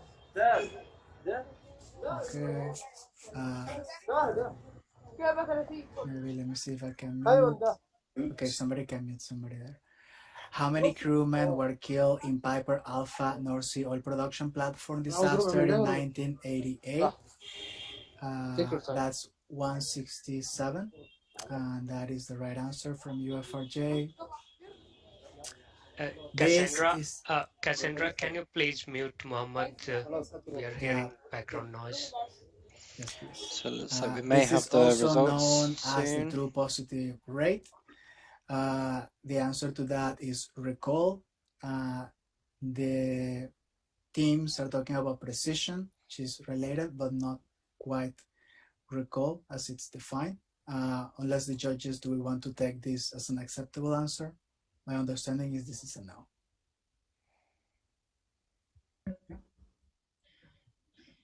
In the context of HSES, what does the acronym SCBA represent? It's a self-contained breathing apparatus, and we get that from OU. Good job there. How do we call the area determined and marked for assembly of people working in case of an emergency? Assembly muster point. OU gets it. In the context of fiber optics, what does the acronym DTS stand for? Distributed temperature sensing or sensor or survey. OU gives us sensor, so we give them that. And this is what I think it is. Is this the end? I think it is. Yeah, it is the end. And there are no appeals, so judges, unless we have any final comments. Super Judge Victor, before closing the window. I think it's not appeal. It's not an appeal. We allowed to take ad hoc comments? She said it is. What do you want? Oh, I don't know. On question 9, I believe you didn't mark our checkbox in confirm. Question 9. That was the question that we were mentioning in the beginning. This is something we would like This is very critical for the game. I'm sorry for interrupting. Yeah, the thixotropy. I don't think you mark confirm in that one. If hours. If you can go back and forth and they still appear, it means that they were confirmed. But just to kind of go. Thank you. Some nerves showing there, I think. We shall see. Sorry Oklahoma have to win by over 45 points. So OU 75. Oh, so there we go. 75 points. UFRJ with that is a complete turnaround. I'll let Cassandra do the math. And Victor, you could just scroll so they see for themselves as well that you confirmed all the answers. Like I showed you. That leaves. Okay. I think we should just try to do that as well in other matches in round 5.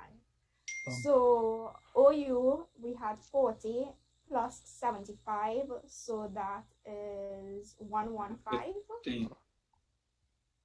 And UFRJ we had 85 and negative 25, so that is 60.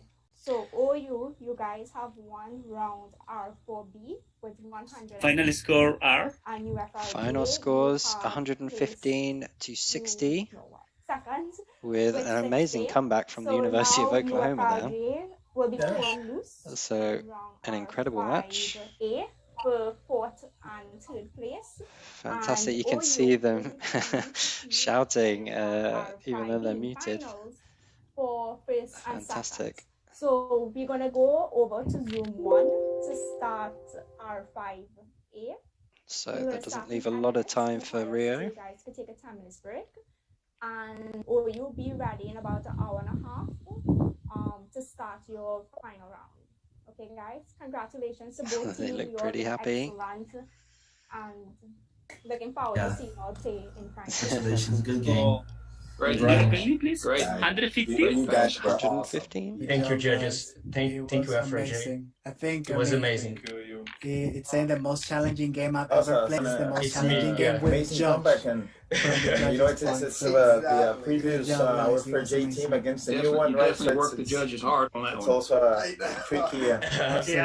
You know, it's one thing I would for the thought. Yeah, one thing I just want to add, like I know we had to spend extra time on some of the questions, and there may be some to call either a team from each of the channels or one of the 4 teams, or right now the 3rd place will go on. Yeah, I think the 3rd place will probably start in the next few minutes, so we probably won't have a chance to talk to Rio. We've just talked to. We could call Oklahoma or. Yeah, we can speak to Oklahoma. Let's give it a go. Obviously, they're still on the call at the moment, so hopefully they can join us soon. But if I can just bring up the scores. OU wins, yes? OU wins with a really fantastic score there at the end.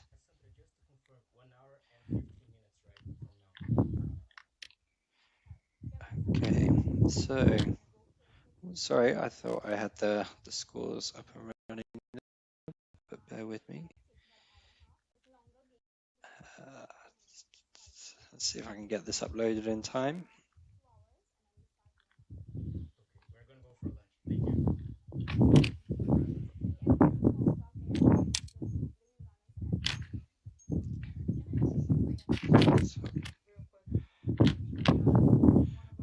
Okay, let's see. Should be able to get this up in any minute. But how are you guys feeling about that? Do you think it's that was unexpected? I have to say, I was starting to get some slides ready that was coming up with a slightly different result. So that's exciting stuff there. Cesar, how are you feeling? Rio coming out there, didn't quite make it to the final this year. Okay, I think it's really worthwhile for the teams that are here today. We have Asia teams and from United States into this virtual mode. The Latin American teams did a very good job.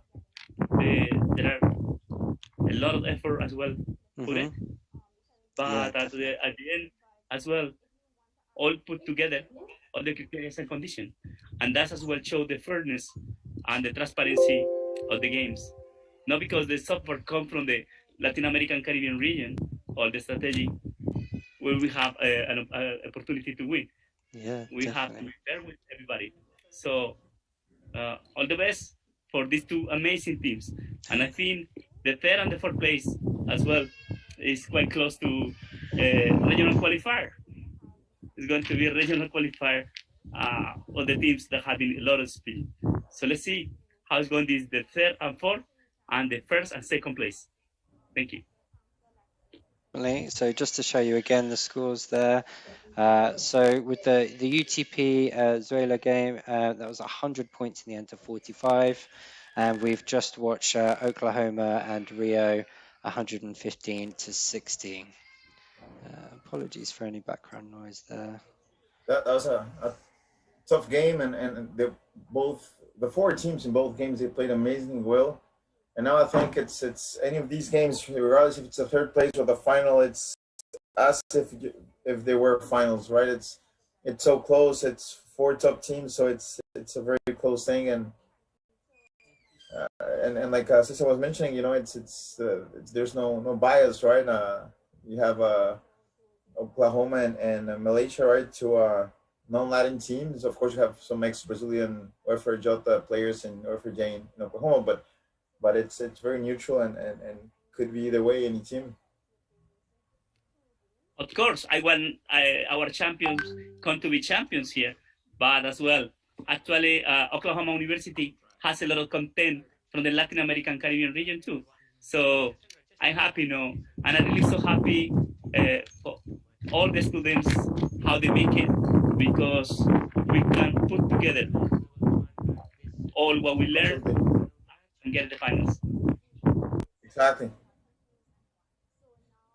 James says, sir, I'll step out for a moment. I'm just going to switch platforms, but I'll join you just in a bit. Yep, sure thing, no problem. Be right back. Yep. Okay, well, let's... James, we're going to bring the people that develop the software.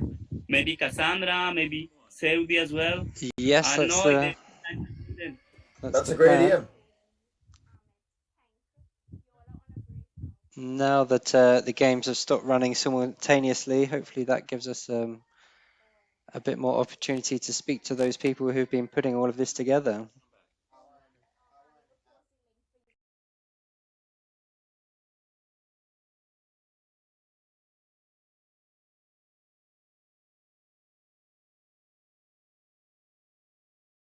PWA magazine, yeah, where we create an article related to all the routes and how we can put this effort together, strategy, software, people, and passion to make this virtual PetroBowl. Definitely. It's going to be great. So still waiting for a response from OU. I'm sure they're all celebrating at the moment. But the getting on. So again, that's an incredible turnaround there. So just as a reminder, we've just seen the University of Oklahoma go from 40 points to plus 75 points, taking them forward to 115. But unfortunately, Rio actually took a step back with minus 25 points, and as a result, knocked their score down to 60.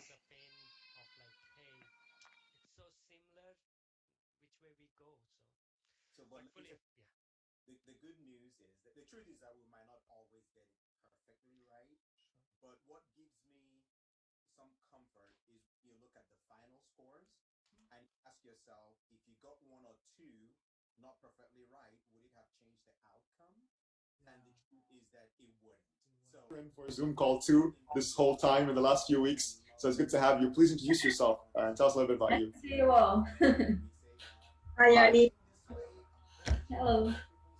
Good to see you. Good to hear from you. Why don't you tell us a little bit about yourself and how you found PetroBowl so far while we wait for the players to join us. Okay, sure. It's very exciting. For the last match, RJ and OU, and most of the players are my friends, my close friends. So it's very exciting. I was nervous the whole time. But I think it was great. It was very hard, a very difficult game. I'm ready for the next one. Fantastic. Yeah, we are at now the climax of the competition, I suppose, and so it's great to see or find out finally the two teams that have made it to the final. OU and UTP will be joining us at a later stage, but now we have members of the Universidad de Zulia, and that is the last time you'll hear me saying it because I cannot get it right for some reason. You did great. Thank you, Andrea. Always reassuring to have that like affirmation that I'm getting it somewhat accurately. And so we have them up against UFRJ. We're still waiting on members of the UFRJ team to join us. It's good to see that fellow committee members from Zoom Call 2 have joined as well. Good to see you, Mohammed. Good to see you, Cassandra. Yes. Welcome to Zoom Call 1. Welcome, Mohammed. How are you? Thank you. How are you? How are you? I'm doing well. How about yourself? Good to see you. So yeah, we've been keeping the seat warm for the competition and talking about our experiences while we were sort of waiting on the results from that match, OU versus UFRJ. Long journey, James. And now we are just about ready to go. I suppose we just need the other team to join us in the call. And from a software point of view, are we good to go, Zudi? Yes. Excellent. Are we starting now? We're still waiting on a few members of the UFRJ team to join us, so I think Okay. Matthias joined. But maybe there's a couple of players from UFRJ. Hey, sorry for the delays. We just got the link to join also, so I think it'll take 1 minute or two. That's natural. Don't worry about it, Matthias. Good to see you. Good to have you on the call.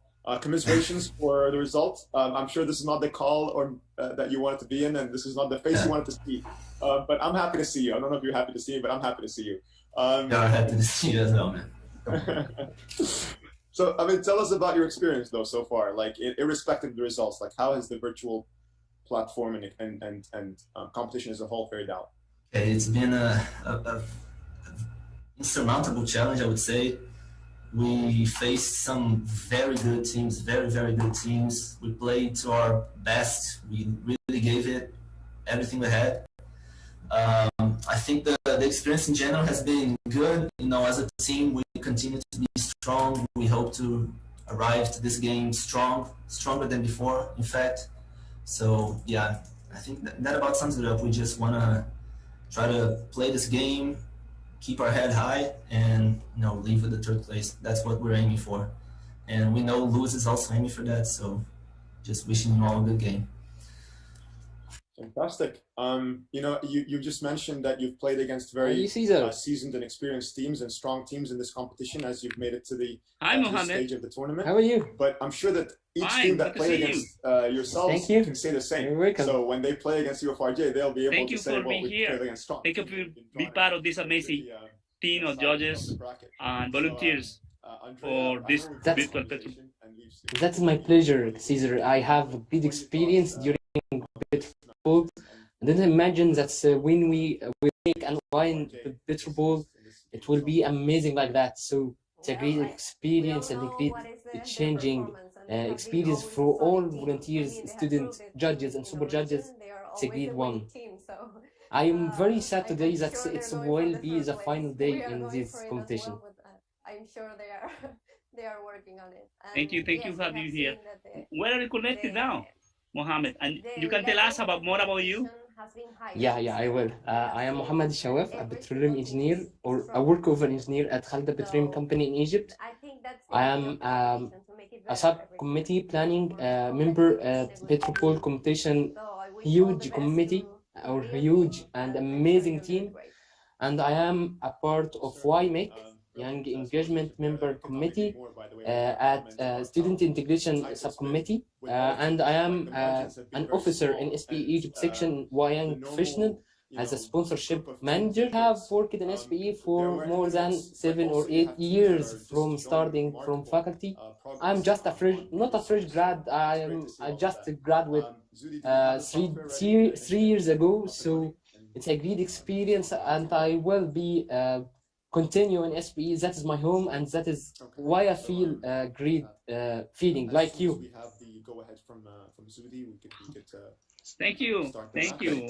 Great to have you with us. Yeah. What's been? Have you got any favorite moments from the game so far? Yeah. That is when you see students are working hard and judges are judging answers and see the appeal and what's the competition between teams, and they are very near about each other. It's very competitive environment you see. And I hope that I will be a judge, I will be a student, I will be an admin. So I need to work on all roles. Definitely. Well, that's fantastic. Well, it's really good to have you with us. Obviously, it looks, just to let everyone know what's going on at the moment. So our third place playoff game to determine who will be taking the $2,500 prize for third place. So that is the University, the Zulia, and the and Rio de Janeiro as well, playing against each other. So another competition against Latin American teams. And then later on, after this is finished, we will have a UTP versus the University of Oklahoma. So things are just getting started now by the looks of it. I believe they're already playing the games. So if you're trying to watch feed 2 at the moment, obviously there's no games.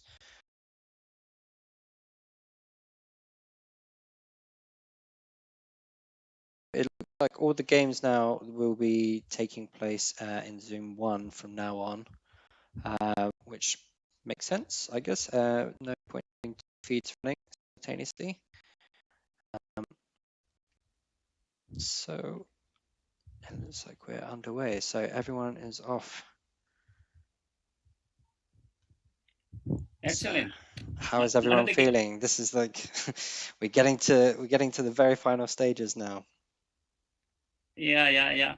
It's part of the dream, as I tell you before, and as well, put together something now is like to be in a regional qualifier for the third and the fourth place. The best teams of the region coming on this one, but as well, best teams of the world coming into the champion, and it's amazing.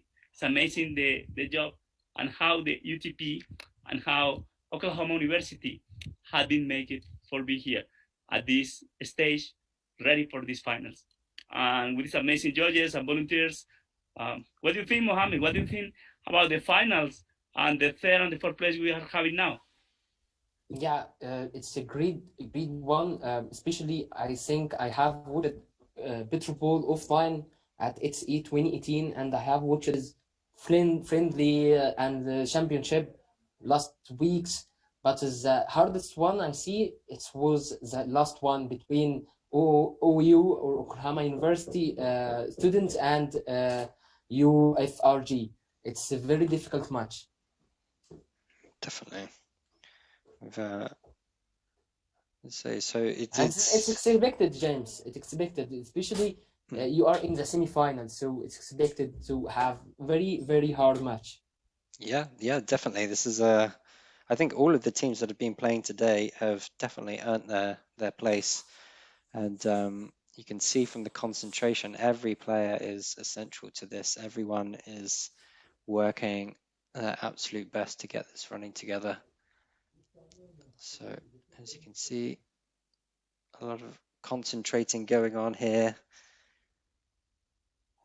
Hopefully we won't have any further issues with any uploading of questions, but one thing to note, this game will be 10 minutes long rather than the usual 8 minutes, and again back to 2 halves again. So we'll see if this follows the more Group A speedy style or the Group B slightly longer approach. It's already off to a quick start, so we may be able to catch up a little bit of time here, but see, we're running quite a bit over schedule. Again, if you've been to PetroBowls before, you'll know that's fairly common because of the level of dedication that the judges show to reviewing each individual question. They really won't move on to the next question until everyone is satisfied with the final answer. So throughout the day, I've managed to get that video from Tom Blasingame working again. So while we're waiting for these guys to complete the game, let's have a short message from Tom Blasingame.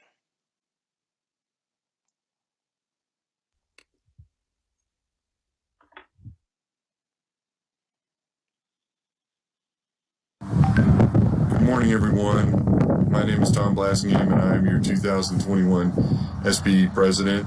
You probably know that. I'm coming to you today from an early morning in New Zealand where my family lives. You can see that I'm at NASA, New Zealand, or at least someone's rendering of that. This is a little bed and breakfast that the guy made look like Apollo 11. But let's talk PetroBowl. Yes, PetroBowl is our most popular student event. It's created for students to build camaraderie and collaboration. As you know, we're all virtual this year using a fit-for-purpose software developed by our Latin American young professionals. We need to give them a big shout out and thank them for that. Yep, every year we have a growing interest in the PetroBowl. This year is no different. We have teams from Africa and South America that are doing very well. I think this virtual platform has leveled the playing field quite a bit. You know, we should have thought about this virtual platform a long time ago, but it certainly makes life a lot better for everybody who's participating. Let's wish all the teams our best, and let's thank Chevron for its sponsorship of the PetroBowl as well as all of its other student functions that it sponsors. Work hard and play hard, and remember the PetroBowl is just for fun.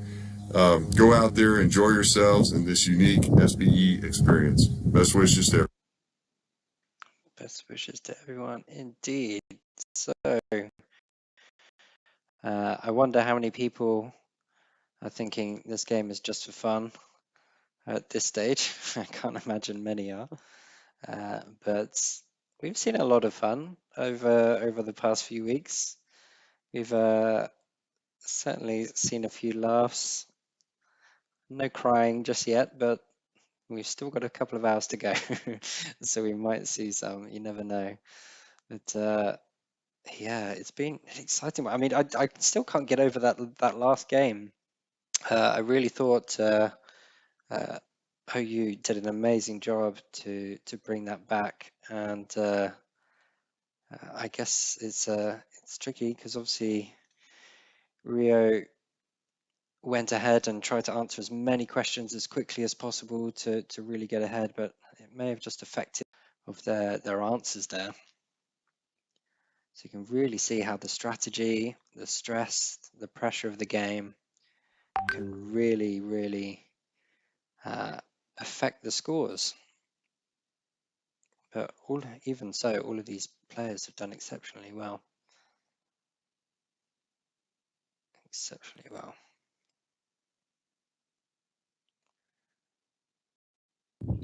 Which role have you been, Mohammed? On which game? Any special memory you have it for the PetroBowl club? No? Any special memory? A special memory. I think that when you see at the beginning of OU and GFR, I think that they have a shout in the beginning of the match with very loud one, and they are energetic and full of passion towards matches. That is one I feel that I need to join PetroBowl as a student, not as a judge or a member. So it's a great memory for me to have this energetic and passionate student are working for to win this competition. That is the best one for me. Definitely. Oh, that's awesome. So what are you looking forward to next with SPE? Have you got many other activities within the region, or are you obviously you're within YMEC as well, so what are you next looking forward to after PetroBowl's over? After PetroBowl is over, I'm searching for another opportunity, especially that there is opportunities are opening now in business and leadership positions, and focus more on YMEC. Especially we are busy from YMEC nowadays, so we need to focus more on YMEC and focus what is our on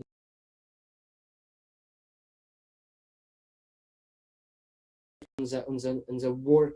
It's very difficult to apply it, but we are gonna to apply it like PetroBowl. It's online. It's a great challenge. When I joined PetroBowl competition, I saw that I said to Cassandra, how you can apply this competition with these energetic and activities online. So I I think we need to focus more in YMEC activities and ideas we have initiated, and that is my focus in next days. And also my regional work as a sponsorship manager in SPE YP Egypt section. So it's more like that. Definitely. Wow, you're keeping busy. Very busy. Yes, exactly. Fantastic. I think it's the common thing, James, that we have here. Everybody just continue the momentum, create the momentum, and this is just part of the rock and roll. Yep. Yeah. Well, yeah, I have to say there's a lot going on in SPE. It's you would think as an events company and a membership organization, when everyone's in lockdown, you would think things would get a bit quieter. But I think the opposite has happened. Everyone's using the opportunities to do everything that they can. Yeah. Especially James, we are now online, so you are able to join and volunteer in different international ones that you were not able to join, especially our field. For me, I am a field engineer, so it's difficult to travel at any time. So to join it online, it's very easy for me. So it's a great opportunity. So all of us need to exploit this. Especially we don't have the opportunity to join us offline, and it is a bad one. But I hope we will see each other at ETC and Dubai in this year, inshallah, at the end. Yeah. And see you, Cesar. I'm eager to see you. I hope to see you too. And hopefully all this is going to be open. And one, as you say, open borders. And just make everything close together and be as together. Yes, hopefully we can make it this time too. Definitely. So what are the activities that you've got going on in the Egyptian section at the moment? Have you got any exciting projects going on? It must be quite challenging doing your role at a time like this with the industry. yeah, it's very difficult for me, but we have agreed project called Education Week, but it's not similar to Education Week in SPE International. You know that there is Education Week in Adabic and Education Week and IPTC, but we have a different one that we have at it at in the end of any college we have a graduation project, so we make a simulation project for students from different companies data to make aware with the integration between company department like drilling, production and reservoir. So that is one of the greatest one, and we have another one in opposite direction of soft skills. It's called leadership development program for different category like students and fresh grad and employees like me, and also experience ones like Caesar and like you, James. It's one of two programs we are working on during our SPE YB activity in Egypt. That's incredible work. Keeping very busy.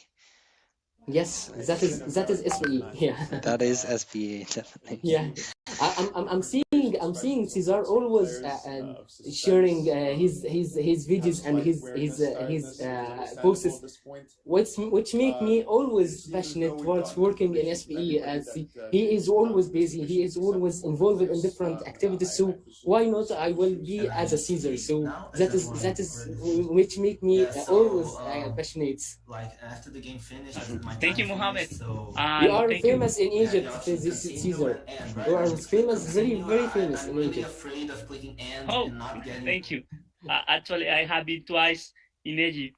I love the country. I don't know if you know that I used to be working in Sahara Desert as doing career of wetland engineer. But please let me know anything that I can be with you as well, working on the technical part as well, and will be great. Yeah, I will, inshallah. Thank you.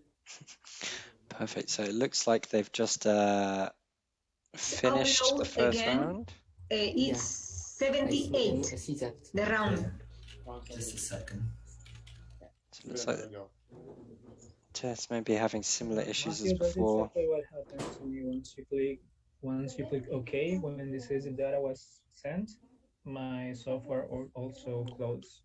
Yeah, I don't think it said the data was sent. That's why I'm okay. I get it. Never said it. It just closed. Okay, 78, right? Correct. I'm sending it now. I'm sending it now. Please confirm. Data sent successfully.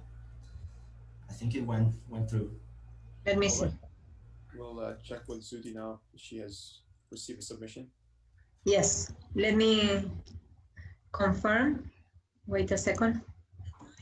I remember, James, at SE 2018 when I joined the International Paper Contest. It's the first time to see you. And I'm asking you that's what's behind that? How is this international competition is organized? How Petropool is organized? So it's a turning point in my life to see what's behind that. And now I don't feel like I feel like in a dream. That's I'm inside this game and organizing these games after 3 years or 2 years and a half from this question. Yeah, I mean it's not a straightforward thing, to be honest, how all of this is organized. Many people, particularly when they start working with YMEC and international committees, it's quite a different way to working with the regional groups, the sections and the chapters. It's quite a different way of operating, because obviously when you're working with sections and chapters, you're having to really think about the members within your specific region and their needs and how you can best serve those. But when you start working with an international subcommittee or work with international programs, you have to think a bit beyond that and almost stop thinking about yourself and kind of your own kind of ambitions. It's about the kind of greater good of the of members, and programs like this and even like the software, they're all created by amazing individuals. But then to truly become an international program, you have to make that accessible for everybody. and that's where the real difference lies. And I guess part of my job is just ensuring continuity, as we've seen, like there's a limit to how many years you can serve on a committee, and my role is just basically to make sure that the amazing work done by members 1 year is not left behind in the years coming forward. So yeah, it's a challenge, but it's amazing watching so many talented people work.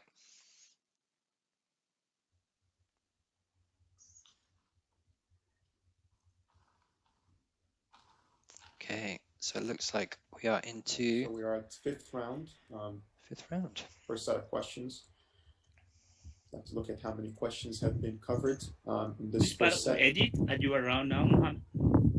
So just scroll down. We went till question Which number one, 4. Caesar? I'm not hearing you well. Which city of Egypt are you? Are you in Cairo? I'm not hearing you well. Your voice is interrupting. Are you at Cairo? Yeah. I'm in Cairo now. Yeah. I am from Cairo. Yeah. As a part I'm working in Western Desert as a Western of Egypt, but I'm living in Cairo. Yeah. To be performed in order to identify any key human factors. I think you have visited Egypt before. Requirements to be taken forward for the design phase. Twice, yeah.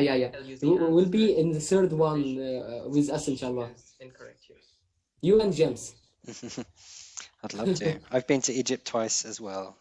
According to and I've never seen the pyramids. The third one you will see the pyramids. Yeah, definitely. The first time I did it. Go ahead. There is a new museum coming on. Yes.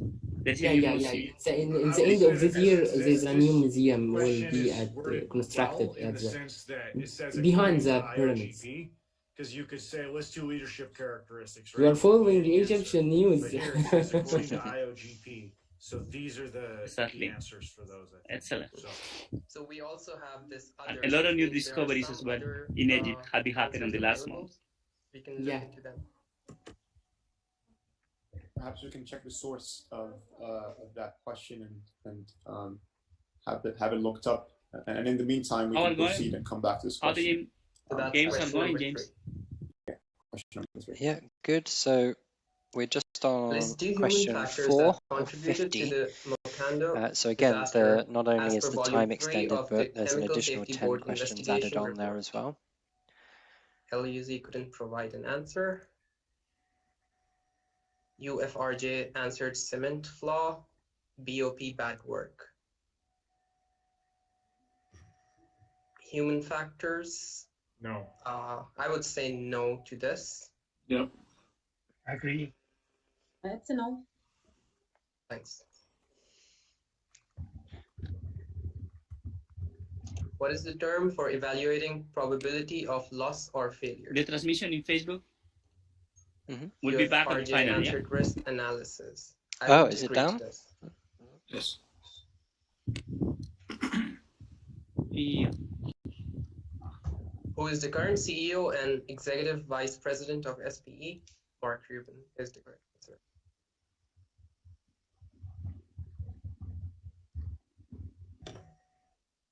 Looks like in the context of World Oil and Gas Organizations, what does COPAS stand for? Council of Petroleum Accounting and Shipping. Okay, I will check it. I would say no to this because although it's a very long answer, but here we are looking for the specific answer. Incomplete.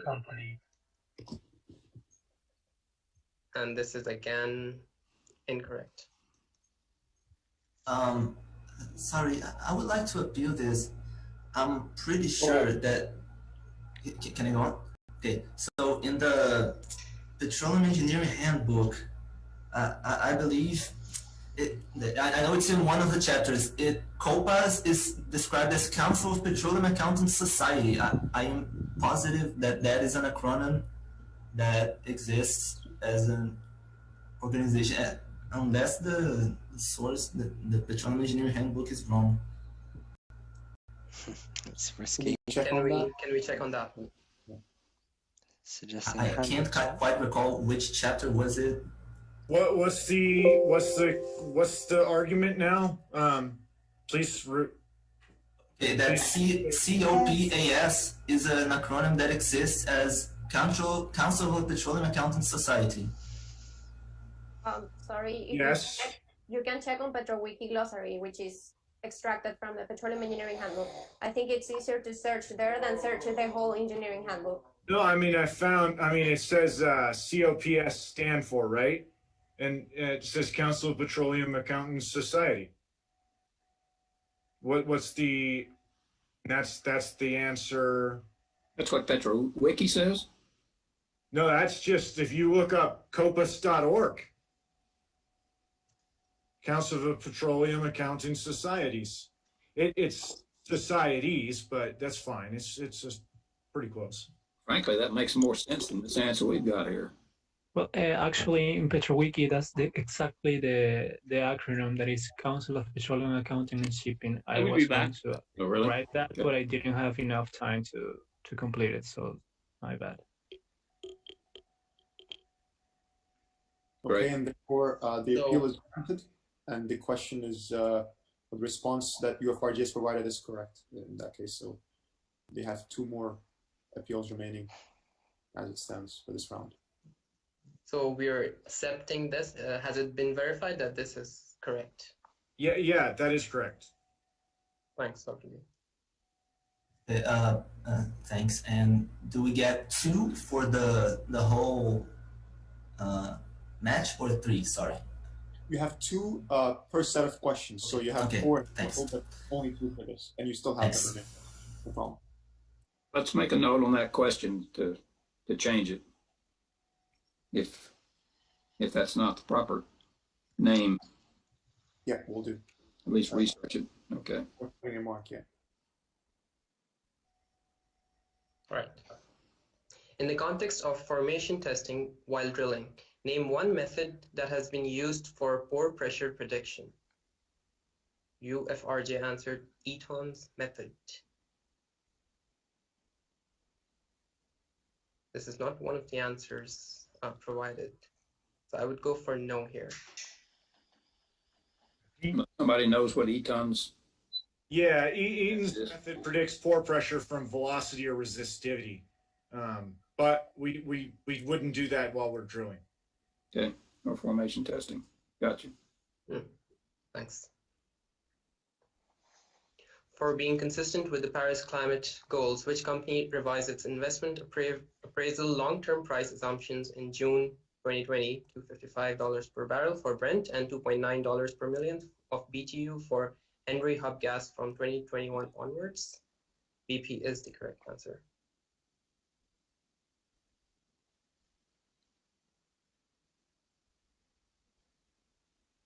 A lot of questions are unanswered. Name one of the topics in which resource and reserve estimates are inputs and drivers. Energy management. I would think that would be incorrect from my side. So that's a little too vague. Yes. I agree. Energy management. Did you confirm those previous questions where there were no answers? No, I didn't press anything there. I think you need to confirm that they guessed, but I think you just leave it It's there. not needed, yeah. Okay. A tubular placed at the bottom of the subsurface sucker rod pump and inside the gas anchor to drive the formation fluid with little or no gas into the pump. What is the name of this equipment? Mosquito bilk is the correct answer.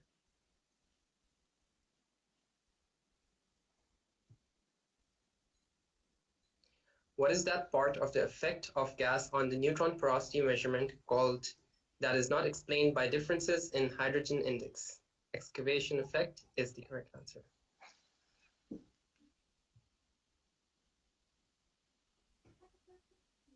In this much, what is the name of the system to depressure pressure vessels in the event of emergency shutdown? I believe it's still 2 appeals, though you do, if you have a correct appeal, you do get to carry that over. So if you get your first one or second one correct, then you get a third. I get it. So just reading it out again. What is the name of the system to depressuring pressure vessels in the event of an emergency shutdown? Relief system is not the correct answer. So for anyone new watching, we are in the third place playoff at the moment, the first half. So we have a series of two 10-minute matches. And what you're watching here is Universidad Federal de Rio de Janeiro and Universidad de Zulia. I think we need to stick with the specific geologic who have been CO2 excellent throughout all of here. these competitions. I know carbon capture storage is is the overreaching, ideal there, but I think the winner of this game will be confirmed as the third place. The question's already come up once today, and that's the posture we took.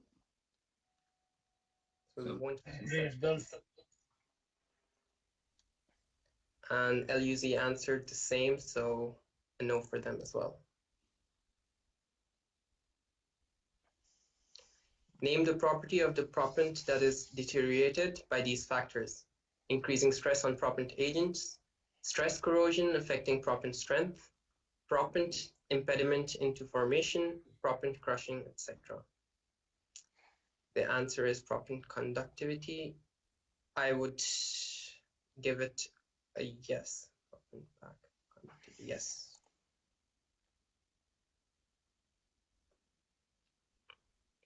Name the United Nations Sustainable Development Goal number 16. LUZ answered peace and justice, strong institution. Again, I see that the idea is there, but I think so. I think the typing didn't follow through there. I think it's for this particular one, since it's not an acronym, I would say yes. If the other judges have any comments, please let me know. I would say yes. I agree. But if it's yes for both of them. But we don't go to the next team because we just see the fastest team answer. Yeah, but fastest team could not type the whole answer. But for this particular question, my point would be that since it's not acronym and I see the idea being there, so my vote would be yes. I agree.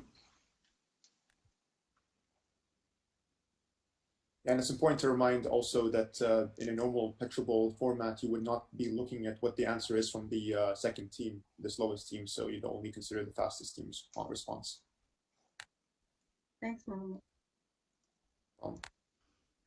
Name 2 empirical methods designed to generate the current and future inflow performance relationships for vertical oil wells. I see 2 correct answers here.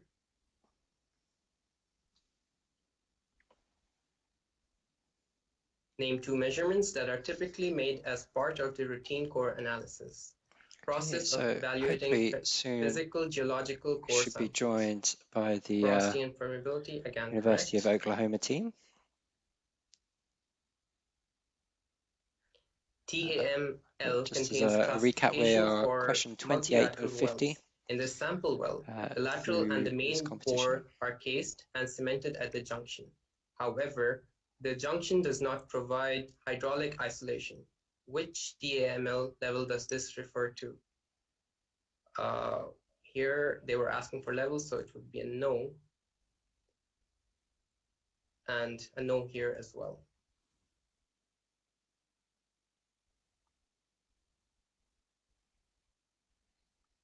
Name 2 components of a frac stack. UFRJ answered goat head and frac BOP. That would be correct. Can you please repeat, Dr. Lee? Goat head is a term you use in the field for the frac head. Okay. So both are incorrect then? No, goat head is correct. Okay. I think frac BOP is just fine too. I mean, it's part of the frac head. I mean, what do people think? I mean, Goathead's good, but what do you think of Frac BOP? Oklahoma University. Doesn't come to my mind Welcome. when I think of the. Hello, Cesar. How's everything going? Other opinions. Fine. It's going well for us. How's it going for you? Yeah. It was such a tough game. Such a tough game. One of the toughest games we've ever played. I just wanted to say That's it. Well, you did incredibly well. It must have been an amazing pep talk at the halfway time. What were you talking about? So basically, in the halfway time, we thought that we should be more risky, take more risks, because in the first round, we're more conservative, waiting for the questions like the whole question to be asked in order to get a better answer, more precise. But for the second round, decided to be more risky. And I guess our strategy worked, because now we're here playing the finals. Definitely. I mean, it worked for you, but I feel as though Rio took the same strategy, because they got a lot of negative points, which makes me think they may have followed the same kind of approach of buzzing a bit sooner, maybe not taking the same amount of time to contemplate the question. So it's interesting that it worked so well for you, and the same strategy perhaps didn't work for Rio. That's amazing stuff. Congratulations, guys. Yeah. Perfect. And obviously last week we met three of you, but would you like to go ahead and introduce yourselves again? Start with Elton on the left hand side, as I see you. Okay. Hello, everyone. Good morning, good afternoon, good night. My name is Elton Correa. I am a PhD student here in OU in chemical engineering, and I haven't played PetroBowl since 2017. But previously, the three of us, we were in UFRJ, the very university we just competed against, and now we are here going to this competition again over and over. It's fantastic stuff. Felipe, go ahead. Hello, everyone. I think most of you already know me. My name is Felipe Cruz, PhD student in petroleum engineering. I love PetroBowl. I think I'm going to start like this. I love PetroBowl. I think PetroBowl changed my life, as I said in the previous week. And I also want to share that with the students that are playing the competition right now. If you are good at something that can gives you visibility, you can fly like to different places. You can reach places that you have never thought about. I've never thought about being a PhD student at the University of Oklahoma, such a recognized university, working on a very high level research lab. And I'm just happy. I'm just happy right now. I think happiness is what I express my feelings at this moment. Regardless of what happens in the final, I'm just happy for being here. Well, that's great to hear. And Anna, please go ahead. Hi everyone, my name is Anna. I'm a PhD student at OU. I played PetroBowl twice before in my life, both times for UFRJ, and I'm happy that both teams got so far the competition. Like I feel like everyone like said it before, but they're our grandsons, so we taught the people who taught them, so it's really nice. That's fantastic stuff. Amazing. So, I mean, have you found you've continued with the same training and strategies as last week, or did you think a bit more about the teams you were playing against, perhaps? I think I personally would like to have Elton and Anna answering this question, because we had a strategy through the week of assessing the performance of the teams, and I think Elton should be the one, because he was the one that came up with this idea, and I think it worked really well. Elton, please, the floor is all yours. So basically, again, as we have the opportunity to analyze each team and to see their games, to see their matches, we went ahead and we kind of did some statistics of the teams, some statistics of the competition, and we had so we can have some idea of which team is like more precise, which team answers these specific kind of questions like better. And it was a lot of work, but I think it's worthy it. So I'm really glad we did it. I'm sure there'd be lots of other teams who'd be interested to see some of that data that you've you've put together. But Anna, did you think that was necessary for this, or was that helpful for you? Yeah, it really helps. To be honest, we have always done such thing. Like we would take notes of how many wrong and correct questions our opponents were having in previous championships. But now we have a week to prepare. Like before, we only had like, okay, 20 minutes. Let's focus on, I don't know, Buzzy Reservoir or something like that. Like, we couldn't actually prepare. I think it's way more effective because we actually do have time to study a little bit between one another. Yeah. Oh wow, that's great. So does that mean you felt a bit more relaxed, or were you still just as nervous? I think we were more nervous than we are used to. Yeah, especially playing against FRJ. Like there is a lot of feelings, a lot of history behind this team. FRJ was the team, Rio was the team that united us, me, Elton, and Anna.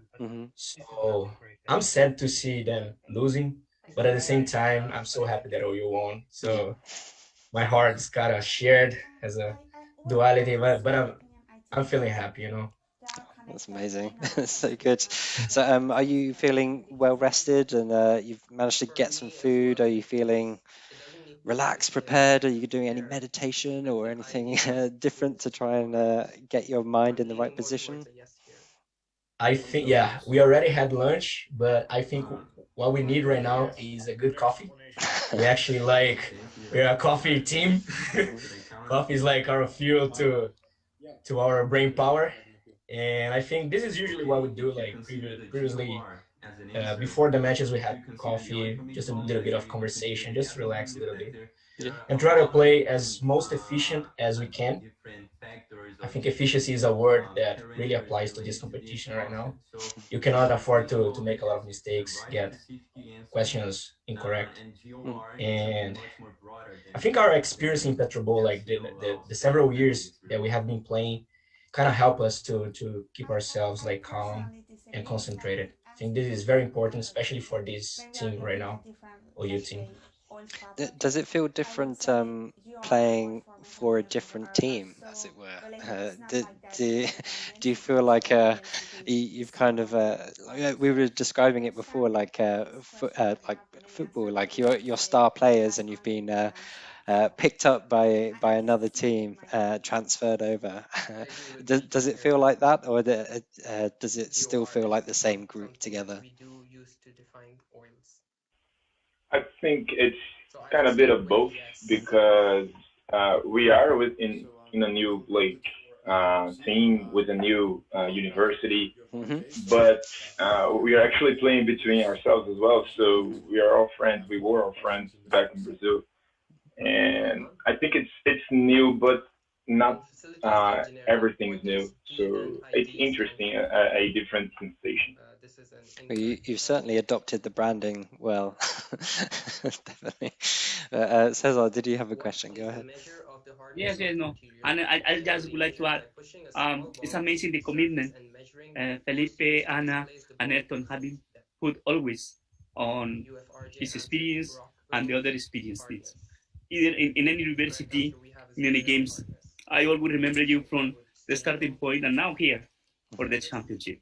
So just keep it up in that way, and for sure, it's something that you will continue making history.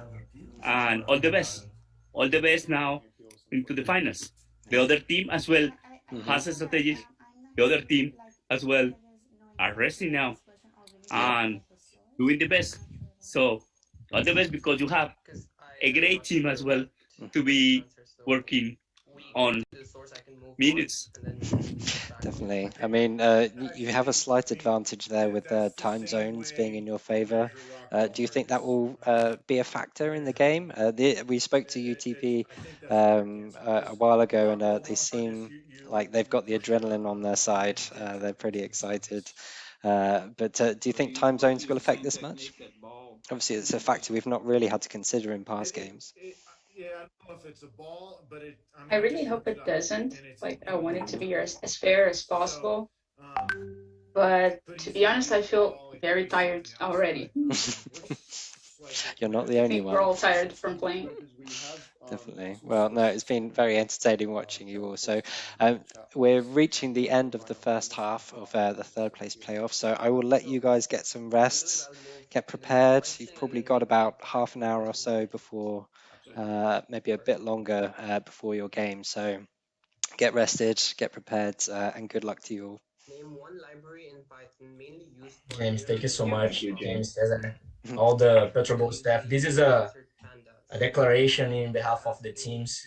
You did an amazing job by organizing this PetroBowl. I know how complicated it can be to have the entire world playing a competition, like online, time zones and everything, but you guys made it, and thank you so much for the entire commitment of the PetroBowl staff.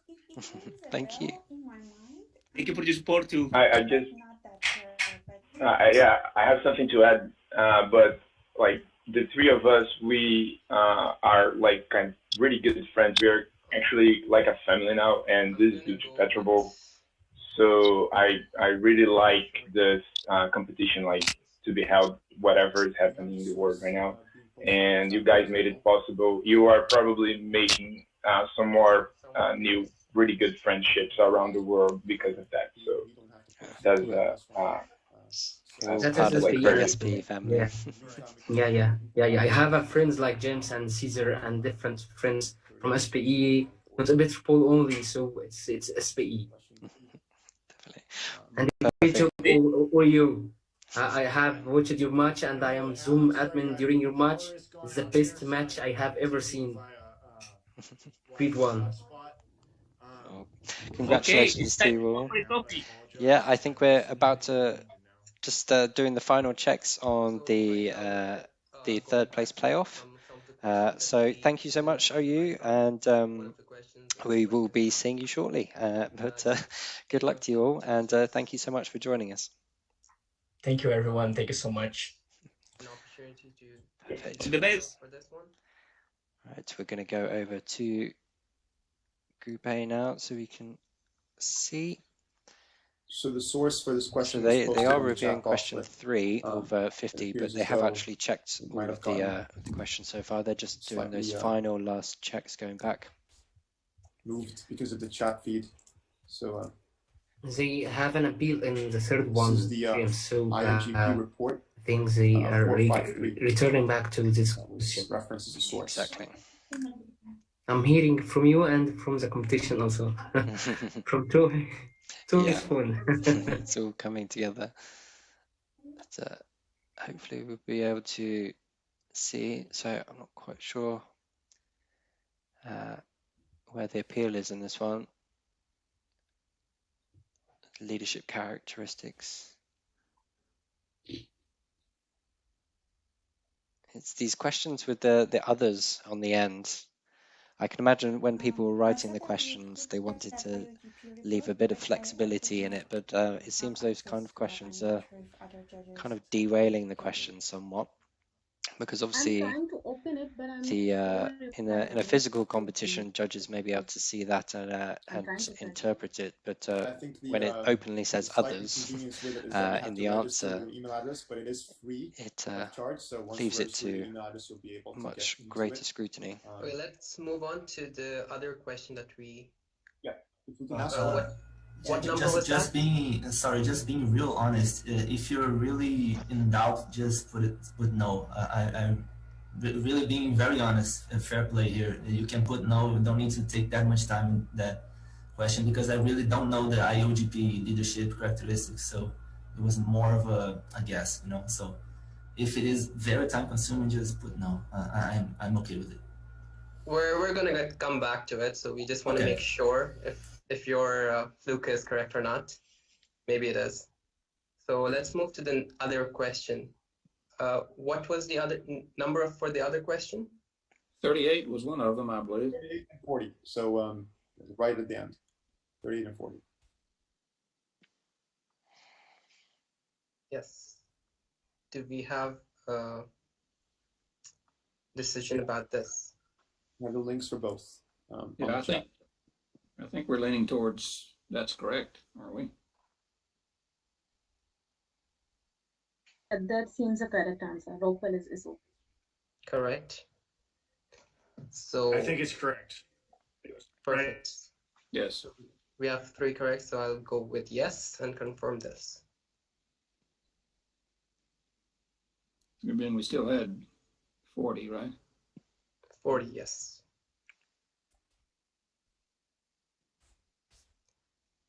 To me, this is a very open-ended question.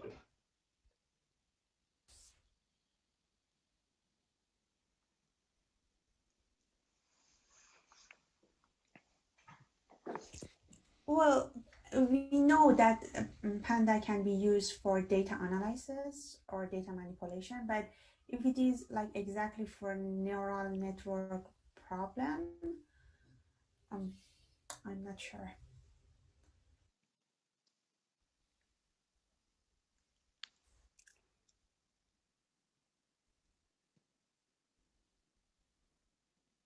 It's not my area of expertise.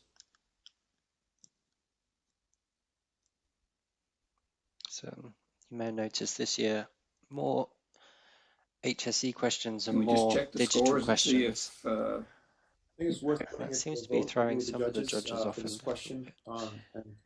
Yes, I'm leaning towards a vote here. So my vote would be a no here. For TensorFlow and Keras, they can specifically be used for neural network problems. Sabu, if we stick to the source of this question, so it would be no. That's correct, Sadaf. So I agree. Well, I prefer to respect the question writer. Well, my only problem with the source of this one is that like we know that like I think if I'm not mistaken, the source is not very recent, and we know that like there are so many changes recently in neural networks. So this is my only concern, that like it is not a handbook that we can go and check. So so let's go for a vote, and then we can see we're 5 judges. I personally am going for a no. Let's hear from the others. No for me as well. No for me. No for me. Well, it is not important, but I would say yes. But it is 4-1, but I would say yes. Perfect. So going with the democracy, I'll say no here. Judges, I have an appeal. I was going to say if I can use our last appeal on this question. Right. Yeah, I just wanted to say that as Vita was mentioning, the source is not that recent, and it says, I'm just checking the title, I haven't opened the source, but it says deep learning from scratch and using TensorFlow in Python. Can you just search because we cannot do it, is it possible to do neural networks using pandas? And that's all. If it's possible, then because we don't have to be that close to the question and the answer that appears in the screen. If another answer is also the correct one, we can accept it, I think. So maybe you can just search if there is possible to apply pandas to neural networks, and that's it.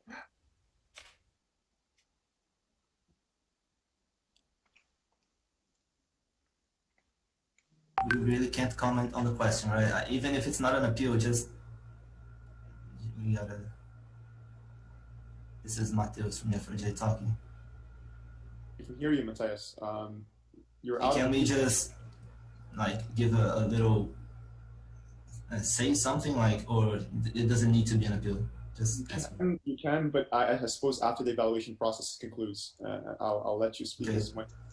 Thanks, Do we have some say for the question number 3? Judges, About the bridle harness, I got a comment.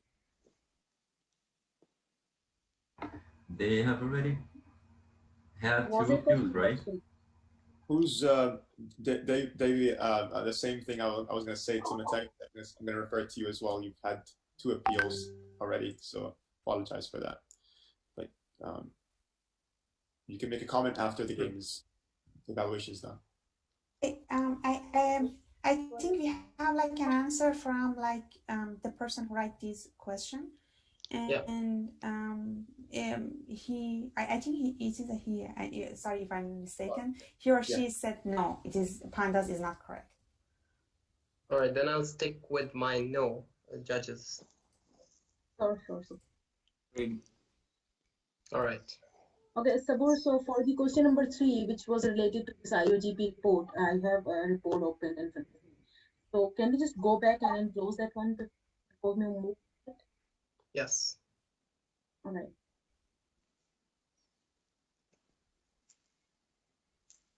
Yeah. So, okay, says credibility, action orientation, vision, accountability, communication, collaboration, feedback, and recognition. So, go ahead. Yeah. I didn't hear these 2 there, so I would then go for no because we were being specific to IOGP. Yeah, so to go it further, see, like, understand how the systems and conditions cause accidents, understand people are a resource, not a problem, balance, process, and personal safety. So nowhere I can these 2 correct statements. Perfect. Thanks, Sadaf. So I will confirm with a no here. We can now close the window. I believe, yes. Results of the first set of questions. -10. Still close, so. Zulia. So at the moment, 50. as it stands, it's -10 points to LUZ, 50 points to UFRJ. It's still very tight. Sorry, Mohammed, I'm sorry I'm interrupting you. Cassandra said on the chat that we have 3 appeals, and Darwin from my team is asking if we have another appeal. I did see the question. Actually, it was posted by Darwin. You do have another appeal. My apologies for the slight technical issue there. But the appeal is allowed 15 seconds after the deliberation of the judges. So is this appeal directly for the question number 3? No, it is not. It is for the bridle harness appeal. The fact is, he said, I want to appeal something about that answer, and we all ignored him. Sorry? He said at the moment, I want to appeal something about bridle harness, but we all ignored him. I mean, he talked and we were focused on the other question and we didn't pay attention to him. Actually, he said that. Said he got a comment. Way after. He said I got a comment. The appeal or notice to appeal was a bit late for that one. Yeah. There was a previous question, Andrea, where your colleague had appealed, but then you actually also appealed at the same time, and then we granted that appeal, like, to be able to make it. But for that question, it was made not at the same time, or not within the time frame that was allowed for the appeal. So, but thanks for that. That specific question wasn't as clear, so we went to another question, and then we came back to that question. So it was really blurry that time. So, judges, I would refer this to you, especially the super judge. It was an error on my part to actually consider 2 appeals, not 3, for this specific round. So I am going to leave this to the super judge and the judges to decide. But as far as my knowledge is it was at the time frame was after the allowed limit. So. Mama, sorry, before we discuss that, I have a question. I think you considered 2 for both team though. I did, yeah. So it was an error on my part, but it was considered equally for both teams. So yes. So my point is that if, like, we want to be fair, like if you want to give one to LUZ, then you should give 1 more to other teams too. Exactly. So, and I don't know. This is just my understanding. Yeah, but LUZ do have, like, they've only made the 1 appeal. They haven't made 2 yet. So this is why I'm putting it for the judges. I personally would say that when I heard the appeal, it was way past that we already had decided the answer for that particular question. So then I would say we move on. We proceed with things as is. Current score at halfway point is -10 to LUZ, 50 points to UFRJ. Thanks, Sabor, for leading the evaluation process for this early part. We'll now move to the second set of questions. 10 minutes, 50 questions, and we'll wait on the mark from Zulia to tell us when the software is ready to go. Judge, please, we will not have any break between the question sets. Yeah, we have been taking a brief break between sections. Between the round, well, the judges take breaks when you have the questions, and then you take a break a little bit when the judges are evaluating the questions. And so, if you know, I'm not sure about intermission in between the rounds, but while that's all being set up, we have the time to be able to take a break. I'll defer this to the planning leads and all that, but. If they need to use the washroom and stuff, they could go ahead and take a 2-minute break. Normally, even in the fairness to them. Sure, James. All right. Then we'll take a couple of minutes break as we Okay, work between rounds in the so that I'm going to physical. Couple of minutes break, and we'll be back. I have to leave you 35 to past it the hour. for a second. Sorry about this. I got a couple of issues here at my end, but if you can go ahead, I think. So for those watching at home, they can see the all-channel feed, so we'll be resuming back in just a moment. But apologies for that. Please.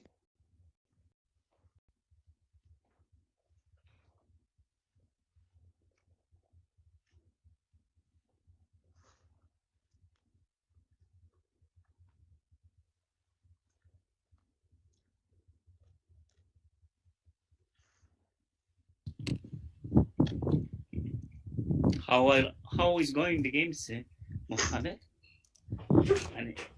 James says we'll have 2 seconds and we'll be back. They asked us in the chat. Since Mateus has issues In with which software, time zone you are? I recommend him to restart his computer Bogota time? to see if it is possible not to have the same error again. Please, Mateo. It's noon time. Okay, I'm sorry. My power's out, so I'm having a hard time with my connection. I apologize. Yeah, no, I just asked Mateus to restart his computer. So can you go out and reach the second half of to the this Zoom match. session? The whole computer. So, Yes, just in I think case. it's a very good match. Or do you prefer, as you As like? usual, PetroBowl. Wait for me. I don't know if any update's gonna be installed. I don't know. We'll wait. But it's your call ultimately, Mateus. This was a recommendation by Zudi, but Okay. Did you think resetting the software would be No, enough? but as you have seen, all your answer has been uploaded. Yeah, I'm okay. Even though you get, as you like. If we need to do that, I'm okay. I'll just reset the software, see if it works. But thanks for the suggestion. I'm really just afraid of computer errors. You know? I totally understand. So just restart the software just in case. Yeah. Okay. And for Dr. Lee, just since you're joining us and you've been in and out of the call, we've concluded the evaluation process for the first set of questions, and we're now just taking a small washroom break for a couple of minutes, and we'll be set to start this next second set. Thank you. I'm very sorry. It's snowing really hard here, and I guess that's killed my power. Where are you right now, Judge Lee? We understand. We understand, no problem. How cold is it over there, by the way? It's actually really warm. Have you seen participated in PetroBowl before? Like As student? 30? That's very, very, very warm for this time of the year. Oh my god. When it was a It's funny to see the contest we have well over 100 Fahrenheit here. We only have For quite some student time. chapter activities. That was when you said 28, 30, I mean, we have that in Celsius over 1991. here. And that's Yeah, oh my god. That's Fahrenheit. Oh my god. Yeah, There is no -1. PetroBowl and But no that's warm. international competition But like again, that. I don't know what happened, but my power is So gone. you had a great I've got a Wi-Fi opportunity. hotspot from Yeah, I know that. it's not keeping up. So I'll do Yes, my I best to think stay on, and just if you have to make at a the time decision that without me, section it is what Sebol, it is. the student chapter Sebol, understandable. Thanks for young what professional is Sebol, snow? new programs, new committees, Yeah, look it up on Petro Wiki, just to buddy. develop our people and to put everyone together. You really think So- PetroWiki is going to have snow in there, huh? Sure, it's got to, right? Like for the Alaska guys. That's one. Have to see you again, James. Thanks for letting us know, Dr. Lee, and I don't hear you, problems there. James. I think you have Sorry, it's been a long day. Yeah, apologies for that. My daughter had a bit of an accident that just needed to help out with. Guys, have you been able to restart the software? But it looks like we're getting ready for Yeah, no problem. The login has been working. Second half, James. in the second half. Perfectly fine. So Yeah. I restarted. Fantastic. So, just as a Okay. recap, the previous scores was -10 to Universidad de Zulia, The game is open already. Just 50 for Rio Mohammed, de Janeiro. just confirm whenever you want to start the match. Okay, everyone needs to turn on the cameras, right? Sorry. Once that is carried out by the players. Okay, so all players now have their cameras on except for Ramiro. If I'm not mistaken, from LUZ. Can you please have your camera on once he's back in able to start video. Excellent. Have to go 5 minutes we and have all the we'll players be now back ready, again, James, and okay? good to go. Perfect. Thank you So for can we covering. start the game? Yes, they can. Okay. Please stay on mute. Use the chat functionality on Zoom or WhatsApp if you have any issues or concerns. All the best. And off we go. So 10 more minutes, and the game would have submitted all of their answers. So again, let's have a look at where we are at the moment.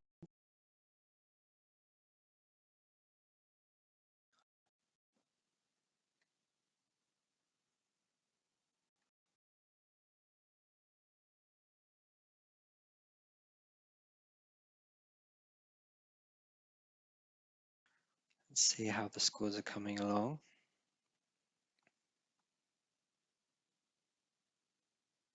Everyone is nice and quiet, concentrating. No major changes to the players or the teams, but yeah, so once again, thank you for joining us throughout the quarterfinals today.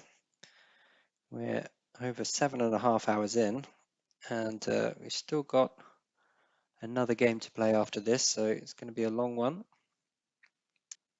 So we started off with UTP versus the University of Zulia, and the scores for that was 65-60. And UTP now have made it all the way to the final. And in Group B, Universidad Zulia, we're watching now. They got here today by defeating the University of West Indies, and they did that comfortably, 90-60. And then we also saw King Fahd University of Petroleum and Minerals against the University of Oklahoma. Again, we just spoke to the University of Oklahoma not that long ago.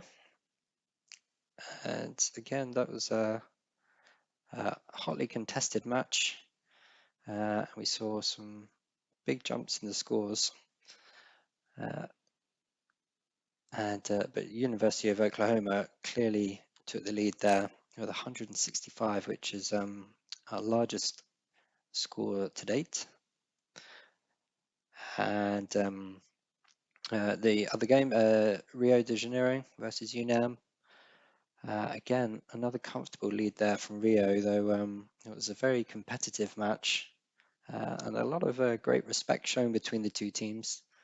They clearly have followed each other's journeys throughout this whole process and previous years as well. That took us through to the semi-finals, UTP versus Universidad Zulia, of which UTP won that one, and now we're seeing Zulia play for the third place game. Again, 100 points to UTP, so they've been consistently good. And then Oklahoma, who have probably been scoring the highest out of all the teams on average. They're probably the team to beat based on that. Against UFRJ, Rio de Janeiro. And again, that's who we're seeing play at the moment. A lot of scratching of heads, a lot of stretching. You can really see the pressure building up on people now. A lot of tension.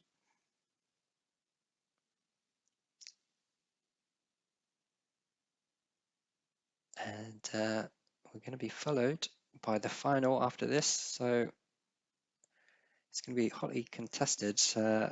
The last results aren't shown on here, but just to remind everyone, it was -10 to Universidad de Zulia and 50 for Rio de Janeiro. So Zulia have to make up 60 additional points to clear to third place.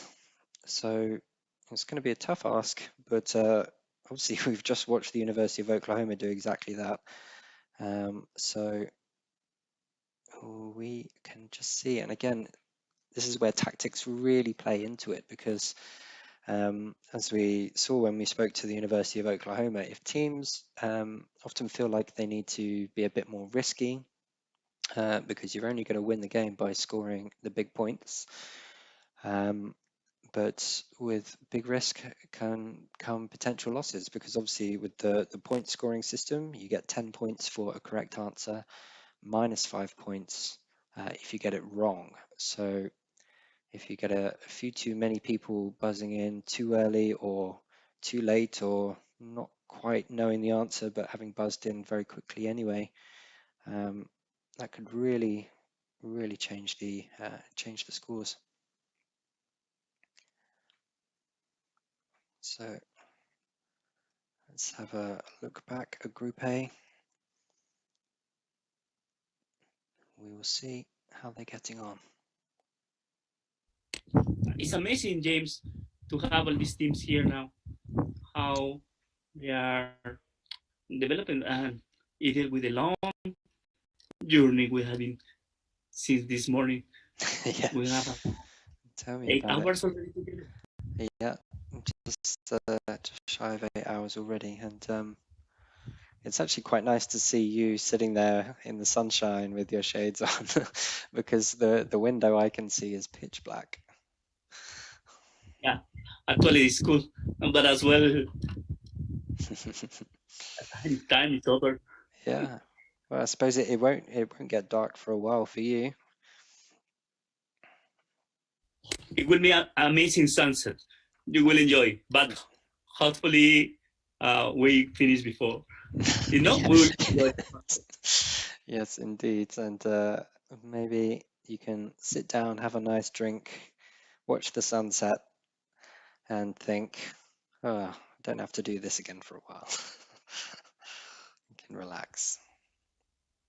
But obviously we have got regional qualifiers coming up a lot sooner than you may think.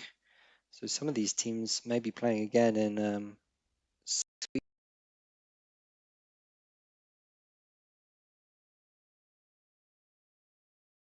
Going on with the PetroBowl regional qualifiers for next year. If you are interested in participating, the best place to go is the SPE website.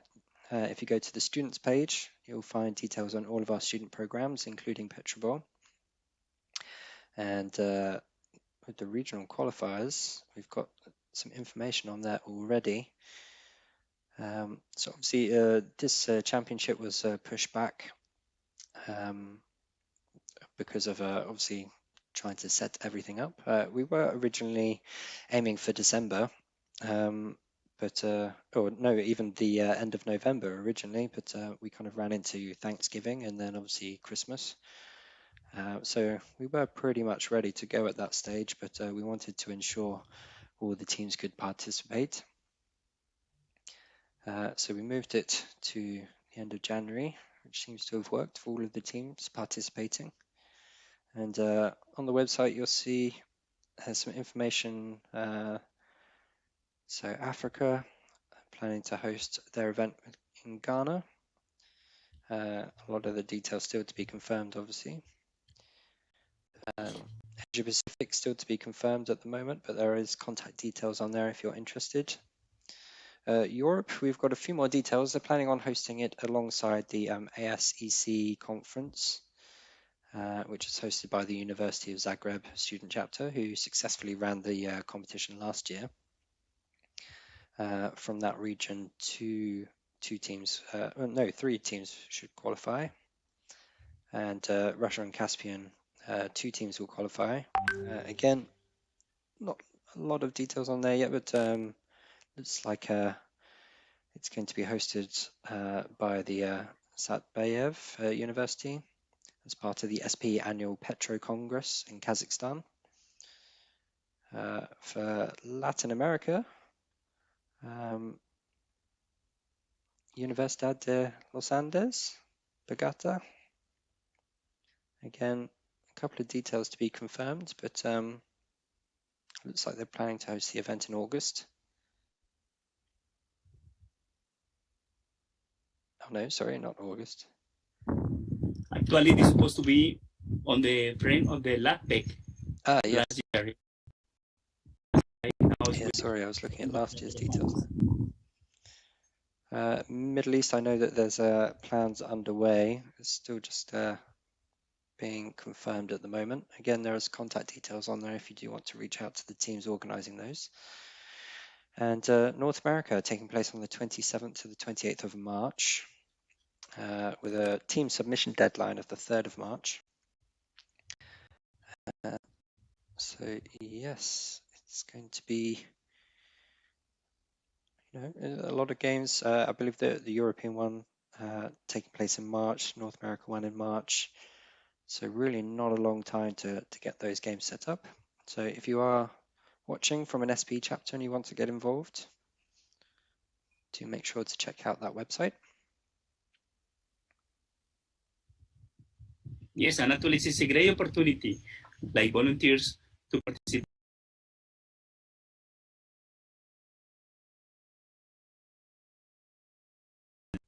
We can see here the importance of the questions, and to have a new database, a new data bank of questions is really important. As well, being the planning, be a sponsor.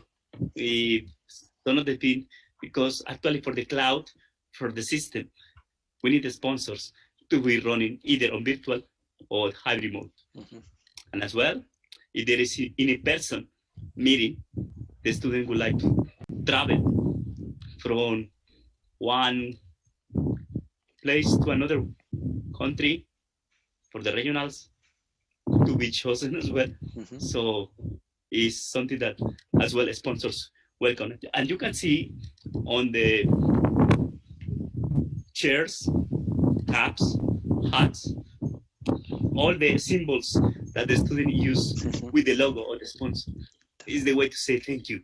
So we really encourage you to support our student to do this, to start this journey. It's an amazing journey.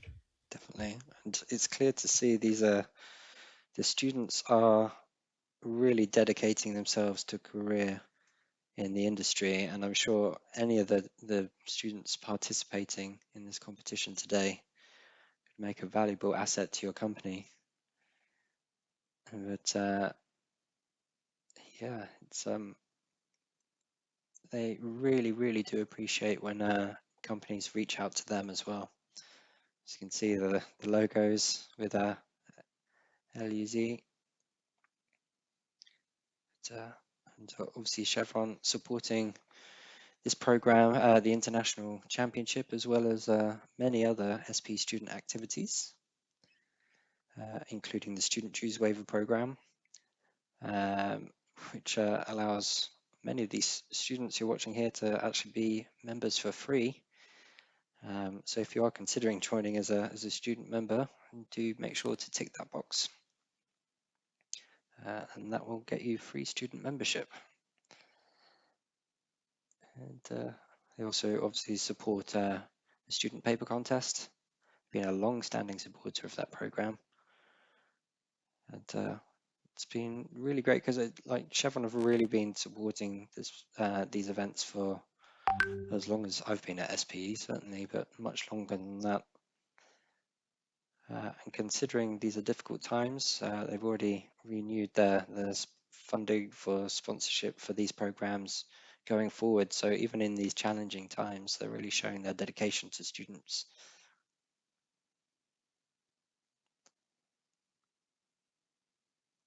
So I think we're starting to see a bit of fatigue. Please, can we check again? Because I had a different situation this time. The data was sent successfully from what I know, but... All right, so Zudi, can we check on that? Sorry for all the trouble, really. It's out of my hands, sorry. You have ended the second half? It is okay. I received data from you on server. Okay, I have the confirmation, but I have one Can you hear me, James? missing still. Yeah. They have ended the second half? Only yeah, 3 they're just about to for the start moment. judging now. Yeah. So all of you have completed their game? From UFRJ, you mean? Your team, yes. Yeah, we've all completed. Who didn't? We have Mateus, Adilson, Davi, and Jaime.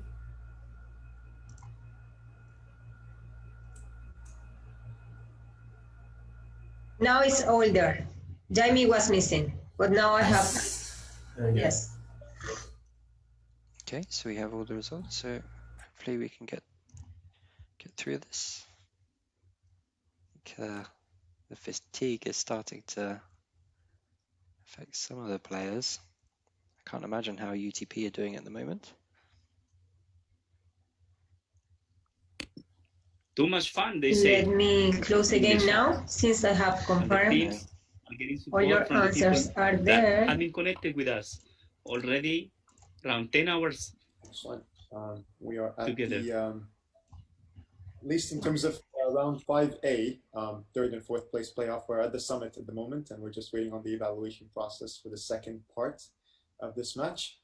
I believe looks like there seems to be some issues for those people watching on go ahead and log in now. That Facebook. Zulia has closed the submissions. So if you are having troubles and you can hear me, you're probably watching on YouTube already, but it seems as though she's... Hold on. Okay. Yes, actually Just got a it. second, yes. That's why I asked you. Try to come back, but then goes again. Yeah. See, so as far as I can see, the stream is still running, but I'm not sure why Facebook is. Now, yes. I'm not sure if there's a limit on how long we can stream for, but we've just hit the 8-hour mark, so hopefully that's not what it is.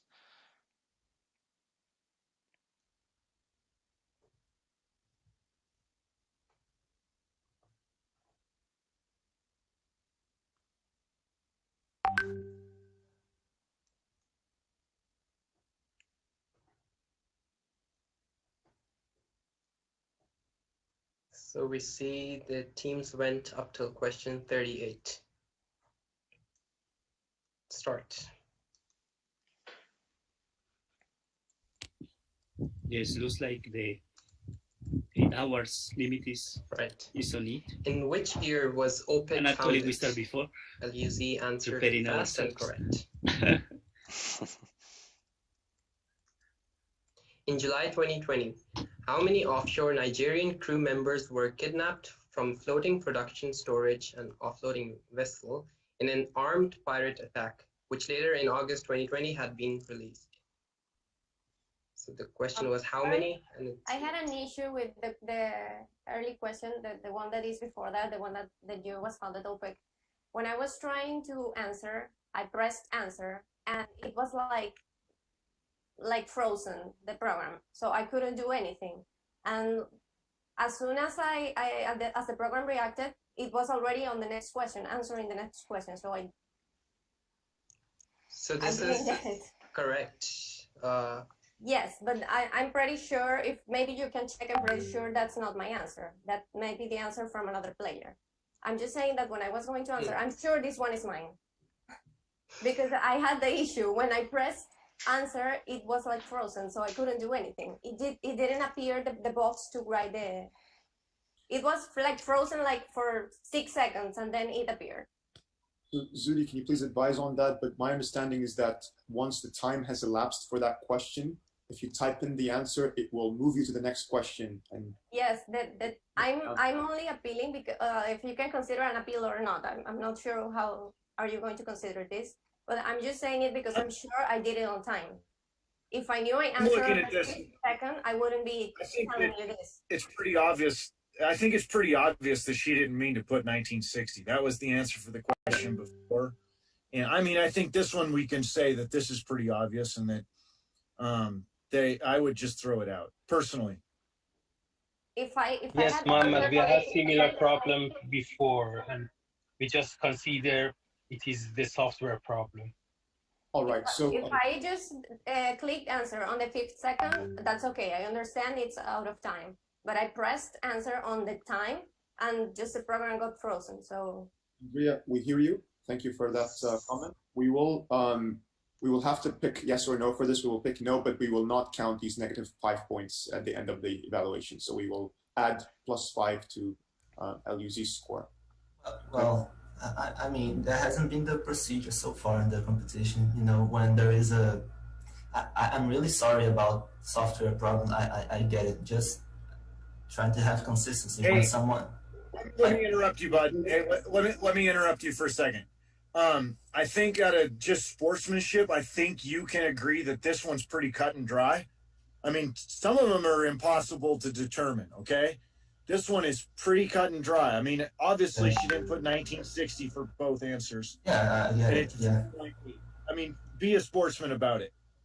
About what Mateo said, I agree. I agree completely because I see throughout the competition, the people who had this issue, they received the -5. If you want to put me -5, okay, I totally agree with that. Just so you know, this was a software issue. This wasn't that I answered out of It's all right. We're going to move on and yes, not do this -5 for this question.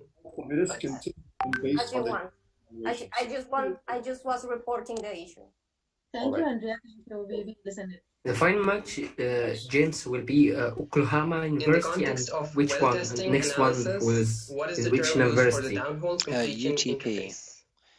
UTP, yeah. From Malaysia. In what year did the engineer George Reynolds discover oil in Persia, opening up oil? Will be started after this match will be ended. That's right? Yep, that's it. Name one of the 2 main components of describing the process of reservoir heating by steam injection. Viscosity reduction.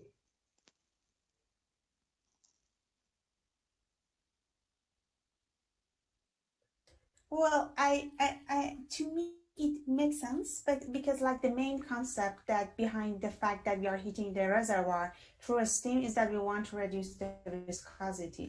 So even if like, no matter if it is a steam flood or it is saggy or whatsoever, to me, one of the main reasons that doing that is because we want to reduce viscosity, but I'm not sure what the other. I agree. Yes, I agree. Thanks, Vida.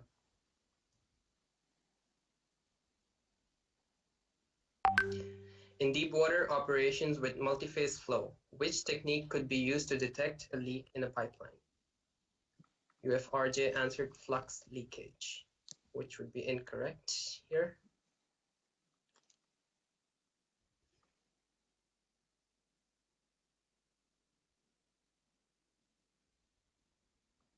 Which API recommended practice provides an overview of the types of relief devices, causes of overpressure, relief load determination, and procedures for selecting and sizing relief devices?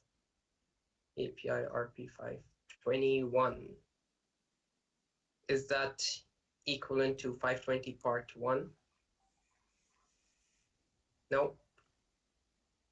It's not really. She's close. It's not. I mean, RP 520 is the recommended practice as far as I know. I'll go with no here.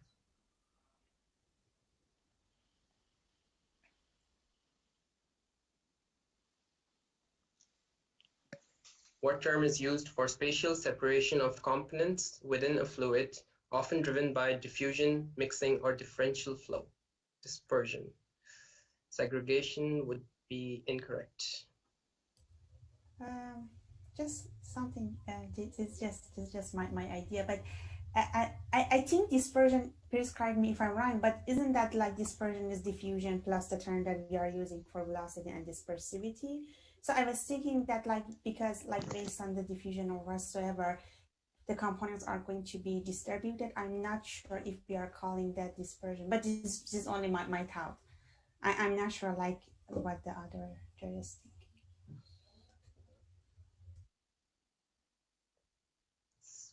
So if I'm understanding you correct, are you saying segregation would be correct here? Well, segregation, well, I think segregation is based on maybe density, like maybe because of density, we are like having different layers, if I'm not mistaken. But like it can be like because of diffusion or because of like other reasons that this concentration is going to be distributed. But the fact that dispersion is the answer for this question, I'm not sure of that. Like dispersion is an actual answer for this question. I think they are different things. Yeah, dispersion and segregation are different. That's correct. But for me, segregation wouldn't be the correct answer here. That's my opinion. Judges, do we want to go for a vote here? We can call for a vote if you're not sure about the answer. Because I'm not sure about it. So go ahead. No from my side. No for my side as well. And no for my side. It's 4 no's. Yes, I checked the reference and this is no for me also. Perfect. Thanks.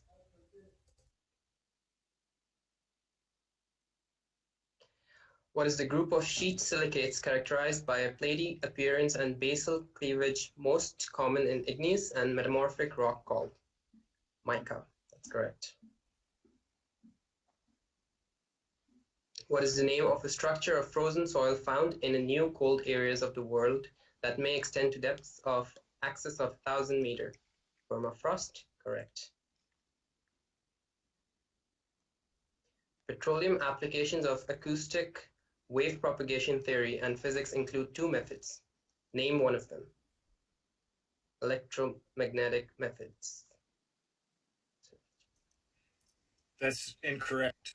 Yeah. Acoustic wave's not an electromagnetic wave. Acoustics, that's right. Lee, did you lose your heat? I'm sitting in my wife's pickup using the Wi-Fi.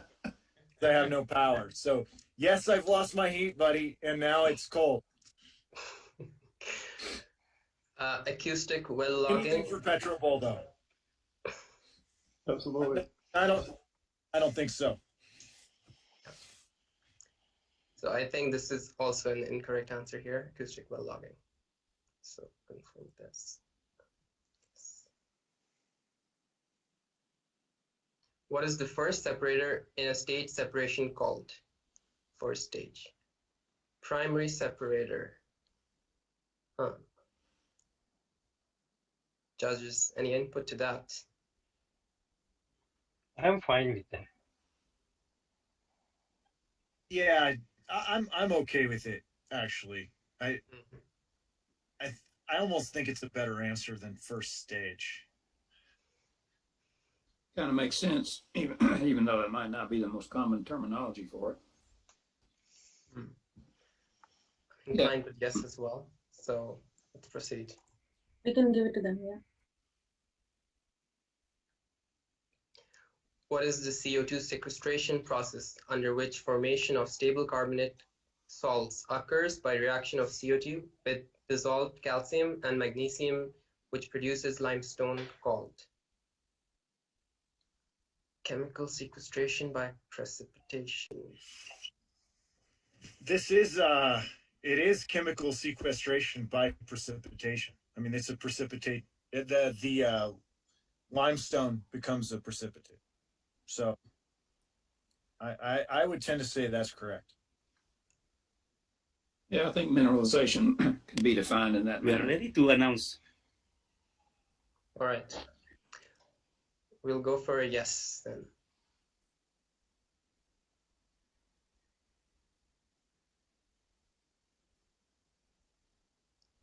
Name the Wearing technology your of suit, CO2 Cesar. capturing and Good fit. separating that is performed after the fuel is burned in Ready for the industrial champions. and power plant by separating CO2 That's from for the the champion. nitrogen Yeah. using chemical sorbents such as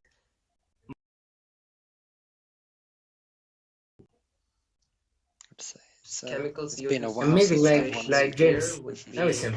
Yeah. incorrect. There we go. It's wrong.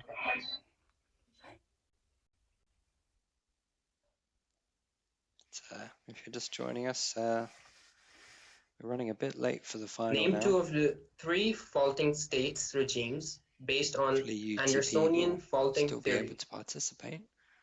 Normal, reverse, strike strip. Correct. Sorry, can I just comment something? It's not an appeal. Then we can't allow the comment to be made. I'm sure. No, it's not about the question. It's not about the question.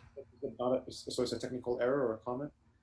It's just for the improvement of the software, because I think it's better if the questions are more random, you know, because a lot of times the questions come like in block of the same subjects. So it's always related to like 3 questions about HSE, 3 questions about the faults or something like that. And so it's just a suggestion for improvement for the questions to be more random. Thank you, David, for that comment, and we will communicate that to the questions committee and have that incorporated in the feedback. Thanks for that suggestion. Thanks.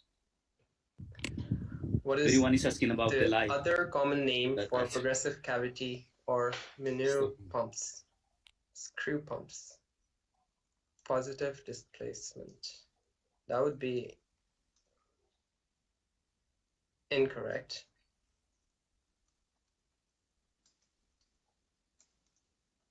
And I'd say incorrect here as well.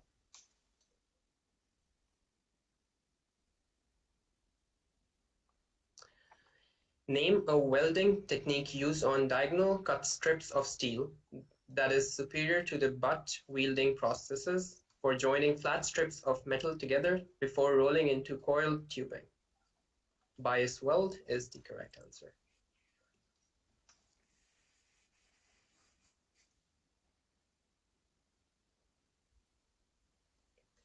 What is the minimum number of crew required for work to take place in a confined space? 2. Correct.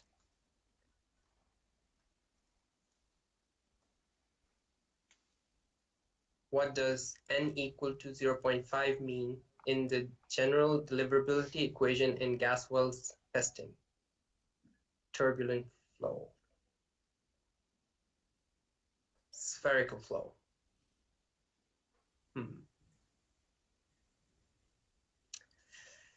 Judges, any input to that?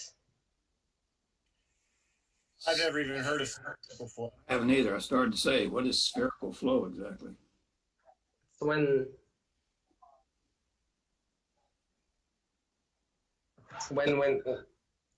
close to the well, you get the spherical flow. So yeah, I think I've heard means like definitely I know the term here. Maybe like a radial versus a spherical, something like that. But I don't think a spherical is the same as turbulent. Like they're definitely I agree. different. Spherical flow is a kind of turbulent flow, but it doesn't cover everything. So we're then leaning towards a no here. Correct. Thanks. pertaining to the ability of a fluid, such as cement or drilling mud, to develop gel strength over time when not subject to shearing, and then for viscosity to decrease when shear is again applied. Name it. Exotropy, which is correct.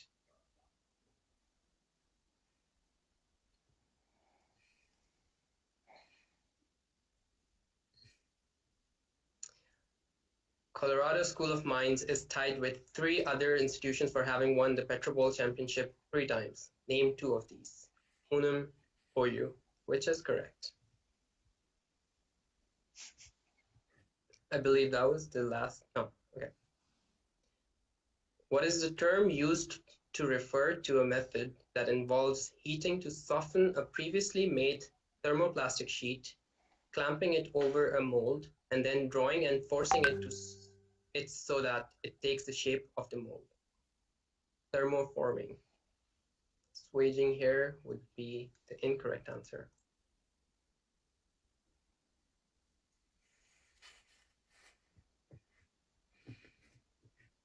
What is the simple learning algorithm into machine learning that utilizes Bayes' rule together with a strong assumption that the attributes are conditionally independent given the class? Bayesian method, I would say that's correct. Yes, it is correct. Yeah.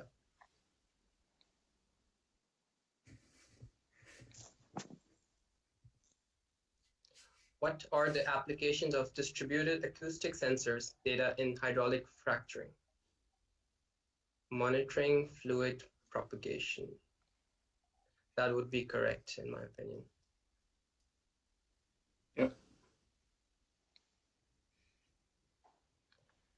What term is used to describe the insulation leakage test done for high voltage electrical cables with high voltage measure? HIPOT test, correct. I think we are about to finish the third place match. It does look like it, doesn't it? Yeah. So I hope I have a good session today with you, Caesar and James, and I have to leave to enter the final match as a Zoom admin. Perfect. Well, thank you so much for all of your help. It's been an Thank you. absolute pleasure talking to you. Okay. Thank you so much. See you soon. See you. Bye bye. If there aren't any, then I'll close this window and reveal. There was just one question for which we decided not to give negative marks to. That was one of the questions where we're gonna add 5 points to LUZ. So just as a reminder, the current score Universidade Zulia is can we just check which 10. question that was? We'll just go back and see. 9. And Rio is on 50. Okay, just to confirm. Question 9. I think it was 3. No, not 9. Sorry, 9 was the answer. I got confused. Sorry. I think it's 6. Question 6. 6. Question 6. All right, so we're gonna add. That's it, the final? No, still missing the final count. Yeah. On top of what the score is. Minus 500. All right, so so it's a clear. The results of the second set of questions are, I suppose, 0 to Team A, since we're adding 5 points. That's LUZ, and 110 points to UNAM. Oh, no, yeah, just my apologies. UFRJ, not UNAM. It's a bit late in the night here, so I'm mixing up with the teams. In addition to 50 points for UFRJ, so that puts them on 165 points. 160. 160 points. Apologies, 160 points. And then for Team A, which is LUZ, they had, what was the score for the first round? It's negative 10. So yeah, so that's negative 10. That would be the net score. Yeah. Yeah, net score. All right, so congratulations to UFRJ for sealing third place in this competition. A job well done for honestly being very strong competitors against LUZ today, but also against all the other universities. And no commiserations again for LUZ. You've made it so far in the competition. The first team from Venezuela to get this far, the semifinal stage, and then also take on very well-established teams and experienced teams. An example here is UFRJ. So Andrea, any thoughts, any remarks before we close for this round? Yes, I wanted to congratulate you, FRG. You guys did it great as usual. This is not a new thing. You always do it this great. It was very good to play against you. You are a team we can learn a lot from. Thanks, and congratulations as well. Thank you. I just wanted to make a quick suggestion about the questions for future users of the software, that maybe you can try to check the length of the questions and the answers, because sometimes questions are too long and they take a lot of time, and you still have 40 questions in the same 8 minutes. So questions are too long and you can't reach the 40 questions, or sometimes answers are too long and you can't type them in 15 seconds.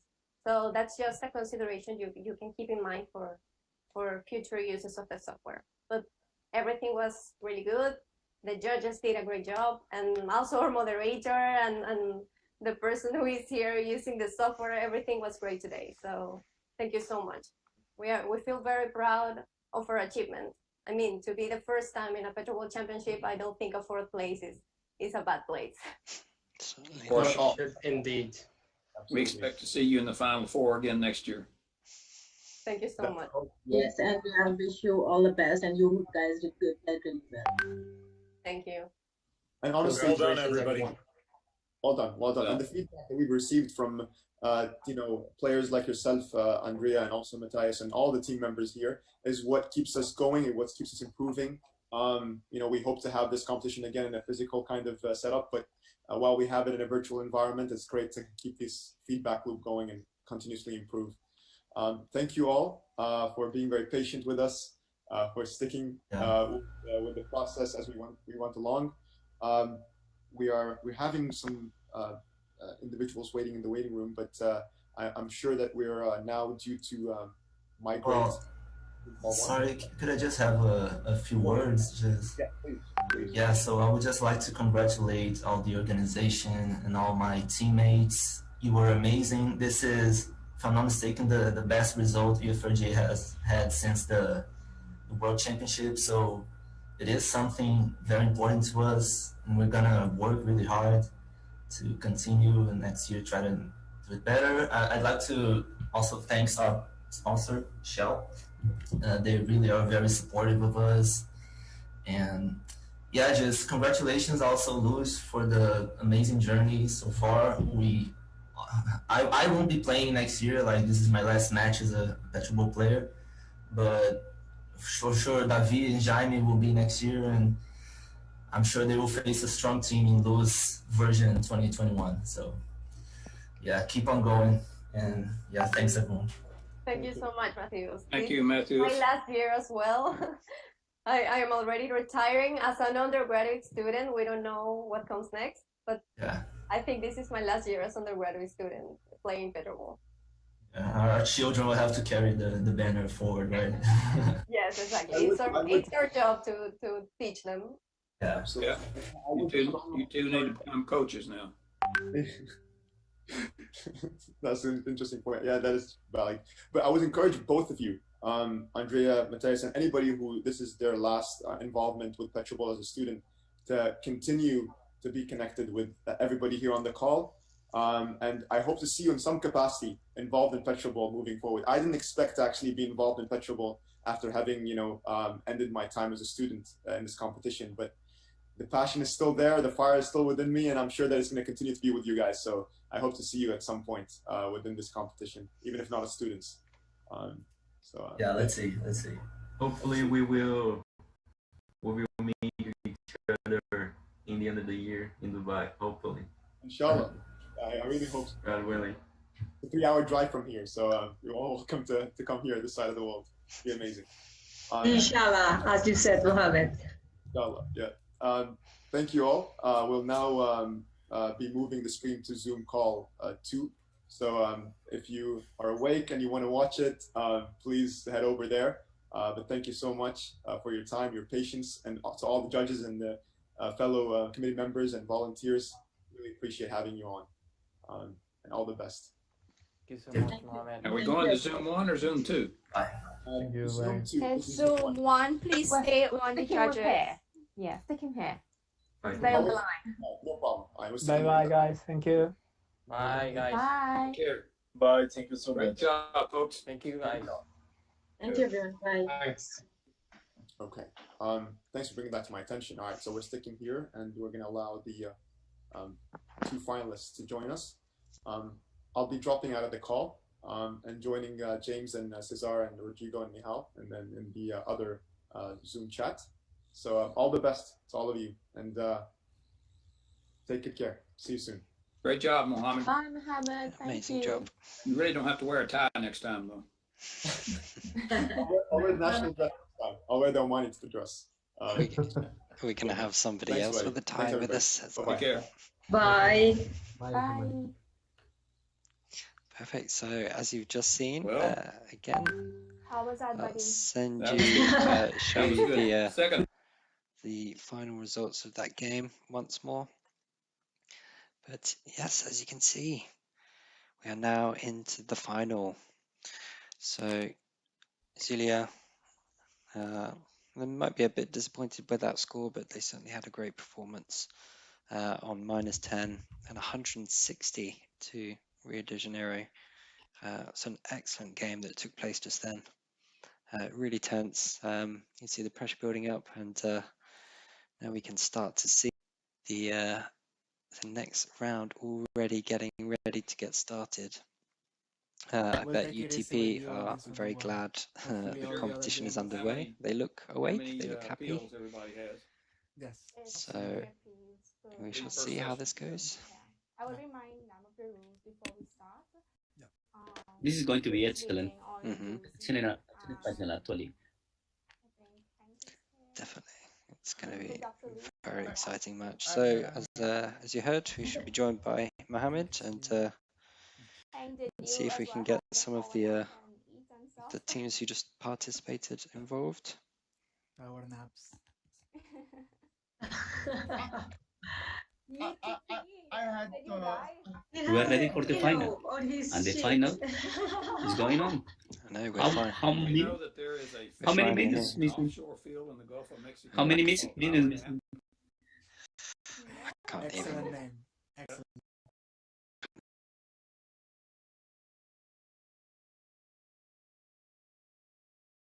Okay.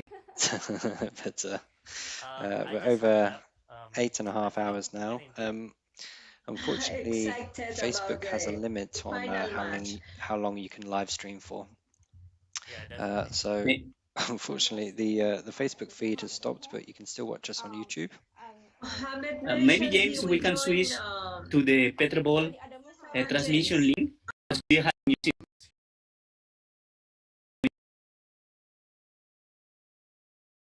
I'm to completely stop the feed to do that, and that would cancel everything. Okay. So Understand. I don't really want to play around with that just before the final. I'm sure everyone wants to watch this. Sure.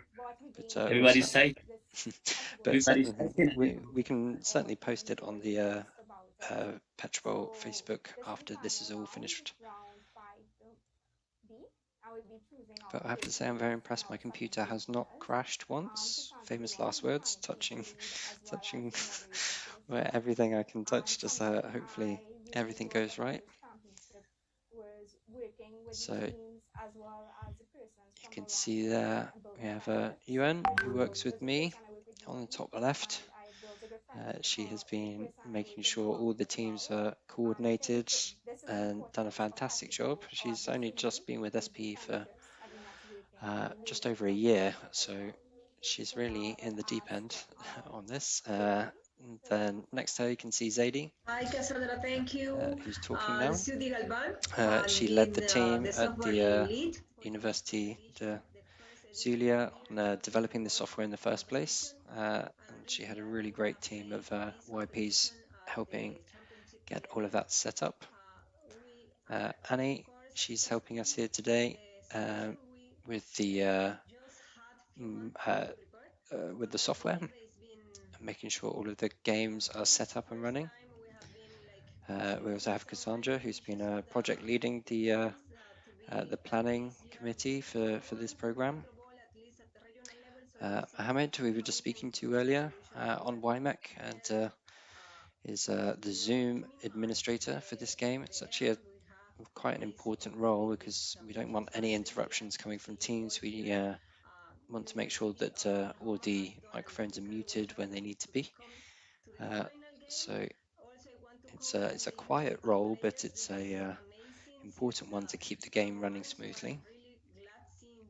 You can see Buddy there, who has been judging pretty much every single PetroBowl that's taken place.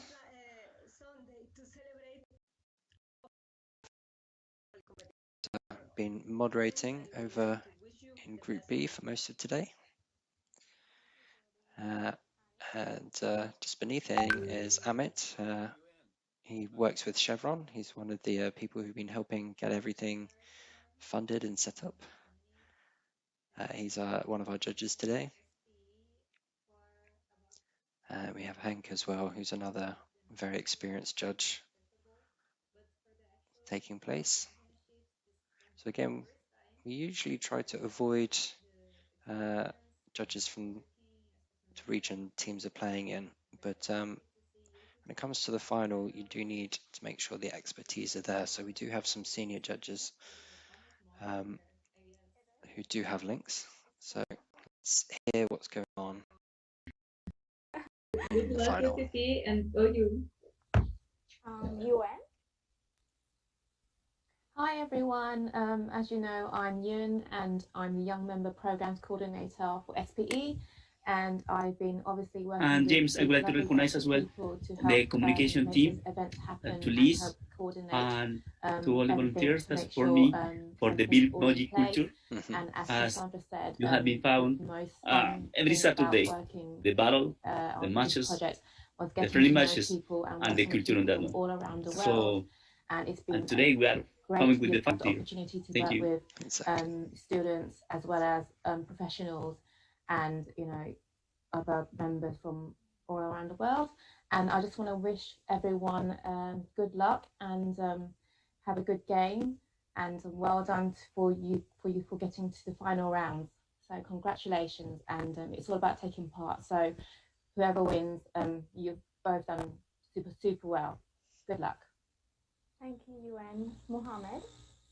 Yes, this is Muhammad, a petroleum engineer at Fahd Petroleum Company from Egypt, and I'm a member at the planning subcommittee in PetroPool. The most things I have gathered from this competition is energy of students. I have a great passion and motivation towards my next steps from the energy of students are working and compete with each other. And another one is what's behind the scenes, what's behind this game, what's behind this competition, and great efforts I have seen from Cassandra, Zulia, and different friends in SPE. It's a great experience I have ever seen in SPE, and I hope to continue in this amazing team. Thank you, and hope all the success for all students today. I'm very sad that it's the final match in PetroBowl 2020, but I hope to starting the new one soon, inshallah. Thank you, Mohammed. And we are going to go on to our super judge for today, Victor. Hello, everybody. My name is Victor Torrealba. I'm originally from Venezuela, currently working as a reservoir engineer at Chevron in Houston. And in terms of what I have enjoyed the most of this competition is the building relationships aspect of it. And actually throughout, from my first interactions with UN and then with Cassandra, the other rest of the SPE staff, they have been wonderful, putting this event together. It has been so challenging because of all the uncertainties and all the new variables, but they have been able to manage all of those very well. So I really congratulate the entire SPE team, and thank you for kind of the vote of trust that you have put on us judges to kind of help on this side of the competition. And obviously, I've enjoyed the interactions with the many judges, learned so much from all the judges that I have worked with. So really enjoy that. And at the end, I would say the most important and why we're here is the students. Really being able to soak up some of that energy and some of that passion that the students are bringing into every match I have been very grateful for that, and it almost kind of energizes me on my own work because I see that much energy coming from the students, and there's no excuse for any of us to not bring that same level of effort and passion to everything that we're doing. So best of luck. Both of you already won in my books. I mean, you guys have displayed an amazing performance all the way getting into this match, and I'm just excited to see what you guys can come up with in this final. Best of luck. Thank you, Victor. Say, Victor, I did some research on breakfasts, and Venezuela is actually ranked 5th in the world. Not even. Show me the reference. I would like to try the first 4 in that ranking. This has been bothering him whole day. My God. So now I hand you over to our legend, buddy. This is his title now, our PetroBowl legend. Every time you call me a legend, you know what people think, of course. He must be old. He's a legend. So could you come up with a different term next year, please? Okay, I'll work on that. Icon. But I guess I am, since I was one of sort of the founding fathers of PetroBowl. In fact, I showed some of the other folks here earlier. I'm actually wearing a PetroBowl. Oh my God! PetroBowl 2007 shirt here. So they used to give all the judges a shirt, and I have a half a dozen of them or so. Yeah, what happened to that? I never got a shirt, buddy. This is 2007. You're kind of I know, but we should all get shirts still. Can you add that in for Chevron? No, it's been a great joy to see PetroBowl progress and become such a professionally run organization, and it's just been great for the students. I think back about the first PetroBowl, I think we had maybe 8 teams, something like that, and we had 2 judges. I was one of them.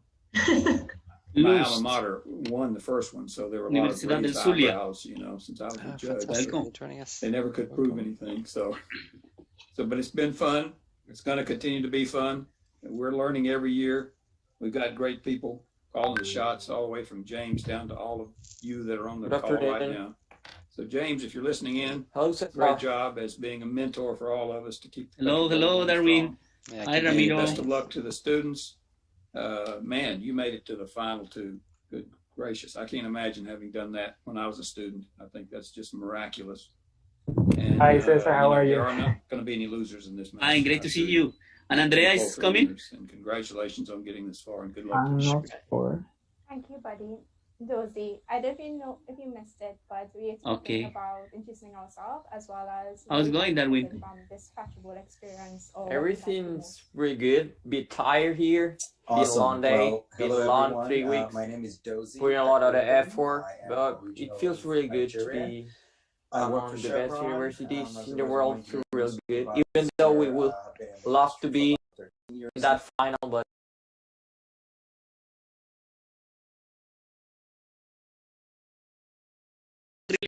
you did an amazing job. You teach to the world how to play this virtual mode. You are the university that create the software. You are the university that create the momentum to be here. And they have not only that, you have excellent faculty advisor with Saudi that always keep up and with you. So you have to be more proud than all the teams, because all the world is moving. Just thank you to you, and keep us safe at home in this current condition. If we cannot make it on this way, the competition maybe have been cancelled or take another direction. Be really happy, and please pass this message to Andrea and to all, because you did an amazing job. And to arrive here into the finals, 32 teams, and good ones, with faster players, with technical undergraduate, with spelling, and everything. So it was amazing. So please, keep up. Yeah. Thank you, Cesar. Thank you. And thank you to all SPE. Yeah, I mean, since 2017, the first time I saw the PetroBowl game, I couldn't believe how technical all players were by that time. So I said, I have to be there. I got to start studying well, 3 years after I'm here, I'm living a dream. I think all guys from my team dream about this, and yeah, it's been a dream. And as I was saying to the guys today, it ends. Our path together ends because we're not gonna be in the same team. But well, hopefully we can be involved in PetroBowl next year as an advisor, as a coach. And well, I think once you discover the passion of PetroBowl, you will never end this passion. That's very nice words there. Thank you. I mean, I want to add something. Just like Darwin says, it was like also one of my dreams to get this far in the competition, you know, be competing with the best universities around the world. And I would say I owe so much to this experience. PetroBowl has literally changed my professional career and has gave me along with SPE so many opportunities, you know, networking opportunities, meeting different people, amazing professionals in the industry. So this is a really nice chance that I will advise anyone to join if you feel like. So PetroBowl, a life-changing experience, no doubt. Fantastic. No, I mean, to be honest though, guys, this is just the beginning of everything. This is you guys are kind of coming towards the end of your time at university, and this is just the beginning. And all those relationships that you've been building up, they're going to be you know, with you for a long time to come. So I wouldn't worry at all about that. But excellent. We have the team captain. How are you doing? Sorry for being late. Yes, okay. How are you feeling? Excited. Of course, we wanted a higher place, but I feel very happy with our achievement. So you've done incredible. Do you have any words for your own team? I mean, I'm sure you've been speaking to each other in the short minutes between us, but is there anything you would like to say to your team? I'm proud of you guys. That's all I can say. I'm really proud of you. I mean, look what we made together. This is not a job only of one person. This is a job of a team. And we have done it so far. We should be proud. Of course, we all wanted more, but achieving a 4th place, since this is the first time we compete into a championship, it's a great thing. And I'm sure we're going to motivate a lot of people by achieving this place. Definitely. So congratulations, guys. I couldn't have asked for a better team. I always say that. I couldn't have asked for a better team, and I'm really proud of you. Oh, that's fantastic. Sorry, completely agree with you, Andrea. And just before you arrived, I was telling the guys, I'm really proud of you because you only arrived to this stage with these amazing teams. You are moving the PetroBowl to the Virtual Championship of the world. You made teams that never have been gone because visa issues, because not sponsors, to this democratized place. James, correct me. You're good. Like you're good. We are understanding what you're trying to say. Okay. Yes, but it's equal to all the teams of the world. And it's the first time, I think, James, all the selected teams come together to a competition and was on virtual and was based on what Luz University have been created for the world. And you have as well amazing team that teach the other and challenge the others to be equal or better. So that's good. You have been professor as well. And as well, your career don't stop here. It's something that will come. Now you have to go to your masters, PhDs, and we can see here teams that have been evolved as well. If you are master, you can participate. If you are PhD students, you can participate. So take this in account, but as well create a career for the students of the Universidad de Zulia. Thank you. Thank you so much, Cesar. Your advices are always very good to us. Thank you, Cesar, for your energy and being there for South America and the Caribbean. You've been an absolutely amazing job, and we're really proud to count with you, you know. Always come with me. And as you said, PetroBowl has not ended with us. Of course, in the university, PetroBowl has grown a lot because of the the work that the people see we have done in these competitions. So many, I would say, like PetroBowl is more famous now than it was before. Because of all the effort that we have put into this competition. It's been 2 years now with the same team representing La Universidad de Zulia, and so new generations are gonna come, but Luz will keep doing the best they can to keep representing it in the PetroBowl competition. And we are already working on mentor them. We are already working as coaches. We are preparing new generations already, because this is not going to end here with us. Yeah, so other university has to fear us from now on. From now on. That's the way. Yeah, I know. Well, you've really proven. I mean, people have always talked about how since more global the competition has become, it's really put everyone on a level playing field. And Tom Blassingame said that in his own video today as well. So you guys are really proving that. You don't have to just go to one of 5 universities to make it. You've shown that you have the expertise, you have the skills, you have the team working abilities, you have everything. So it's a really, really incredible work. It's just well done. Well done to you all. Thank you so much, James. Thank you, James. So what are you up to tomorrow? Is it straight to bed, just a long relaxation, or are you going to be dreaming PetroBowl for the next week? Tonight we're all going to dream petrol.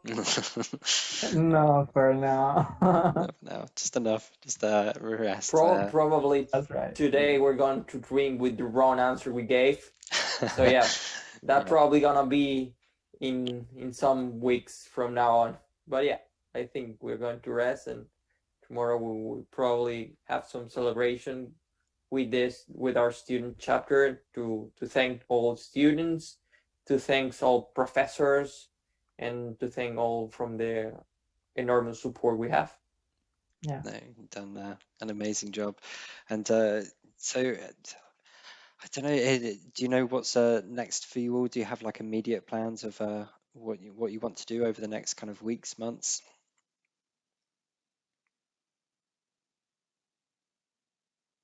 What's that, James? Could you repeat? Oh yeah, sorry, I think I cut out a bit there. But do you have kind of immediate plans of what to do? So how much longer till you graduate?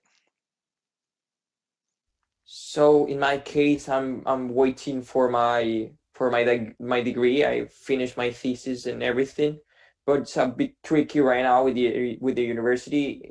The university is not open now because of the COVID, so we're still waiting. But yeah, for sure this is my year, and for the other guys too. So yeah, this is our year for getting our degree. Perfect. Well, in my case, I'm still waiting for my thesis and internships. But in terms of PetroBowl, I might come back next year for the Nationals as a team captain for one Universidad Zulia team. So let's see how it goes. Yeah. And Victor, do you want to go ahead? Well, in my case, I am waiting for my thesis because I am working in that, and it's really difficult to get a tutor. I don't know how can I say tutor. But now I work in that to obtain my degree this year. I hope. I'm certain you will. That's fine. And finally, go ahead. I think we're all waiting to get our degree this year. This has to be the year. I'm waiting on my thesis and my internships as well. But as Darwin mentioned, everything is kind of stopped because of the global situation we're living, and it's not a secret that our country doesn't have a very good situation as well. So we are doing what we can. Well, you're proving. But I think this is the year, and this is my last year as undergraduate student PetroBowl player. Well, yeah, you're certainly proving that you can overcome many of those challenges, and I think that's what this PetroBowl has been all about, really, is overcoming any challenge that's being put in front of us. And I think that's a testament to you guys. It's a testament to SPE and engineering in general. It's kind of part of what engineering is all about. It's finding solutions for problems, and it's ingrained in you, I think. So That's right. congratulations. Oh, Yes, Thank you, and James. just one thing, I think PetroBowl Virtual Mode has been a great window for all of you. Today, all the world know about you. So we hope any companies can call you, any recruiter can call you as well. So we can find Andrea, Darwin, Victor, and Ramiro for sure in LinkedIn and Facebook. So to contact them, great students that can take any challenge. Thank you so much, Cesar, for that that. was a great Thank introduction. you, Cesar. Yeah, that was I a loved great it. publicity. I loved it. perfect. Well, if you want to get in touch with any of the teams, do just email us at PetroBowl, and I'm sure we'll pass that information on. So, but congratulations to you all. You've earned a good long rest now, so I will leave it there. Congratulations, well done, and we'll Thank you, see James. you in the years ahead. Maybe not in PetroBowl, but certainly in something else. Hopefully. Somehow SPE always keep us together, so we will see very soon. Yeah, definitely. Amazing. Thank you, James. And Thank you all. well, in case we've been thanking a lot to Chevron, who's been our sponsor. Andrea did it several times, but yeah, thank to them. They has believed in us, and well, hope they still believe in us in the near future and still support the PetroBowl team from La Universidad Zulia. Thank you, James. Yes, they also have been supporting the global competition. They were the main sponsors for the whole competition. Yeah, exactly. No, they've done amazing, and two of the judges are from Chevron, part of that team who helped push the that sponsorship through. So Amit and Dozy on the call there. But we're joined by Mohammed. You've come back for more. You couldn't get away from us. How are you feeling? I'm feeling well. A little bit jaded, but good to see you all on the call. I haven't had the opportunity actually to be part of Zoom call 3 before, so it's nice to be on and to be able to speak to yourself, James, Cesar, and also members of the teams here. We have LUZ. I'm sorry to cut you off. I thought you guys were discussing how your experience was with PetroBowl and how unique this opportunity was, and also the virtual platform. It's just, I mean, for myself, I was commenting and then speaking about it in Zoom 1, and one of the things that stood out for me was how supportive and cooperative the players were throughout this whole process. They were very patient with us.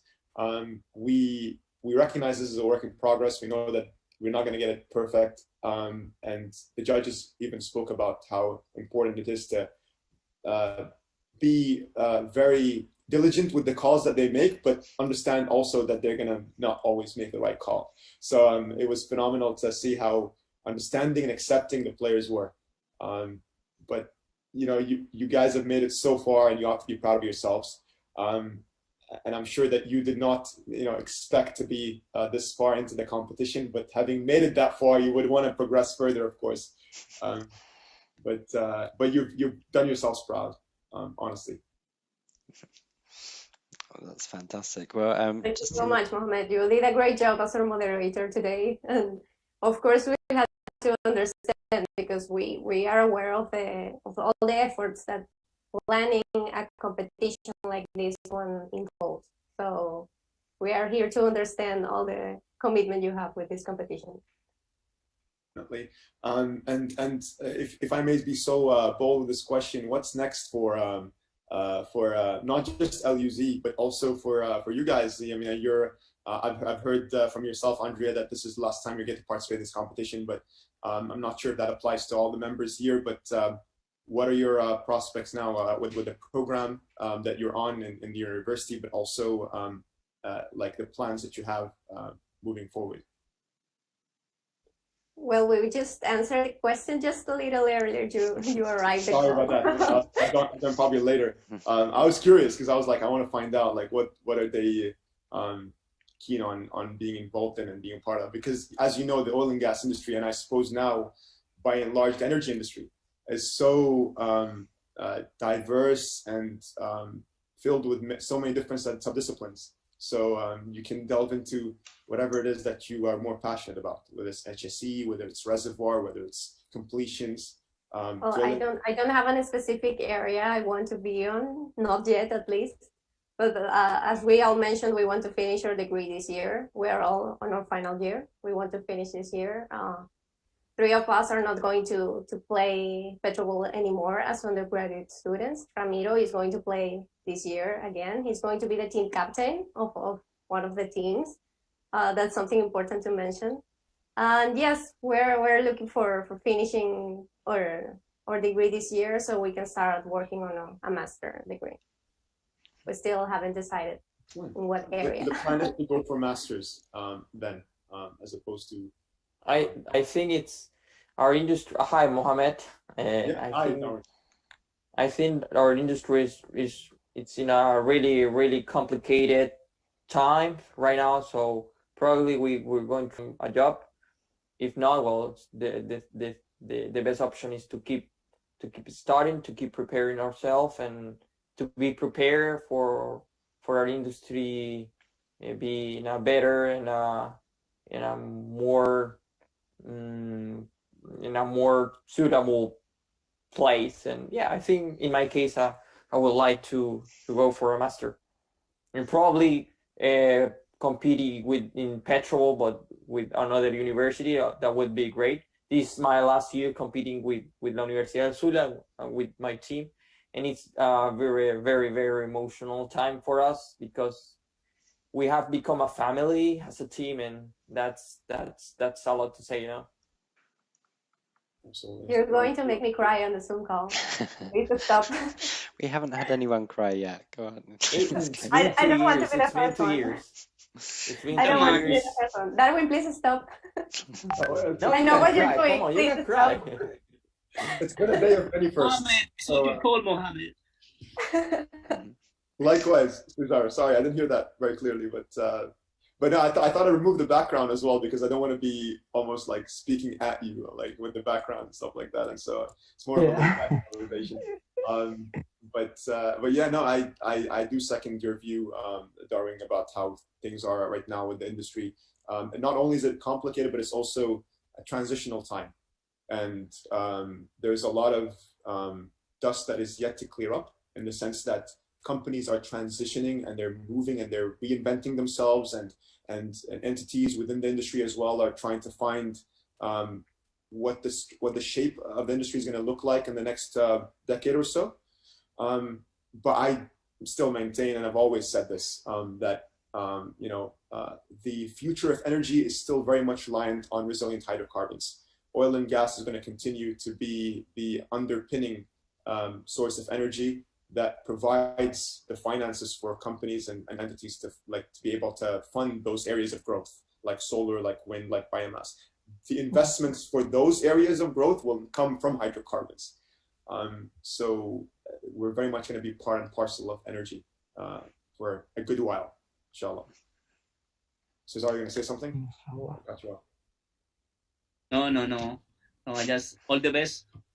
So proud of all of you. And about you, Mohammed, as well.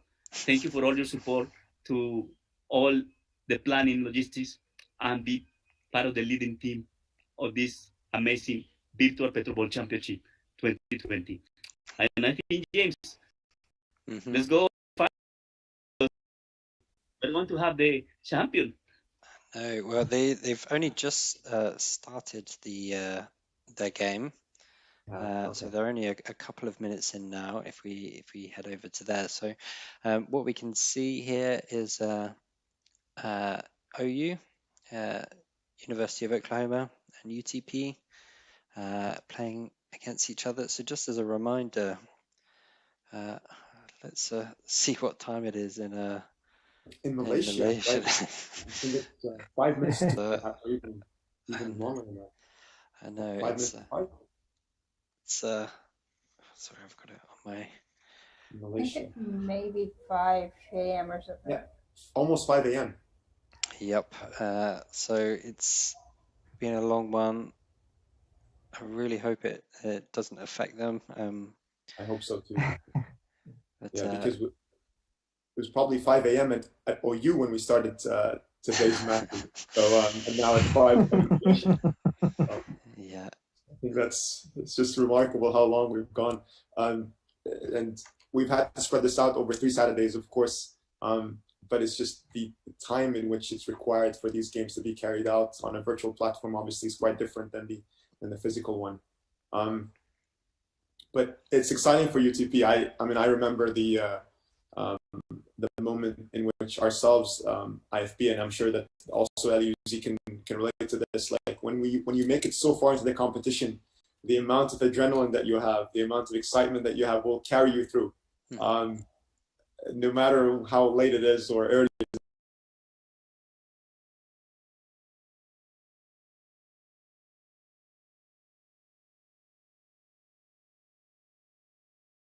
Better because you only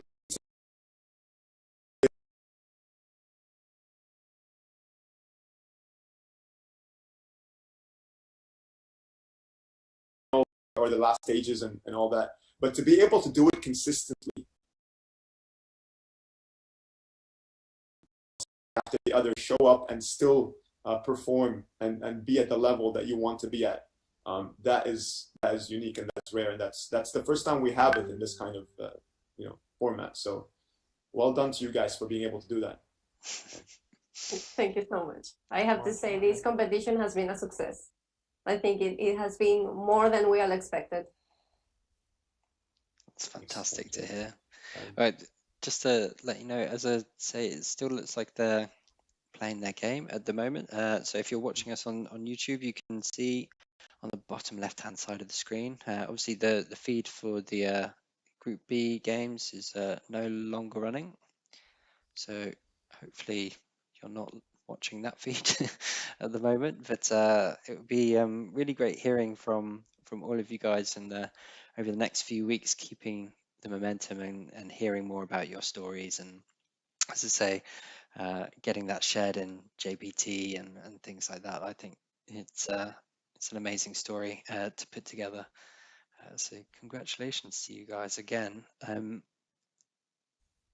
looks like we have Rodrigo with us now as Rodrigo, well. we have Nihal. Good to see you on the call. Nihal, Rodrigo, any thoughts, any words about how PetroBowl has been so far? We've spent many weeks in the planning for this, and it was unprecedented. We weren't sure how it was going to turn out, but it's turned out very well. So, Rodrigo. Hi, Mohammed. Hi, guys. I apologize. In firsthand, I'm in a bit of a noisy place. I don't know if you guys can hear me, so I won't stay much on the mic, so not to bring so much noise into the call. But just wanted to say, you guys I'm watching it all on YouTube. You guys are doing an amazing work. Mohammed, you're a master of ceremony, along with Victor and all the guys on the calls. It's watching like Drop Ready on TV. We even got some like nice ideas for Winemac on kind of events that we can do like this. And of course, congratulate Luz on the great work, and yeah, I'm proud of, Mexico, Brazil, Oklahoma, Malaysia, and I've had most of my life in Total Venezuelan bosses. So I know they're very proud, and some of them are watching the games here. So just pass on to congratulate you, and thank you, of course, James, Cesar. I noticed that Cesar had a wardrobe exchange at some point now, so that's why I want you on my video. Everyone is very, very tidy, and so I have my COVID haircut. But congratulations, Luz, and everyone that is on the event. I'll keep on watching YouTube so not to disturb you guys. Thank you so much, and congratulations. Thank you so much. Rodrigo. We are on the final. We have to dress properly. How about you, Nihal? How are you doing today? Yes, absolutely. No, it's properly dressing. That's why I'm ashamed. It's the end. It's match. It's the day. I don't want to say it, but I'm actually in my pajamas. It's 9 a.m. here, so yeah, it is that time. Yeah, we've just hit 9 o'clock now, and yeah, we are reaching. Must be getting close to the judging I time. suppose I'm the only one who's wearing a suit at 1 a.m. Over here in Muscat. But I must commend Cesar for being so versatile. I woke up this morning and I saw a post from you, Cesar, like you were on a battlefield or something, and you're like, tune into PetroBowl, and I saw like you were like armed up in like armored clothes, and I was like, man, this guy, if I have the energy, half the energy that you have, honestly, I'd be very, very happy. So, fair play to having that kind of energy and enthusiasm about it. Thank you. It's on the energy that you give us, the senior professionals from the YPs and the students, and as well from the seniors to the YPs, we can give you energy. 100%. It's an energy exchange. Definitely. No, certainly. So while we are obviously tuning into the game and we're having that discussion, but I'm just very curious because I know that, Darwin, you mentioned talk of graduate studies and masters, and I know that a few of the members here have that kind of experience as well. So I was just curious, are you looking for depth in your discipline now in your masters, or are you looking for more breadth? So the type of masters that you're going to do, do you want it to be more oriented towards, engineering disciplines, or something different that you can venture into and be more well-rounded? That's a really good question. Been thinking about it. I really like. I would love to do an MBA, but I will probably right now will try to do a reservoir or production master degree. But I've been thinking as well in the renewables energy right now, because it's out there and it's getting a lot of attention. So yeah, it's time to think about it. I think I'm going to go to the reservoir or production. I made my thesis in production engineering, so I got some experience there. I could have the opportunity to do my internship and thesis here in Chevron. So of how the industry is going, what is required right now for engineers to have. So yeah, that's pretty much it. And yeah, I think this time I would start thinking what to do, where to start applying, and yep, this is going to be a really exciting year for me.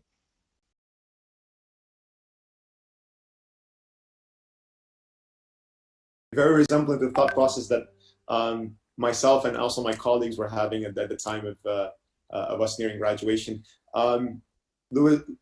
Victor, my apologies, Victor and Andrea, I'm also keen to hear your thoughts, because I know, Ramiro, I'm very also interested to hear your thoughts, but I know that you've got a little bit more time ahead of yourself before you make that decision, but with Victor and Andrea, I'm actually interested.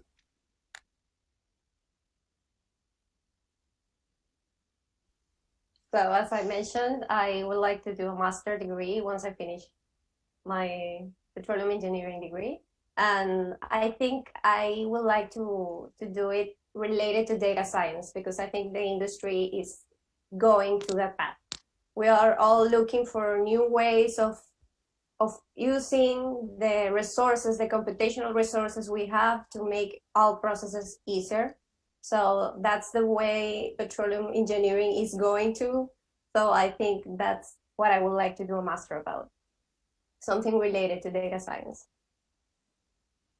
Very smart and very timely as well, in line and in tune with the current shape and direction of the industry. Just as you mentioned earlier, the industry is not going to an end; it's just transforming. Absolutely, no, absolutely, and I maintain this. I also am of the thought that unlike previous generations, perhaps, whereby we were taught to be built to last.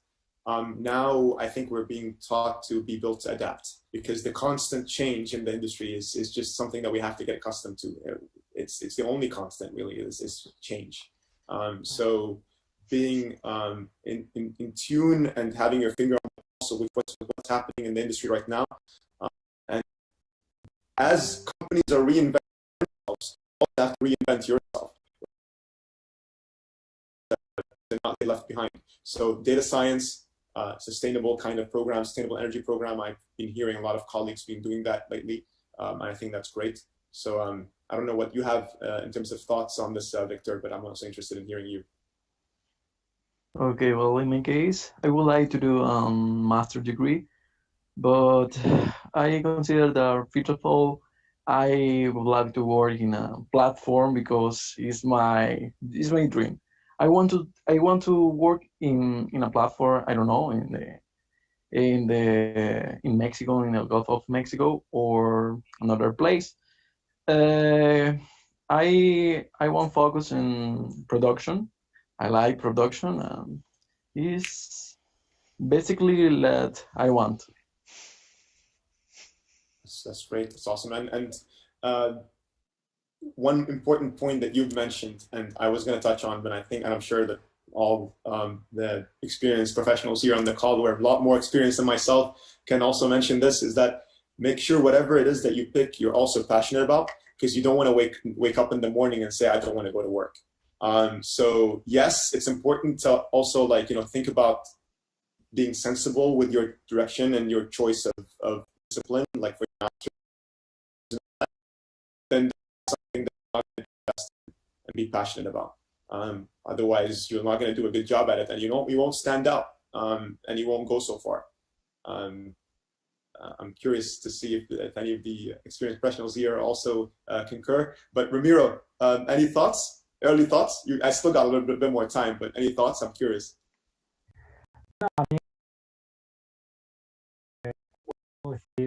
With my partners, with the other members of the team, I will also like to. I would love to keep studying, maybe a master. I like very much production and reservoir, and I'm very like enthusiastic with learning about digitalization and all that. So maybe reservoir production with some application of digitalization would be a very exciting thing that I will really enjoy a lot. But definitely keep preparing and studying, because I feel like the production engineering, the more you know about it, the more you fall in love with it. This is a career that I mean, no doubt that I will really keep being part of. So yes, that's the way. Fantastic. And I love the fact that there is also like mixed responses, which means that, it's reassuring for us, because it means that the industry is going to still maintain this wealth of experienced professionals in the future that are going to be involved in different subdisciplines, because they all have a tendency, they all have a certain interest that they want to venture into, whether it's production, whether it's reservoir, whether it's data. And SPE as an organization is going to become a lot more versatile in terms of like offering these disciplines in the future. They're already opening up, like every couple of years I see like either splitting of like a discipline, whether it's like drilling and completion is being split into like one of each, or adding like data science, like HSCS, sustainability. And that opens us up to having such a wide scale of different professions within petroleum engineering, within our organization. And one beautiful thing about SPE, I think, is that we're not advocates for any discipline over the other, or we don't do any advocacy at SPE that's aimed at factions or political parties or anything of the sort. We are a technical forum that collects, that disseminates information, exchanges knowledge, shares it, and I think that makes it and different than other organizations. Matthias, Devi, good to have you guys on the call. Good to see you. Hey, good to see you again. Yeah. What are your thoughts? Well, thoughts. Well, first of all, I'd like to thank the organization for all the effort and just putting the championship together. It's really, I imagine, it was a colossal amount of work. So very good. It was a championship of a lot of new things. A new focus on HSC, on data science. Maybe sometimes a bit too much in my opinion, but maybe that's something to be calibrated for for other editions. I don't know, but yeah, overall it was fun to play the championship. It was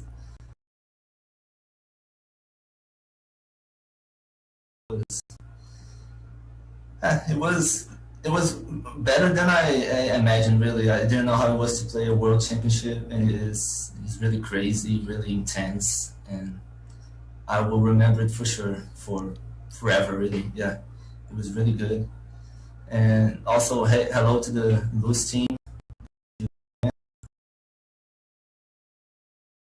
third place, and yeah, hopefully both of these teams continue to be strong representatives for the Latin America region. I really like that we had a bunch of teams in the top 4. I don't know how many teams, but I couldn't keep up with the other bracket. I'm sorry, but I don't know where West Indies placed. So yeah, really good. They were in the Elite 8, so they made it pretty far. Yeah.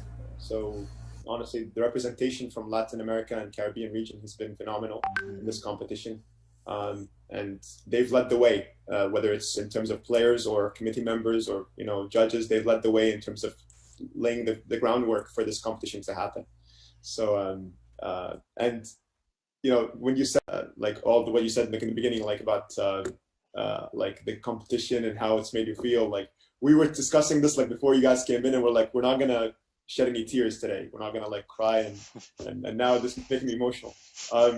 But I think the questions, like, so on the comment on the questions, you're right. Like there were a lot more questions on data science on HSC, and I think it's because of the fact that we had to, as committees, find questions that are unique to this year and different, because we were aware that they were all going to be showcased on live stream, and that we had to also be cognizant of the fact that we have future PetroBowl installments to look after and maintain, and have a certain question bank for them that we don't have to use for this competitions, right? So we had a lot of question writers submissions, but I do agree, like whenever a trendy topic comes up, there's just a flood of questions that's related to that.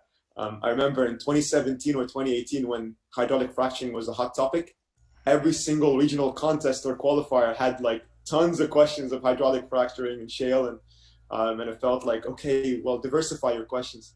But at some point we'll balance it out. At some point we'll balance it out. We'll find the balance, and I think in future installments there'll be a lot more spread out type of questions than I think with sorry to cut you off there, but I think with increased time, now you know how long it takes to get all the questions. Now you know what the effort is to get all the questions. So I trust that that will be balanced out and stuff, but not to complain at all. It was fun to test our knowledge in data science. It's funny because we had just had a class about that just in December, from October to December or something. And while so much of it was useful in this championship, it was really crazy. It is like support vector machines, Kainer's neighbors, naive Bayes method. We just learned that like 2 months ago. And it was really quite shocking for us to be able to apply so much of it. Yeah, I know it's a very, very, very relevant subject in the industry, I really don't fault for anyone for submitting a lot of questions of that. But you really gotta balance it out in the end. But it was very good first experiment. And Mateus, you had the opportunity to see the opening section.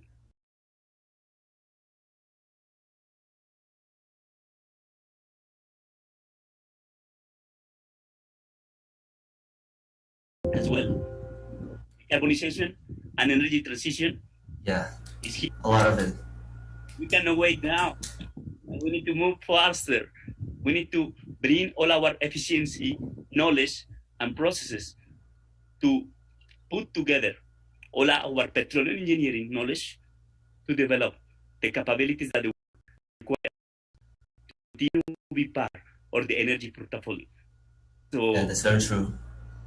So and actually we have been together in some speech in Brazil where we have been talking about some of the companies how doing the transition, and as well Yeah. how Gaia program is coming as well as part of this connection of our SPE with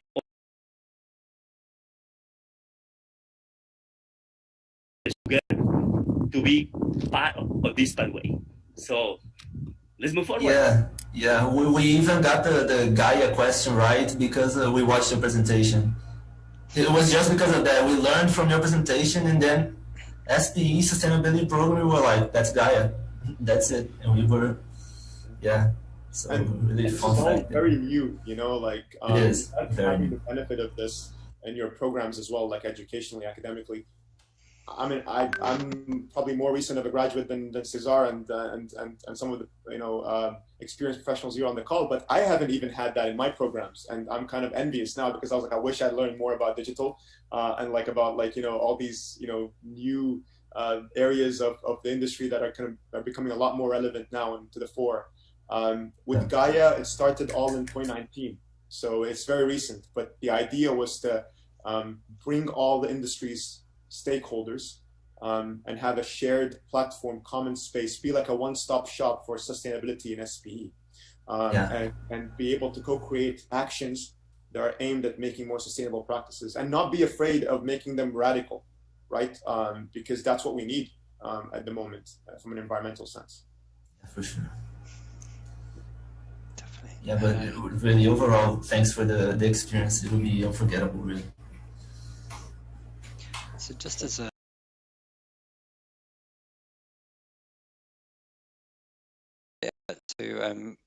the first round of the championship final is reviewing at the moment. They're on question 6 of 50, so we've got a bit of time to find out the results of that yet. So please do go ahead and continue with the conversation. So guys, I'm sorry, I don't really want to leave you, but it's 4 p.m. here and I still didn't get lunch. So I'm leaving you. I didn't either. It's 6 p.m. here. I don't want to leave the Zoom call without congratulating again UFRG team. You guys did it great. You deserve your place. It's been fantastic. So bye everyone, and thank you for all the advices. Thank you, James, Cesar, Ahmed, and Nihal, and Rodrigo, who is also on the call. Fantastic. So bye everyone. It's been a See you soon. Congratulations. Bye. Again, all the best. Everybody, thank you for everything. Bye. Bye. Bye. Congratulations of UFRG. You guys rock. Thanks so much. Thanks. You do too, really. Thank you, dude. Bye. Parabéns, FJ. Valeu, Rodrigo. Valeu, obrigado. So guys, we haven't had much of a chance to talk to the others in the team. So would you like to introduce your team, Mateus? And No, I have been talking way too much in this competition. Let them talk a little bit. Let them introduce themselves, please. Go ahead, guys. Either Davi or Gilson. Go on. Okay, Abdul, so do you want to I'm go gonna first? speak. Oh, sorry. Go ahead. Okay. As I said in the match, my name is Davi. I'm an undergraduate petroleum engineering as well, from Rio de Janeiro, here in Brazil. I'm a real carioca. That's how we call the people from Rio de Janeiro. And yeah, it's a great. It's awesome to be part of this PetroBowl. It's a great experience. I also being part of this team and of the PetroBowl team of UFRJ has helped me to improve a lot in my knowledge and my understanding of petroleum engineering. It has really becoming. It has really becoming deep and deeper. And it's awesome. It's awesome. But throughout the time we spent together, we really became real friends. So yeah, it's a great opportunity to be part of this team. We hope we can reach the finals this year, in the end of this year. and get this championship again. And we're looking forward for this second world championship that we're looking for. So yeah, it's amazing to be here with all of you, and I hope see you next time. Perfect. Thank you. Adolson, do you want to go ahead? Hi, my name is Johnson. I'm a retired player from FRJ since the last 30 minutes. And I'm very happy to be here with these guys. I'm very happy with what we have achieved.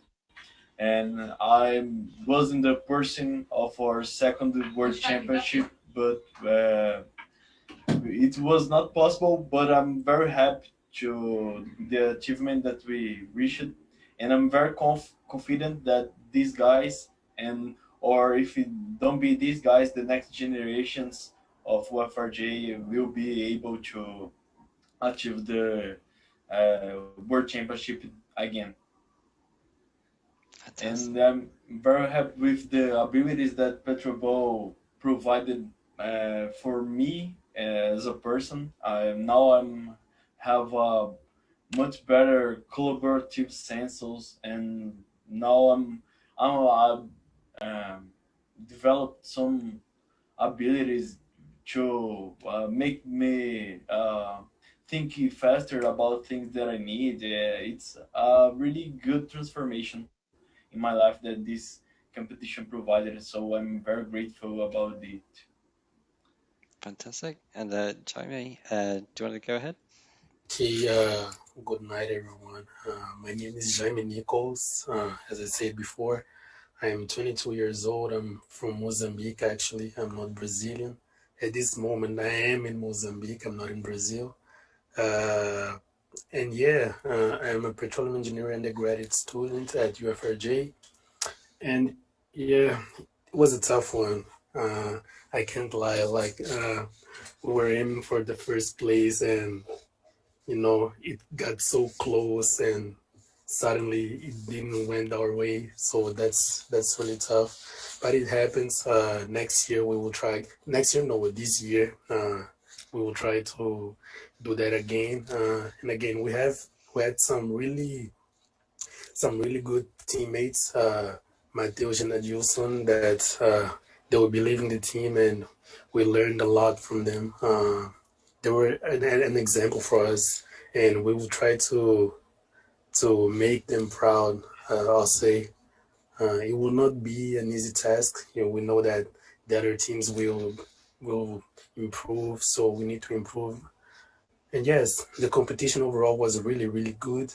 As always, I mean, it's my first time actually participating in a world championship, so it's a really different experience from the national competition and regional.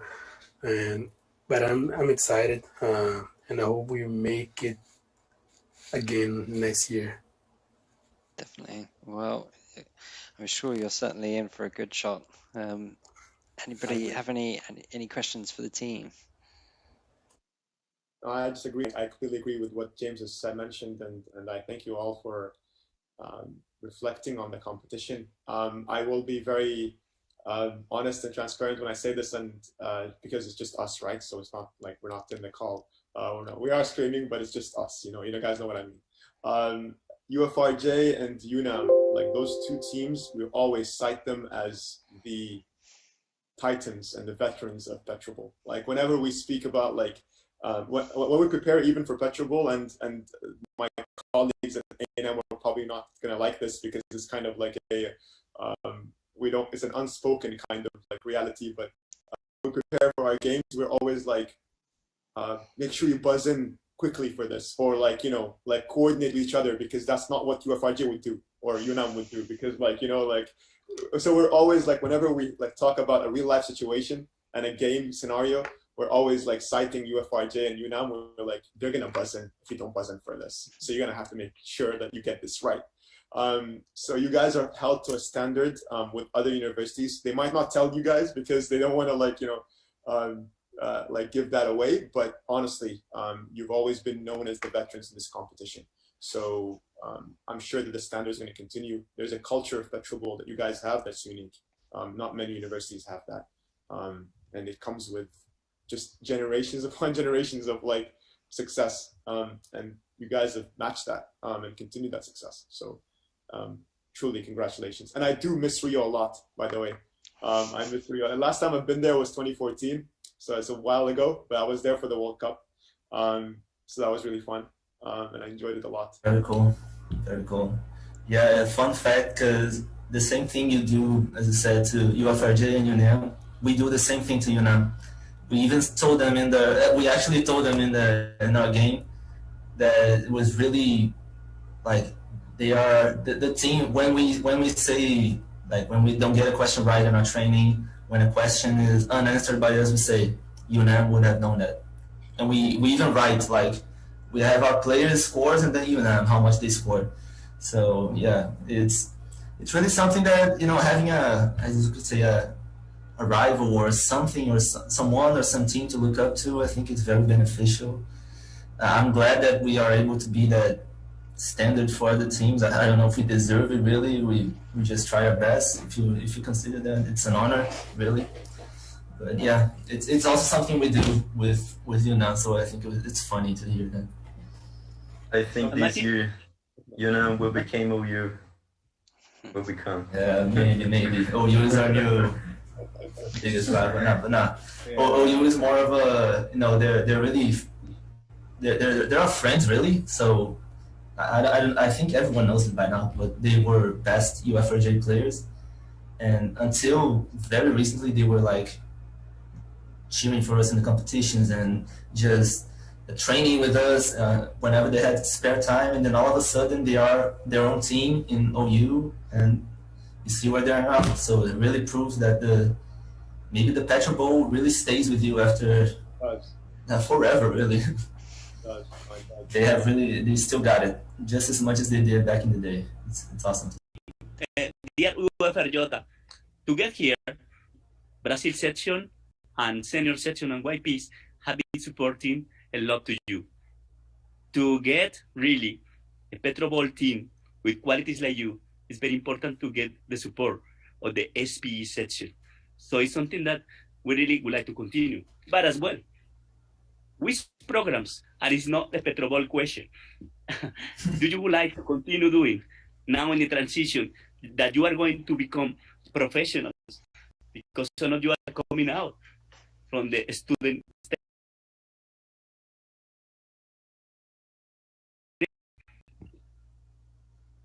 Well, that's really something I haven't even thought about, because PetroBowl has been such a very significant part of my life for the last 2 years, really.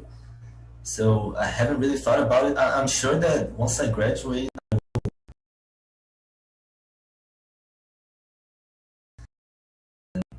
I'm getting, you know, he has a lot of programs.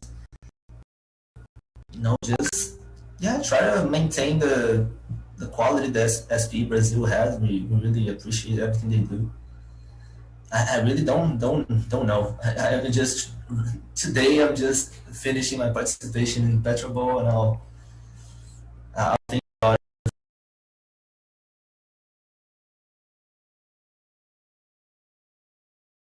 it. It's a lot of things to do. Yeah, they have a lot of programs. Don't worry, I did Josh now. You get it -5 points. To be fair, Cesar, you kind of put him on the spot there. I mean, he's just he's had a full day of PetroBowl games, and he's has a chance to think it through. But I'm sure you're going to be involved. I mean, I know that, you know, I can see it, like the passion from all of you, and the fire is still, you know, burning very heavily. I have that as well. I told myself I'm not going to be involved again after my last PetroBowl involvement in 2019. But then, you know, you just miss it. You grow fond of it, of the times, and even though you're professional and you can't be part of it as a contestant anymore, but you still want to like be involved in the organizing.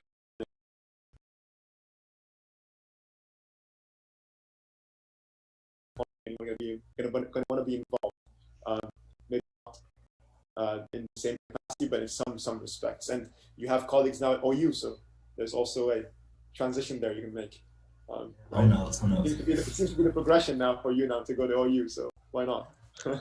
Oh,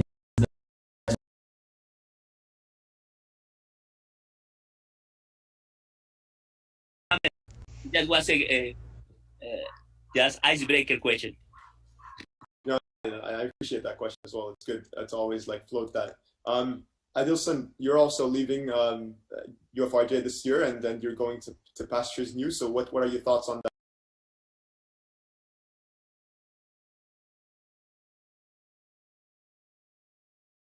UFRJ.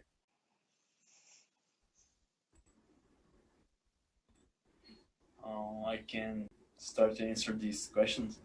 Now I'm until conclusion work of the graduation, and we're gonna put our efforts in this task for the next 2 or 3 months, and after that I'm trying to be I don't know to say it in English. It's like in my really hired.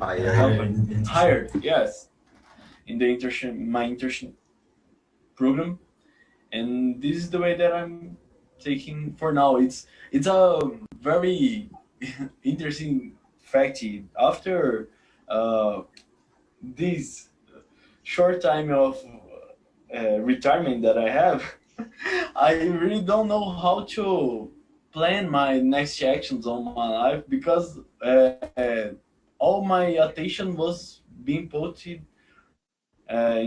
on PetroBowl and for our team, and now I think I'm going to discover another person in the next weeks. But I think the goodness that the PetroBowl provided, we're gonna collect this now, so we're gonna live a lot of good things because of the time that we spent it here.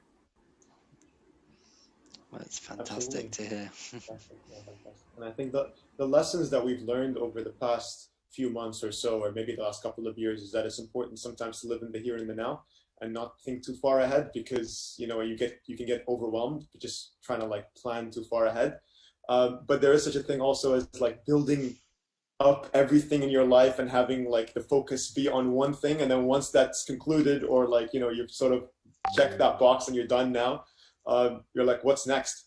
I don't know what to do now. I kind of like lost a sense of purpose, and I need to now discover myself and find out what's my next goal? What am I building towards now? Because I have to progress from this. So what's the way forward? So it's interesting. I think it's interesting because you have to always keep pushing that wheel.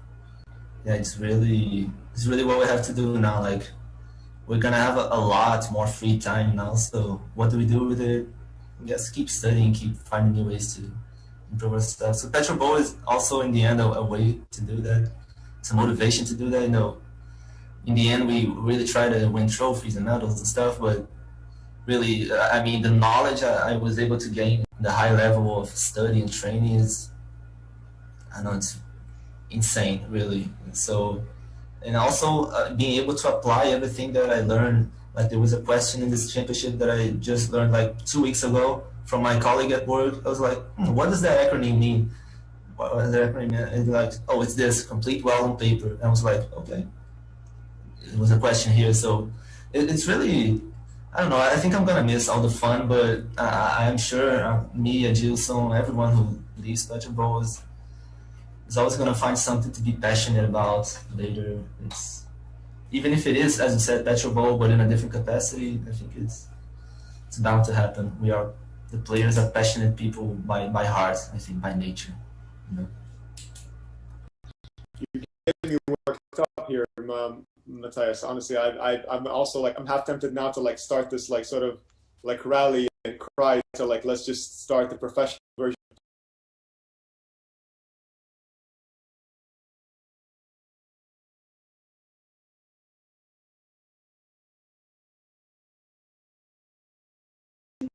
That's not gonna work, honestly. I don't think it's gonna work because, you know, like there are different approaches to everything.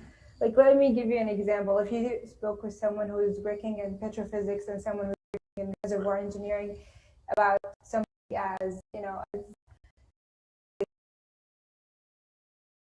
we include the clay bottomed water, and the other person would say no. So yeah, this is not gonna work. Yeah, it's not. You're right. Maybe that's key to students, but yeah, for sure. And then also, but the judges are effectively playing that It's game not, right now. yeah, it's not classified as a game. It should be classified as a type of fight. I don't know, another type of.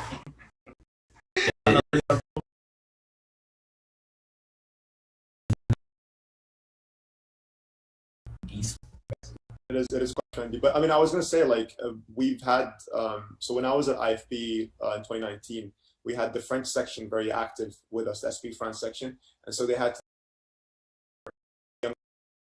and in those afterworks and like get-togethers and gatherings, they would have like they would gather around and book a room in a, like a sort of a restaurant type setting. And they would sit us all down, people, and you had all these, like, you know, young professionals like responding to the questions and being very engaged in it. So it was a fun night. Like we would have like this like 73 months, and it kind of reminds us of Vegetable. So you guys should probably think of doing that also in Brazil and other countries. It's definitely worth Cool. it. Very cool.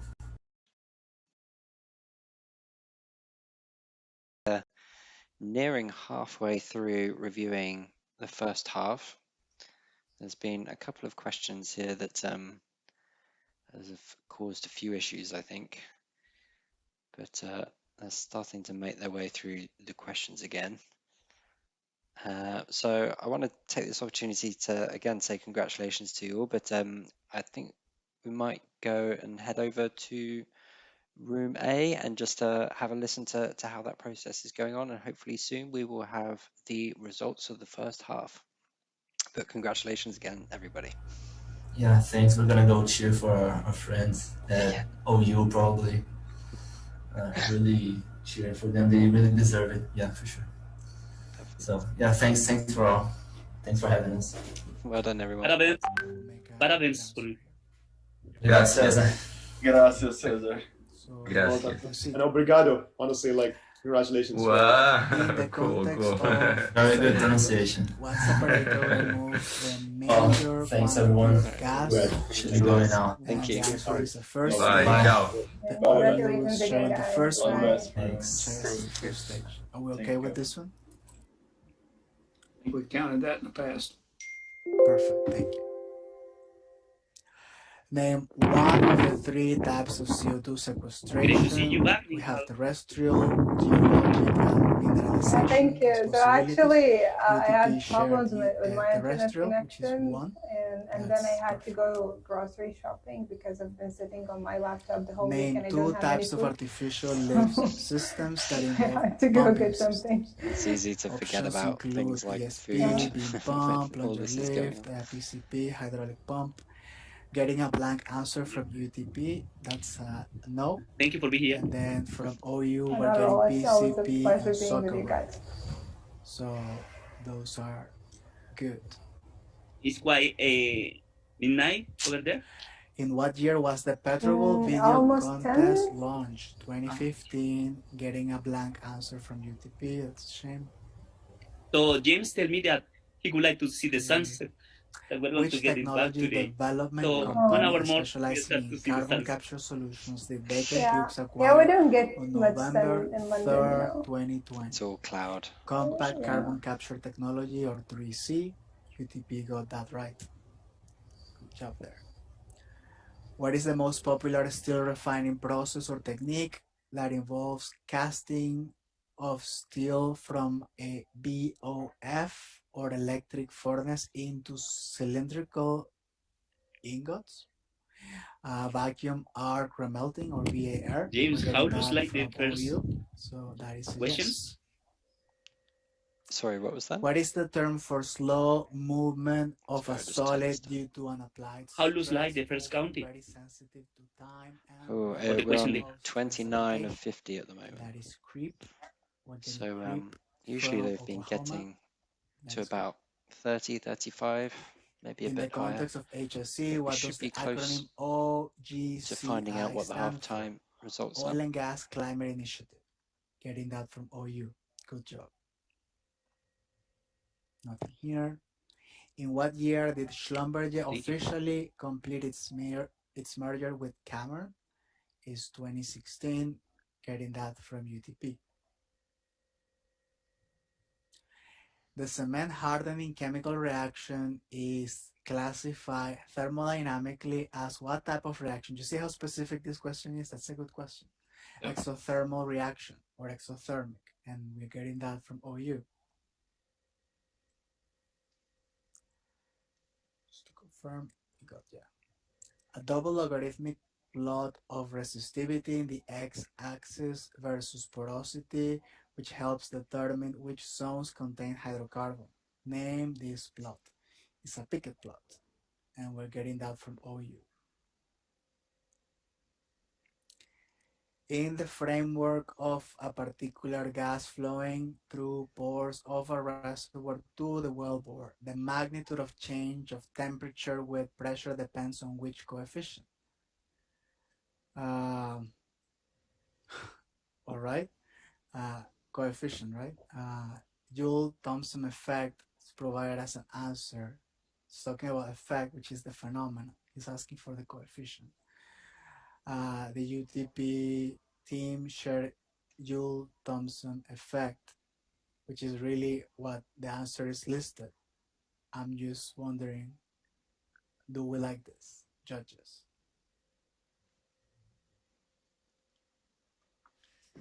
I'm good with, because the main answer we are looking for is the Joule-Thomson. So. Yeah, it's JT. I'll throw the JT there. So yeah, appreciate that. Appreciate that. Moving on. A person has been tasked to set up a perforating gun. He has assembled a charge liner, primary igniter, and explosive charge material inside the gun. What component is missing to complete the perforating gun? The answer is the detonator cord. Is that the same as a fuse? Judges? Oh, I see some nuts. It serves the same purpose, I think, basically. Yeah, it's the fuse. I mean, yeah. Can you just scroll down on that question to see if there was any other word? Oh, thank you, Ahmed. To complete the perforating gun internal assembly. I still think fuse is good. It's good. Detonator cord is better, but it's in principle equivalent, I'd say. Okay, I like that. Okay, so we confirm it. In contract terminology for projects and operations like drilling and completions, what does the acronym PO stand for? It's a purchase order. We're getting that from the UTP team. What is the type of perforation gun that needs a bar to be dropped to be fired? It's a tubing conveyed perforating gun, TCP. OU is giving us TCP. So that's a good one. And they literally, okay, so this is too bad. What is the regularization technique that combines reach and lasso? Elastic net, we have a blank answer here from UTP. That's a no. Oh, we're actually, it's 50. I thought it was 40. Okay, my bad. So we may be close now. In the context of HSES, what does the acronym ASTM represent? Is the American Society for Testing of Materials. And I think they're getting it here. Good job, OU. Name one of the possible classifications of machine learning analysis. 1. Supervised, unsupervised, and so on. They're giving us unsupervised learning, so that is correct. No answers. Is this the end? Yeah. It is. So I'll be closing it for the preliminary results at half. Well, we see here UTP with 35, OU at 125. So far, so good. Cassandra, take it away. Okay, so we will take a 2 minutes break for anyone that wants to use the washroom or get some water. Yeah, UTP, you had a lot of the correct answers, you just weren't quick enough. I think that was the missing part. Remind me of the score, please. Did we give +5 to UTP for question number 4? No, so that's I'm asking him to confirm. So it'll be 35 plus 5, which is 40. And I don't remember OU score. UN? 135? 135? 125. 125. So it'll be 40 versus 125. So very high score there from University of Oklahoma. They're going from strength to strength.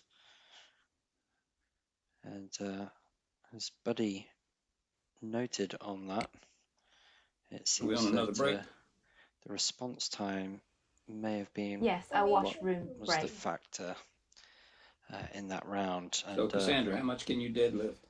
hopefully I'm trying to get back my strength. that isn't down to the time zone differences too much, but you can't help but think that might be one of the factors. Obviously, it's nearly 5 a.m. for UTP. Yes, James. And actually, they tell us about it, but they have the passion to continue doing as they had it the first time in the final worldwide. So they are so happy already to be there. Hopefully, we'll see what is coming. But we see as well Oklahoma University versus UFRJ in the last round. How was sweet the market will start. So let's see. Yeah, you never know what will happen. This game has shown up some interesting results so far. Let's see if I can just bring up the updated scores for you all. I did Latin as well as ballroom. So I did dancing with my dad. So we have another 2-minute break, and then that will be followed by another 10 minutes of the games. Ballroom dancing, that's definitely a lost art. And then we should, after the judging, have our winner. How are you guys feeling, UTP or you? Good. Yeah, feeling good. Tired? Right. Yeah, a little bit sleepy, but it's almost 6 a.m. here actually. The sun's about to come up in about half an hour or so. Will you be able to sleep? Because for me, once it's up, I can't. I probably will just stay up just to not mess up my sleep schedule. Okay. Yeah, nothing a little coffee can fix. Yeah. You could just spend your day relaxing, celebrating, and then. Oh yeah, definitely. Yeah, I hope you guys had some extra sleep in the morning to get ready for it. I actually had a 2-hour nap in the afternoon to prepare for this. There we go. Right. Yeah, because that's starting once if you are awake for more than 24 hours at a stretch, your brain starts having impact. So I would say just hang in there, cheer up. If you need the coffee, get it right now because maybe a double espresso might be in order right now. Yeah. Sorry, any last stretch, the home run. We're not done. PetroBowl also sponsored by coffee. So I see all of OU players are back. I'm just waiting on our. Buy a lot of coffee. Yeah, exactly. Try lots of coffee.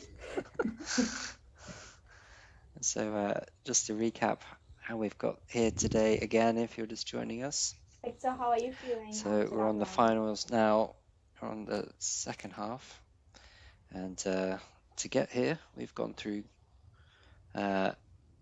approaching 10 hours in total so far.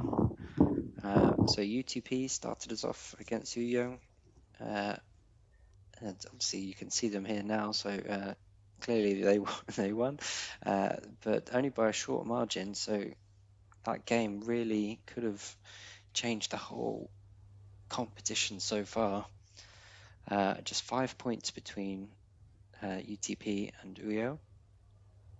Also in round one we have Universidad de Zulia and the University of West Indies, and Zulia, as we spoke to them not long ago, just missed out on the third place position. They, in their first game, got 90 against 60. Then that was followed by game 2, Fahd University of Petroleum and Minerals against the University of Oklahoma. A clear lead there for the University of Oklahoma with 165 against 35. And then we had the Universidad Federal de Rio de Janeiro against UNAM. And again, we just spoke to Rio. They did very well, scored 165 to 70. And then we had UTP again playing Zulia. Another comfortable win there, a bit more comfortable than their first match. They obviously built up their confidence, 100 points to 45. And then that was played at the same time as University of Oklahoma versus Rio. Oklahoma winning by 115, so clear scores here, no need for tie breaks throughout this. Hopefully this doesn't go to a tie break for this final. And then we've just had the third place playoff, which was Zulia versus Rio. And Zulia, they had a good performance, but again, they utilized that tactic of really going for every single question as fast as you can, and obviously that can result in some wrong answers. And as a result, they lost -10 to 160 from Rio. And now we're watching UTP against the University of Oklahoma. UTP starting off with 30 points. Again, as Buddy was saying on the call there, they're getting a lot of right answers, but just it's down to speed at the moment. And the University of Oklahoma with a strong lead at the moment of 125. So should be an interesting match. We've seen big turnarounds in these games before, so let's see how this goes. If we go over to Group A now, you'll see the 4 heads down. The game is well underway. So we probably have about 8 minutes more before we go ahead.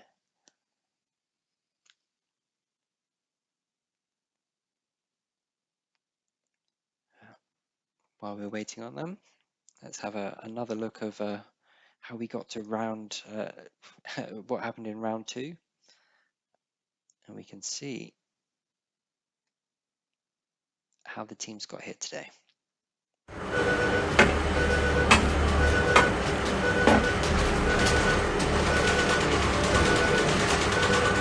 Today is day 2 of PetroBowl, so if you haven't tuned into day 1, we have a lot to catch up on. So the universities around the world together with us. But this is a different experience. So it was a special type of event. I've participated as a student myself, and now being a judge, it's a completely different experience. Last week it was amazing how competitive the teams were. I'm just waiting to see how much more competitive it's going to get. Let's get it started. Yeah, that's a tricky one there. OAU team gave us the answer.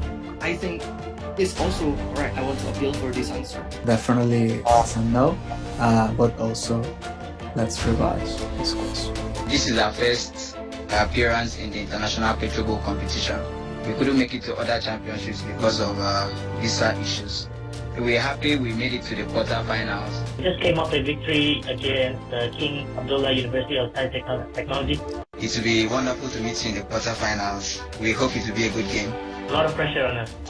That's great. You guys are making history now, right? We are now joined by members of 2 universities who have done a brilliant job in the previous round, one of whom is the reigning champion. I'm very excited about this match today, so I wish both of the team good luck. I wish everyone the best of luck. Can you say it in Italian for us? Buca al lupo. Good luck to everyone. That's kind of a consistent answer, but it's not correct here. Incident is just too generic, in my opinion. Congratulations, McHugh. We don't accept many appeals. Yeah, this is true. These are some really tough judges right here. I'm very proud to be the team captain. I couldn't have asked for a better team, to be honest. And now these guys are like family to me. There'll be a handful for any team that plays against them for sure. It's been a fantastic journey today. We have been in 2 great matches. We have seen how well prepared our students are for the competition.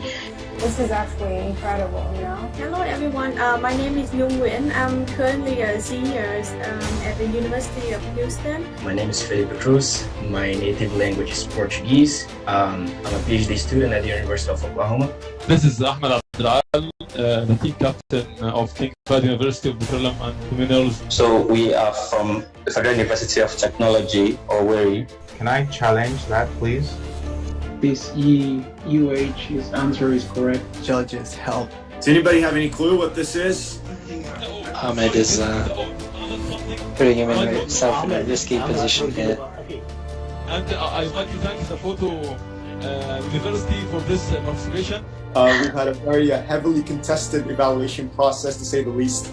We're doing great, especially after this game. I think it's addictive. The game is addictive. We can't stop. Don't lose this skills and share it with the different generations. Well, no, that's the point, right? To have that teamwork. Sort of one of the founding fathers. So excited to see how far it's progressed. Studying for PetroBowl is super interesting because I got to see the applications of many of the things that I studied, and of course I learned a lot of new things. It makes me a more complete professional. The Virtual PetroBowl experience it's evolved even since the regionals. Good luck. May the best team win.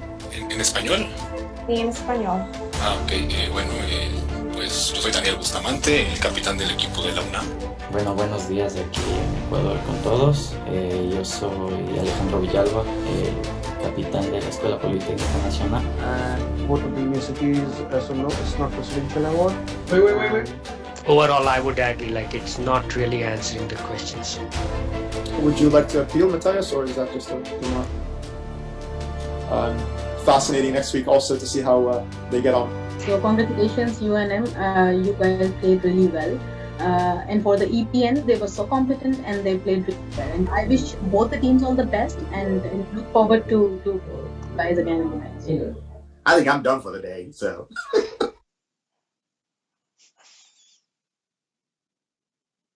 There we go. That's how we got here today. Hopefully that's at the end of 10 hours. That's woken me up a little bit. I don't know about you, Cesar, but it's really it helps a lot actually seeing how beautifully sunny it is over there. I have to say, I'm trying to keep quiet while my wife is asleep, my baby's asleep. So apologies if I'm sounding a bit quiet here, but the excitement's still there. The game is still going. I can imagine. Yes, no, it's actually comfortable, and as well, be outside, be fresh is something that we should keep in our mind as well. Definitely. At this time that we are confined, there is alternatives, but we need to stay safe and stay home. Mm-hmm. Definitely, and yeah, I'm sure. I mean, this it just shows the dedication from these students in particular, because they've been training for many months from the regional qualifiers. And so there's people sharing that expertise year after year after year, and it really goes to show the kind of level of expertise that goes into this, and the level of dedication. I mean, we have people participating in this competition at 5 a.m. their time, and they've made it all the way to the final. If they win this, it will be an absolutely incredible victory for them. Not only facing a team that's had great success in the past, but being the first team from the Asia Pacific to region to make it even to the Elite Eight, and now they've made it all the way to the final, despite time zones and everything else. And you can really see how much they're concentrating. But there must only be a minute or so left. Looks like some of the players have finished. The team captain from UTP looks like he may have finished. All the spectators are ready to follow us. Yeah, definitely. We're going to see. So before we get into the meat of the final game, any final words from you, Cesar? Is there kind of any lingering thoughts that are summarizing this whole game? Just a volunteer work with technology and innovation with the world. It does. Perfectly put. It's going to be very exciting. I mean, despite this being a virtual competition, I don't think we've ever seen a contest like this where every single team has been on an even playing field. Every single team really pushing themselves to the limits and just not having to travel, not having to worry about the cost of flights and accommodation and all of those other things has meant all of these teams have spent so much extra time studying, revising for this contest, coming up with strategies. It's just we've really seen a huge increase, and like even just by the number of questions being answered, as we discussed before, the 8 and now 10-minute matches is purely answering questions, whereas before that was just part of the 8 minutes, which means these students are having to work harder than any other year before them. Definitely. And a key, the type of questions. That is something that as well we change due to the format. Yes, we set up only to some sub question. Definitely. Well, Felipe looks like his eyes are getting a bit weary. I think a few people are getting close now. Just as a reminder, the way the software works, people they have 8 minutes to play their games, and that starts from the moment that they start the game. So though we synchronize over Zoom, there's a slight difference between when one person may start and the other person may end. And again, that's the reason for some of the delays with the Group A and the Group B matches, is so that we could wait for everyone to sync up properly.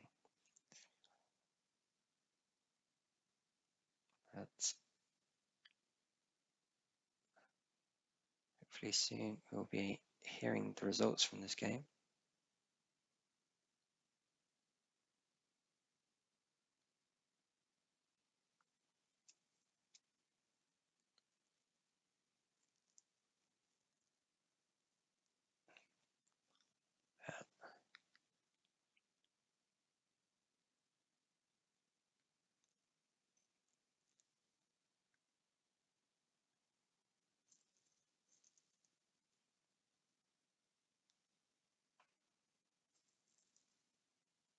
Let's see how much longer.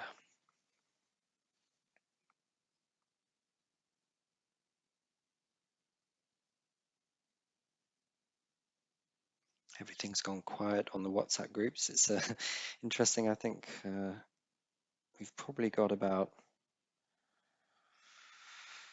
how many, Cesar, do you think? About 40 WhatsApp groups for this competition.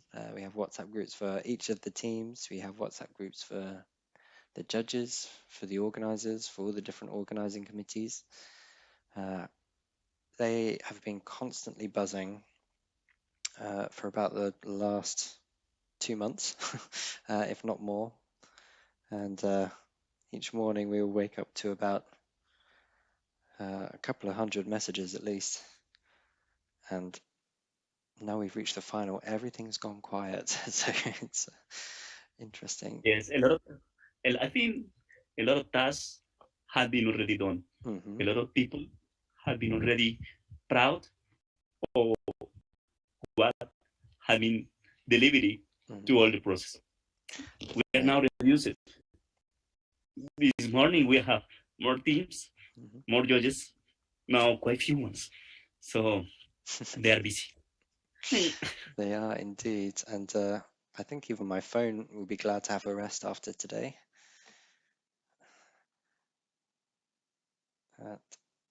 Perhaps we will see a result within the next 20 minutes or so, depending on the appeal process. This could be hotly contested, but as we've seen from the scores, UTP are currently on 30 points and the University of Oklahoma on 125 points. So UTP have quite a long way to go. And if OU continue with the level of performance that they've had throughout the games, then they may be confident. But we've seen that disrupt games in the past. When teams are overly confident, they maybe take a bit more time with their answers, and then that leaves the opposing team to snap up a lot of answers. So there's really no way to tell which way this game will go.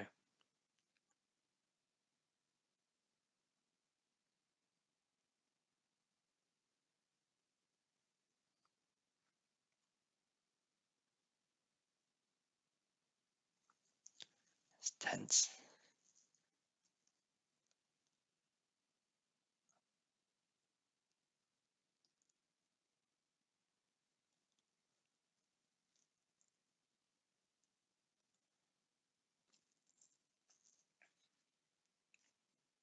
So it looks like some of the OU players are still playing at the moment. I think the majority of people are done now.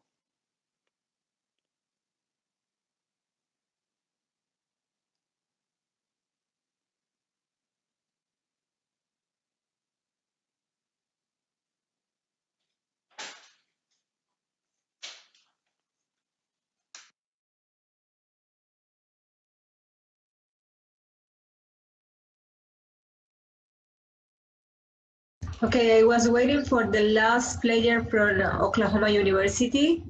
I'll verify all answers are available. Yes, we have all 4 players from each team with their answers on system. I will close the game. The final game for this championship season.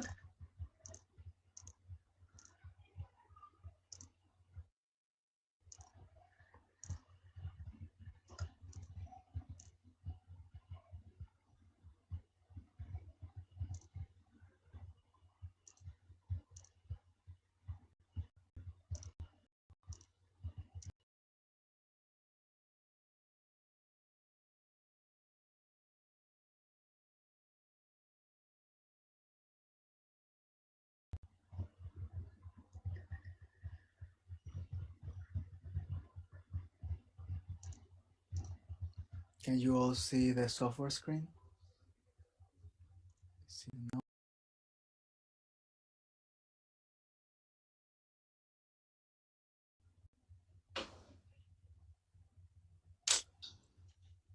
Last one.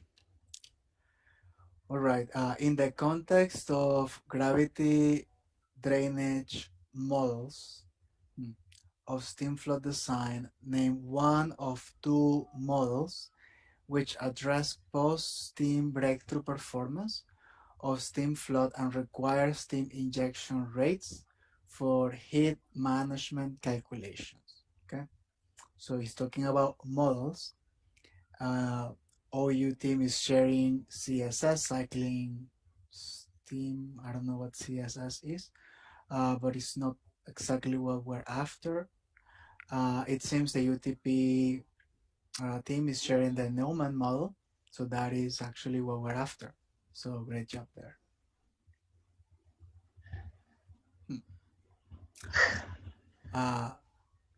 Did I hear something, Saudi? Did you have a comment? A horizontal knockout drum must have a diameter large enough to keep the vapor velocity low enough to allow entrained liquids to settle or drop out. Most knockout drums are horizontal with a slenderness ratio between what range? That is 2 to 4. We're getting 2 to 4 from UTP. Good job. What is defined as the physical testing of the performance of a liquid meter in a liquid service? Okay. The answer provided is meter proving. We're getting flow check from OU. Where are my production engineers? Do we have some thoughts here? Flow check, meter proving, equivalent. Flow check in the context of drilling is something completely different. I can't say the production. Right. Yeah, I don't think that's the right answer. Yeah, seems like it isn't. So we'll move on with this one. We see from the UTP LACT. Seems like an acronym, unclear of its meaning, unless the judges have any thoughts. That's just the name of a meter. It's a lact meter, right? That's not the right answer either. Well, appreciate that.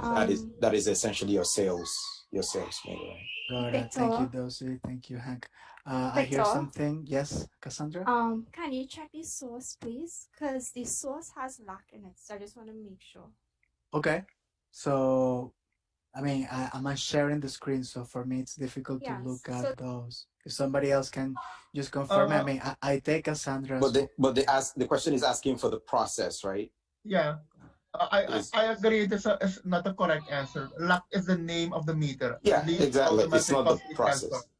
And the process is meter proofing. That's the answer. Yes, I agree. I like that. Thank you, judges. And thank you, Cassandra, for that. My power's off again, so I can't look anything up. I'm sorry. No worries. Yeah, I kind of thought about it when I saw your jacket. I was like, yeah, he's probably out in the wilderness again. Well, he's already in the wife's car again. Yep, back in the truck. Nice. Still appreciate your commitment. Logging other judges would just probably you go, but no, you're still coming back. So here, according to IOGP, list 2 organizations that publish guidance on the implementation of human factors, techniques, and requirements applicable to the oil and gas industry. So there's a long list here, and then the UTP is sharing something. Let's see if we can map it. So I guess Bureau of Safety and Environmental Enforcement. That's best. I think that's the correct answer. That is the correct answer, you're saying? It would be for the Gulf of Mexico, right, buddy? Yes, exactly. Nice. So I don't know if it's in the IOGP, but right. And then we have the Chemical Safety Board. So they're asking for 2. Is the second one also good enough? Chemical Safety Board. The Chemical Safety Board. The Chemical Safety Board does that for, when you are bringing chemicals into operations. I don't know. I don't remember the oil field using the Chemical Safety Board, but they certainly implement guidelines for use of chemicals in the workplace. Okay. So how do we want to proceed? Do we have somebody that wants to check, or do we take this as an acceptable answer and have it as yes? Probably ought to look up the Chemical Safety Board. Who has access to the question? I don't know if Cassandra, you can help us out. You see Chemical Safety Board, I think Buddy and Lee mentioned that the first one we will take. Now is the question about the second one. I put a source in the chat. All right. Is somebody checking that? I don't have to. I don't Yeah, want to have to click. Okay. I'm checking that. I made this check. Thank you.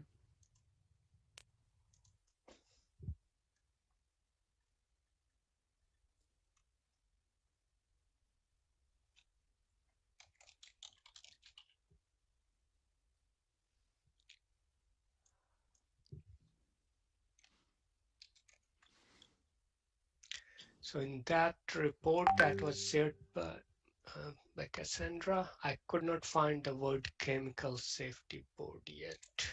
James, in the ceremony or the three places, we are going to have someone So if we else don't from see the it board. there, then I'm afraid according to anyone that was IOGP, available I guess is no Chemical longer Safety available. Board is not So I one think what we're going of to the try two, and do and we will with have the to take it as a first no. and second places, Just want to set up an confirm with the interview with them judges if next we're week, fine with that moving forward.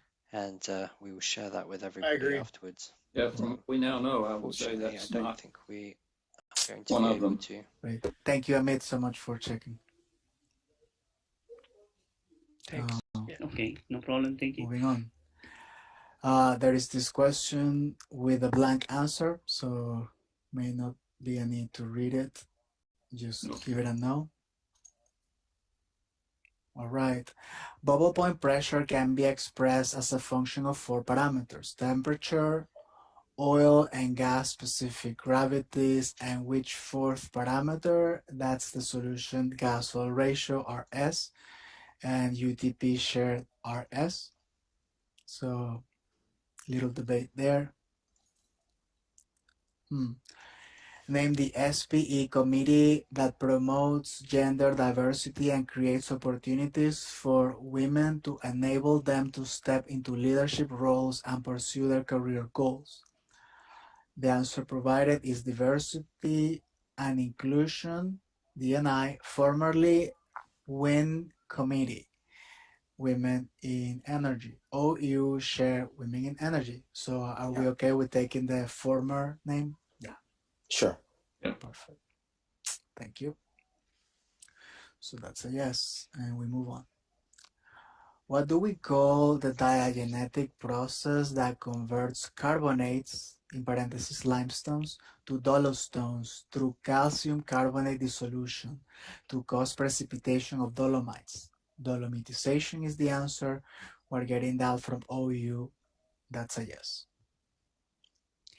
Indicate one of the 2 general reasons of performing cyclic steam stimulation in a steam flood project. Stimulating economic oil production immediately. Other, okay, not quite happy with the answers provided here. The OU is sharing to reduce oil viscosity. That increases oil production.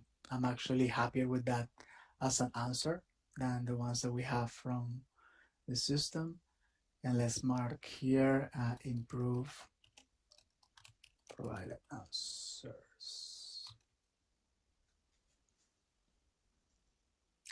In the context of relief systems, name one of the 3 basic types of pressure relief valves.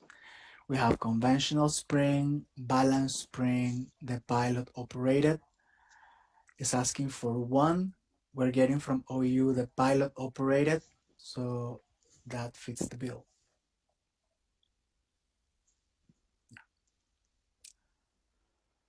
All right. In the framework of cyclic steam stimulation, indicate one technical benefit of performing periodic injection of steam into a production well, alternating with a production cycle. Near wellbore reduction of flow resistance. Other. We're getting from OU reduce oil viscosity. Now, of course, open to discussion with the judges, but I don't think it's getting into, the key of the question would be why are we switching, right? Why are we doing this cyclical component? It's not just the steam aspect of it, which is to reduce oil viscosity. But I think here it's kind of getting at why do we switch from injecting gas to production? Like, why do we have that as a cycle? Do we think just reduce all viscosity is good enough? Is there an alternative we want to consider? Well, I'll say this. The answer says near wellbore reduction of flow resistance, which is the same as near wellbore reduction in oil viscosity. Okay. And if the answer said that, would you accept it? Because it's the same, basically. Mm-hmm. Right. So I guess here the point is not necessarily looking at the answer, but rather trying to think about the question itself. But yes, you're right that the provided answer is effectively equivalent to the one that we have here. So in that sense, go ahead. It also says one technical benefit. Mm-hmm. So that is a technical benefit. True. I mean, it's a worded question. The question wants to get at why would you do cyclic versus other, but I think we have to accept viscosity because it's true. And just to add that, and agree with Lee's point, and I just checked the reference as well. The primary benefit of process is true stimulation, near wellbore reduction of flow resistance, viscosity reduction. So I think viscosity reduction is added in that reference of cyclic stimulation design. Appreciate that. So I agree with both comments. Thank you, Dosi.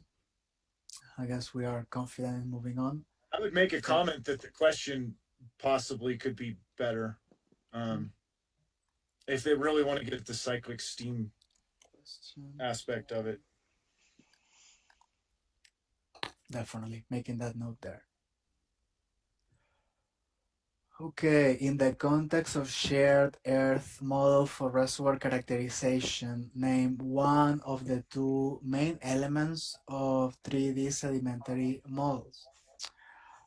We have definition of bedding geometry, definition of the faces, okay, and then the UTP shares grid, block, cell. Not quite sure this is really, what we're after when we talk about the 3D sedimentary model. It's like that is the container, but it's not talking about what is the information inside, which is really what we're after. So probably I will go with the no. Just wanted to confirm if the judges are comfortable with that. Yes. Mm-hmm. Yes. Yes. Agreed. Yes, here as well. So that's a no. All right. In hazardous area classifications, which API recommended practice show typical examples of classifications of equipment in oil and gas production facilities, including the extent of the classified areas around such equipment? The answer is API RP500. We're getting from the OU team 14C, which is not the same as this one. So that will be a no. In the context of hazardous area classification for electrical systems, almost all classifications in oil and gas facilities are class 1, group D. Which locations are class 1 or class I? Locations with flammable gases or vapors. UTP share flammable vapors. That's impressive. We'll go with that. All right. A partial differential equation can be solved either by analytical or by numerical method. What is the cause of the difference between both results? Numerical dispersion is one for sure. Vamos, Jay, vamos. The last minutes. OU can be nonlinear, need numerical methods. Not happy with this answer. I'm actually gonna have to say no. Yeah, I see some support. Okay, we'll proceed. In the context of production logs, what is the charge that is based on the surface pressure on the well and represents a rental fee on the equipment necessary to safely log the well cold. And that's a pressure charge. UTP is giving us a logging charge. Are those the same? I'm seeing some negative notes. Got it. So that is a no for UTP, and we're essentially getting the same answer from OU. So we'll use the same classification. In the context of well testing, what state of flow is the difference between the flowing wellbore pressure and the average reservoir pressure in the drainage volume? The provided answer is still steady state, which is something in well testing. Is not what this question is really getting to, in my opinion. And I'm reading this and I'm like, yeah, this sounds like drawdown. And then I'm reading still steady state. So I don't know about the judges. I mean, I'm going to read the question again to make sure that we kind of ponder on it, since I will have to make a slight deviation here. In the context of well testing, what state, so now it's asking us for a state of flow. Okay, so what is a state of flow? And then the definition of that state of flow is the difference between the flowing wellbore pressure and the average reservoir pressure. For me, I mean, the difference between flowing wellbore pressure and average reservoir pressure, that's your drawdown, right? But then it's asking us about this state of flow. It's incredibly confusing, because if there's no difference between the two, then you have no flow, right? I mean, you need that delta for you to flow. But if they were talking about the pressure gradient, right, across the reservoir and getting to the boundary, that's a different ball game. So it's a poorly worded question. So just to add, yeah, so just to add to what Doji mentioned, like it's a very poorly worded question.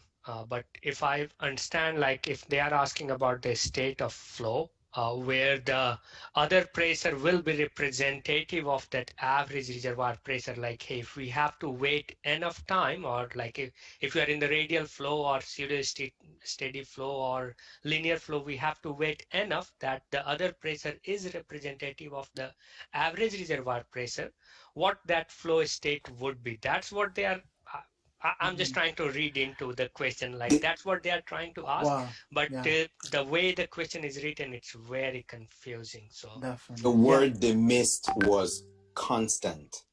They wanted to say, what state of flow is the difference between the flowing wellbore pressure and the average reservoir pressure in the drainage program? Constant.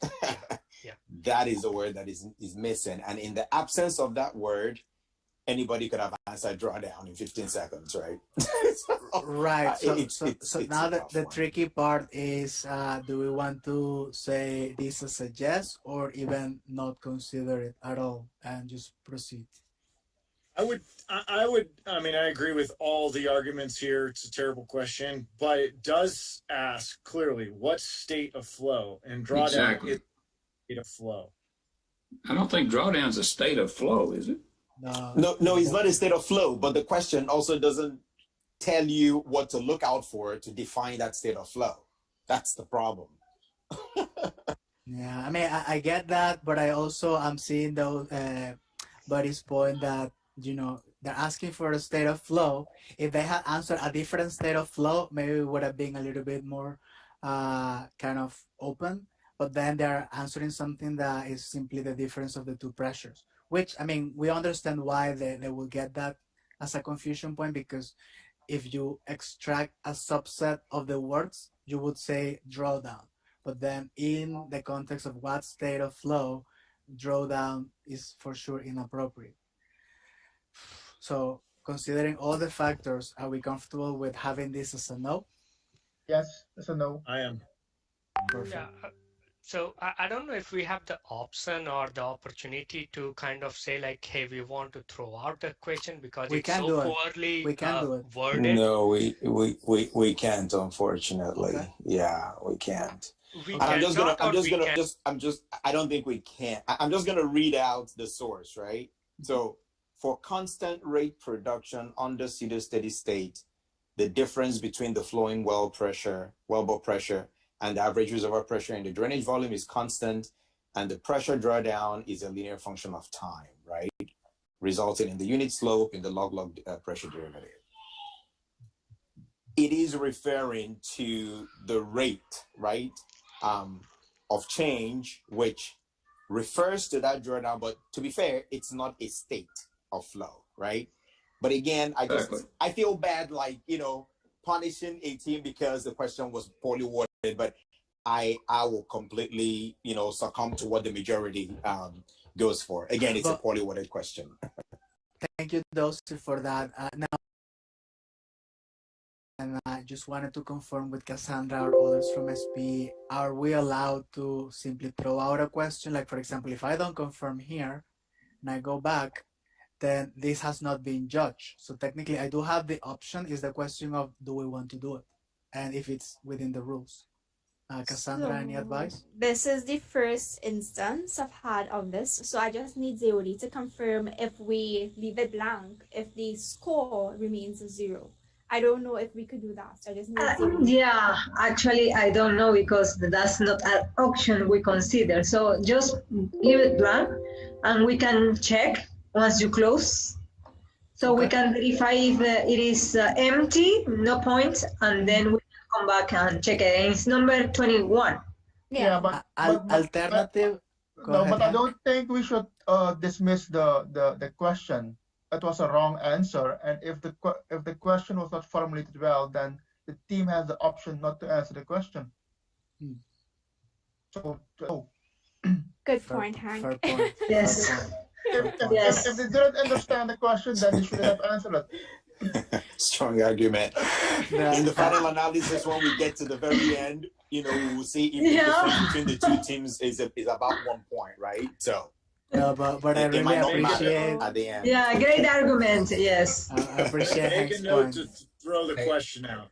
Excuse me. Excuse me, judges. Can we appeal this question? Do we have a formal appeal? Yes, I won't take it too long. Okay.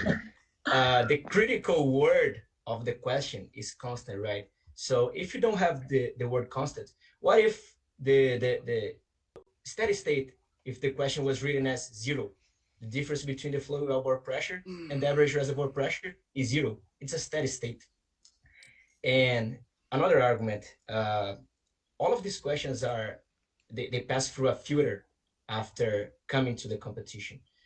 I know that it's possible to have 100% filtering ability to exclude or change the words in all of these questions, but is it fair for one team to try to answer a question that is 100% misleading, that has multiple answers, by the way, because pseudo steady state is not even one of the, it could be steady state as well.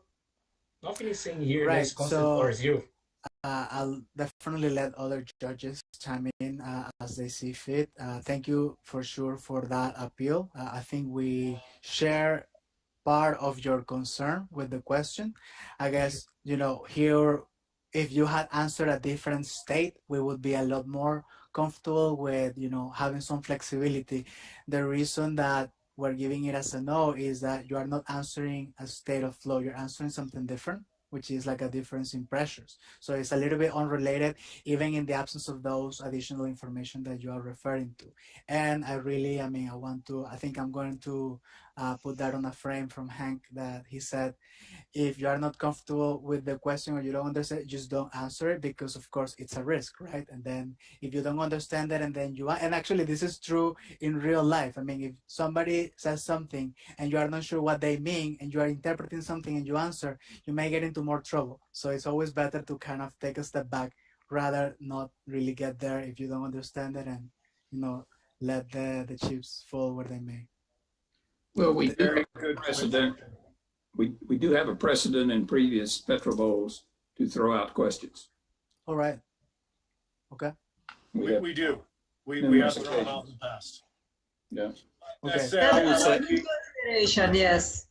Shouldn't have answered it. I think I vote that we need to move on, and I also vote that leave it as a no. Boom. Thank you for the appeal, though. Yeah, let's move on. And again, if we get to the very end and the difference between the two teams is about a single point, then we can decide to revisit.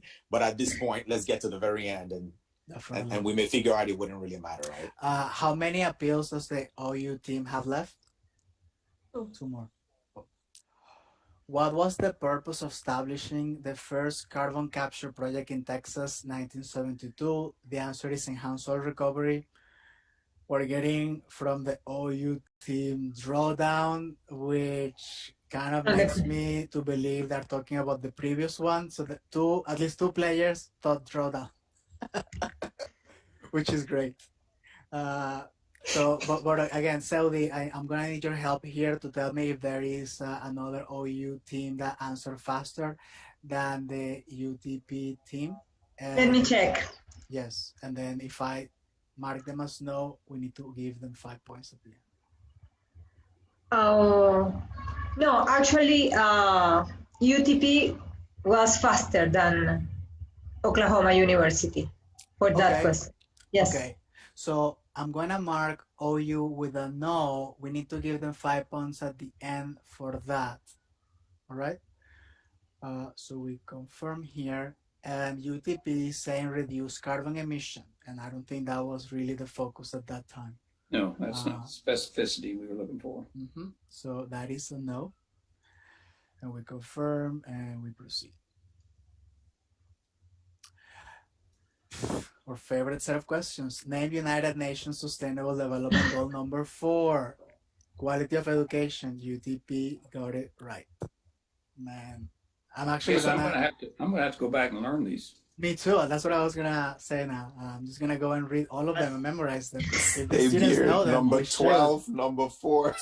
I'm gonna get them tattooed. I'm gonna get them tattooed somewhere on my body.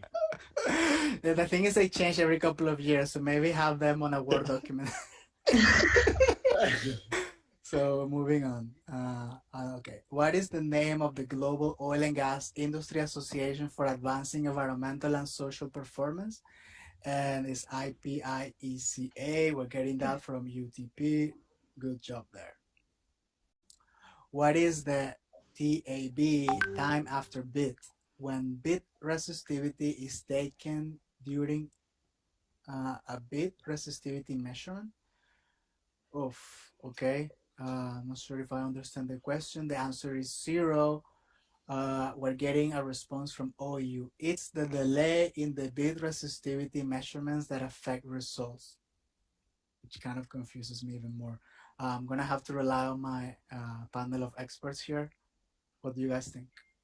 I actually looked this one up because the question was worded even worse when I got it. So 0 is the right answer. It's the time after, I mean, it's the answer is 0 because this is what is the time after bit when the resistivity is taken. Right. Saying is there really isn't a delay unless you make it a delay. All right. So are you saying that we should go with the no for this one? I would go with a no. Thank you. Moving on, what is the name of the exploration well of the recent 4th consecutive discovery in Block 58 in Suriname? Is the Keskesi East 1? We see from UTP, they are saying I'm assuming Keskesi East, but they're missing the number 1, guys. What should we do? Oh, it's okay. So, okay, good. I appreciate the support. Yeah, I'll give it to them. Don't want to get in trouble for not getting the right number. Yeah. Hink should know that one for sure. Awesome. Yeah. In which offshore project in the Gulf of Mexico was the deepest spar installed? And we're getting Perdido as the answer. OU shared stones by Shell, which is no, Perdido. Definitely not. Judges, I have one appeal with this question, please. Is this a formal appeal? Exactly, yes. Okay, boom. So Perdido used to be the deepest spar in the Gulf of Mexico, but Shell has actually built a spar, I think it was in 2018, it's called stones. Please, you feel free to check it on Wikipedia or any source, but this is the actual deepest spar in the Gulf of Mexico. This might be an old question, but I'm 100% sure. Somebody look that up. I'd like to know. I thought it was pretty good too. This is pretty deep, by the way. Mm-hmm. Yes. Do we have a judge looking for that one? Or? I just Googled it and I put in the word deepest spar in GOM, and it gave me the Perdido is the world's deepest spar and the second deepest oil and gas production hub after the Stones development. Look up Stones too? Yeah. Note the depth, and then look up Stones by shell as well, please. Yeah, so that's why I'm reading it. Perdido is the world's deepest spar and the second deepest oil and gas production hub after Shell's Stone development. All right. It's more confusing than I thought. Okay. So if I understood that correctly, they are directly referring Perdido to Stones as Perdido being deeper, right? Is that what I... No, they're saying second deepest. Production hub. Oh, I see. Yeah, they're saying one is the spar, the other one is a production hub, right? That's the differentiation. But I mean, it's still floating, right? I mean, a production hub's not a type of a rig, right? So if you want to, or production platform, whatever, a production hub is the category. I share the shell. Yeah, the question is about the spar. That's really. Yeah. Can you look up what type of facility the Stones is? Yeah, is Stones a spar? That's what I was. Yeah, is Stones a spar or is it an FPSO? What is it? Yeah, I didn't think it was a spar, but I could be wrong on that. I should know this because we've worked on both of those wells, but. And I should know this. I worked in GOM for how many years? I don't know this. My power's out. Yeah, I'm doing my best to see like, hey, how do they interchange the word spar or not? But I'm finding the same sentence repeatedly, so we may have to. I don't know if this is one that we want to. So stone is an FPSO and not a spar. That is what I'm looking at here. Now it's in the deepest waters at 2,900 meters, but it's not a spar. It's not a spar. No, I don't. That's what I'm saying. Oh, you can't. I've got a picture of Stones. I just found it on my phone. Yeah, you can't see it, but it's an FPSO. Yeah, it's an FPSO. Boom. So if we go with the specificity of the question, deepest spar, then we'll keep it as Perdido, and Stones would be a no. Thank you for the appeal, though. I believe OU has one left. Is that correct? Yeah. And I'll say I learned something on that. I think we all did. Thank you. What company took over from Apache as the new operator of Block 58 in Suriname as of January 1st, 2021? That's Total. We're getting that from UTP. Good job. Is that correct, Hank? Yes, that's correct. In 2015, SPE International promoted the PetroBowl video contest. Name the university which won this contest, and that is UFCG. OU says Campina Grande, which is that one, so it's a yes. Moving on. Name the zone of the marine environment at which methane clathrates naturally exists in the Earth's crust. And I literally spent 3 months studying this back in the day. It's a gas hydrate stability zone. It's not seafloor, and it's not permafrost. Let's see. Now, permafrost is more. I don't think permafrost is on land. Right. So this is marine environment specifically. Thank you. Yep. Boom. One's offshore, one's in Canada. Pretty much. Alaska. Alaska, maybe. Yeah, Montana, maybe. Both. Russia. Okay, judges. What is a secondary purpose behind steam injection in heavy oil reservoirs besides viscosity reduction? So now we know viscosity reduction cannot be used as an answer, and that is interfacial tension reduction. We see from UTP displacement pressure, not interfacial tension. So that would be a no. Oof, and then we're getting immiscible displacement, which is not like immiscible displacement is not a purpose, right? So I don't think we can take any of these two. Any comments from the judges before we move on? Yeah, that'd be more for a water flood, right? Yeah, exactly. Wait, is this a formal appeal? Yes. Okay. I would like to appeal the previous question, the question about the hydrate. All right. Please. Okay, so it's asking for the zone of the marine environment at which methane nitrates naturally exist in the Earth's crust. And abyss is or seafloor is the like deepest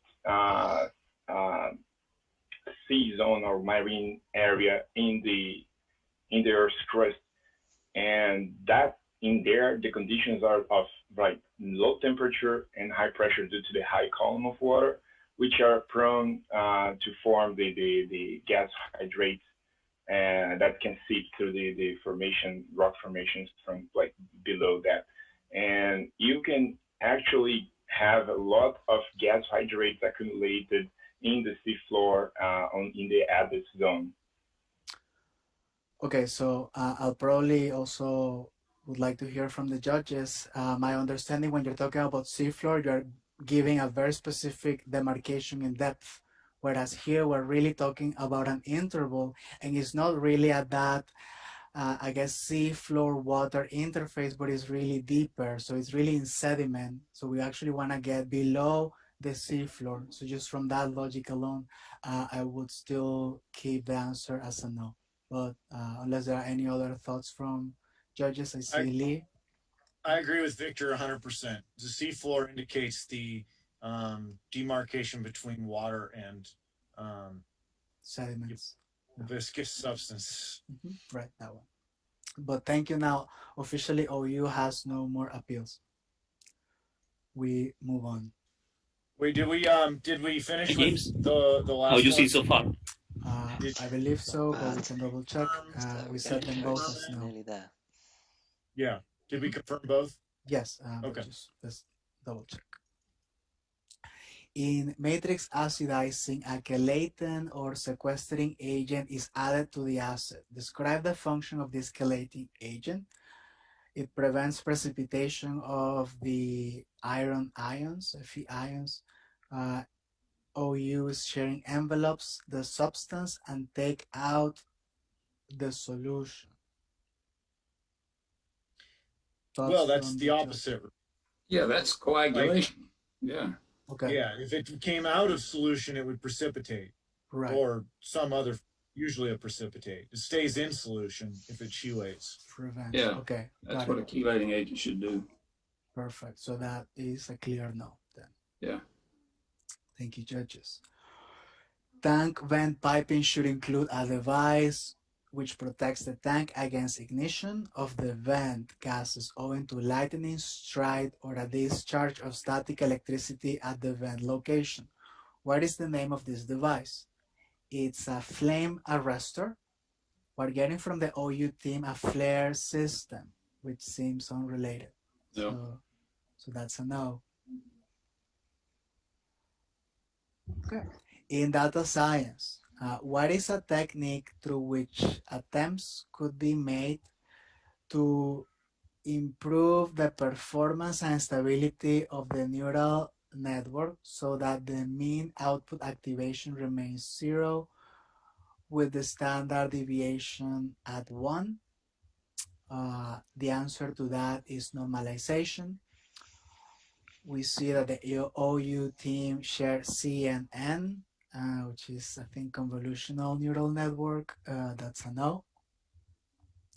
we're seeing that the UTP is sharing a cost function, which is also a no. Any thoughts from the judges before proceeding? I'm good. Good. Which rock mechanical property can be obtained from low-frequency distributed acoustic sensors? Answers include strain and strain rate. We're getting porosity from OU. No. Yeah, looks like a no. We're getting density from UTP. Also seems like a no. No. Moving on. In the context of HSES, what does the acronym ANSI represent? The American National Standards Institute. We're getting that from OU. Good job. In the context of HSES, what does the acronym GFCI represent? Ground Fault Circuit Interrupter. And they got that. Wow. Very cool. Must be near the end now. This could be it. And let's see if there are any other answers. Maybe not. That's the end. Should we close it? Yes, we need to check 21 to see if it's blank. All right. No, 21, we set it as a no. So there is a positive 5, I believe. No, there was one that UTP answered, and we said we wasn't going to click it. And then the plus this, wait, okay, so one's supposed to be empty, and then the UTP one is correct, the H one is correct. So -5 and -5. So we have to add 5. That But then Oklahoma was supposed are to the blank. champions this year. Was which one? It was question 3 for us. Question 3, right? Can we check it? This one? No. Yeah. So the scores go. So if I click I get for Oklahoma. Okay, It seems so. go back inside. So No, sorry. I think it was the amendment drawdown score question, was for actually. The one that we had. No, the drawdown question was a UTP no. scores. Yeah, but It would have been 13 we each answered round, so 16 we answered in twice. total. We answered twice the drawdown, and then in the And then we answered for Oklahoma the second would be on question too. 135. Right, so we will add 5 for one, because one will the first one.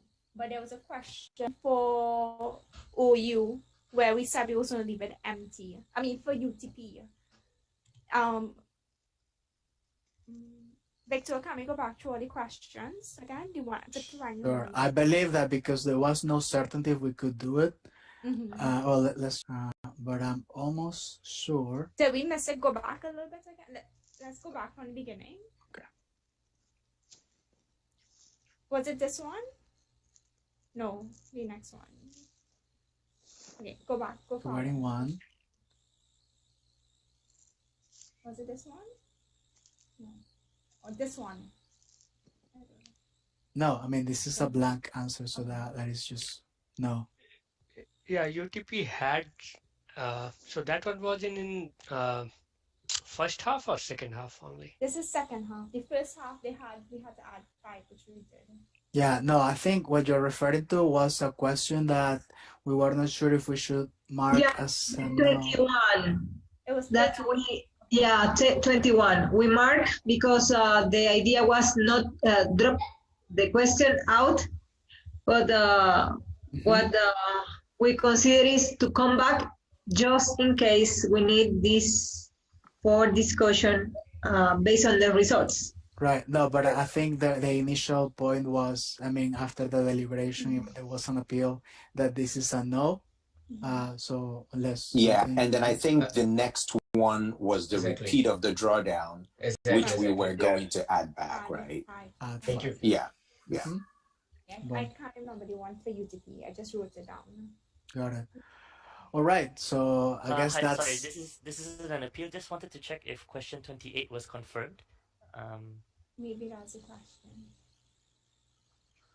20. Okay, yeah, it was confirmed. Okay, thank you. Okay, so. Hey, drum roll. Come on. I guess that's it for me. Cassandra, please take it away. So UTP, we have 40 from the first round plus 30, so they got 70. And OU, we have 125 plus 10, so they have 135. OU is our champions for the 2020 PetroBowl, our first virtual PetroBowl. UTP, they made history as well. You guys placed second. Congratulations to both team. Thank you. OU is the PetroBowl champion. Congratulations, guys. Very good. It's amazing. Very good work. Yes, excellent. Good game, both sides. Really, lots of competitive answers. Amazing. Yeah, congratulations, guys. This was awesome. Yeah.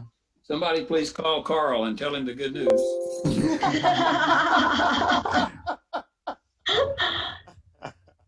I don't know if any of the judges want to add anything. I definitely want to commend UTP. I know staying awake the whole night and trying to play a game where you need to be on top of your mental state. You guys did very good job. Kudos to you all. So definitely. Absolutely. And again, OU, you guys did what you thought you will do. So good job and kudos to you. Congratulations. You made history as well. So both team, really, you should be proud of yourself. So very good. Irrespective of the outcome, both teams made history today, right? So OU just got its 4th win, and UTP was the I think we got champions. Pacific school to make it right to the final. See what they have to say. So congratulations, both teams. You guys are absolutely fantastic, and I really think, I mean, a lot of the questions that you guys even answered, I was like, wow. I would feel those over and over and over again. So congratulations to both teams. Excellent job. Excellent job. Yeah, so from my end, incredible job, guys. I mean, of course, OU, so proud of the effort. I mean, it was exciting to see you guys perform. And UTP, I mean, definitely something you guys should be proud of. I mean, I'm sure you guys work very hard for this. Just don't let it slide. Just keep that momentum and keep training the younger generations at your schools to make sure that you keep that pipeline full. And we hope to see you as a contender for subsequent PetroBowls. Keep it up. Great job. I want to say thanks to all the SPE folks. I mean, this has been, I would say this went off super, super well. I mean, the normal PetroBowl, we have all sorts of problems. And this is, I mean, really, I'm just being realistic, right? Like, it's a big deal normally. And putting this together online, I'm sure there was some tiny little hitches, but there were next to nothing. So this is going to be the first time the Asia Pacific region has a champion. Thanks to el second one. Everybody. Into the finals. Yeah, definitely. Yes, big hugs to all the ladies who were running the show here. Judy. Thanks, buddy. Congratulations to UTP. I'm really amazed how well you played your game and impressed. Second half, you actually win the second half, which is a great achievement. Yes, and you are sounds all about right. great students. But the new So time I really will come. see how we are finished this challenge for the 20 regional qualifiers, national qualifiers, student chapter actions. Please support all of them around the world. It's very important. It's part of our SPE programs that can come together to provide technology and knowledge for our students and our future generations. Just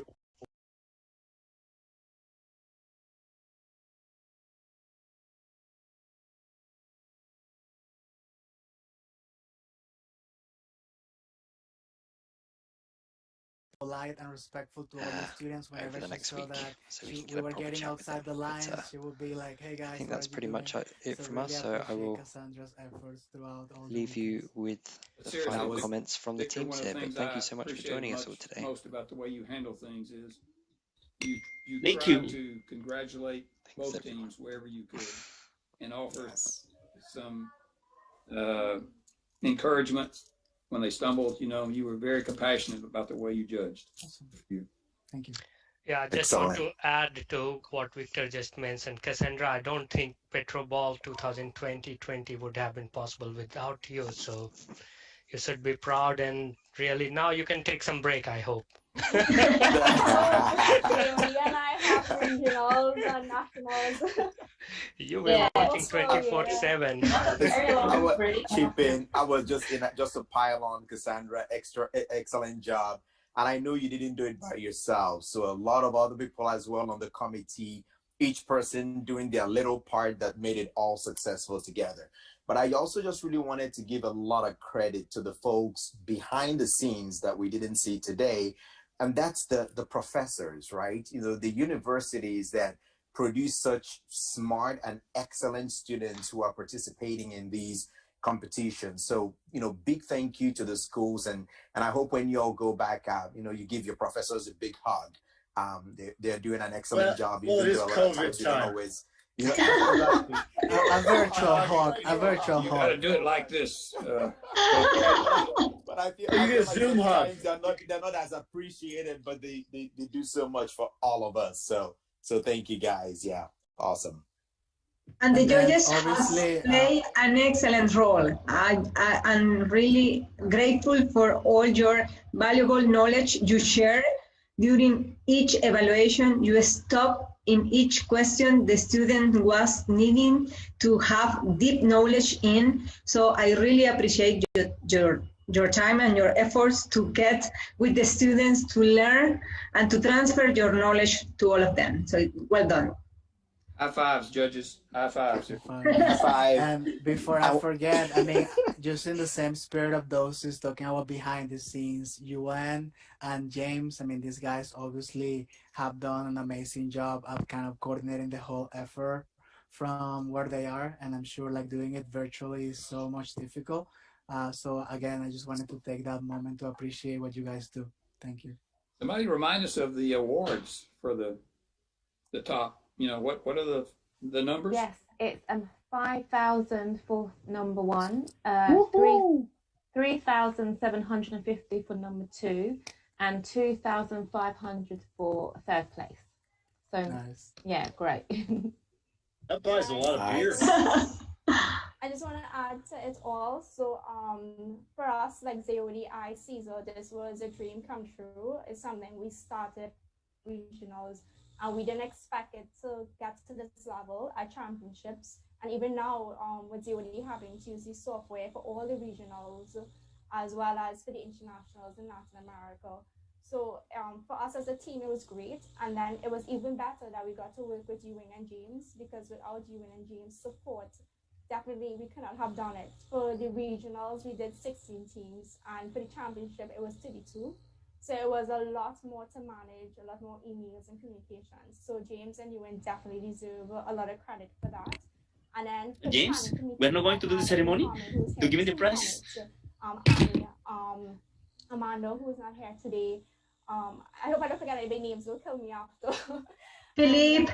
Your mic is off. I'm getting to Miguel. questions. Yeah. Sorry, that's kind of what they're doing now, I think. We go way back, like Miguel and I don't do things separate, we're always together. So I'm grateful for Philippe and Miguel and their support, as well as for Zeodi has a whole team. I'm going to give it a chance after the tanker team. And then we also have communications, which has been Caesar. All the graphics you see on LinkedIn and Facebook, that's Caesar. The Bitmoji idea was all Caesar as well. Full credits to Caesar for that and his communication team for the support to ensure that the Zoom calls went as they were supposed to go and run it smoothly and the broadcasting. So it was definitely a team effort. We would not have been able to do this without every single person that was involved. And especially, again, the judges. The judges played a huge part in this. And then the students. Without those students, we wouldn't be here today. And I keep telling them they are the future of our industry. And they are the reasons why we do what we do. So I want to encourage the students to keep trying, keep excelling, don't give up. I know the industry is really tough at the moment. We are all feeling it, but it will pick up again. And always keep your mind open to new opportunities, open to new technical fields. Don't limit yourself to just petroleum engineering. It's more than just petroleum engineering. So that's all I have to say, Zulia.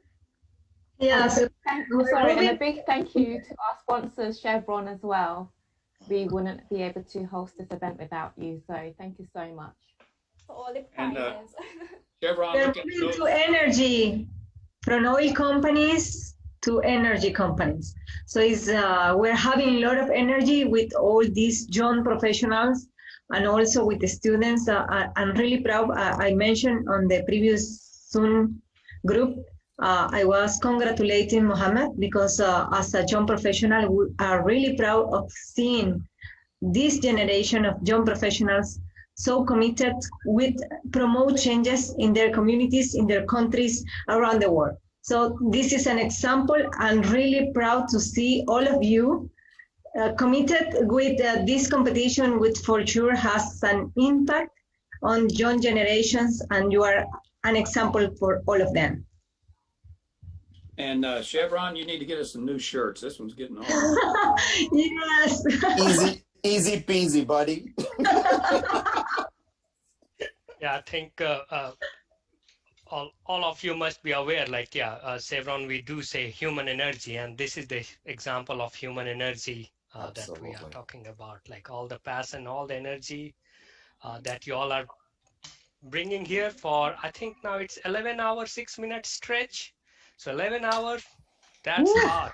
Wow. Good job. Good job, everybody. I'm gonna have some ice cream and watch Netflix. Good plan. Great plan. And you know, we are having 2021 PetroBowl this same year. So we hopefully move to the real competition in ATC. Everyone is expecting to see each other in Dubai ATC, but we have to wait. Unfortunately, at this moment, we cannot say, see you on Dubai. But let's wait if that happens and we can see there. But I guess the message will be, guys, start studying now. I guess you can take a break this afternoon, but tomorrow, let's get started studying those, you know, reservoir engineering, data analytics. You never Don't know, they're party going to too come hard. up. Get on it. Football's around the corner. And I'd be very happy to have you all here in this part of the world, inshallah. Guys, I have a question. Do you use applications on your smartphones to study? What is the best way you use to study? Anki, definitely Anki. It's a flashcard program that makes use of something called active recall and spaced repetition. So cards that you're like very strong at will be, you see it less, and like cards that you're not that good at, you see more of. So at least for me, I've been using Anki for a long time to study for PetroBowl. And of course, the Schlumberger Petroleum glossary, everybody memorizes. Oh, definitely, yeah.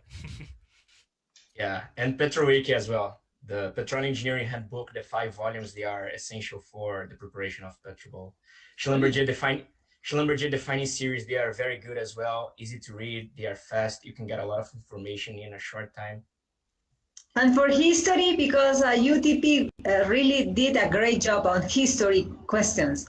So I'm amazed how you did, you know, all the answers for those questions, as the judges mentioned. Oh my gosh, it was hard for us even to see you were as good as on answering those questions. I'm really impressed. So, Judy, as you ask them, like, hey, how do they prepare and what do they do? I don't know if they want to share their secret sauce for the future generation. But Yeah, if that's they, what I was thinking. yeah, but if they are open to, I think it will be a very good LinkedIn event or SP event where these students can share their examples or their best practices so that others can learn and pick up as well. But again, I fully understand, like, hey, there are some secret sauce there too. So Yeah, and you folks, your next target should be try to match Brady's 5 rings, Super Bowl ring. Victor, thanks for sharing the United Nations 17 goals. I mean, that was like epic today, of course, you know, like name number 12 and name number 4. I'm going to read those. For sure. No, actually, as a closing thought, I thought, like, honestly, we have to learn this. Next time we do PetroBowl, we shouldn't even have to read the answer. We would know them by that time. So See, half the time the judges weren't sure whether the answers were right. You know, today we got to get on our game here. No, we're thinking about having a PetroBowl for the professionals. Since we drill the students, let's see what the professionals can do, right? That's right. I will not be a part of that competition. Well, I will be part of that competition once the most negative point will be the winner. Because no, I'm super judged for that. Don't worry. I'll be the moderator, but I'd like to see that contest. Sure. That would be fun. Have the seniors versus the juniors. I think maybe that might be a good idea, just for fun. We have like with the seniors versus YPs. Oh, the YPs will trash us so easy. You're not a senior, you're Dozy, you're a YP like me. No. Come on, Must be, I'm way past YP. Okay, but you're not a senior. You're not a senior, but you're not quite a legend, as some people. No, we got only one guy up there, you know, my twin brother, right? A legend. That's the long-term goal for all of us. Hi, Cassandra. Hi, everyone. We have been in the transmission room, but we now just join you here into the Zoom for the final match. We'd like to say thank you to all of you, because a dream come true. A dream to have this competition now for the world was something that we started around 7 years ago, Saudi. And 4 years ago. 4 years ago. Okay, 4 years ago. So with that, I really would like to say thank you to all of you that have been made it happen.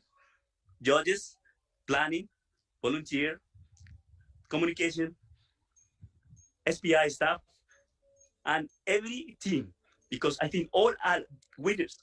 All the teams are really winners and deserves to have the champion.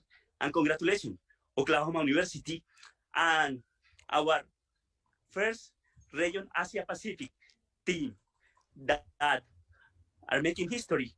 So proud of you. And as well, all the teams that with efforts are here.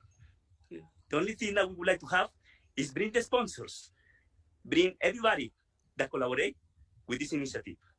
So with that, thank you from the past Latin American Caribbean region, and thank you for all your support, like volunteers. Thank you. Thank you, Cesar. So I think that's a wrap. What do you guys think? Let's all go and take a nice shower and relax. My family's trying to have a birthday party over here, so I gotta get out of here and let them have it. Well, that's good. Having a birthday party at home. There you go. Buddy, send me some cake, man. So today is Saturday, guys. We have been 3 consecutive weeks having competitions. And the first, previous to these three weeks, we had a practice run. So we have a month. All weekends with PetroBowl, you know, unfortunately my son is not here. He all the time he was asking to come to the camera, and of course for him was okay. Where is my mom? You know, a full Saturday just PetroBowl. He now and know the names of the teams, and he's researching about every university around the world. And I'm really glad, you know, at least the people who is sharing with us the experience, they get a little bit more knowledge about petroleum industry and, you know, what we do at PetroBowl competition. Hey, Dozy, don't forget, you owe Amit and Victor and I that Nigerian restaurant. Yes, the fufu and egusi soup. Fufu. All right. We have to get it after pandemic. We need to go and get it. You're picking up the check, man. You You can order, man. Come on, you can order. It's not the same. It's not the same. Oh, this was a lot of fun, guys. Yeah, really, it was multiple weekends, but you know, you look back and I would do it over again. So yeah, thank you guys. It was a lot of fun with y'all. Definitely. Just a last request. Any of our team players or students, anybody has anything they want to add in the end? You all have been very patiently listening to us for last I don't know how many minutes. Yeah, I can add. I can go first if Felipe is all right. It's actually 7:15 here, so I'll try to keep this short for the sake of my teammates as well. Thank you to all the judges. Thank you to the organizing team. I hope I really wanted to give to mention each of you by name, but I don't think I can do that right now. A bit dizzy, but you know. And also congratulations to Oklahoma University for winning PetroBowl 2020 and also being a 4-time PetroBowl champion. Really proud of you guys. I watched your matches from like the previous matches, and you know you guys were tearing it. You know you were what's the word, like you were on a warpath. Same with this round as well. So really great performance, great sportsmanship as well, and we hope to set you as the golden standard for our future generations. Actually, I think the gold standard should be the OU team that had XL.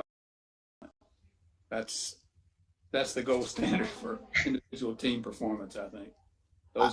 I think that this team killed it too. I mean, they did a great, like the last round. I mean, they were down in the first half and they, you know, crawled all the way back. You know, yep, so they did. Pretty resilient team. Yeah, kudos OU, and again, kudos to UTP for putting up a fight in that second half as well. So for sure, you know, excellent job both teams. Excellent. All right, let's go back to our real lives here, shall we? Do you want to say any last words as the reigning champions now? I can share some words really quickly. I just want to thank, first of all PetroBowl staff, judges, Cassandra, the moderators, people that work on the software. You really made this happen. You really made this happen. We faced a very complicated year in the last year, but you didn't stop working on this voluntary, because it's a voluntary activity, and you're here to help us, to teach us, and you have been helping us ever since I started playing the PetroBowl. I've learned a lot in the technical discussions, in the questions. I've learned a lot playing with different universities, how eager you are to prepare and to dedicate yourselves. And these kind of things, they really shape, they are still shaping who I am. And I also learned from you guys, from our opponent, how dedicated you are. I just want to say thank you, everyone. Thank you, everyone. And I want to say again, I hope to see everyone in Dubai, if we can make it, if the word let us make it. But if it happens online again, it would be good, because I'm pretty sure that you can make this work really well. Thank you, our professors at OU, Dr. Sandergel, Dr. Rai, the entire faculty, all the classes that you have taught us, a lot of information that you have provided. And I just wanna say Boomer Sooner. Can I go for Boomer Sooner here now? Yeah, do a better job than you did last time. I think we're gonna try to make a better job here. Come on, Sandra, jump in there with them. Are you guys ready? My team, are you ready? Yep. Okay. You have to unmute. You gotta unmute. You have to unmute yourselves. I wanna hear you guys. So 1, 2, 3. Boomer! Sooner!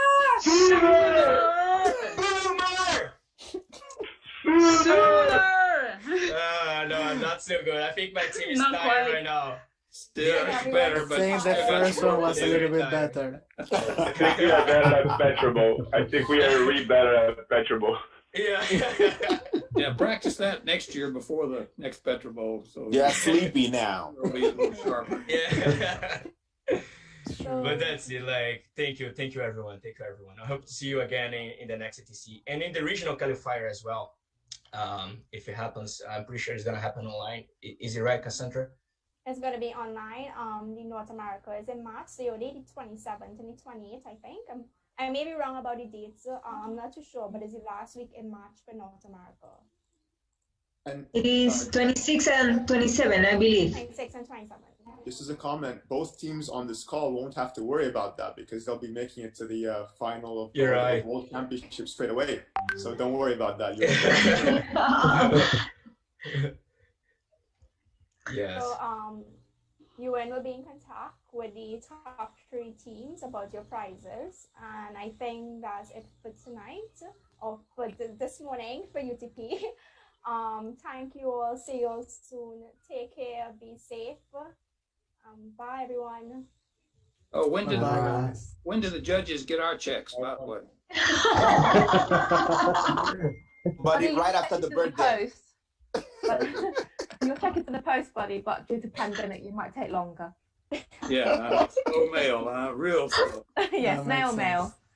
Thank you all. Bye, everybody. Bye, bye, so guys. much. Take care. Bye. Appreciate it. Bye, guys. Bye. All the best. Bye, guys. Cheers. Bye. Thanks.